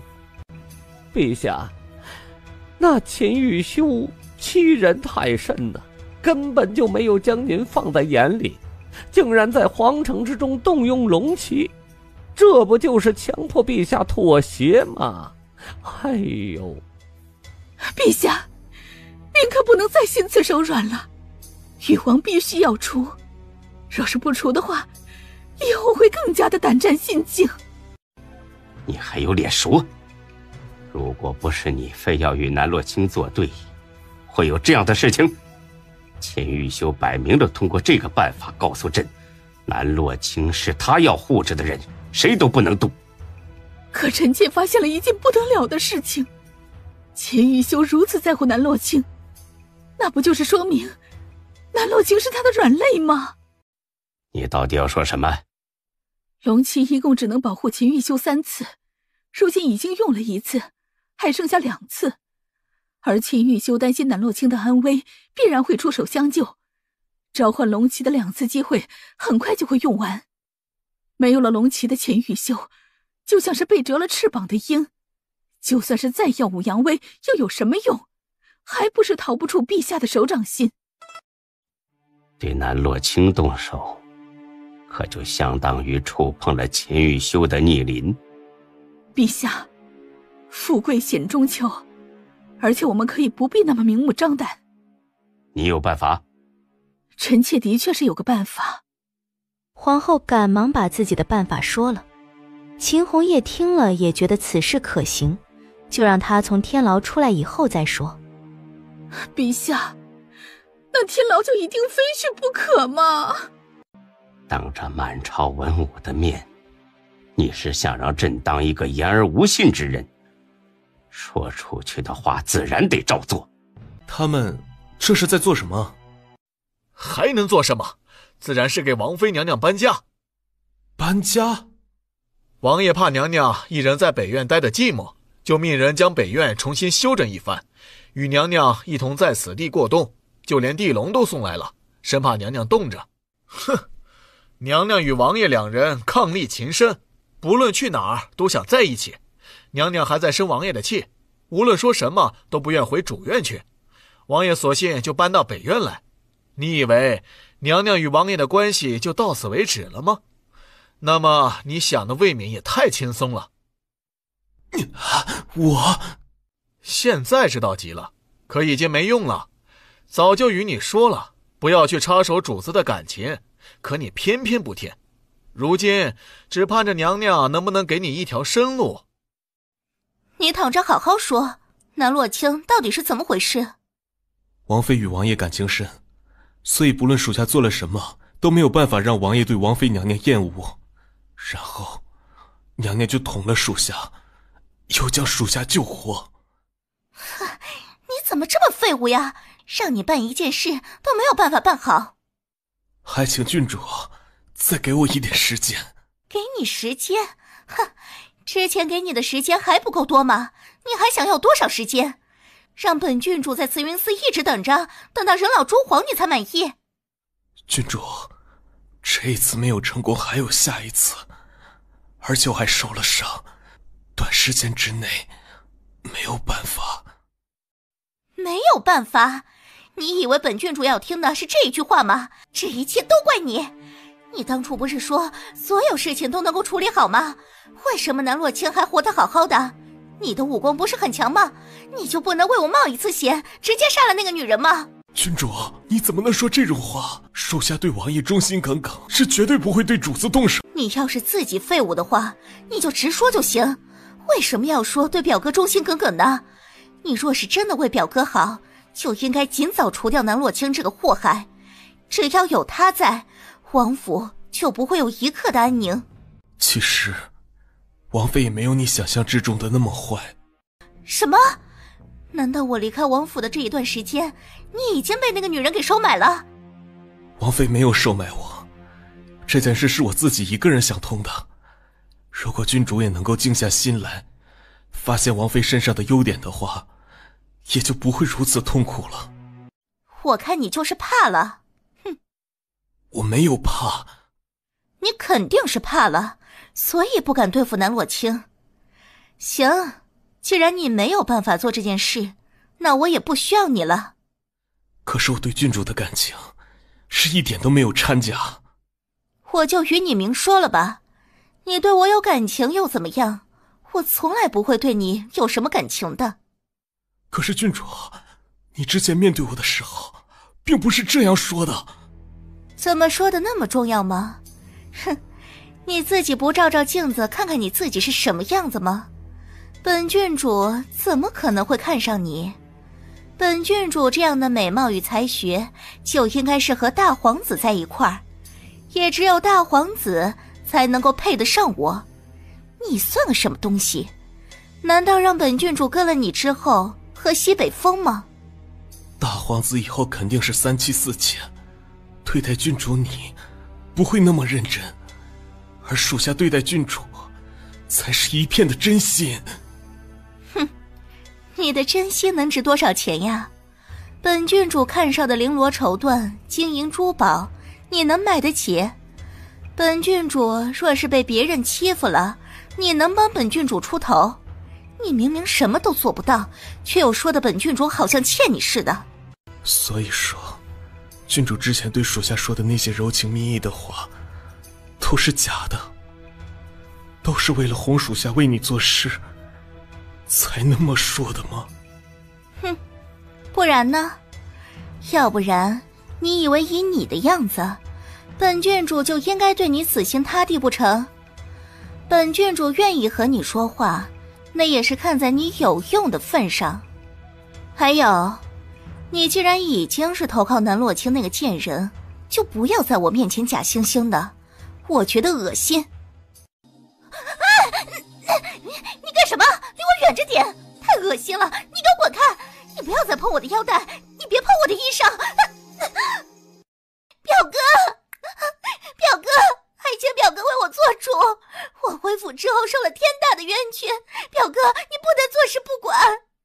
王爷是要吃鱼粥呢，还是要吃妾身啊？秦泰然碰过你哪儿？他还没碰到妾身，就已经被妾身打了一顿。亮他也没这个胆子。要不是唐月被他抓了，妾身也不愿和他见面。不过打那一顿够他受的。南洛清这人十分简单，喜欢的自然就接近，不喜欢的多看一眼都辣眼睛。秦泰然的死缠烂打与两面三刀的性子他不喜欢，而秦玉修这种嘴上说不要身体又很诚实的性子他倒是挺喜欢的。有的时候他会故意惹秦玉修生气，看他生气的模样也是无聊生活之中的一点乐趣。当然大多时候他是不太敢真的把秦玉修惹生气的，要不然迎接他的后果就是在床榻上3天下不来，最后受罪的不还是他？以后连打都不准打他。怎么？难道王爷觉得妾身打了大皇子是对他恩宠不成？还是说王爷也想被妾身用鞭子抽一顿？可以试试别的花样。你妹妹找你，听着像是有要紧的事。无妨。那王爷先处理要紧事，妾身先回去休息了。秦玉修把他抱了回来，按在自己的腿上。进来。表哥，你怎么能抱着这个贱人？你也看到了，不是我不想走，是王爷不让。表哥，你之前都没这么抱过宋姐姐，难道宋姐姐不是你的最爱了吗？你这副模样来做什么？表哥，你一定要为我做主。当年我爹爹把我托付给你，你答应过会好好照顾我的，你可不能说话不算话，要不然他们全家有知的话是不会善罢甘休的。这事好办。表哥，一定要把安宇五马分尸，才能解我的心头之恨。还有怂恿安宇这么做的幕后之人，表哥也一定要把他揪出来。这样的人在身边实在是太过于危险，我也是一切都是以表哥的安危为重。你和安宇两个人早就是郎情妾意了，这件事不正是你期盼的吗？怎么可能？谁会和他一个下人郎情妾意？本郡主身份高贵，又怎么可能和他勾三搭四？南洛清，你别血口喷人。可我这就有你们两个人之间往来的信件，这上面的字迹也正是你们二人的，说的呢也是一些情人间的甜言蜜语，怎么现在又不承认了？那些东西，既然你们两个互相有意，睡在一起也是极为正常的，怎么能下了床就不认呢？这些都是安宇哄骗我写的，表哥，你一定是要相信我呀，我没有这么坏，都是安宇他。既然你们二人互相对对方有意，那本王也不想棒打鸳鸯，不如你们直接成婚好了。不要，表哥，我不可能会嫁给安宇那个下人。表哥，我可是你的妹妹，你怎么能眼睁睁的把我嫁给一个下人呢？轮不到你拒绝，你既与安宇私相授受，又是这般模样被人瞧见，你觉得你还能有一个好的婚事？本王曾经答应过你父亲会好好的照顾你，对待你更是未曾有过缺衣少食的。而如今这结果，都是你自找的。给你2条路，一条与安宇成婚，你与人勾三搭四的事就不会再有人提。另外一条则是去慈云寺，以后都不要再回来。这样一来，也不会有人说你行为不检。不要，表哥，你是最疼我的，你不能这么对我，也不能让我嫁给一个下人，你也不能让我去那慈云寺一辈子不回来。我还想着嫁给大皇子殿下呢，怎么可以嫁给一个下人？明日就与安宇成婚。啊，王爷就不能回屋子？本王难受。你梦寐以求的事情很快就会达成，怎么见你不太开心的样子？多谢王爷还能记得属下，要不然昨夜属下就已经死了。安宇昨夜上头的要了楚轩儿，后来想想脑子就一片空白。后来就得知消息，王爷直接将2人赐婚，他以后可以与楚轩儿白头偕老，而且这一切还是王妃促成的。他后知后觉自己之前错的有多么的离谱。行了，你别想那么多，以后王爷身边有我在。哼，你以为你是谁呀？你有什么资格娶本郡主？如果不是你的话，本郡主就可以当太子妃了。你就是贱，之前还以为你多么冰清玉洁，多么高不可攀，没想到你就是贱。安宇昨夜就知晓他已经不是处子之身，那他前一个男人是谁？是不是不论碰上什么样的男人，都用身子去勾搭？你滚开！本郡主和谁在一起，也轮不到你来管。楚轩儿被打得浑身是伤，疼得鬼哭狼嚎，而安宇对他根本就没有半分的情意。玩完之后就让府中的仆从进屋内。一开始那些仆从都不敢，可楚轩儿这么年轻貌美，他们也是男人，很难不心动。安宇面无表情地在一旁看着，楚轩儿吓得惊叫连连，可男人们早就红了眼。楚轩儿被折磨了半月之久，很快就疯了，在院子里经常不穿衣裳，疯疯癫癫地笑着。这是有客人？不速之客，赶走就是了。青玉兄，你不想站起来了吗？他又能带给你什么？为什么你选他不选我？你该不会以为这天底下只有你一个人会医术吧？难不成你也会？你如果说你会一点三脚猫的皮毛，我倒是信。你若是说能治好誉王殿下的腿疾，那我是万万不信的。你是什么货色？本王妃的实力又为何一五一十的告诉你呢？你像个猴子一样上蹿下跳的，并不代表别人也是如此啊。难道你们想与西凉交恶？西凉又算什么东西？你别仗着本姑娘喜欢你，你就这般目空一切。华西还有一肚子的话没有说，就被无情的丢了出去。你家王爷知不知道得罪药神谷的弟子是什么罪过？你就不怕以后被药神谷所除名？除名以后就不怕有病无处医吗？你家王爷到底知不知道得罪我会付出什么样的代价？王爷做事不需要无关紧要的人来教。再说，全天下的医者并不是只有你们药神谷，得罪了你们又如何？行，你家誉王有能耐，来日可千万不要哭着与我求饶。等到那个时候，可不是道歉就有用的。本小姐记下了今日之仇。刚才那个女子心悦于你，与本王何干？可她都追到王府来了，你就不动心？为何要心动？本王可不是对谁都会心动。那王爷对谁心动呢？你说呢？啊，王爷你的腿？与你恩爱的越多，腿疼就消散了许多，已经能起来走一段不短的距离了。那挺好的，只不过还缺几种药，等那几种药找到以后啊，你这腿就能完全的好了。秦玉修俯身吻住他的唇，不让他继续说。这大白天的，你也不必要这样，被人看见了怎么办？怎么可能会被人看见？再说你是本王的王妃，这是天经地义。爹爹是不是说错了？我不是姐姐南洛清，我是玉薇啊。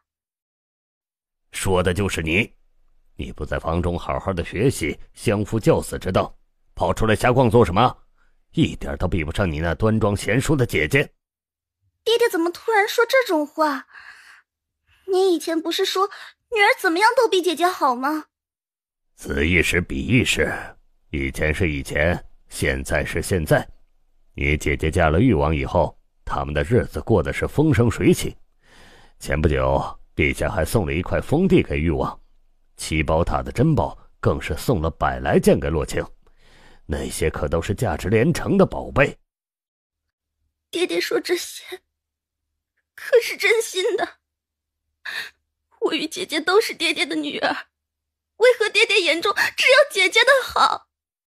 你还有脸问我？你自己做了什么事儿，你自己不清楚？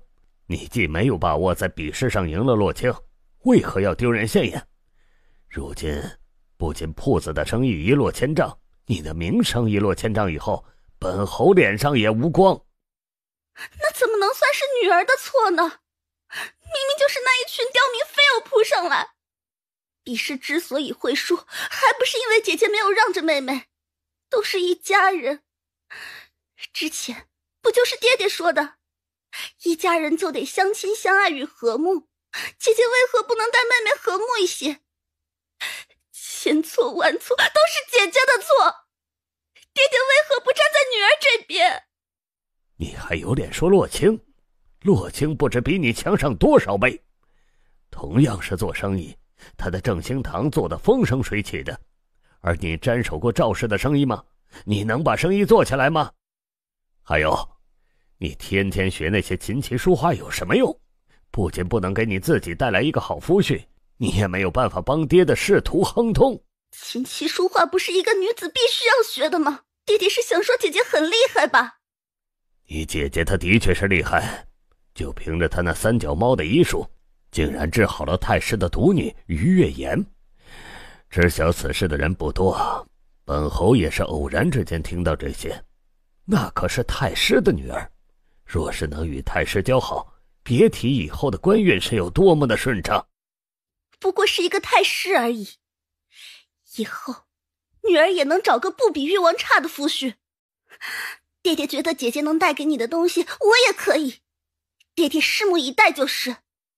难道你连药神谷的都能够认识不成？药神谷？爹爹，你是不是弄错了什么东西啊？他从小到大是怎么长大的，女儿又不是不知道。他哪儿读过什么医书，又学过什么医术？就算他真的会，也是瞎猫碰上死耗子的，会那么一点儿。这样的医术在药神谷眼中肯定是不够看的，他的假装终有一日会被拆穿。爹爹可别与他沾上关系，要不然可逃不掉。别胡说了，你姐姐比你有能耐的很。紫阳君都已经去了誉王府好几次了，还能有假不成？紫阳君这样的人是谁都瞧不上的。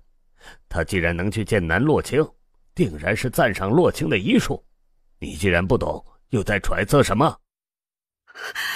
爹爹，你怎么能这样说女儿呢？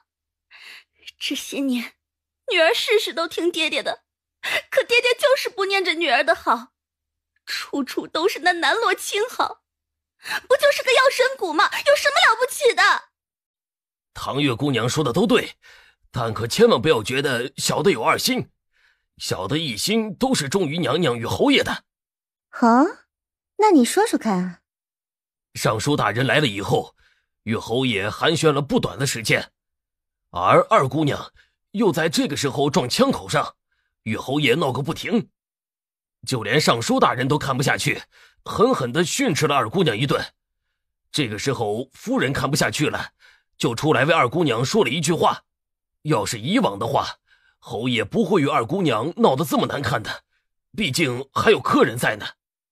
但偏偏夫人偏要在这个时候让二姑娘与娘娘一较高下，侯爷就怒了，打了夫人与二姑娘，还让他们2个闭门思过。可见侯爷对娘娘是真的好，就算是在尚书大人面前，侯爷也是维护娘娘您的。看来还真是为难他了。尚书大人具体提了什么要求？尚书大人就是想要一个紫阳君弟子看诊的位置，听说娘娘这儿看诊的位置已经没了，尚书大人病急乱投医，这才找到了侯爷。而侯爷觉得这件事对娘娘来说是一件无比轻松简单的事情，看在这份关系上，娘娘定然不会拒绝的吧。袁安侯就是这样和你说的？侯爷说只要是娘娘提的问题都可以答应。正巧本王妃还有几样东西在他们手上，正好趁此机会夺回来。娘娘是决定去见侯爷一面了？自然。备轿。小的这就去准备。这次你跟着本王妃一同前去。可以娘娘的医术就已经能治天底下的所有疑难杂症，为何还要再下去？尚书大人要的是紫阳君的弟子，就算我的医术高超，也不会有人接受的。晴儿，你来了也挺久的了，茶水也已经喝了，休息应该是已经休息够了。不知道能不能陪着爹爹去见一见尚书大人？本王妃为何要见尚书大人？那么晴儿，你大老远来这么一趟是为了什么？总不能是为了来喝这一杯茶吧？侯爷不是说过侯府永远都是本王妃的家吗？那么来喝一杯茶怎么了？这儿自然是你家呀，你想喝多少就喝多少，爹爹请你喝。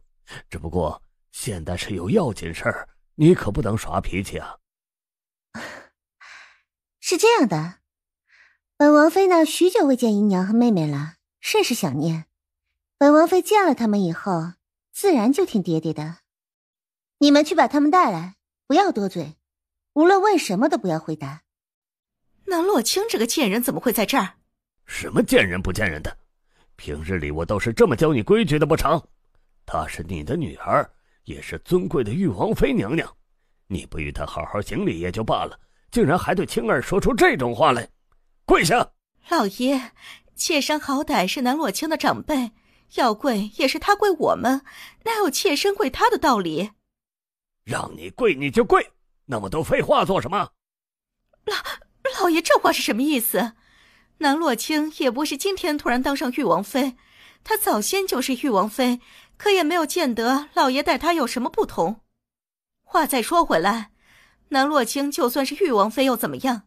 老爷不还是她的爹吗？他到底还是没有礼数。闭嘴！让你来也不是为了听你说这些东西。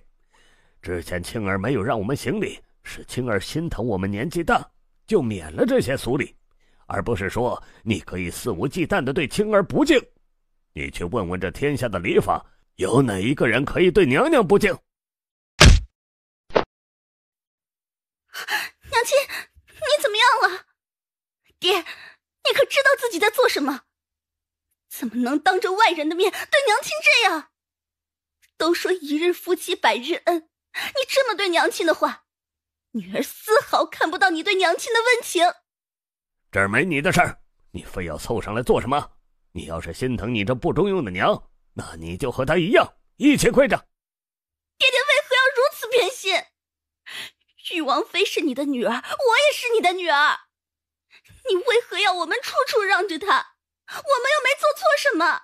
你们有没有做错什么事，你们自己心里清楚。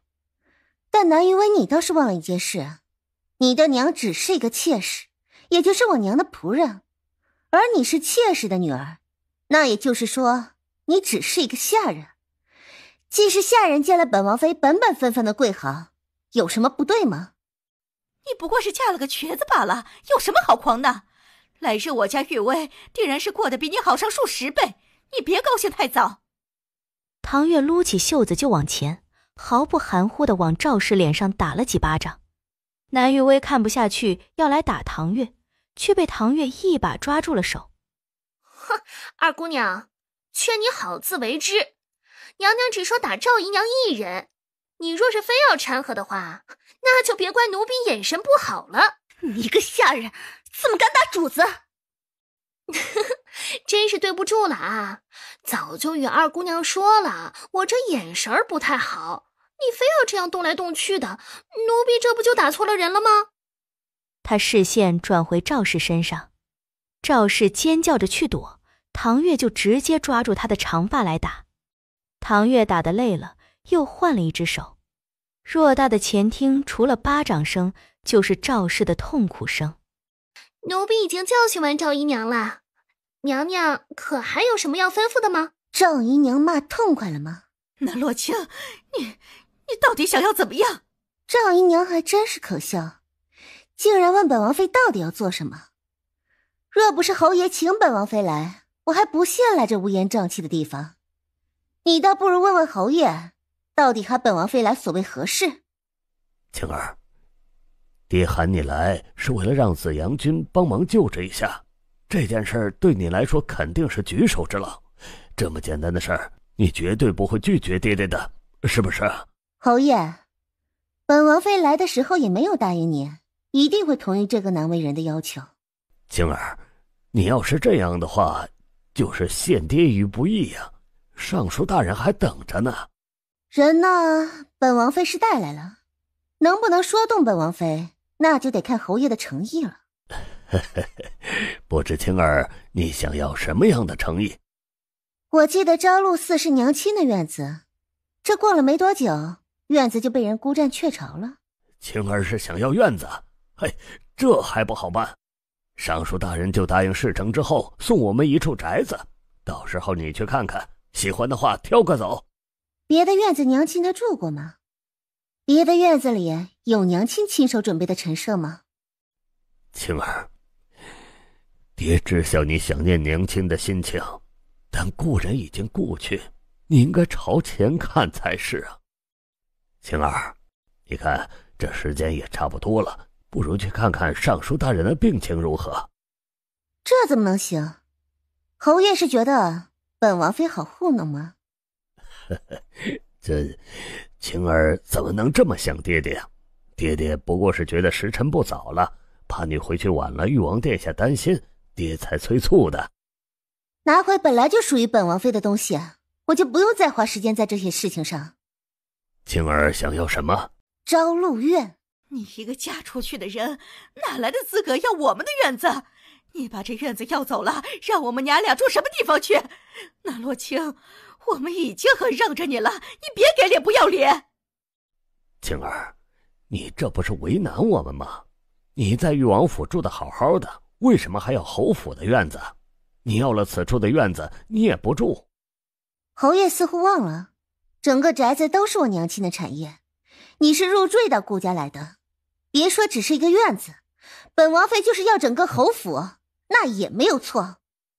晴儿，你这是要和我们所有人断绝关系。侯爷这么紧张做什么？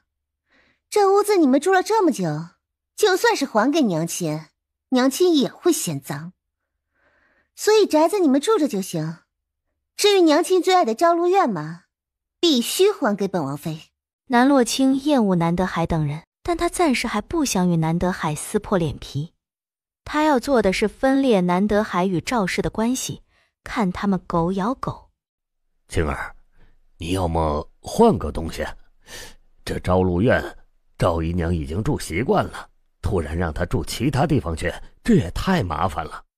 是啊，的确是挺麻烦的。这就好了，晴儿你这般懂事，爹深感欣慰啊。南洛清起身，昂首阔步离开。晴儿这是去什么地方？娘娘在这儿没有得到自己想要的，自然是要走的。要不然在这儿看见某些人惺惺作态，还真是令人作呕。这怎么行啊？明明说好要去见尚书大人的，你这么离开的话，爹如何与尚书大人交代呀？你爱怎么交代就怎么交代，反正和本王妃无关。侯爷，尚书大人说是让小的来催一催，问问老爷怎么还没带着玉王妃娘娘去啊？瞧着尚书大人不太高兴的样子，侯爷还是不要在这儿耽误时间，早些过去看看。催什么催？你先去哄着尚书大人，我马上就来。青儿，你到底怎么样才肯帮爹爹这个小忙呢？你若是不帮的话，爹爹以后的日子可就难过了。本王妃要的东西，侯爷不知道吗？老爷，你可千万别答应，那院子我们都已经住习惯了，怎么可能随便换？他只是故意为难我们母女俩，他的歹毒心思，侯爷不能看不出来。这轮不到你来说话，青儿，不就是一处院子吗？给你了。乔侯爷这话说的，怎么能是给本王妃呢？是还给本王妃。是还给青儿。现在可以去见尚书大人了吗？自然是可以。侯爷前面带路吧。南洛清眼神示意顾景书，让他跟着南德海离开，自己则是等一下就到。哼，被人抛弃和厌恶的感觉怎么样？南洛清，你不过是小人得势，你又能狂得了几时？这话说的不就是你们自己吗？你们之前狂妄了几年，不就是小人得势吗？如今你们怎么抢走的东西，就以什么样的方式被抢走。南洛清欣赏着他们脸上痛苦的神情，他心口那股隐隐的怨气逐渐也散了。他知晓那是原主的怨气，10来年，原主都被这两母女蒙蔽欺骗，把他当作傻子一样戏耍。他不甘心的离去，那股怨子就一直积在心口，时不时的会跑出来折磨他。你忘了你以前是怎么被我们踩在脚下的？你明明是嫡女，名声却不如我。上京第一美人的名号是我，而不是你。你拿什么和我比？上京第一美人又如何？你输了比试以后，人人骂你都是上京城第一扫把星。你说你名声好，可能好多久呢？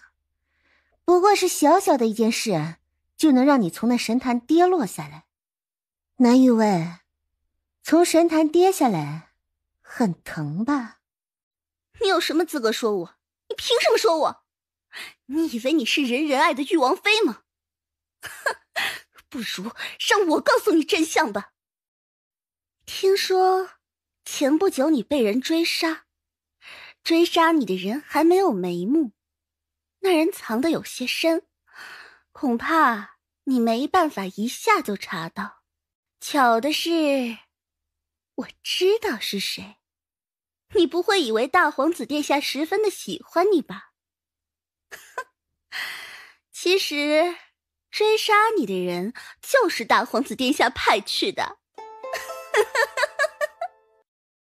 你有证据？有啊，我自然有证据，可我不会给你。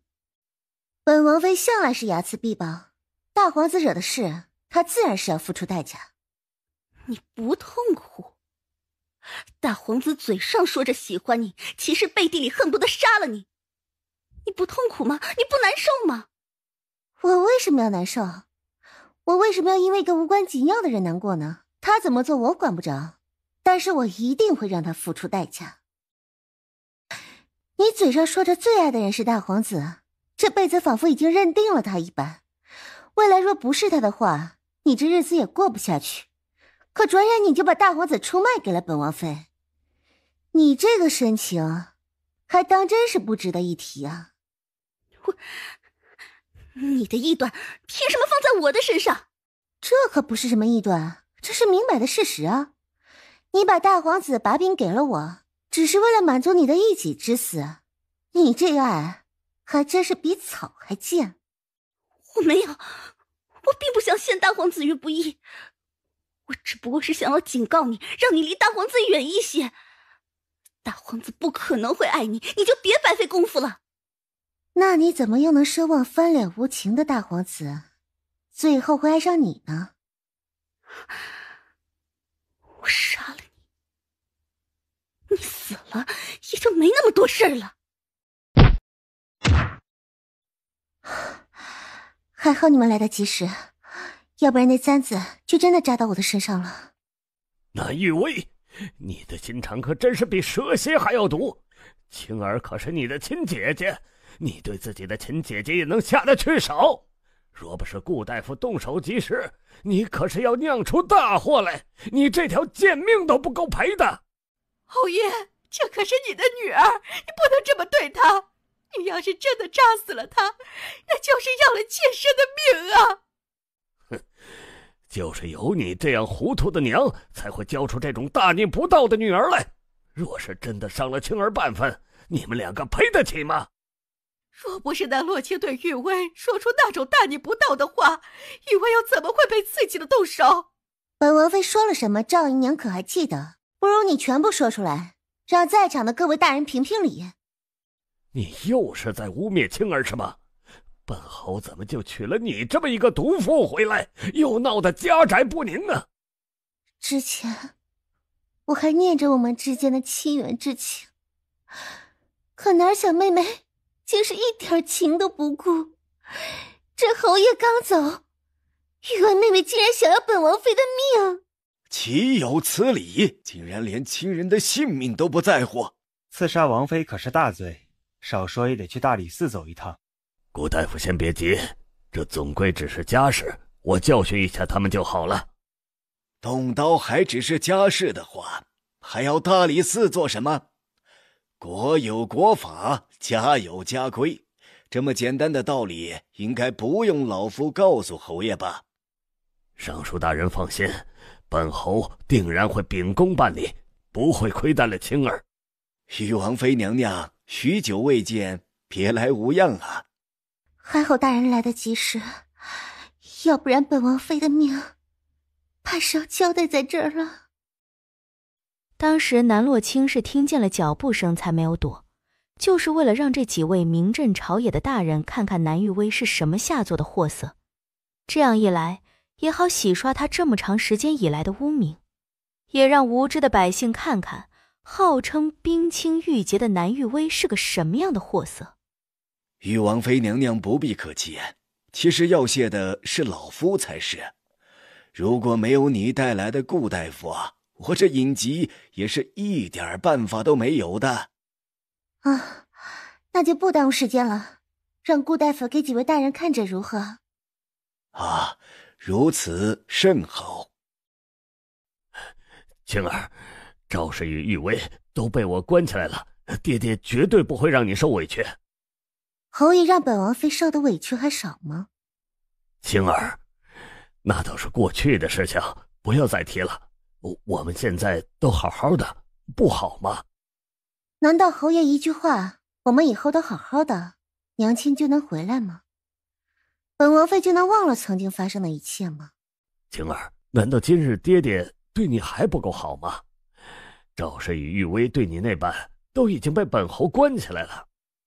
你并不是给本王妃交代，你不过是给药王谷还有誉王、尚书大人交代罢了。若是你真的要给本王妃一个交代，为什么之前不给，偏偏要等到这个时候？还不是觉得和我一起有利可图？青儿，你怎么能这么说爹爹？爹爹已经如此低声下气了，你怎么还不能见好就收啊？侯爷，您这副深情款款的模样，还是去和赵氏他们哭吧。你之前不是这样的。我之前什么样？之前是不是什么都听你们的？被你们利用完以后又像抹布一样丢弃，被你们耍得团团转以后还会对你们感恩戴德呢。不管怎么说，本侯也是你爹，你这样当真是一点孝心都没有。我就算是有孝心，你也不配我对你好。你不记得本侯对你的好，就定要过河拆桥？刚才你与玉薇起争执，不得是我护着你？南玉薇刺杀本王妃本就是错，难不成你想指鹿为马？当赵氏与你不对付的时候，我难道不是站在你这边？赵氏是姨娘，我娘亲是正妻，难不成你是想宠妻灭妻吗？不过也对，这种事你已经做过很多年了，现在做起来那也是相当的熟练。那么赵鹿院的事儿，你总不能用这些狡猾的方式来辩解了吧？那赵氏住了昭鹿院10来年，你伸手要我就给你了，这难道不算是对你情深意重？是侯爷没有明白理这个字怎么写，别说是昭鹿院，就连你整个侯府都在娘亲的名下。本王妃想要，随时都能收回来。你与其说是给本王妃，不如说是无可奈何之下还给我。既然你如此想本侯，那院子你也别想要了。那还真不行。你这院子若是不给，本王妃呢会让大表哥大理寺卿来，带赵氏和南玉薇去问话，问问他们是否知晓，这辱骂和刺杀王妃，那该是个什么罪名？他们毕竟是你的亲人，你怎么可以这样对待他们？你还真是冷血。亲人？他们何曾待我像亲人一般？你会把亲人关在阴暗潮湿的地下室吗？会不给亲人读书习字？会把不要的首饰和衣裳给亲人吗？如果你觉得这是亲人会做的事情，那么本王妃也不过是以其人之道还治其人之身罢了。侯爷这是何必呢？既然之前都已经不管娘娘了，如今这副假惺惺的模样又是做作给谁看？哎呀，娘娘，你可算是回来了。发生了何事？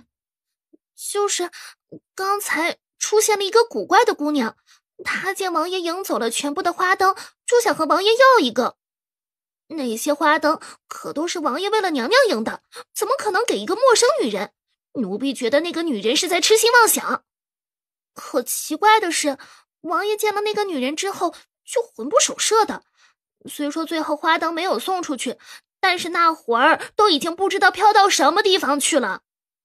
哎呀，娘娘，你怎么一副无所谓的模样啊？那个女人都快骑到你的头上来了。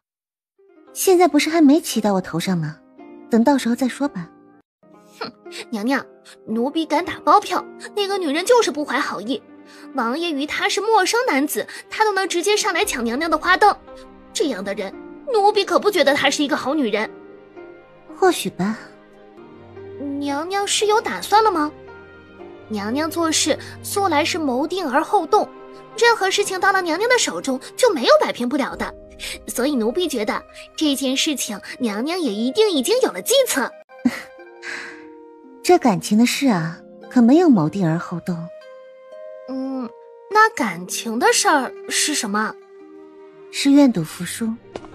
南洛清提灯而行，脸上是清浅的笑，眼眸却如汪洋一般让人看不清。秦玉修似是有所感应的回眸，见他在灯火阑珊处，周遭所有的声音都听不见了，脑中只刻着他一人的画面。不久前盘旋在他脑海之中的各种各样的想法瞬间烟消云散。王爷瞧，臣妾手中的花灯啊，可比王爷手中10来盏都好看。秦玉修定定地凝着他，一眼都没看他手中的灯，一抬手就把他搂在怀中，那力道大的差点把他勒断气。怎么，这短短片刻不见，王爷就想臣妾想得紧了？想回府。计划失败了。还没到最后一刻，怎么能算失败呢？可那人不是拒绝了你吗？我可不信他没有认出你来。若是不想谈，那就下次再谈，不是非要急于这一时。你昨日可是信誓旦旦地说，那人见了你之后定然会魂不守舍的，而且会对你特别好。你怎么回事？那人就这么走了，还带着其他女人走了，这就是你说的有把握？你知道的，人嘛，是个极其复杂的东西，不能够真的是神机妙算。之前是我不在，才会让他得了几天的宠爱，他这辈子最快乐的时光也到头了。我来了以后，他就得安分地给我让位。恐怕没那么容易吧。在他身边那么多年，什么样的莺莺燕燕没见过，最后他的身边不还是只有我一个人？南洛清，听说以前是个疯的，我了解他，他不喜欢疯癫的人。我倒是觉得秦玉修那么疯的性子，应该是会很喜欢疯子。我们不是一条船上的人吗？你处处给我泼冷水，我可真是伤心死了。这么说，对你又有什么好处？你可别拿这套对付我。我不是秦玉修，不吃这套。我这人就是实诚，喜欢实话实说。留给你的时间不多了。心急吃不了热豆腐，感情的事情就是要徐徐图之。楚莹夺过他掌中的茶，把酒水换给他。这是小女子给公子的一片心意，公子可不要拒绝。再说，小女子根本就喝不了酒。这酒被你下了蛊，你以为我傻？仔细看的话，能发现泛黄的酒杯之中有几只小虫子在蠕动。若不是仔细看的话，根本就发现不了。宋玉泉的小把戏被看破，倒也不生气，也没有被戳穿以后的窘迫和尴尬。蛊也是分好的蛊和不好的蛊，我们既是合作的人，我又怎么会给你不好的蛊呢？这就是一些小玩意儿罢了。再说，我这么做也是为了测试你的眼神，好不好？你可别冤枉了小女子啊。照你这么说，你对我下蛊其实是为了我好。我这人呐，一心向善，怎么可能会存有害人之心？这么说起来，只会是别人想害我。你想说谁？听说南洛清长了一张是个男人都拒绝不了的脸，而你也是男人，自然也拒绝不了那张脸。你呢，对他也生出了几分怜悯，我都是理解的。可你千万不要被他的表面所迷惑。你知道的，越是漂亮的女人，就越是会骗人。你是拐弯抹角的说你不够漂亮，所以不会骗人吗？你想怎么理解就怎么理解了。可你别忘了，当初我在大齐就是被人害得差点没命，要不是运气好的话，也没有今天。我不过是回来拿回属于我自己的东西。你怎么就心疼上了南洛清了？哈哈哈哈！你这话说的，怕不是你自己都信了吧？这世上的事情的确是奇妙，你说谎话说上1000遍，是不是就会变成真的？夺回属于你的东西，感情这东西可不是你想夺回就可以夺回的。还有一句话你听过没有？是你的终究是你的，不是你的怎么努力都没有用。若是能被南洛清轻而易举夺走的感情，只能说明那感情本来就不属于你。誉王殿下不是你说的那种人。宋玉泉与他说了些计划，等了半天都没有等到他的回复。他也顺着楚莹的目光往空中望去，那星星闪闪的物件不就是一个巨大的孔明灯吗？那灯上好像是有2个人，距离很远，虽然看不清他们的脸，但通过衣裳，他隐约能够判断得出来，在巨大的孔明灯之上的人不是别人，而是南洛清和秦玉修。哈哈哈！你看，那人是不是你的心上人？就连我这做花灯的世家，都做不出来如此巨大的孔明灯。你说秦玉修是用什么办法把这巨大的孔明灯做出来的？应该是花了不少心思吧？是不是比之前花在你身上的心思多啊？这样一来，你的计划还能成吗？我计划失败，对你有什么好处？我这人没什么爱好，我最大的爱好就是看人笑话。怎么放了9个？这8个花灯是我对9个人的祈愿啊。哪来的9个人？就是娘娘、王爷、顾老太君、顾家3位公子、顾家小姐。这里只有8个，还有一个呢？还有一个你不知道吗？是谁？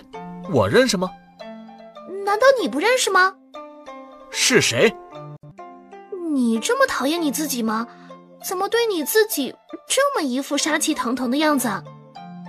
难道说你不喜欢我给你放的河灯？你要是不喜欢你就直接说嘛，这副表情吓唬谁呢？安风意识到原来那花灯是为了他放的。安风的表情瞬间就阳光明媚了。没有不喜欢，就是有些不懂你为何给我放花灯。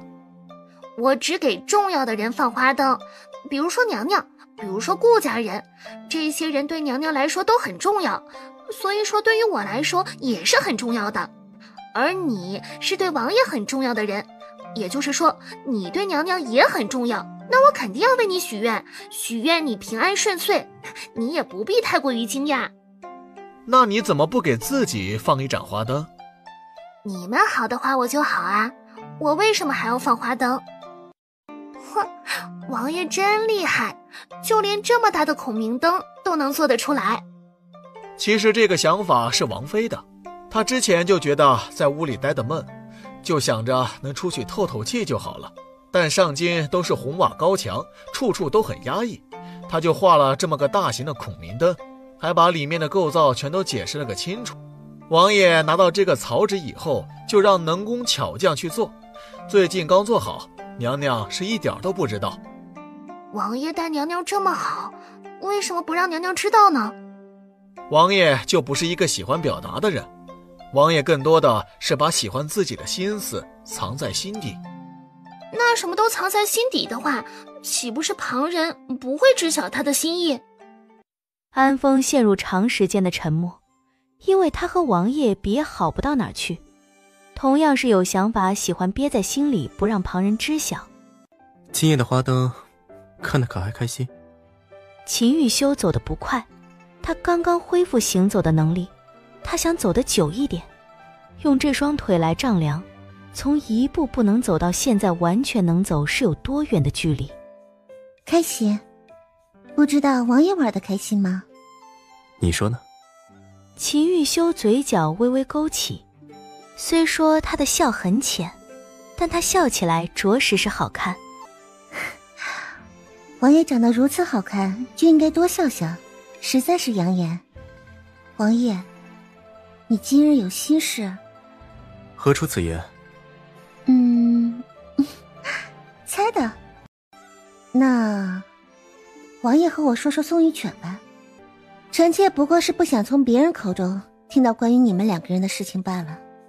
别问。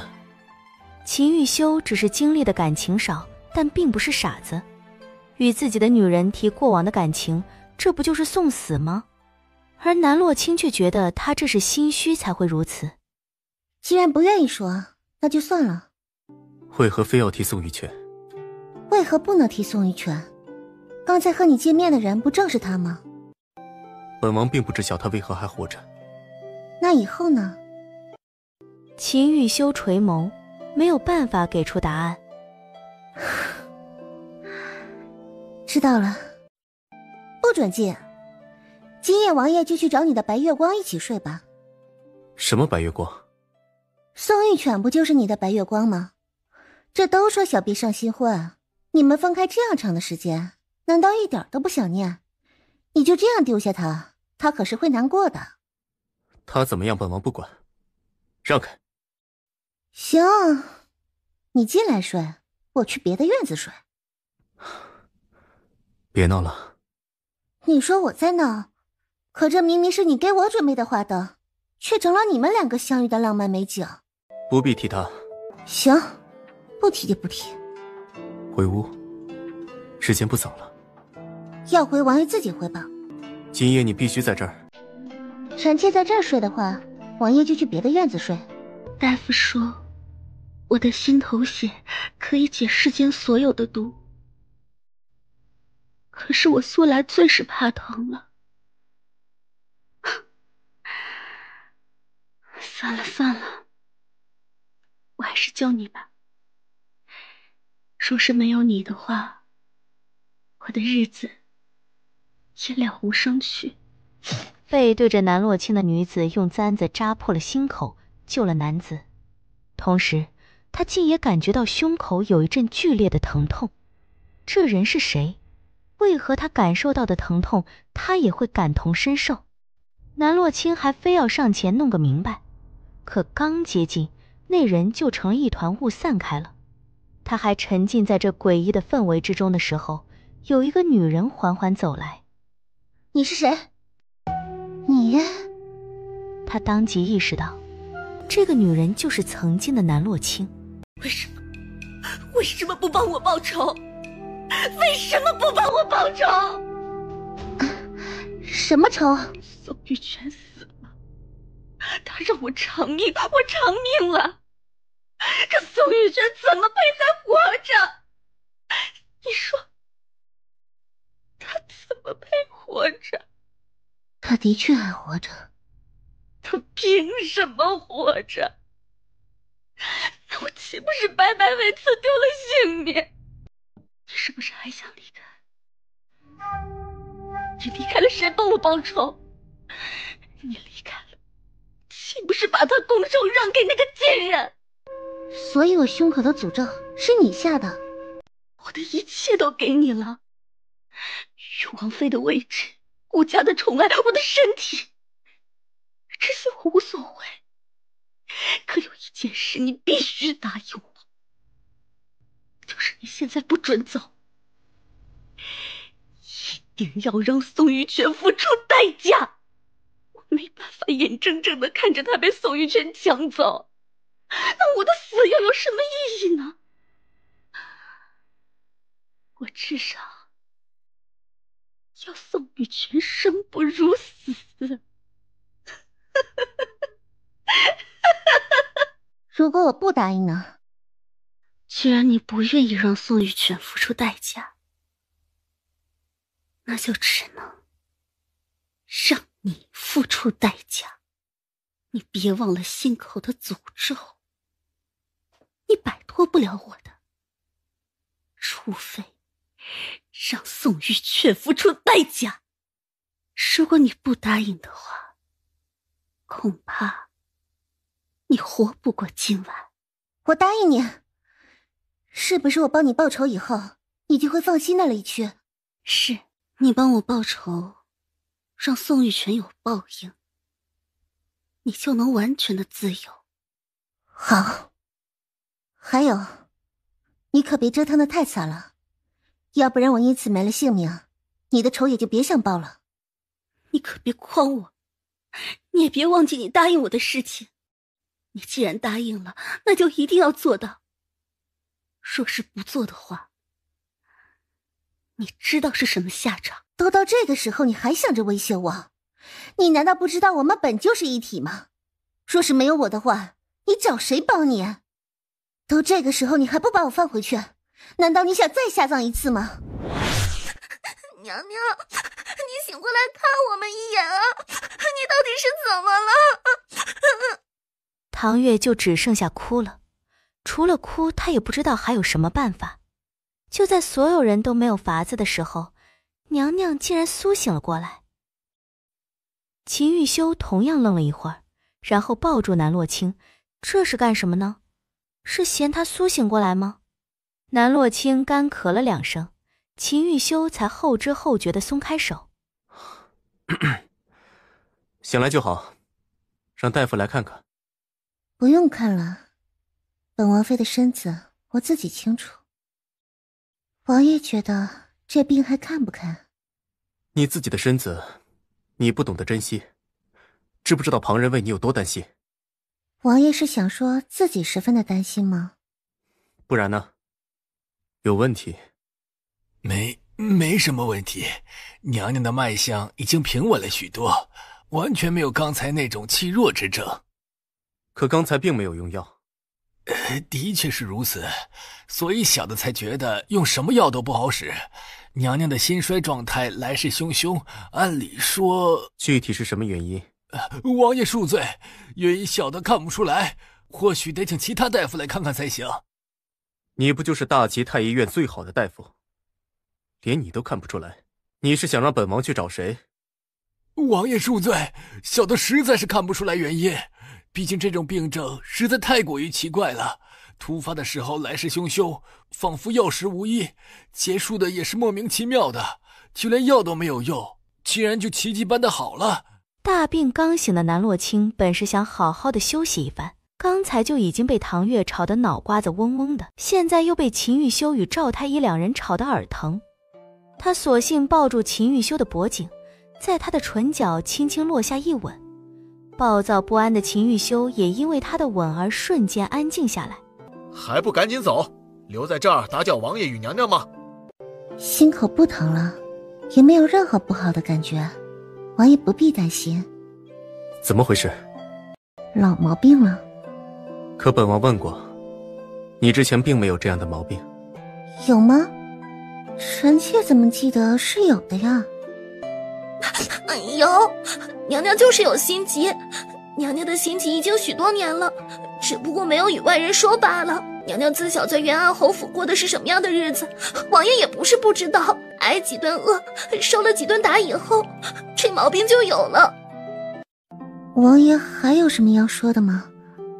没有的话，臣妾睡了。本王睡吧。王妃可否有心疾？并未听说有心疾。宋玉泉是什么情况？你知道了？你知道多少关于宋玉泉的消息？全部说出来。我知道消息的时间并不比你早多少，也就比你早了1天。是我的手下发现梨园戏班子里有个人长得像宋玉泉，若是像旁人也就算了，既然长得像宋玉泉，那我肯定要去看看的。一开始我只是怀疑手下撒谎，去见了以后才发现，这人长得简直跟宋玉泉一模一样。戏班子里的人说这姑娘叫做苏慈，倒是不叫宋玉泉。我又观察了一段时间，发现她不仅是长得像，性子动作也像极了。可人死不能复生，这世上怎么会有如此诡异的事情？不过当时我们并没有找到她的尸体，所以说她根本没死也是有可能的。这件事我也是打算观察一段时间再和你说的。你是怎么知道宋玉泉还活着的？今日花灯节上见了一面。可有发生什么事儿？王妃突然发了心疾，本王怀疑与宋玉泉有关。宋玉泉就有这样的能耐？据我所知，王妃的医术极好，就连药神谷都拿她没有办法。一个柔柔弱弱的宋玉泉就有这样的能耐吗？那就只能去问她了。你可得想清楚啊，这一步走错的话，你与南洛清就回不去了。宋玉泉的事儿还得再查查。你既心里已经有了王妃，既别再见她了。闭嘴！本王何时说要去找宋玉泉谈情说爱？那是什么？本王要他滚出大齐。你不会是说错了吧？不管这事是不是宋玉泉所做，但总归是和他有些关系。本王素来是宁可错杀1千，也不会放过一个。你是说把他赶走？哼，你确定？而不是在说反话？那人可是宋玉泉，你曾经心心念念的姑娘，也是你放在心尖上宠的人，就这么赶走？他若是动了洛清，没让他赔命都是算好的了。你确定？怎么赶走？你去说一声，给他点他想要的东西就行。今夜我就让他离开，不会打搅到你们两人甜蜜。看来你笃定的事情也没有那么笃定。你说7天之内就让那女人离开，可否要加时间？加什么时间？或许7天都不需要。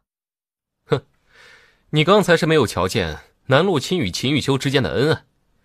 那巨大的孔明灯可不是随随便便就能做出来的，至少以我们楚家的能耐来看，还是做不出来。你们楚家可得好好学学了，怎么连一个花灯都做不出来呢？因为这花灯复杂的很，若是不用心去做的话，怎么可能飞得那么高呢？又怎么可能承载2个人的重量？你是想说他对南洛清不同？这可是你说的。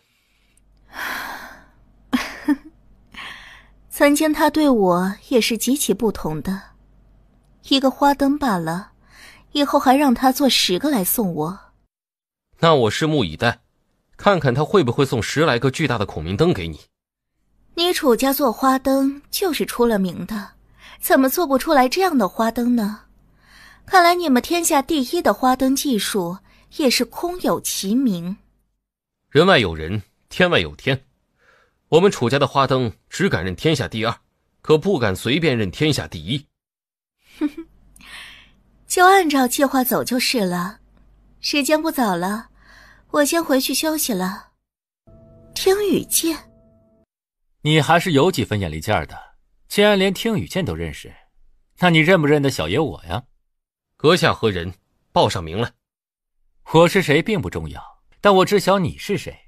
你是江南楚家少东家楚莹，而你来到上京并不是游山玩水的，而是想找大夫医治你家中人的顽疾。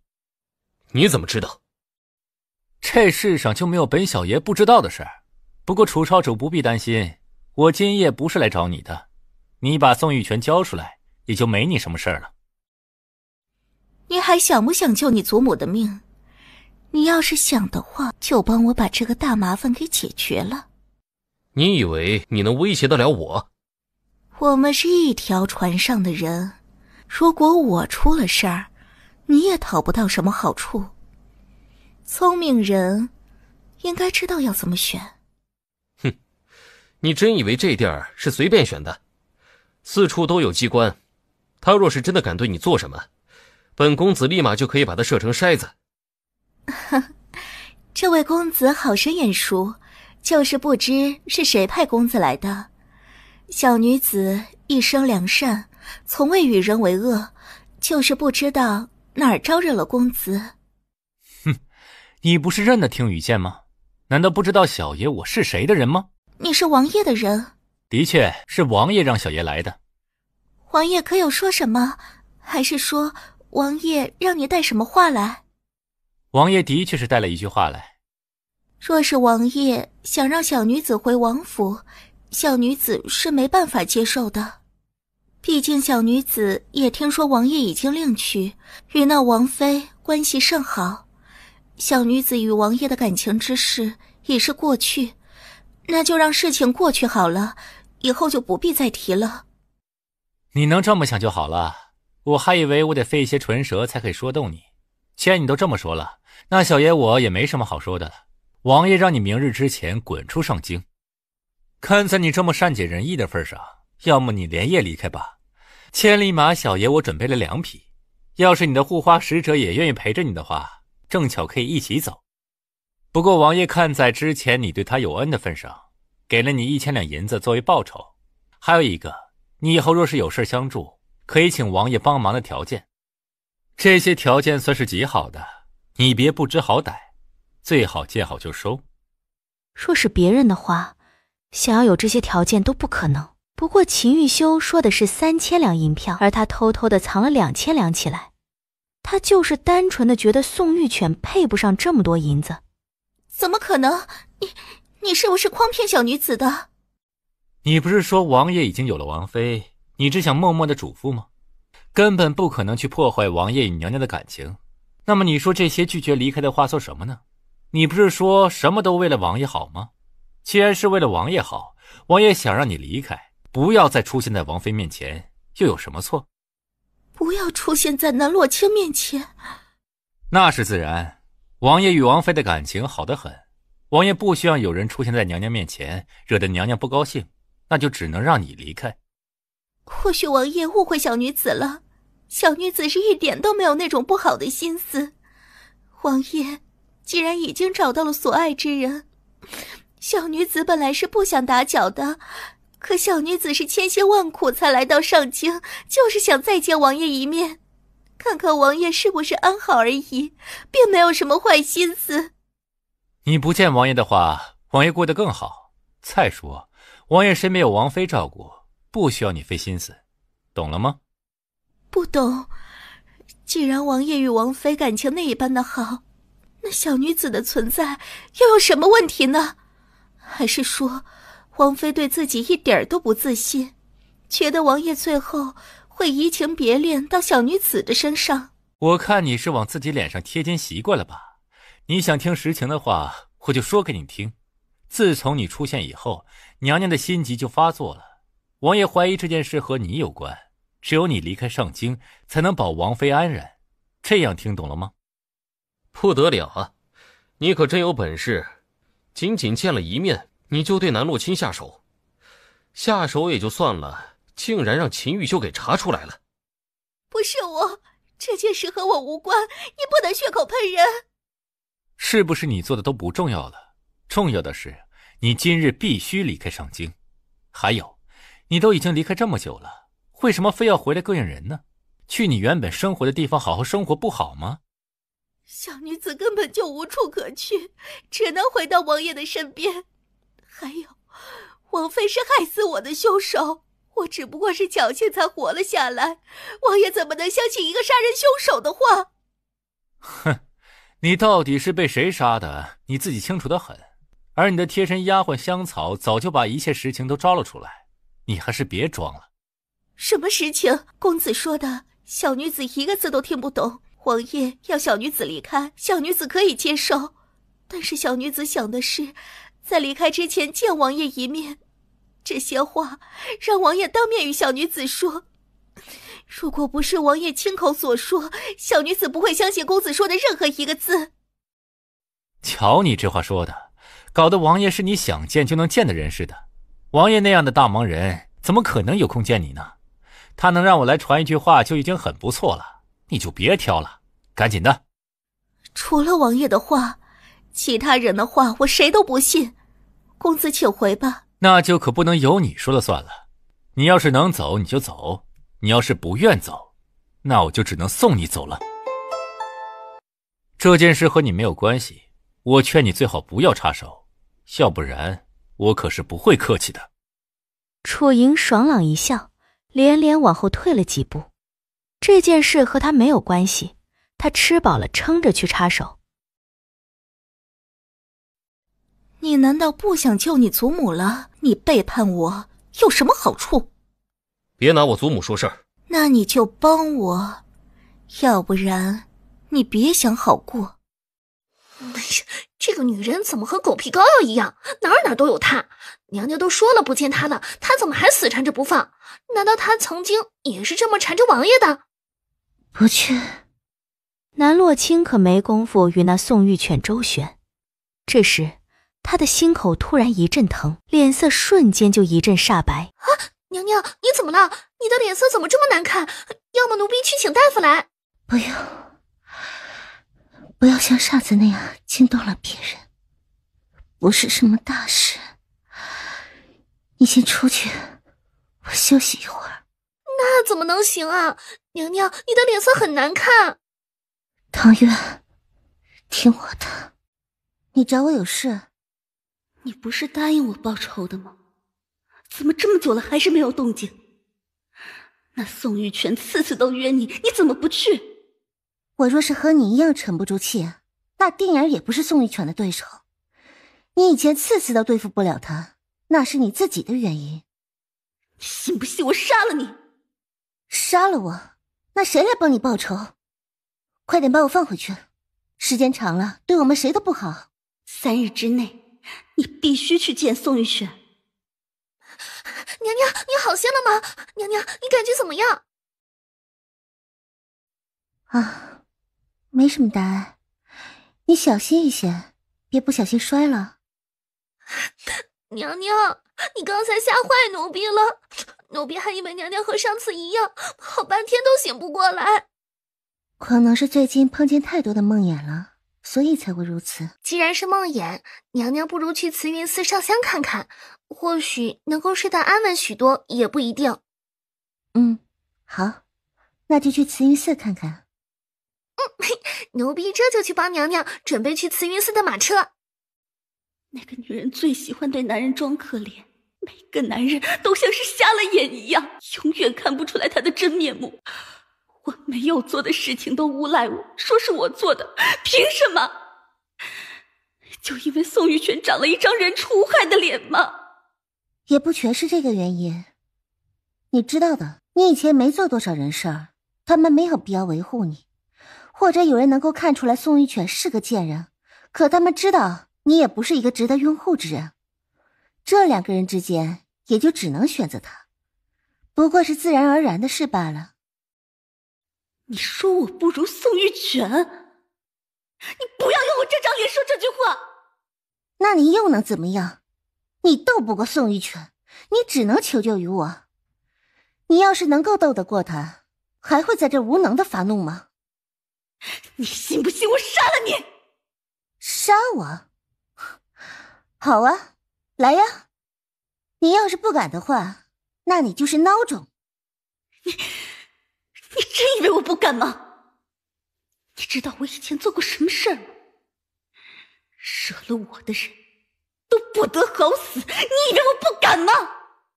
你若觉得一切都是我害的，那你大可以动手。为什么所有人都觉得我不好？我不过是想要有人喜欢而已，我不过是想要让那些害我的人付出代价，怎么就那么难呢？其实他们都是爱你的，只不过你自己没有发现。可当那些爱你的人站在眼前的时候，你却望向了别处，在别处寻不到的时候，眼前的爱就已经消失了。你之所以痛苦，不过是一直在追求这辈子永远得不到的东西而已。你对唐月很好，唐月很爱你，他无时无刻都在想着保护你，因为你曾经对他的爱，他一直记在心里。这一次我去慈云寺，就是想好好的送你离开。你现在这样，太痛苦了。唐月，他陪了我很久很久，可是我对他也好不到哪儿去。你相信我，一直有人爱着你。宋玉泉的事我会帮你解决。我问过了，你要是再在人间逗留的话，以后就永远无法入轮回，那你永远都是孤魂野鬼。你会被执念逼得没有任何理智。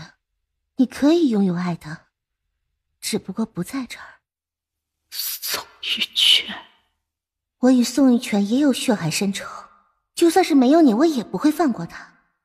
换句话说，像宋玉泉那种女人，她知道我的存在，也不会放过我。宋玉泉，你一定要除了他。姑娘息怒，大师的确是腾不开手。如果娘娘想要在这小住上一段时间的话，小僧就去给娘娘安排。但要见大师这件事，恐怕没有什么机会了。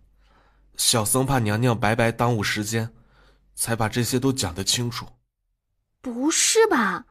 元一大师难道不是为了去见药神谷的人，所以才推迟了见娘娘？没有的事，姑娘可不要乱说。大师对待谁都是一视同仁的。那紫阳君等人远道而来，大师去接见也是理所应当的。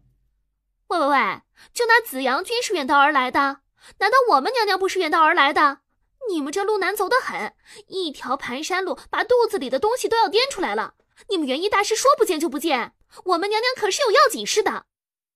小姑娘这话说的，每一个来见大师的都说有要紧的事，而这上京要紧的事海了去了，而我们大师就这么一个，可不是说见就能见的。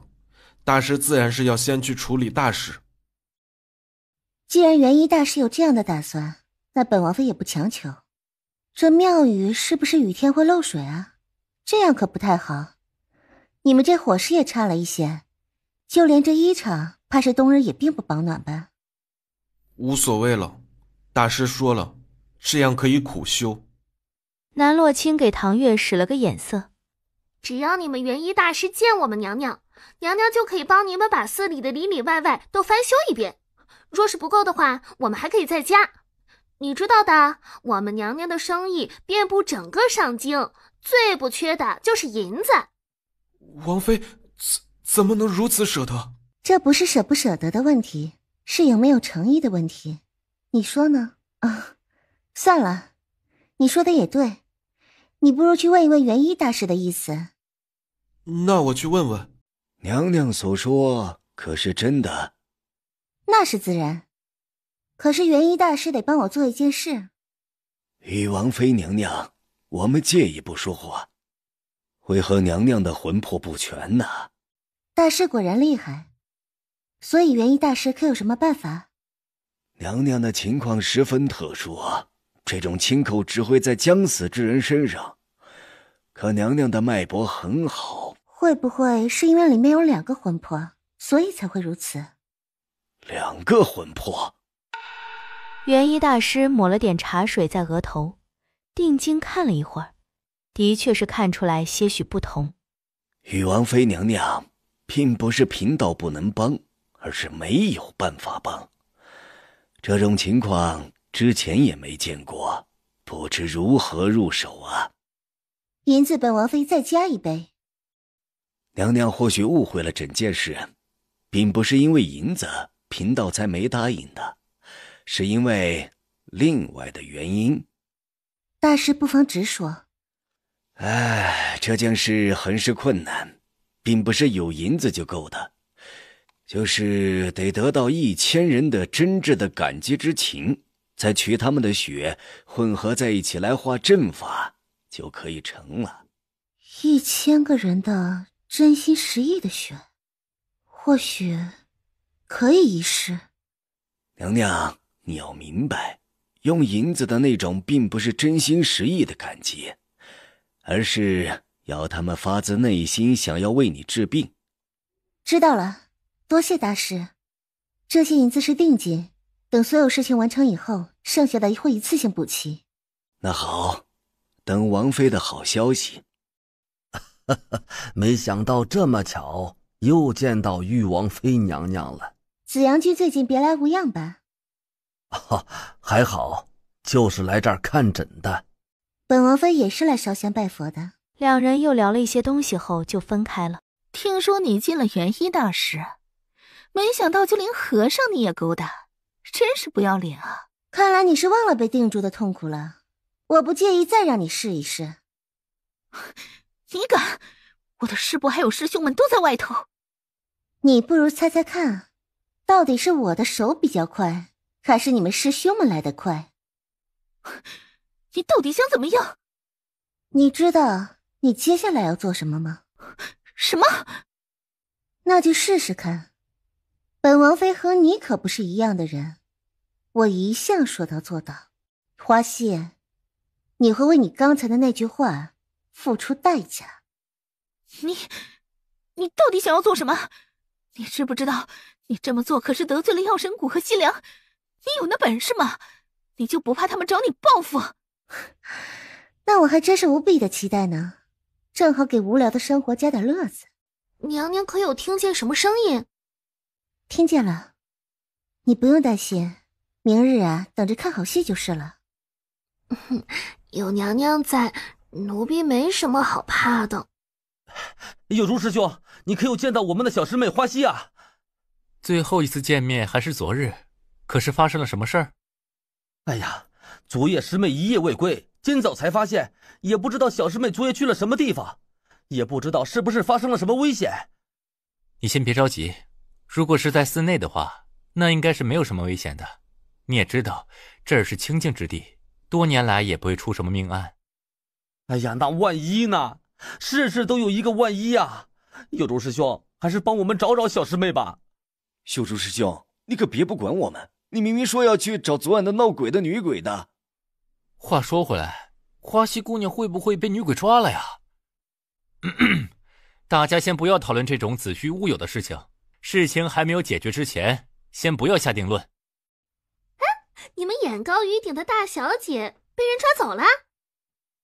与你何干？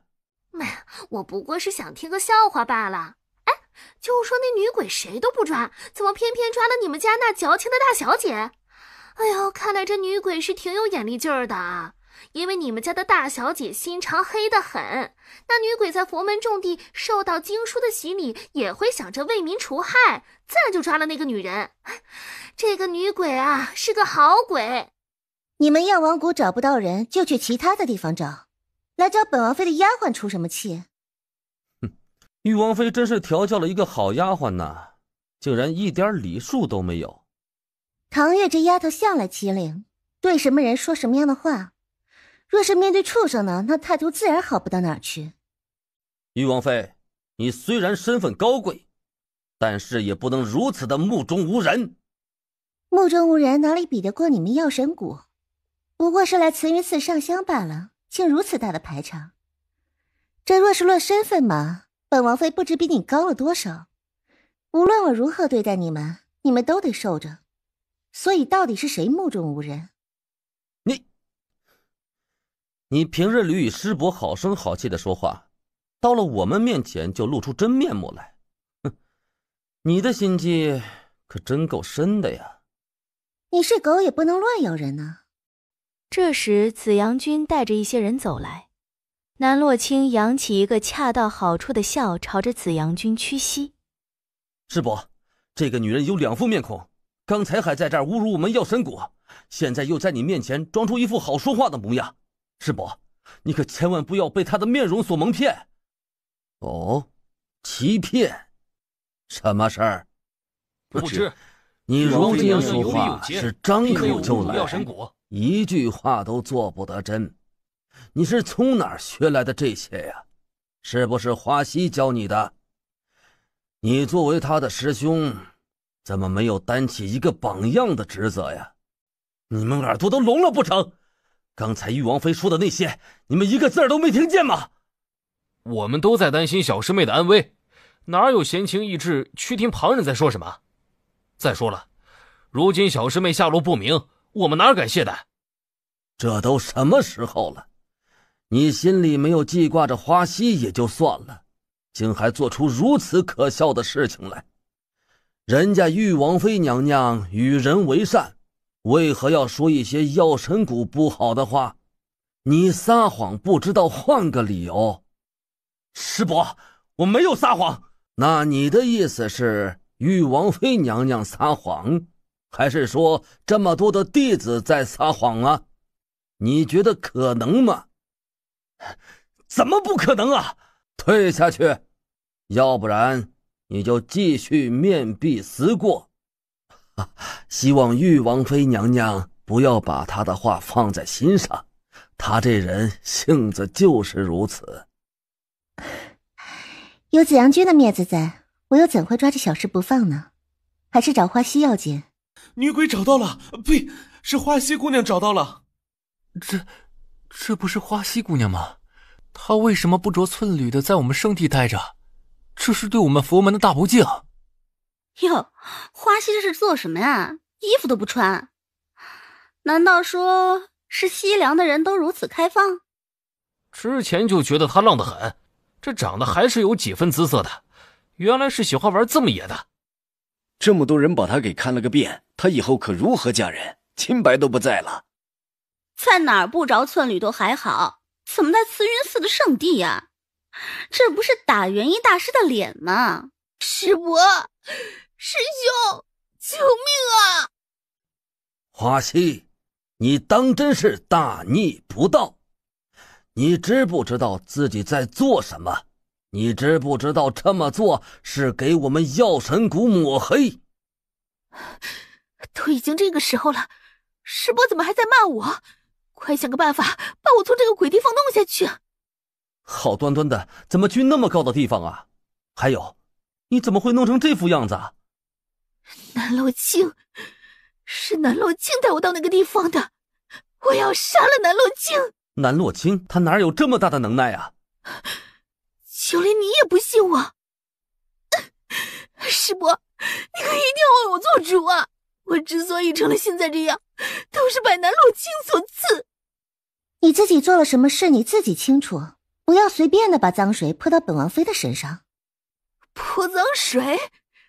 昨晚我经过的最后一个人就是你，你还威胁我要把我偷光了。然后呢？然后我怎么知道发生了什么事情啊？我再醒过来，就在这高塔之上，叫天天不应，叫地地不灵，这一切都是你害的。你在撒谎，你掩藏了为什么去高塔的事儿，是因为男人吧？这件衣裳就是在他附近找到的，是一件男人的衣裳，而且花溪不着寸缕，到底发生了何事？我想大家应该都心知肚明了。什么男人？哪来的男人？我怎么可能会私会什么情郎？昨晚明明就是南洛清把我给骗去高塔的。那高塔并没有梯子，我怎么可能带着你上20层呢？你自己都没有办法从高塔上下来，如果本王妃真的带你上去了，那我又是如何下来的？如果不是南洛清带我上去的，也是南洛清身边的侍卫带我上去的。师伯，你一定要信我的话，我绝对是被人陷害的。我一个姑娘家怎么可能赤赤裸体的在那种地方站着，而且还折腾了一夜？侍卫，本王妃的身边的确有一个武功高强的侍卫。那你还遮掩什么？就是那个侍卫把我带到了高塔之上，可见这件事就是你做的，你还不承认？闭嘴！玉王妃娘娘的侍卫昨日在我那儿，我有一批药物需要他来保护，他一整个晚上都在我的院子里。你说他怎么带你上的高塔？怎么会？肯定是其中出了什么问题。师伯，你不能帮一个外人，你必须站在我的这边。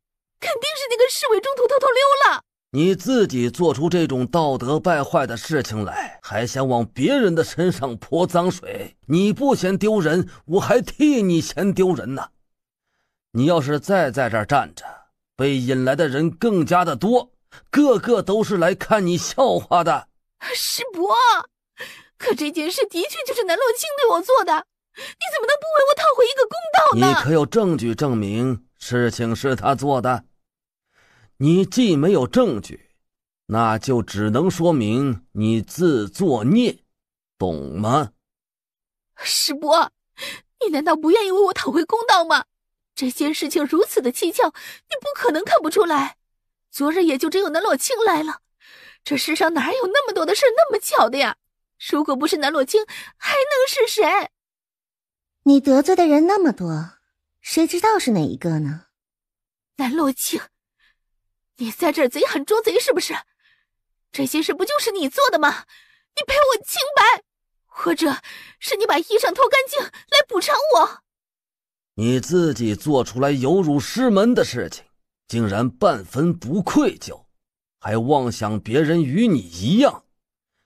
人家玉王妃娘娘都已经证明了自己的清白，你又拿不出证据来，就只剩这么一张嘴，说得头头是道。你若是不愿说出那个奸夫是谁，我也会把慈云寺的上上下下给翻过来，找到那人。而你若是不嫌丢人的话，还在这儿闹个不停，那我可就只能把你逐出师门，免得丢了药神谷的脸面。现下你也没有证据，为今之计就是先推迟，以后再说。那我的名声呢？难道就让我的名声成为牺牲品？我要把在场所有的人的眼睛都挖出来。不论你以后要做什么都行，现在不要再惹师伯不快了。师伯的性子你也是知道的，说到做到。他若是一定要把你逐出师门，那这件事儿就8、9不离10了。你要是有脾气，也不要在这儿闹啊。走。玉王妃娘娘，可千万不要把刚才的话放在心上啊。花溪这丫头在药神谷的时候，所有人都宠着她，把她惯坏了，不知道要如何尊重别人。紫阳君是个敞亮人，更是个极为注重礼数之人。娘娘心善，性子柔和，也不是个活该处处被人刁难的。可这件事情与我家娘娘有什么干系？她自己私会奸夫，最后落了个这般下场，娘娘就得替她受罪吗？紫阳君倒是说说看，这世上到底有没有这样的道理？玉王妃娘娘的委屈我都看在眼里，你有喜欢的什么药材都可以来我们这儿拿。紫阳君客气了，这件事和你也没什么关系。如果非要说有关系的话，那就是对于药神谷来说就是无妄之灾。这药材就不用了，上一次你就给了我不少。不过如果紫阳君有心的话，就是想问问紫阳君什么时候方便帮我一个小忙就好。王妃请说，只要我能帮得上的。这事儿还是明天再说吧，今天紫阳君也乏了，明日说也来得及。那就等明日。王妃，在下先走一步。哇，天啊，娘娘，那个花溪自作自受，刚才他那模样像是恨不得赶紧找个地缝钻进去。不知道是哪个好心人为民除害。哪个好心人？远在天边，近在眼前啊。怎么会？昨夜安风在紫阳君那里，娘娘又是如何把那女人弄到高塔之上？借助一些工具的话，那就轻而易举了。哦，娘娘可真厉害！自此以后，华熙在大齐都抬不起头来了。不知道她回到西凉以后，还能不能像之前那般潇洒？为什么让我向南洛清道歉？他是什么身份？配我和他道歉吗？再说了，这件事怎么就成了我的错？失去清白的人是我。你作为我的师伯，你为什么不去帮我抓住南洛清，为我讨回公道？你的心就是偏到了南洛清那儿去了。哼，你这人还真是不可救药，无法理喻。华熙还想再说什么，紫阳君就想要让人把他现在就送走，不要在这儿碍眼。慢着，师伯，这件事儿的确是小师妹不好，但是你也不要这么严厉的对待她。她还是个小姑娘，与她好好说的话，她一定可以听进去的。师伯，你先回去休息，这件事儿让我来说说。万一小师妹就听进去了呢？你也不要跟她生气了。你与她好好说。哼，你是怕了我们花家了是吧？你现在又在这儿装什么好人？你都已经是南洛清的人了，你还在我的面前表忠心做什么？你滚出去！小师妹，我知道你现在什么话都听不进去，我就算和你把嘴皮子磨破了，你也不会信我的。但是师伯的态度你也看到了，除了我与你是一起的，还有谁是站在你这边的？你以为谁都和你一样怂得要命吗？我爹是西凉的摄政王，说句不好听的，整个西凉都得听我们花家的。本小姐何必和一个老东西卑躬屈膝？哎呦，小祖宗，你就不能少说两句？你忘了今日你这般，不就是这张嘴所害的吗？你还是怪我的意思吗？你要是觉得我不好，那你就滚开！老娘并不稀罕你假惺惺的可怜。我与你是一条船上的人，既然是一家人，怎么能说两家话呢？我对你怎么样，这么多年你自己不了解吗？我知道你心里有气，这件事儿也的确是存在着许多蹊跷，伤害你的人8、9不离10就是南洛清，可我们手里没有证据啊，没有证据又如何报复他呢？不如现在先卧薪尝胆，其他事等以后再说。花城对他的性子了如指掌，见他露出这副阴冷的表情，就知道是已经有了不错的办法，而且势在必得。有了什么办法？说来听听。哼，我带了我们药神谷的圣药，这东西稀罕得很，不论是谁用了都会失去理智。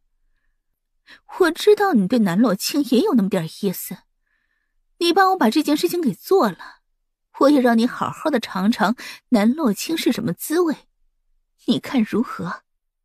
圣药？那东西不是药神谷的禁药吗？你就这么拿出来，若是被查到的话，恐怕是不止被赶出药神谷这么简单。药神谷还得靠着我爹呢，你不会真的以为药神谷能把我怎么着吧？就是因为圣药知道的人比较少，这样用了才不会有人查到我们药神谷的头上。你也别和我说那么多的废话，我就问你，你到底想不想尝一尝南洛清的滋味？你若是想的话，就照做。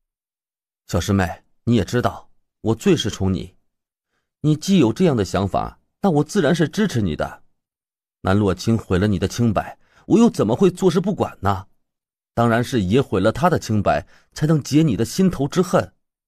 哼，你这人还真是虚伪，明明是你自己也喜欢南洛清那副皮囊，还做出一副所有的事情都是为了我好的姿态。你自己扪心自问一下，你是不是单单为了我？小师妹，你怎么又绕到这些事情里出不来了？只要结果是好的，不就是好的吗？只要我们所求的事情能够完成，能够帮你把这仇给报了，你非得了解那么多，岂不是累了自己？哼，你这人还真是一如既往的虚伪。无所谓，只要能让南洛清付出应有的代价，我是不会在乎你对他做了什么。元一大师，你要求的亲人的感激之情，如今已经有了。有史以来，从没人能够完成，你是第一个。那什么时候可以给那人超度呢？他在这儿待了好几日，可不能真的日日夜夜的待下去。元一大师收了南洛清一大笔银子，早就把需要的东西准备好了。他布下一个阵法，又准备了一堆东西，然后让南洛清坐在阵法的中心。最后一步是元一大师在南洛清的额头上点了一笔朱砂。南洛清一开始觉得没什么，还觉得元一大师布阵的模样还挺新奇。可是等着那笔朱砂落在他的额头上的时候，他感受到一种前所未有的抽离之感，滚烫的额头让他陷入了沉睡。又是那个混沌之境，从浓雾之中渐渐地走出来一个人。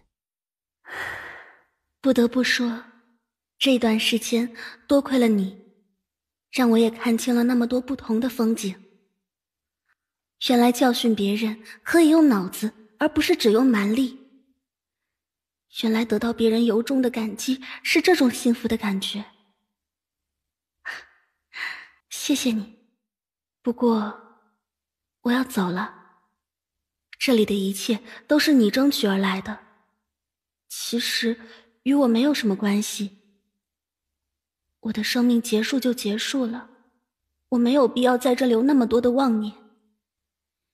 要是执迷不悟的话，伤害的就会是很多人。你帮我照顾好他，好吗？我也要去寻找自己的生活了。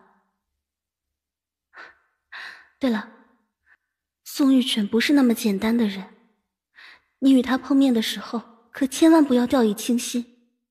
一切都结束了。你不是说不做这么偷偷摸摸的事情吗？你不是说抢男人你喜欢光明正大的抢吗？你不是说不被爱的人才是感情里面的第三者吗？你看看你自己现在是什么模样。这件事又和我有什么干系？你要去找人就去找人，关我什么事儿？大半夜的你要去发情，为什么非要拉上我？那是公子的命令，你不从？知道了。南洛清不在誉王府，我今日只能成功，不能失败。那你未免想的太多了，未必南洛清不在你就能成功，有的时候还是得看脸的。啊，你还在这看月亮呢？怎么还在这发愣啊？那个秦玉修人呢？公子做事儿自然是稳妥的。公子说已经传信给他，那么就一定已经把信简传给他了，我们只需耐心等待即可。啊，你是不是脑子不好啊？从誉王府往外走到这儿，半刻钟的时间都不要，可我们已经等了半个时辰了。我觉得他是看了你给的消息，怕了你了，索性不出来了。不会，我还有办法。楚莹倒是要看看宋玉犬要玩什么花样，就看宋玉犬从怀里拿出来一个笛子，然后在这大半夜开始吹笛子。楚莹本来以为自己可以在马车里休息一下，没想到宋玉犬竟然还要吹笛子扰民。停！大半夜的，你在这煽情做什么？你吹一个笛子就可以把人给吹出来吗？你是觉得自己是西域五蛇的？这是我与秦玉修定情的时候听的曲子，他每次都会听上许久。他记得我的乐声，听到这个熟悉的声音，他一定会出来见我的，不是吗？你快停了吧，你都反复吹了这么长时间了，也没有看见一个人影。谁大半夜的在这扰民？抓起来！李伯，你看看我是谁？不认识。你们把他抓起来，然后送到大理寺去。大半夜的扰民，心肠可真是恶毒。还有，姑娘，不要大半夜的穿这种衣裳又吹笛子，特别像鬼魅。怎么会这样子？就连这样都见不到秦玉修的面吗？你知不知道你自己是什么样的？那秦玉修摆明了是不想看见你，你又是何必呢？不可能，他不可能爱上别人的。你还要自己骗自己到什么时候啊？都这个时候了，你也别说什么秦雨修的爱了，你就说有没有办法让秦雨修见你一面？恐怕你连这个办法都没有吧？闭嘴！你和我发火有什么用啊？你有本事就当着秦雨修的面去发火，是他不见你，而不是我让他不要见你。你这么看着我做什么？你今日这番没落的处境也不是我害的。之前我没有料到南洛清这么有手段，他人都已经离开了，竟然还能够管控着誉王殿下。都已经到这种地步，你还认为这件事和南洛清有关系？一个人爱你的时候，你说什么就是什么。可是当一个人不爱你的时候，那么连打开门的力气都没有。我是什么？你的意思是，我算什么东西？不然呢？秦雨修要是想见你的话，早就来了。有的时候就是这样，答非所问便是答了。他想要你赶紧离开上京，就注定不愿意见你一面。别说是约了3、5次，就算是约了上百次，他也不会见你。你想让我放弃？我让你怎么做，你就会听我的吗？你自己想怎么做，不还是要怎么做吗？回吧。南洛清一睁开眼，就看见元一大师在打坐念经。已经结束了？结束了，他已经去了往生之地，开启了他的新人生了。南洛清又给他留了一叠银票当做香油钱。你都已经给了那么多了，在下要是再收的话，岂不是不合适啊？没有什么不合适的，本王妃的东西元一大师收着就是了。娘娘什么时候回上京啊？这儿的事情处理完了就回去。其实娘娘可以在这多留些时日，这样啊也有助于安神。尽量。也不知道娘娘在里面怎么样了，那个元一大师到底靠不靠谱啊？元一大师是大齐乃至全天下最厉害的大师，上知天文下知地理，没有元一大师不会的。此次娘娘找元一大师帮忙，应该是十分棘手的问题。不过元一大师既然已经应承下来，那么这件事应该是可以解决的，你不必太过于担心。娘娘梦魇已经许久了，我提议让娘娘吃药，但是娘娘却不愿意这么做。娘娘是大夫，娘娘的看法应该是最对的。既然梦魇不是吃药，那就是有脏东西了。希望元一大师的道行能高上许多，这样也好让娘娘好好的睡上一觉。你就不要操心娘娘了，不如操心一下自己的事儿。我有什么好操心的？今天的事儿发生的猝不及防，很多话我不是那么想与你说，但是到了那个份上，我就把心里话给说了，希望不会吓到你。你说的那句话是心里话？都是心里话。其实已经喜欢你很长时间了，但是不知道要怎么开口与你说，生怕你会不喜欢我。其实我也挺喜欢你的，也不知道从什么时候开始，我的目光总是时不时的落在你的身上。你若是不在的话，我就会想着去找你，若是找不到，我倒会没来由的失落与焦虑。安风身子一僵，没想到他不仅不排斥，而且还喜欢他的很。他激动的语无伦次起来。你当真喜欢我？你不合适吧？娘娘的事都处理好了吗？处理好了，可以回了。奴婢与娘娘一同回去。不用了，你在这待着就好，我一个人回去。娘娘是不要奴婢了吗？怎么会？你和安风的事儿啊，只要是有眼睛就可以看得出来。你们两个不是话还没有说完吗？你继续与他说就是了，我一个人先回去。娘娘可不要误会，奴婢不是那种重色轻友的人。那个安风，奴婢是挺喜欢的，但是仅限于挺喜欢。奴婢最喜欢的还是娘娘，娘娘永远在安风前面。你这丫头，心里想什么都写在脸上了，我又怎么会不知道呢？这是我的命令，你总不能不听吧？那好吧。怎么见了本王就要跑？这才几天不见，就连自己的夫君都不认识了。王爷，在我腹中放了药。你这是怎么了？我好像是中了药了，一种让人浑身无力的媚药。谁下的？本王定让他碎尸万段！你可有解药？没有。本王带你回上京，看看太医有没有办法。没有用的。那怎么办？只能够这么眼睁睁的看着你出事吗？我们回去。回去？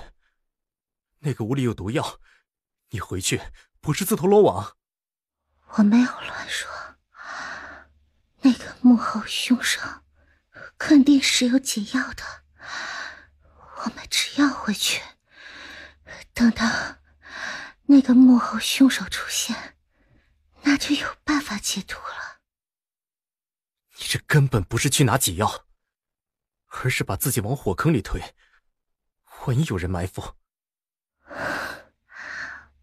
王爷向来不是贪生怕死之人，妾身一直以为像王爷这样的人是天不怕地不怕，没有什么事情会让王爷皱眉头。可怎么这一次王爷却畏首畏尾的？你真是行。有了这个药，能保王爷1个时辰之内不会中毒，我们得快一些。你既然有药，怎么不吃？妾身已经中毒了，没用的，只有没中毒的吃了才行。怎么是你？你怎么会在这儿？你把药还我！华西已经中了毒，说话有气无力的。秦玉修懒得与他废话，直接把药给了南洛清。南洛清吃了解药以后才好了过来。南洛清，南洛清，等以后我再找你算账。这是你自己设的局，结局会怎么样，应该不需要本王妃提醒。华西，接下来让我们看看好戏。我不是故意的，你让我走，这件事我不是故意的，一切都是花城的主意。你要是想找人的话，那就找花城去好了。华西扭过头，看见长身玉立的秦玉修，就忍不住的想往上扑。南洛清一脚把他踹走。本王妃的男人也是你想碰就能碰的，滚开！秦玉修偷偷的勾起嘴角，原来被人护着的感觉是这样的。别打！你们这群贱人别打了！弄死你个女鬼，竟然敢吓唬小爷！什么玩意儿啊！你以为在这地方躲着我就会怕你不成？把你踢去投胎！你以为你是个女的，我们就会怕不成啊？你再吓唬我们一下试试！大当家意识到不对劲，嘿，别打了，别打了！这个人就是我们任务那个大美人，你们把人打坏了，我们去哪儿享受去？拉下来看看！滚开！你要是敢碰本姑娘一下，我要你们的命！那个主子说的没有错，这个姑娘确实有那么一点姿色。长得漂亮也就算了，你看那身段，还有这小事儿，我这果子呀都被他那声音给勾酥了。谁不是呢？好了，赶紧不要废话了，我就想尝尝这个小娘们的味道了。长得这么骚，平常肯定没少勾引男人吧？你们几个别急，要来也是我们的大当家先来，好处少不了我们几个的。我不是你们要抓的人，你们找错人了。小娘们胡说什么东西呢？你就是我们要找的人，你可别乱动啊！你要是一直这么乱动的话，弄伤了疼的是你。嘿嘿，你要是乖乖听话的话，以后老子就把你抢回去当压寨夫人。你们别碰我！我给你们银子，你们想要多少我就给你们多少。银子在什么地方？在我的荷包里，你们拿了银子就走，放过我！真看不出来，你还是个有钱的娘们儿。既然这么有钱，为什么还在这种地方待着？你是不是很久都没有见过真正的男人了？是不是想男人想得紧啊？你不是说不碰本姑娘吗？你明明说拿了银子就不碰本姑娘的。小娘们儿，我可是一个男人，哪有男人在面对女人的时候可以把持得住的？而且你不看看你自己这副春心荡漾的模样有多么的勾人，有哪个男人能够受得了啊？你骗我！你把银子还给我！进了我口袋的那就是我的东西，可没有还你这么一说。还有，连你这小妞都要是老子的，你这银子不也是老子的吗？哼，天底下的女人果然都是一个样的，嘴上说着不喜欢，可是动作比谁都要诚实。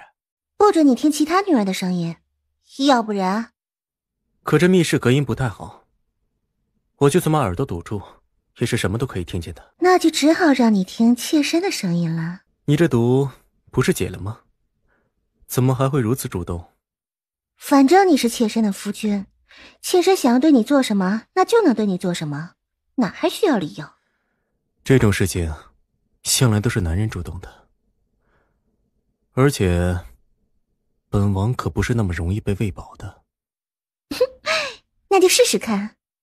外面的花溪已经被折腾得像是一个破布娃娃，他的眼睛一动不动地望着前方，只盼着等他有了力气就一定会把这几个人给杀了。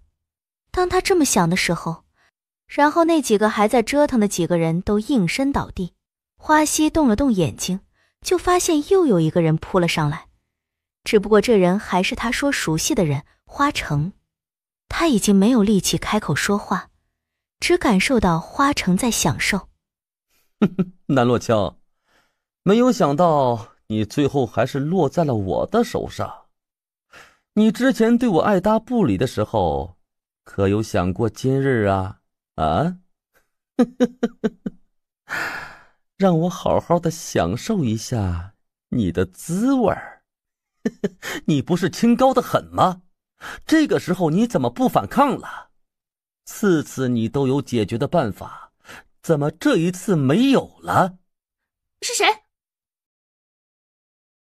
这玉王妃娘娘来这儿是为了私会情郎来，还让这么多人来看，她胆子可是真的大呀！滚！你的眼睛能不能睁大点儿？那个人根本就不是娘娘。华西，你不能自己找个地方去偷情吗？为什么来娘娘的房间偷情？原来是花溪和花城啊！你眼睛瞎了，连自己睡的是谁都不知道，满脑子里想的都是与娘娘做那猥琐的事儿。你们两个是早就已经好上了是吧？那怎么不在自己的房里，还在人家玉王妃娘娘的房里做什么？我是被小师妹勾引的，师父明鉴，事情绝对不是你看到的那样。紫阳君给花溪喂了一颗能解一半药效的解药。师伯，你别听他乱说，我绝对是无辜的。你看看我还被骗得吃下了药神谷的禁药，普通人怎么会用那种东西呢？绝对是花城他偷了药喂给我的，然后让我被这么多人侵犯，他又占有了我。平日里我们是这么教你的不成？你也知道花溪是郡主，你这么对他，来日摄政王那儿你自己去解释。还有，药神谷要永远把你除名，不准你再踏入药神谷半步。这一切都是你逼我的，谁让你对本姑娘做这种事？你在我的眼里，你就是细粮的一条狗，你只是一条狗，怎么可以碰本姑娘？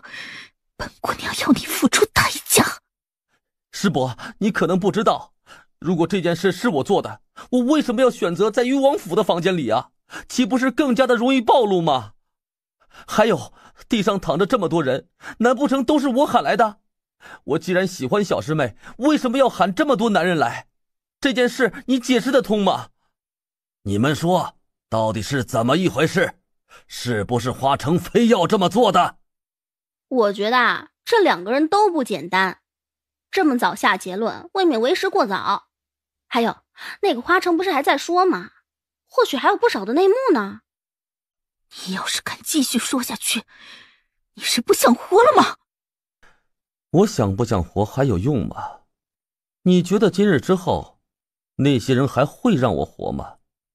华城，你现在所获得的一切都是我们给你的，你已经忘了我们对你的恩吗？你在狗叫什么？华城，你知不知道你在和谁说话？我最后再给你一次机会，这件事就按照我说的，你要是不答应这种做法的话，你有的受。不答应，以后也不会答应。我看你是疯了。师伯，你不是一直想要知道真相是什么吗？我告诉你，那圣药是花溪从药神谷里偷的，他偷了圣药以后，就打算用这个药来制服南洛清，而这些男人是送来对付南洛清的，他要毁了南洛清。可惜不知道怎么一回事，那药没有下在南洛清的身上，而是下在了他的身上，然后就有了那淫乱的一幕。证据都在大家的面前，大家稍微动一下脑子就知道谁说的是真的，谁说的是假的。你这个人怎么如此的恶毒？娘娘与你无冤无仇，可你处处要与娘娘作对。如果不是南洛清，我又怎么会是现在这副模样？南洛清那个女人才是真正的贱人，她竟然把那药喂给我吃。是你陷害娘娘在先，娘娘不过是为了自保而已。你最应该反省的是你自己。你的心肠这么坏，最后这些事儿只会落到你的头上。唐月恨不得直接杀了他，但是又觉得为了这样的人搭上自己的命不值得。紫阳君是完全被他们的言论所震惊了，花溪比他想象中的还有阴险1000万倍。你们两个都永远的被逐出师门，以后药神谷的事儿与你们一点关系都没有。还有这儿的烂摊子，你们自己去收拾吧。西凉与药神谷的脸面都被你丢光了，明日天一亮就把你送回西凉。别想忤逆我的意思，你要是乖乖的听话，你回去的路上就可以少受一些罪。你若是不听话的话，那就只能对你用药，或者是直接把你给绑回去，到时候要受多少的苦，不需要我提醒你。师伯，我也是一时被鬼给迷了心窍，其实我并不是这样的人，当时我根本就不想这么做，是华城怂恿我的。如果师兄不这么做的话，我也不会如此的。这些东西你不必与我说，事情的来龙去脉到底是什么样的，你们两个自己清楚。而解释的东西，你们自己去和你们师父说。是啊，有什么好说的？反正不论我说什么东西，你们也不会信。反正你们所有人都只会信花溪的话。不然呢？你刚才背弃本姑娘的事儿，本姑娘等回了西凉再和你好好的算账。算账？那也要看看你有没有机会了。华城，你去什么地方？你疯了！是啊，我的确是疯了。就算是疯了，也是被你花家给逼疯的。你这个疯子，你给我滚开！你快把我给放下来！华城，你知不知道你在做什么？你一天之内要染我多少次？你是不想活了吗？你说对了，我的确是不想活了。你自己想死，和我有什么关系？你快放了我，要不然你的家人也别想好过了。那又怎么样呢？你想怎么做就怎么做，我不想让你做的事情，你就会停止吗？那最后不还是顺着你的心意？这么多年以来，你不都是这样的吗？怎么突然就矫情起来了？你觉得我们两个这副模样，在这给人当猴看，就是什么好事吗？哦，我们相处了这么长的时间，我想做什么你会不知道？你猜猜看。我猜什么猜啊？你做了那么多丧尽天良的事儿，你就等着回西凉以后受罚吧你！师伯，救我！你还不赶紧过来！师伯，你们都来了，来齐了就好。花溪到死都不会明白花城心里想的是什么。娘娘，你去什么地方了？这个房间不是有个密室吗？花溪他们那些人找来的时候，我们就躲进了密室里。娘娘没事就好。娘娘，你怎么这么短的时间还换了一身衣服啊？啊，就是刚才衣上沾了些毒药，所以我就把衣裳丢了。南洛清说这话的时候，看着的是秦玉修。两人在密室之中没羞没臊的行为，那衣裳自然是不能要了。王爷什么时候来的？怎么没有知会属下？属下也好去接王爷。不必。外面闹得很，在吵什么？娘娘，那个花城带着花溪跳崖了，悬崖高得很，应该是尸骨无存了。跳崖？那个花城不像是一个想去送命的人啊。娘娘明察秋毫，那个花城之所以回去跳崖，肯定是因为花溪的威胁恐吓。花城觉得自己回西凉应该是没有什么好日子过，那么就这样好了，带着花溪一起。那这就只能说明花溪做了太多伤天害理的事了，不然花城也不会这样对他。其实换了一个人，花溪也不可能完全没有戒心的。他觉得花城啊什么都听他的，就是他身边的一条狗，他让花城做什么，花城就会做什么。这样的人，花溪自然对他没有防备。所以后来花城对他做出这种事，他根本就反应不过来。娘娘说的是，花溪这样的人就是罪有应得。本王倒是想要狠狠地教训他们一顿，可惜没什么机会了。的确，不过这样也好，免得王爷出手了。不过本王倒是可以好好的教训教训你。啊，王爷还当真是贪得无厌，也不节制一些。面对自己的女人，为什么要节制？难道你这么长时间都不想本王？还是说在外面待的时间久了，心花了，开始想其他的男人了？王爷就这般没自信吗？觉得这世上还有其他人比你更好？那倒自是没人能比得上本王爷的。那王爷还有什么好担心的？自然是有担心的地方。万一你眼神不太好，就喜欢不好的男人怎么办？我还担心王爷眼神不好，喜欢不好的女人怎么办？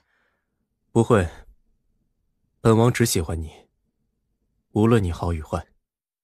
那王爷可得永远记住这句话，要是以后做不到的话，那你可就惨了。怎么会做不到？本王就没有做不到的事儿。公子，您找奴婢所谓何事？我从来不养废物，你搞砸了可不止一次。你说你出手就没有你拿不下的，哼，这就是你跟我保证的东西。公子再给奴婢一次机会，这一次奴婢定然会完成公子所交代的事儿。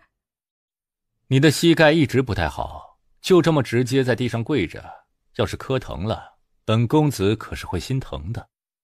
是奴婢没有完成任务，公子罚奴婢吧，只要不怪奴婢就好。说说最近都经历了什么？我们也很长一段时间没有见了。公子，你就是许久没有见你，想与你说说话。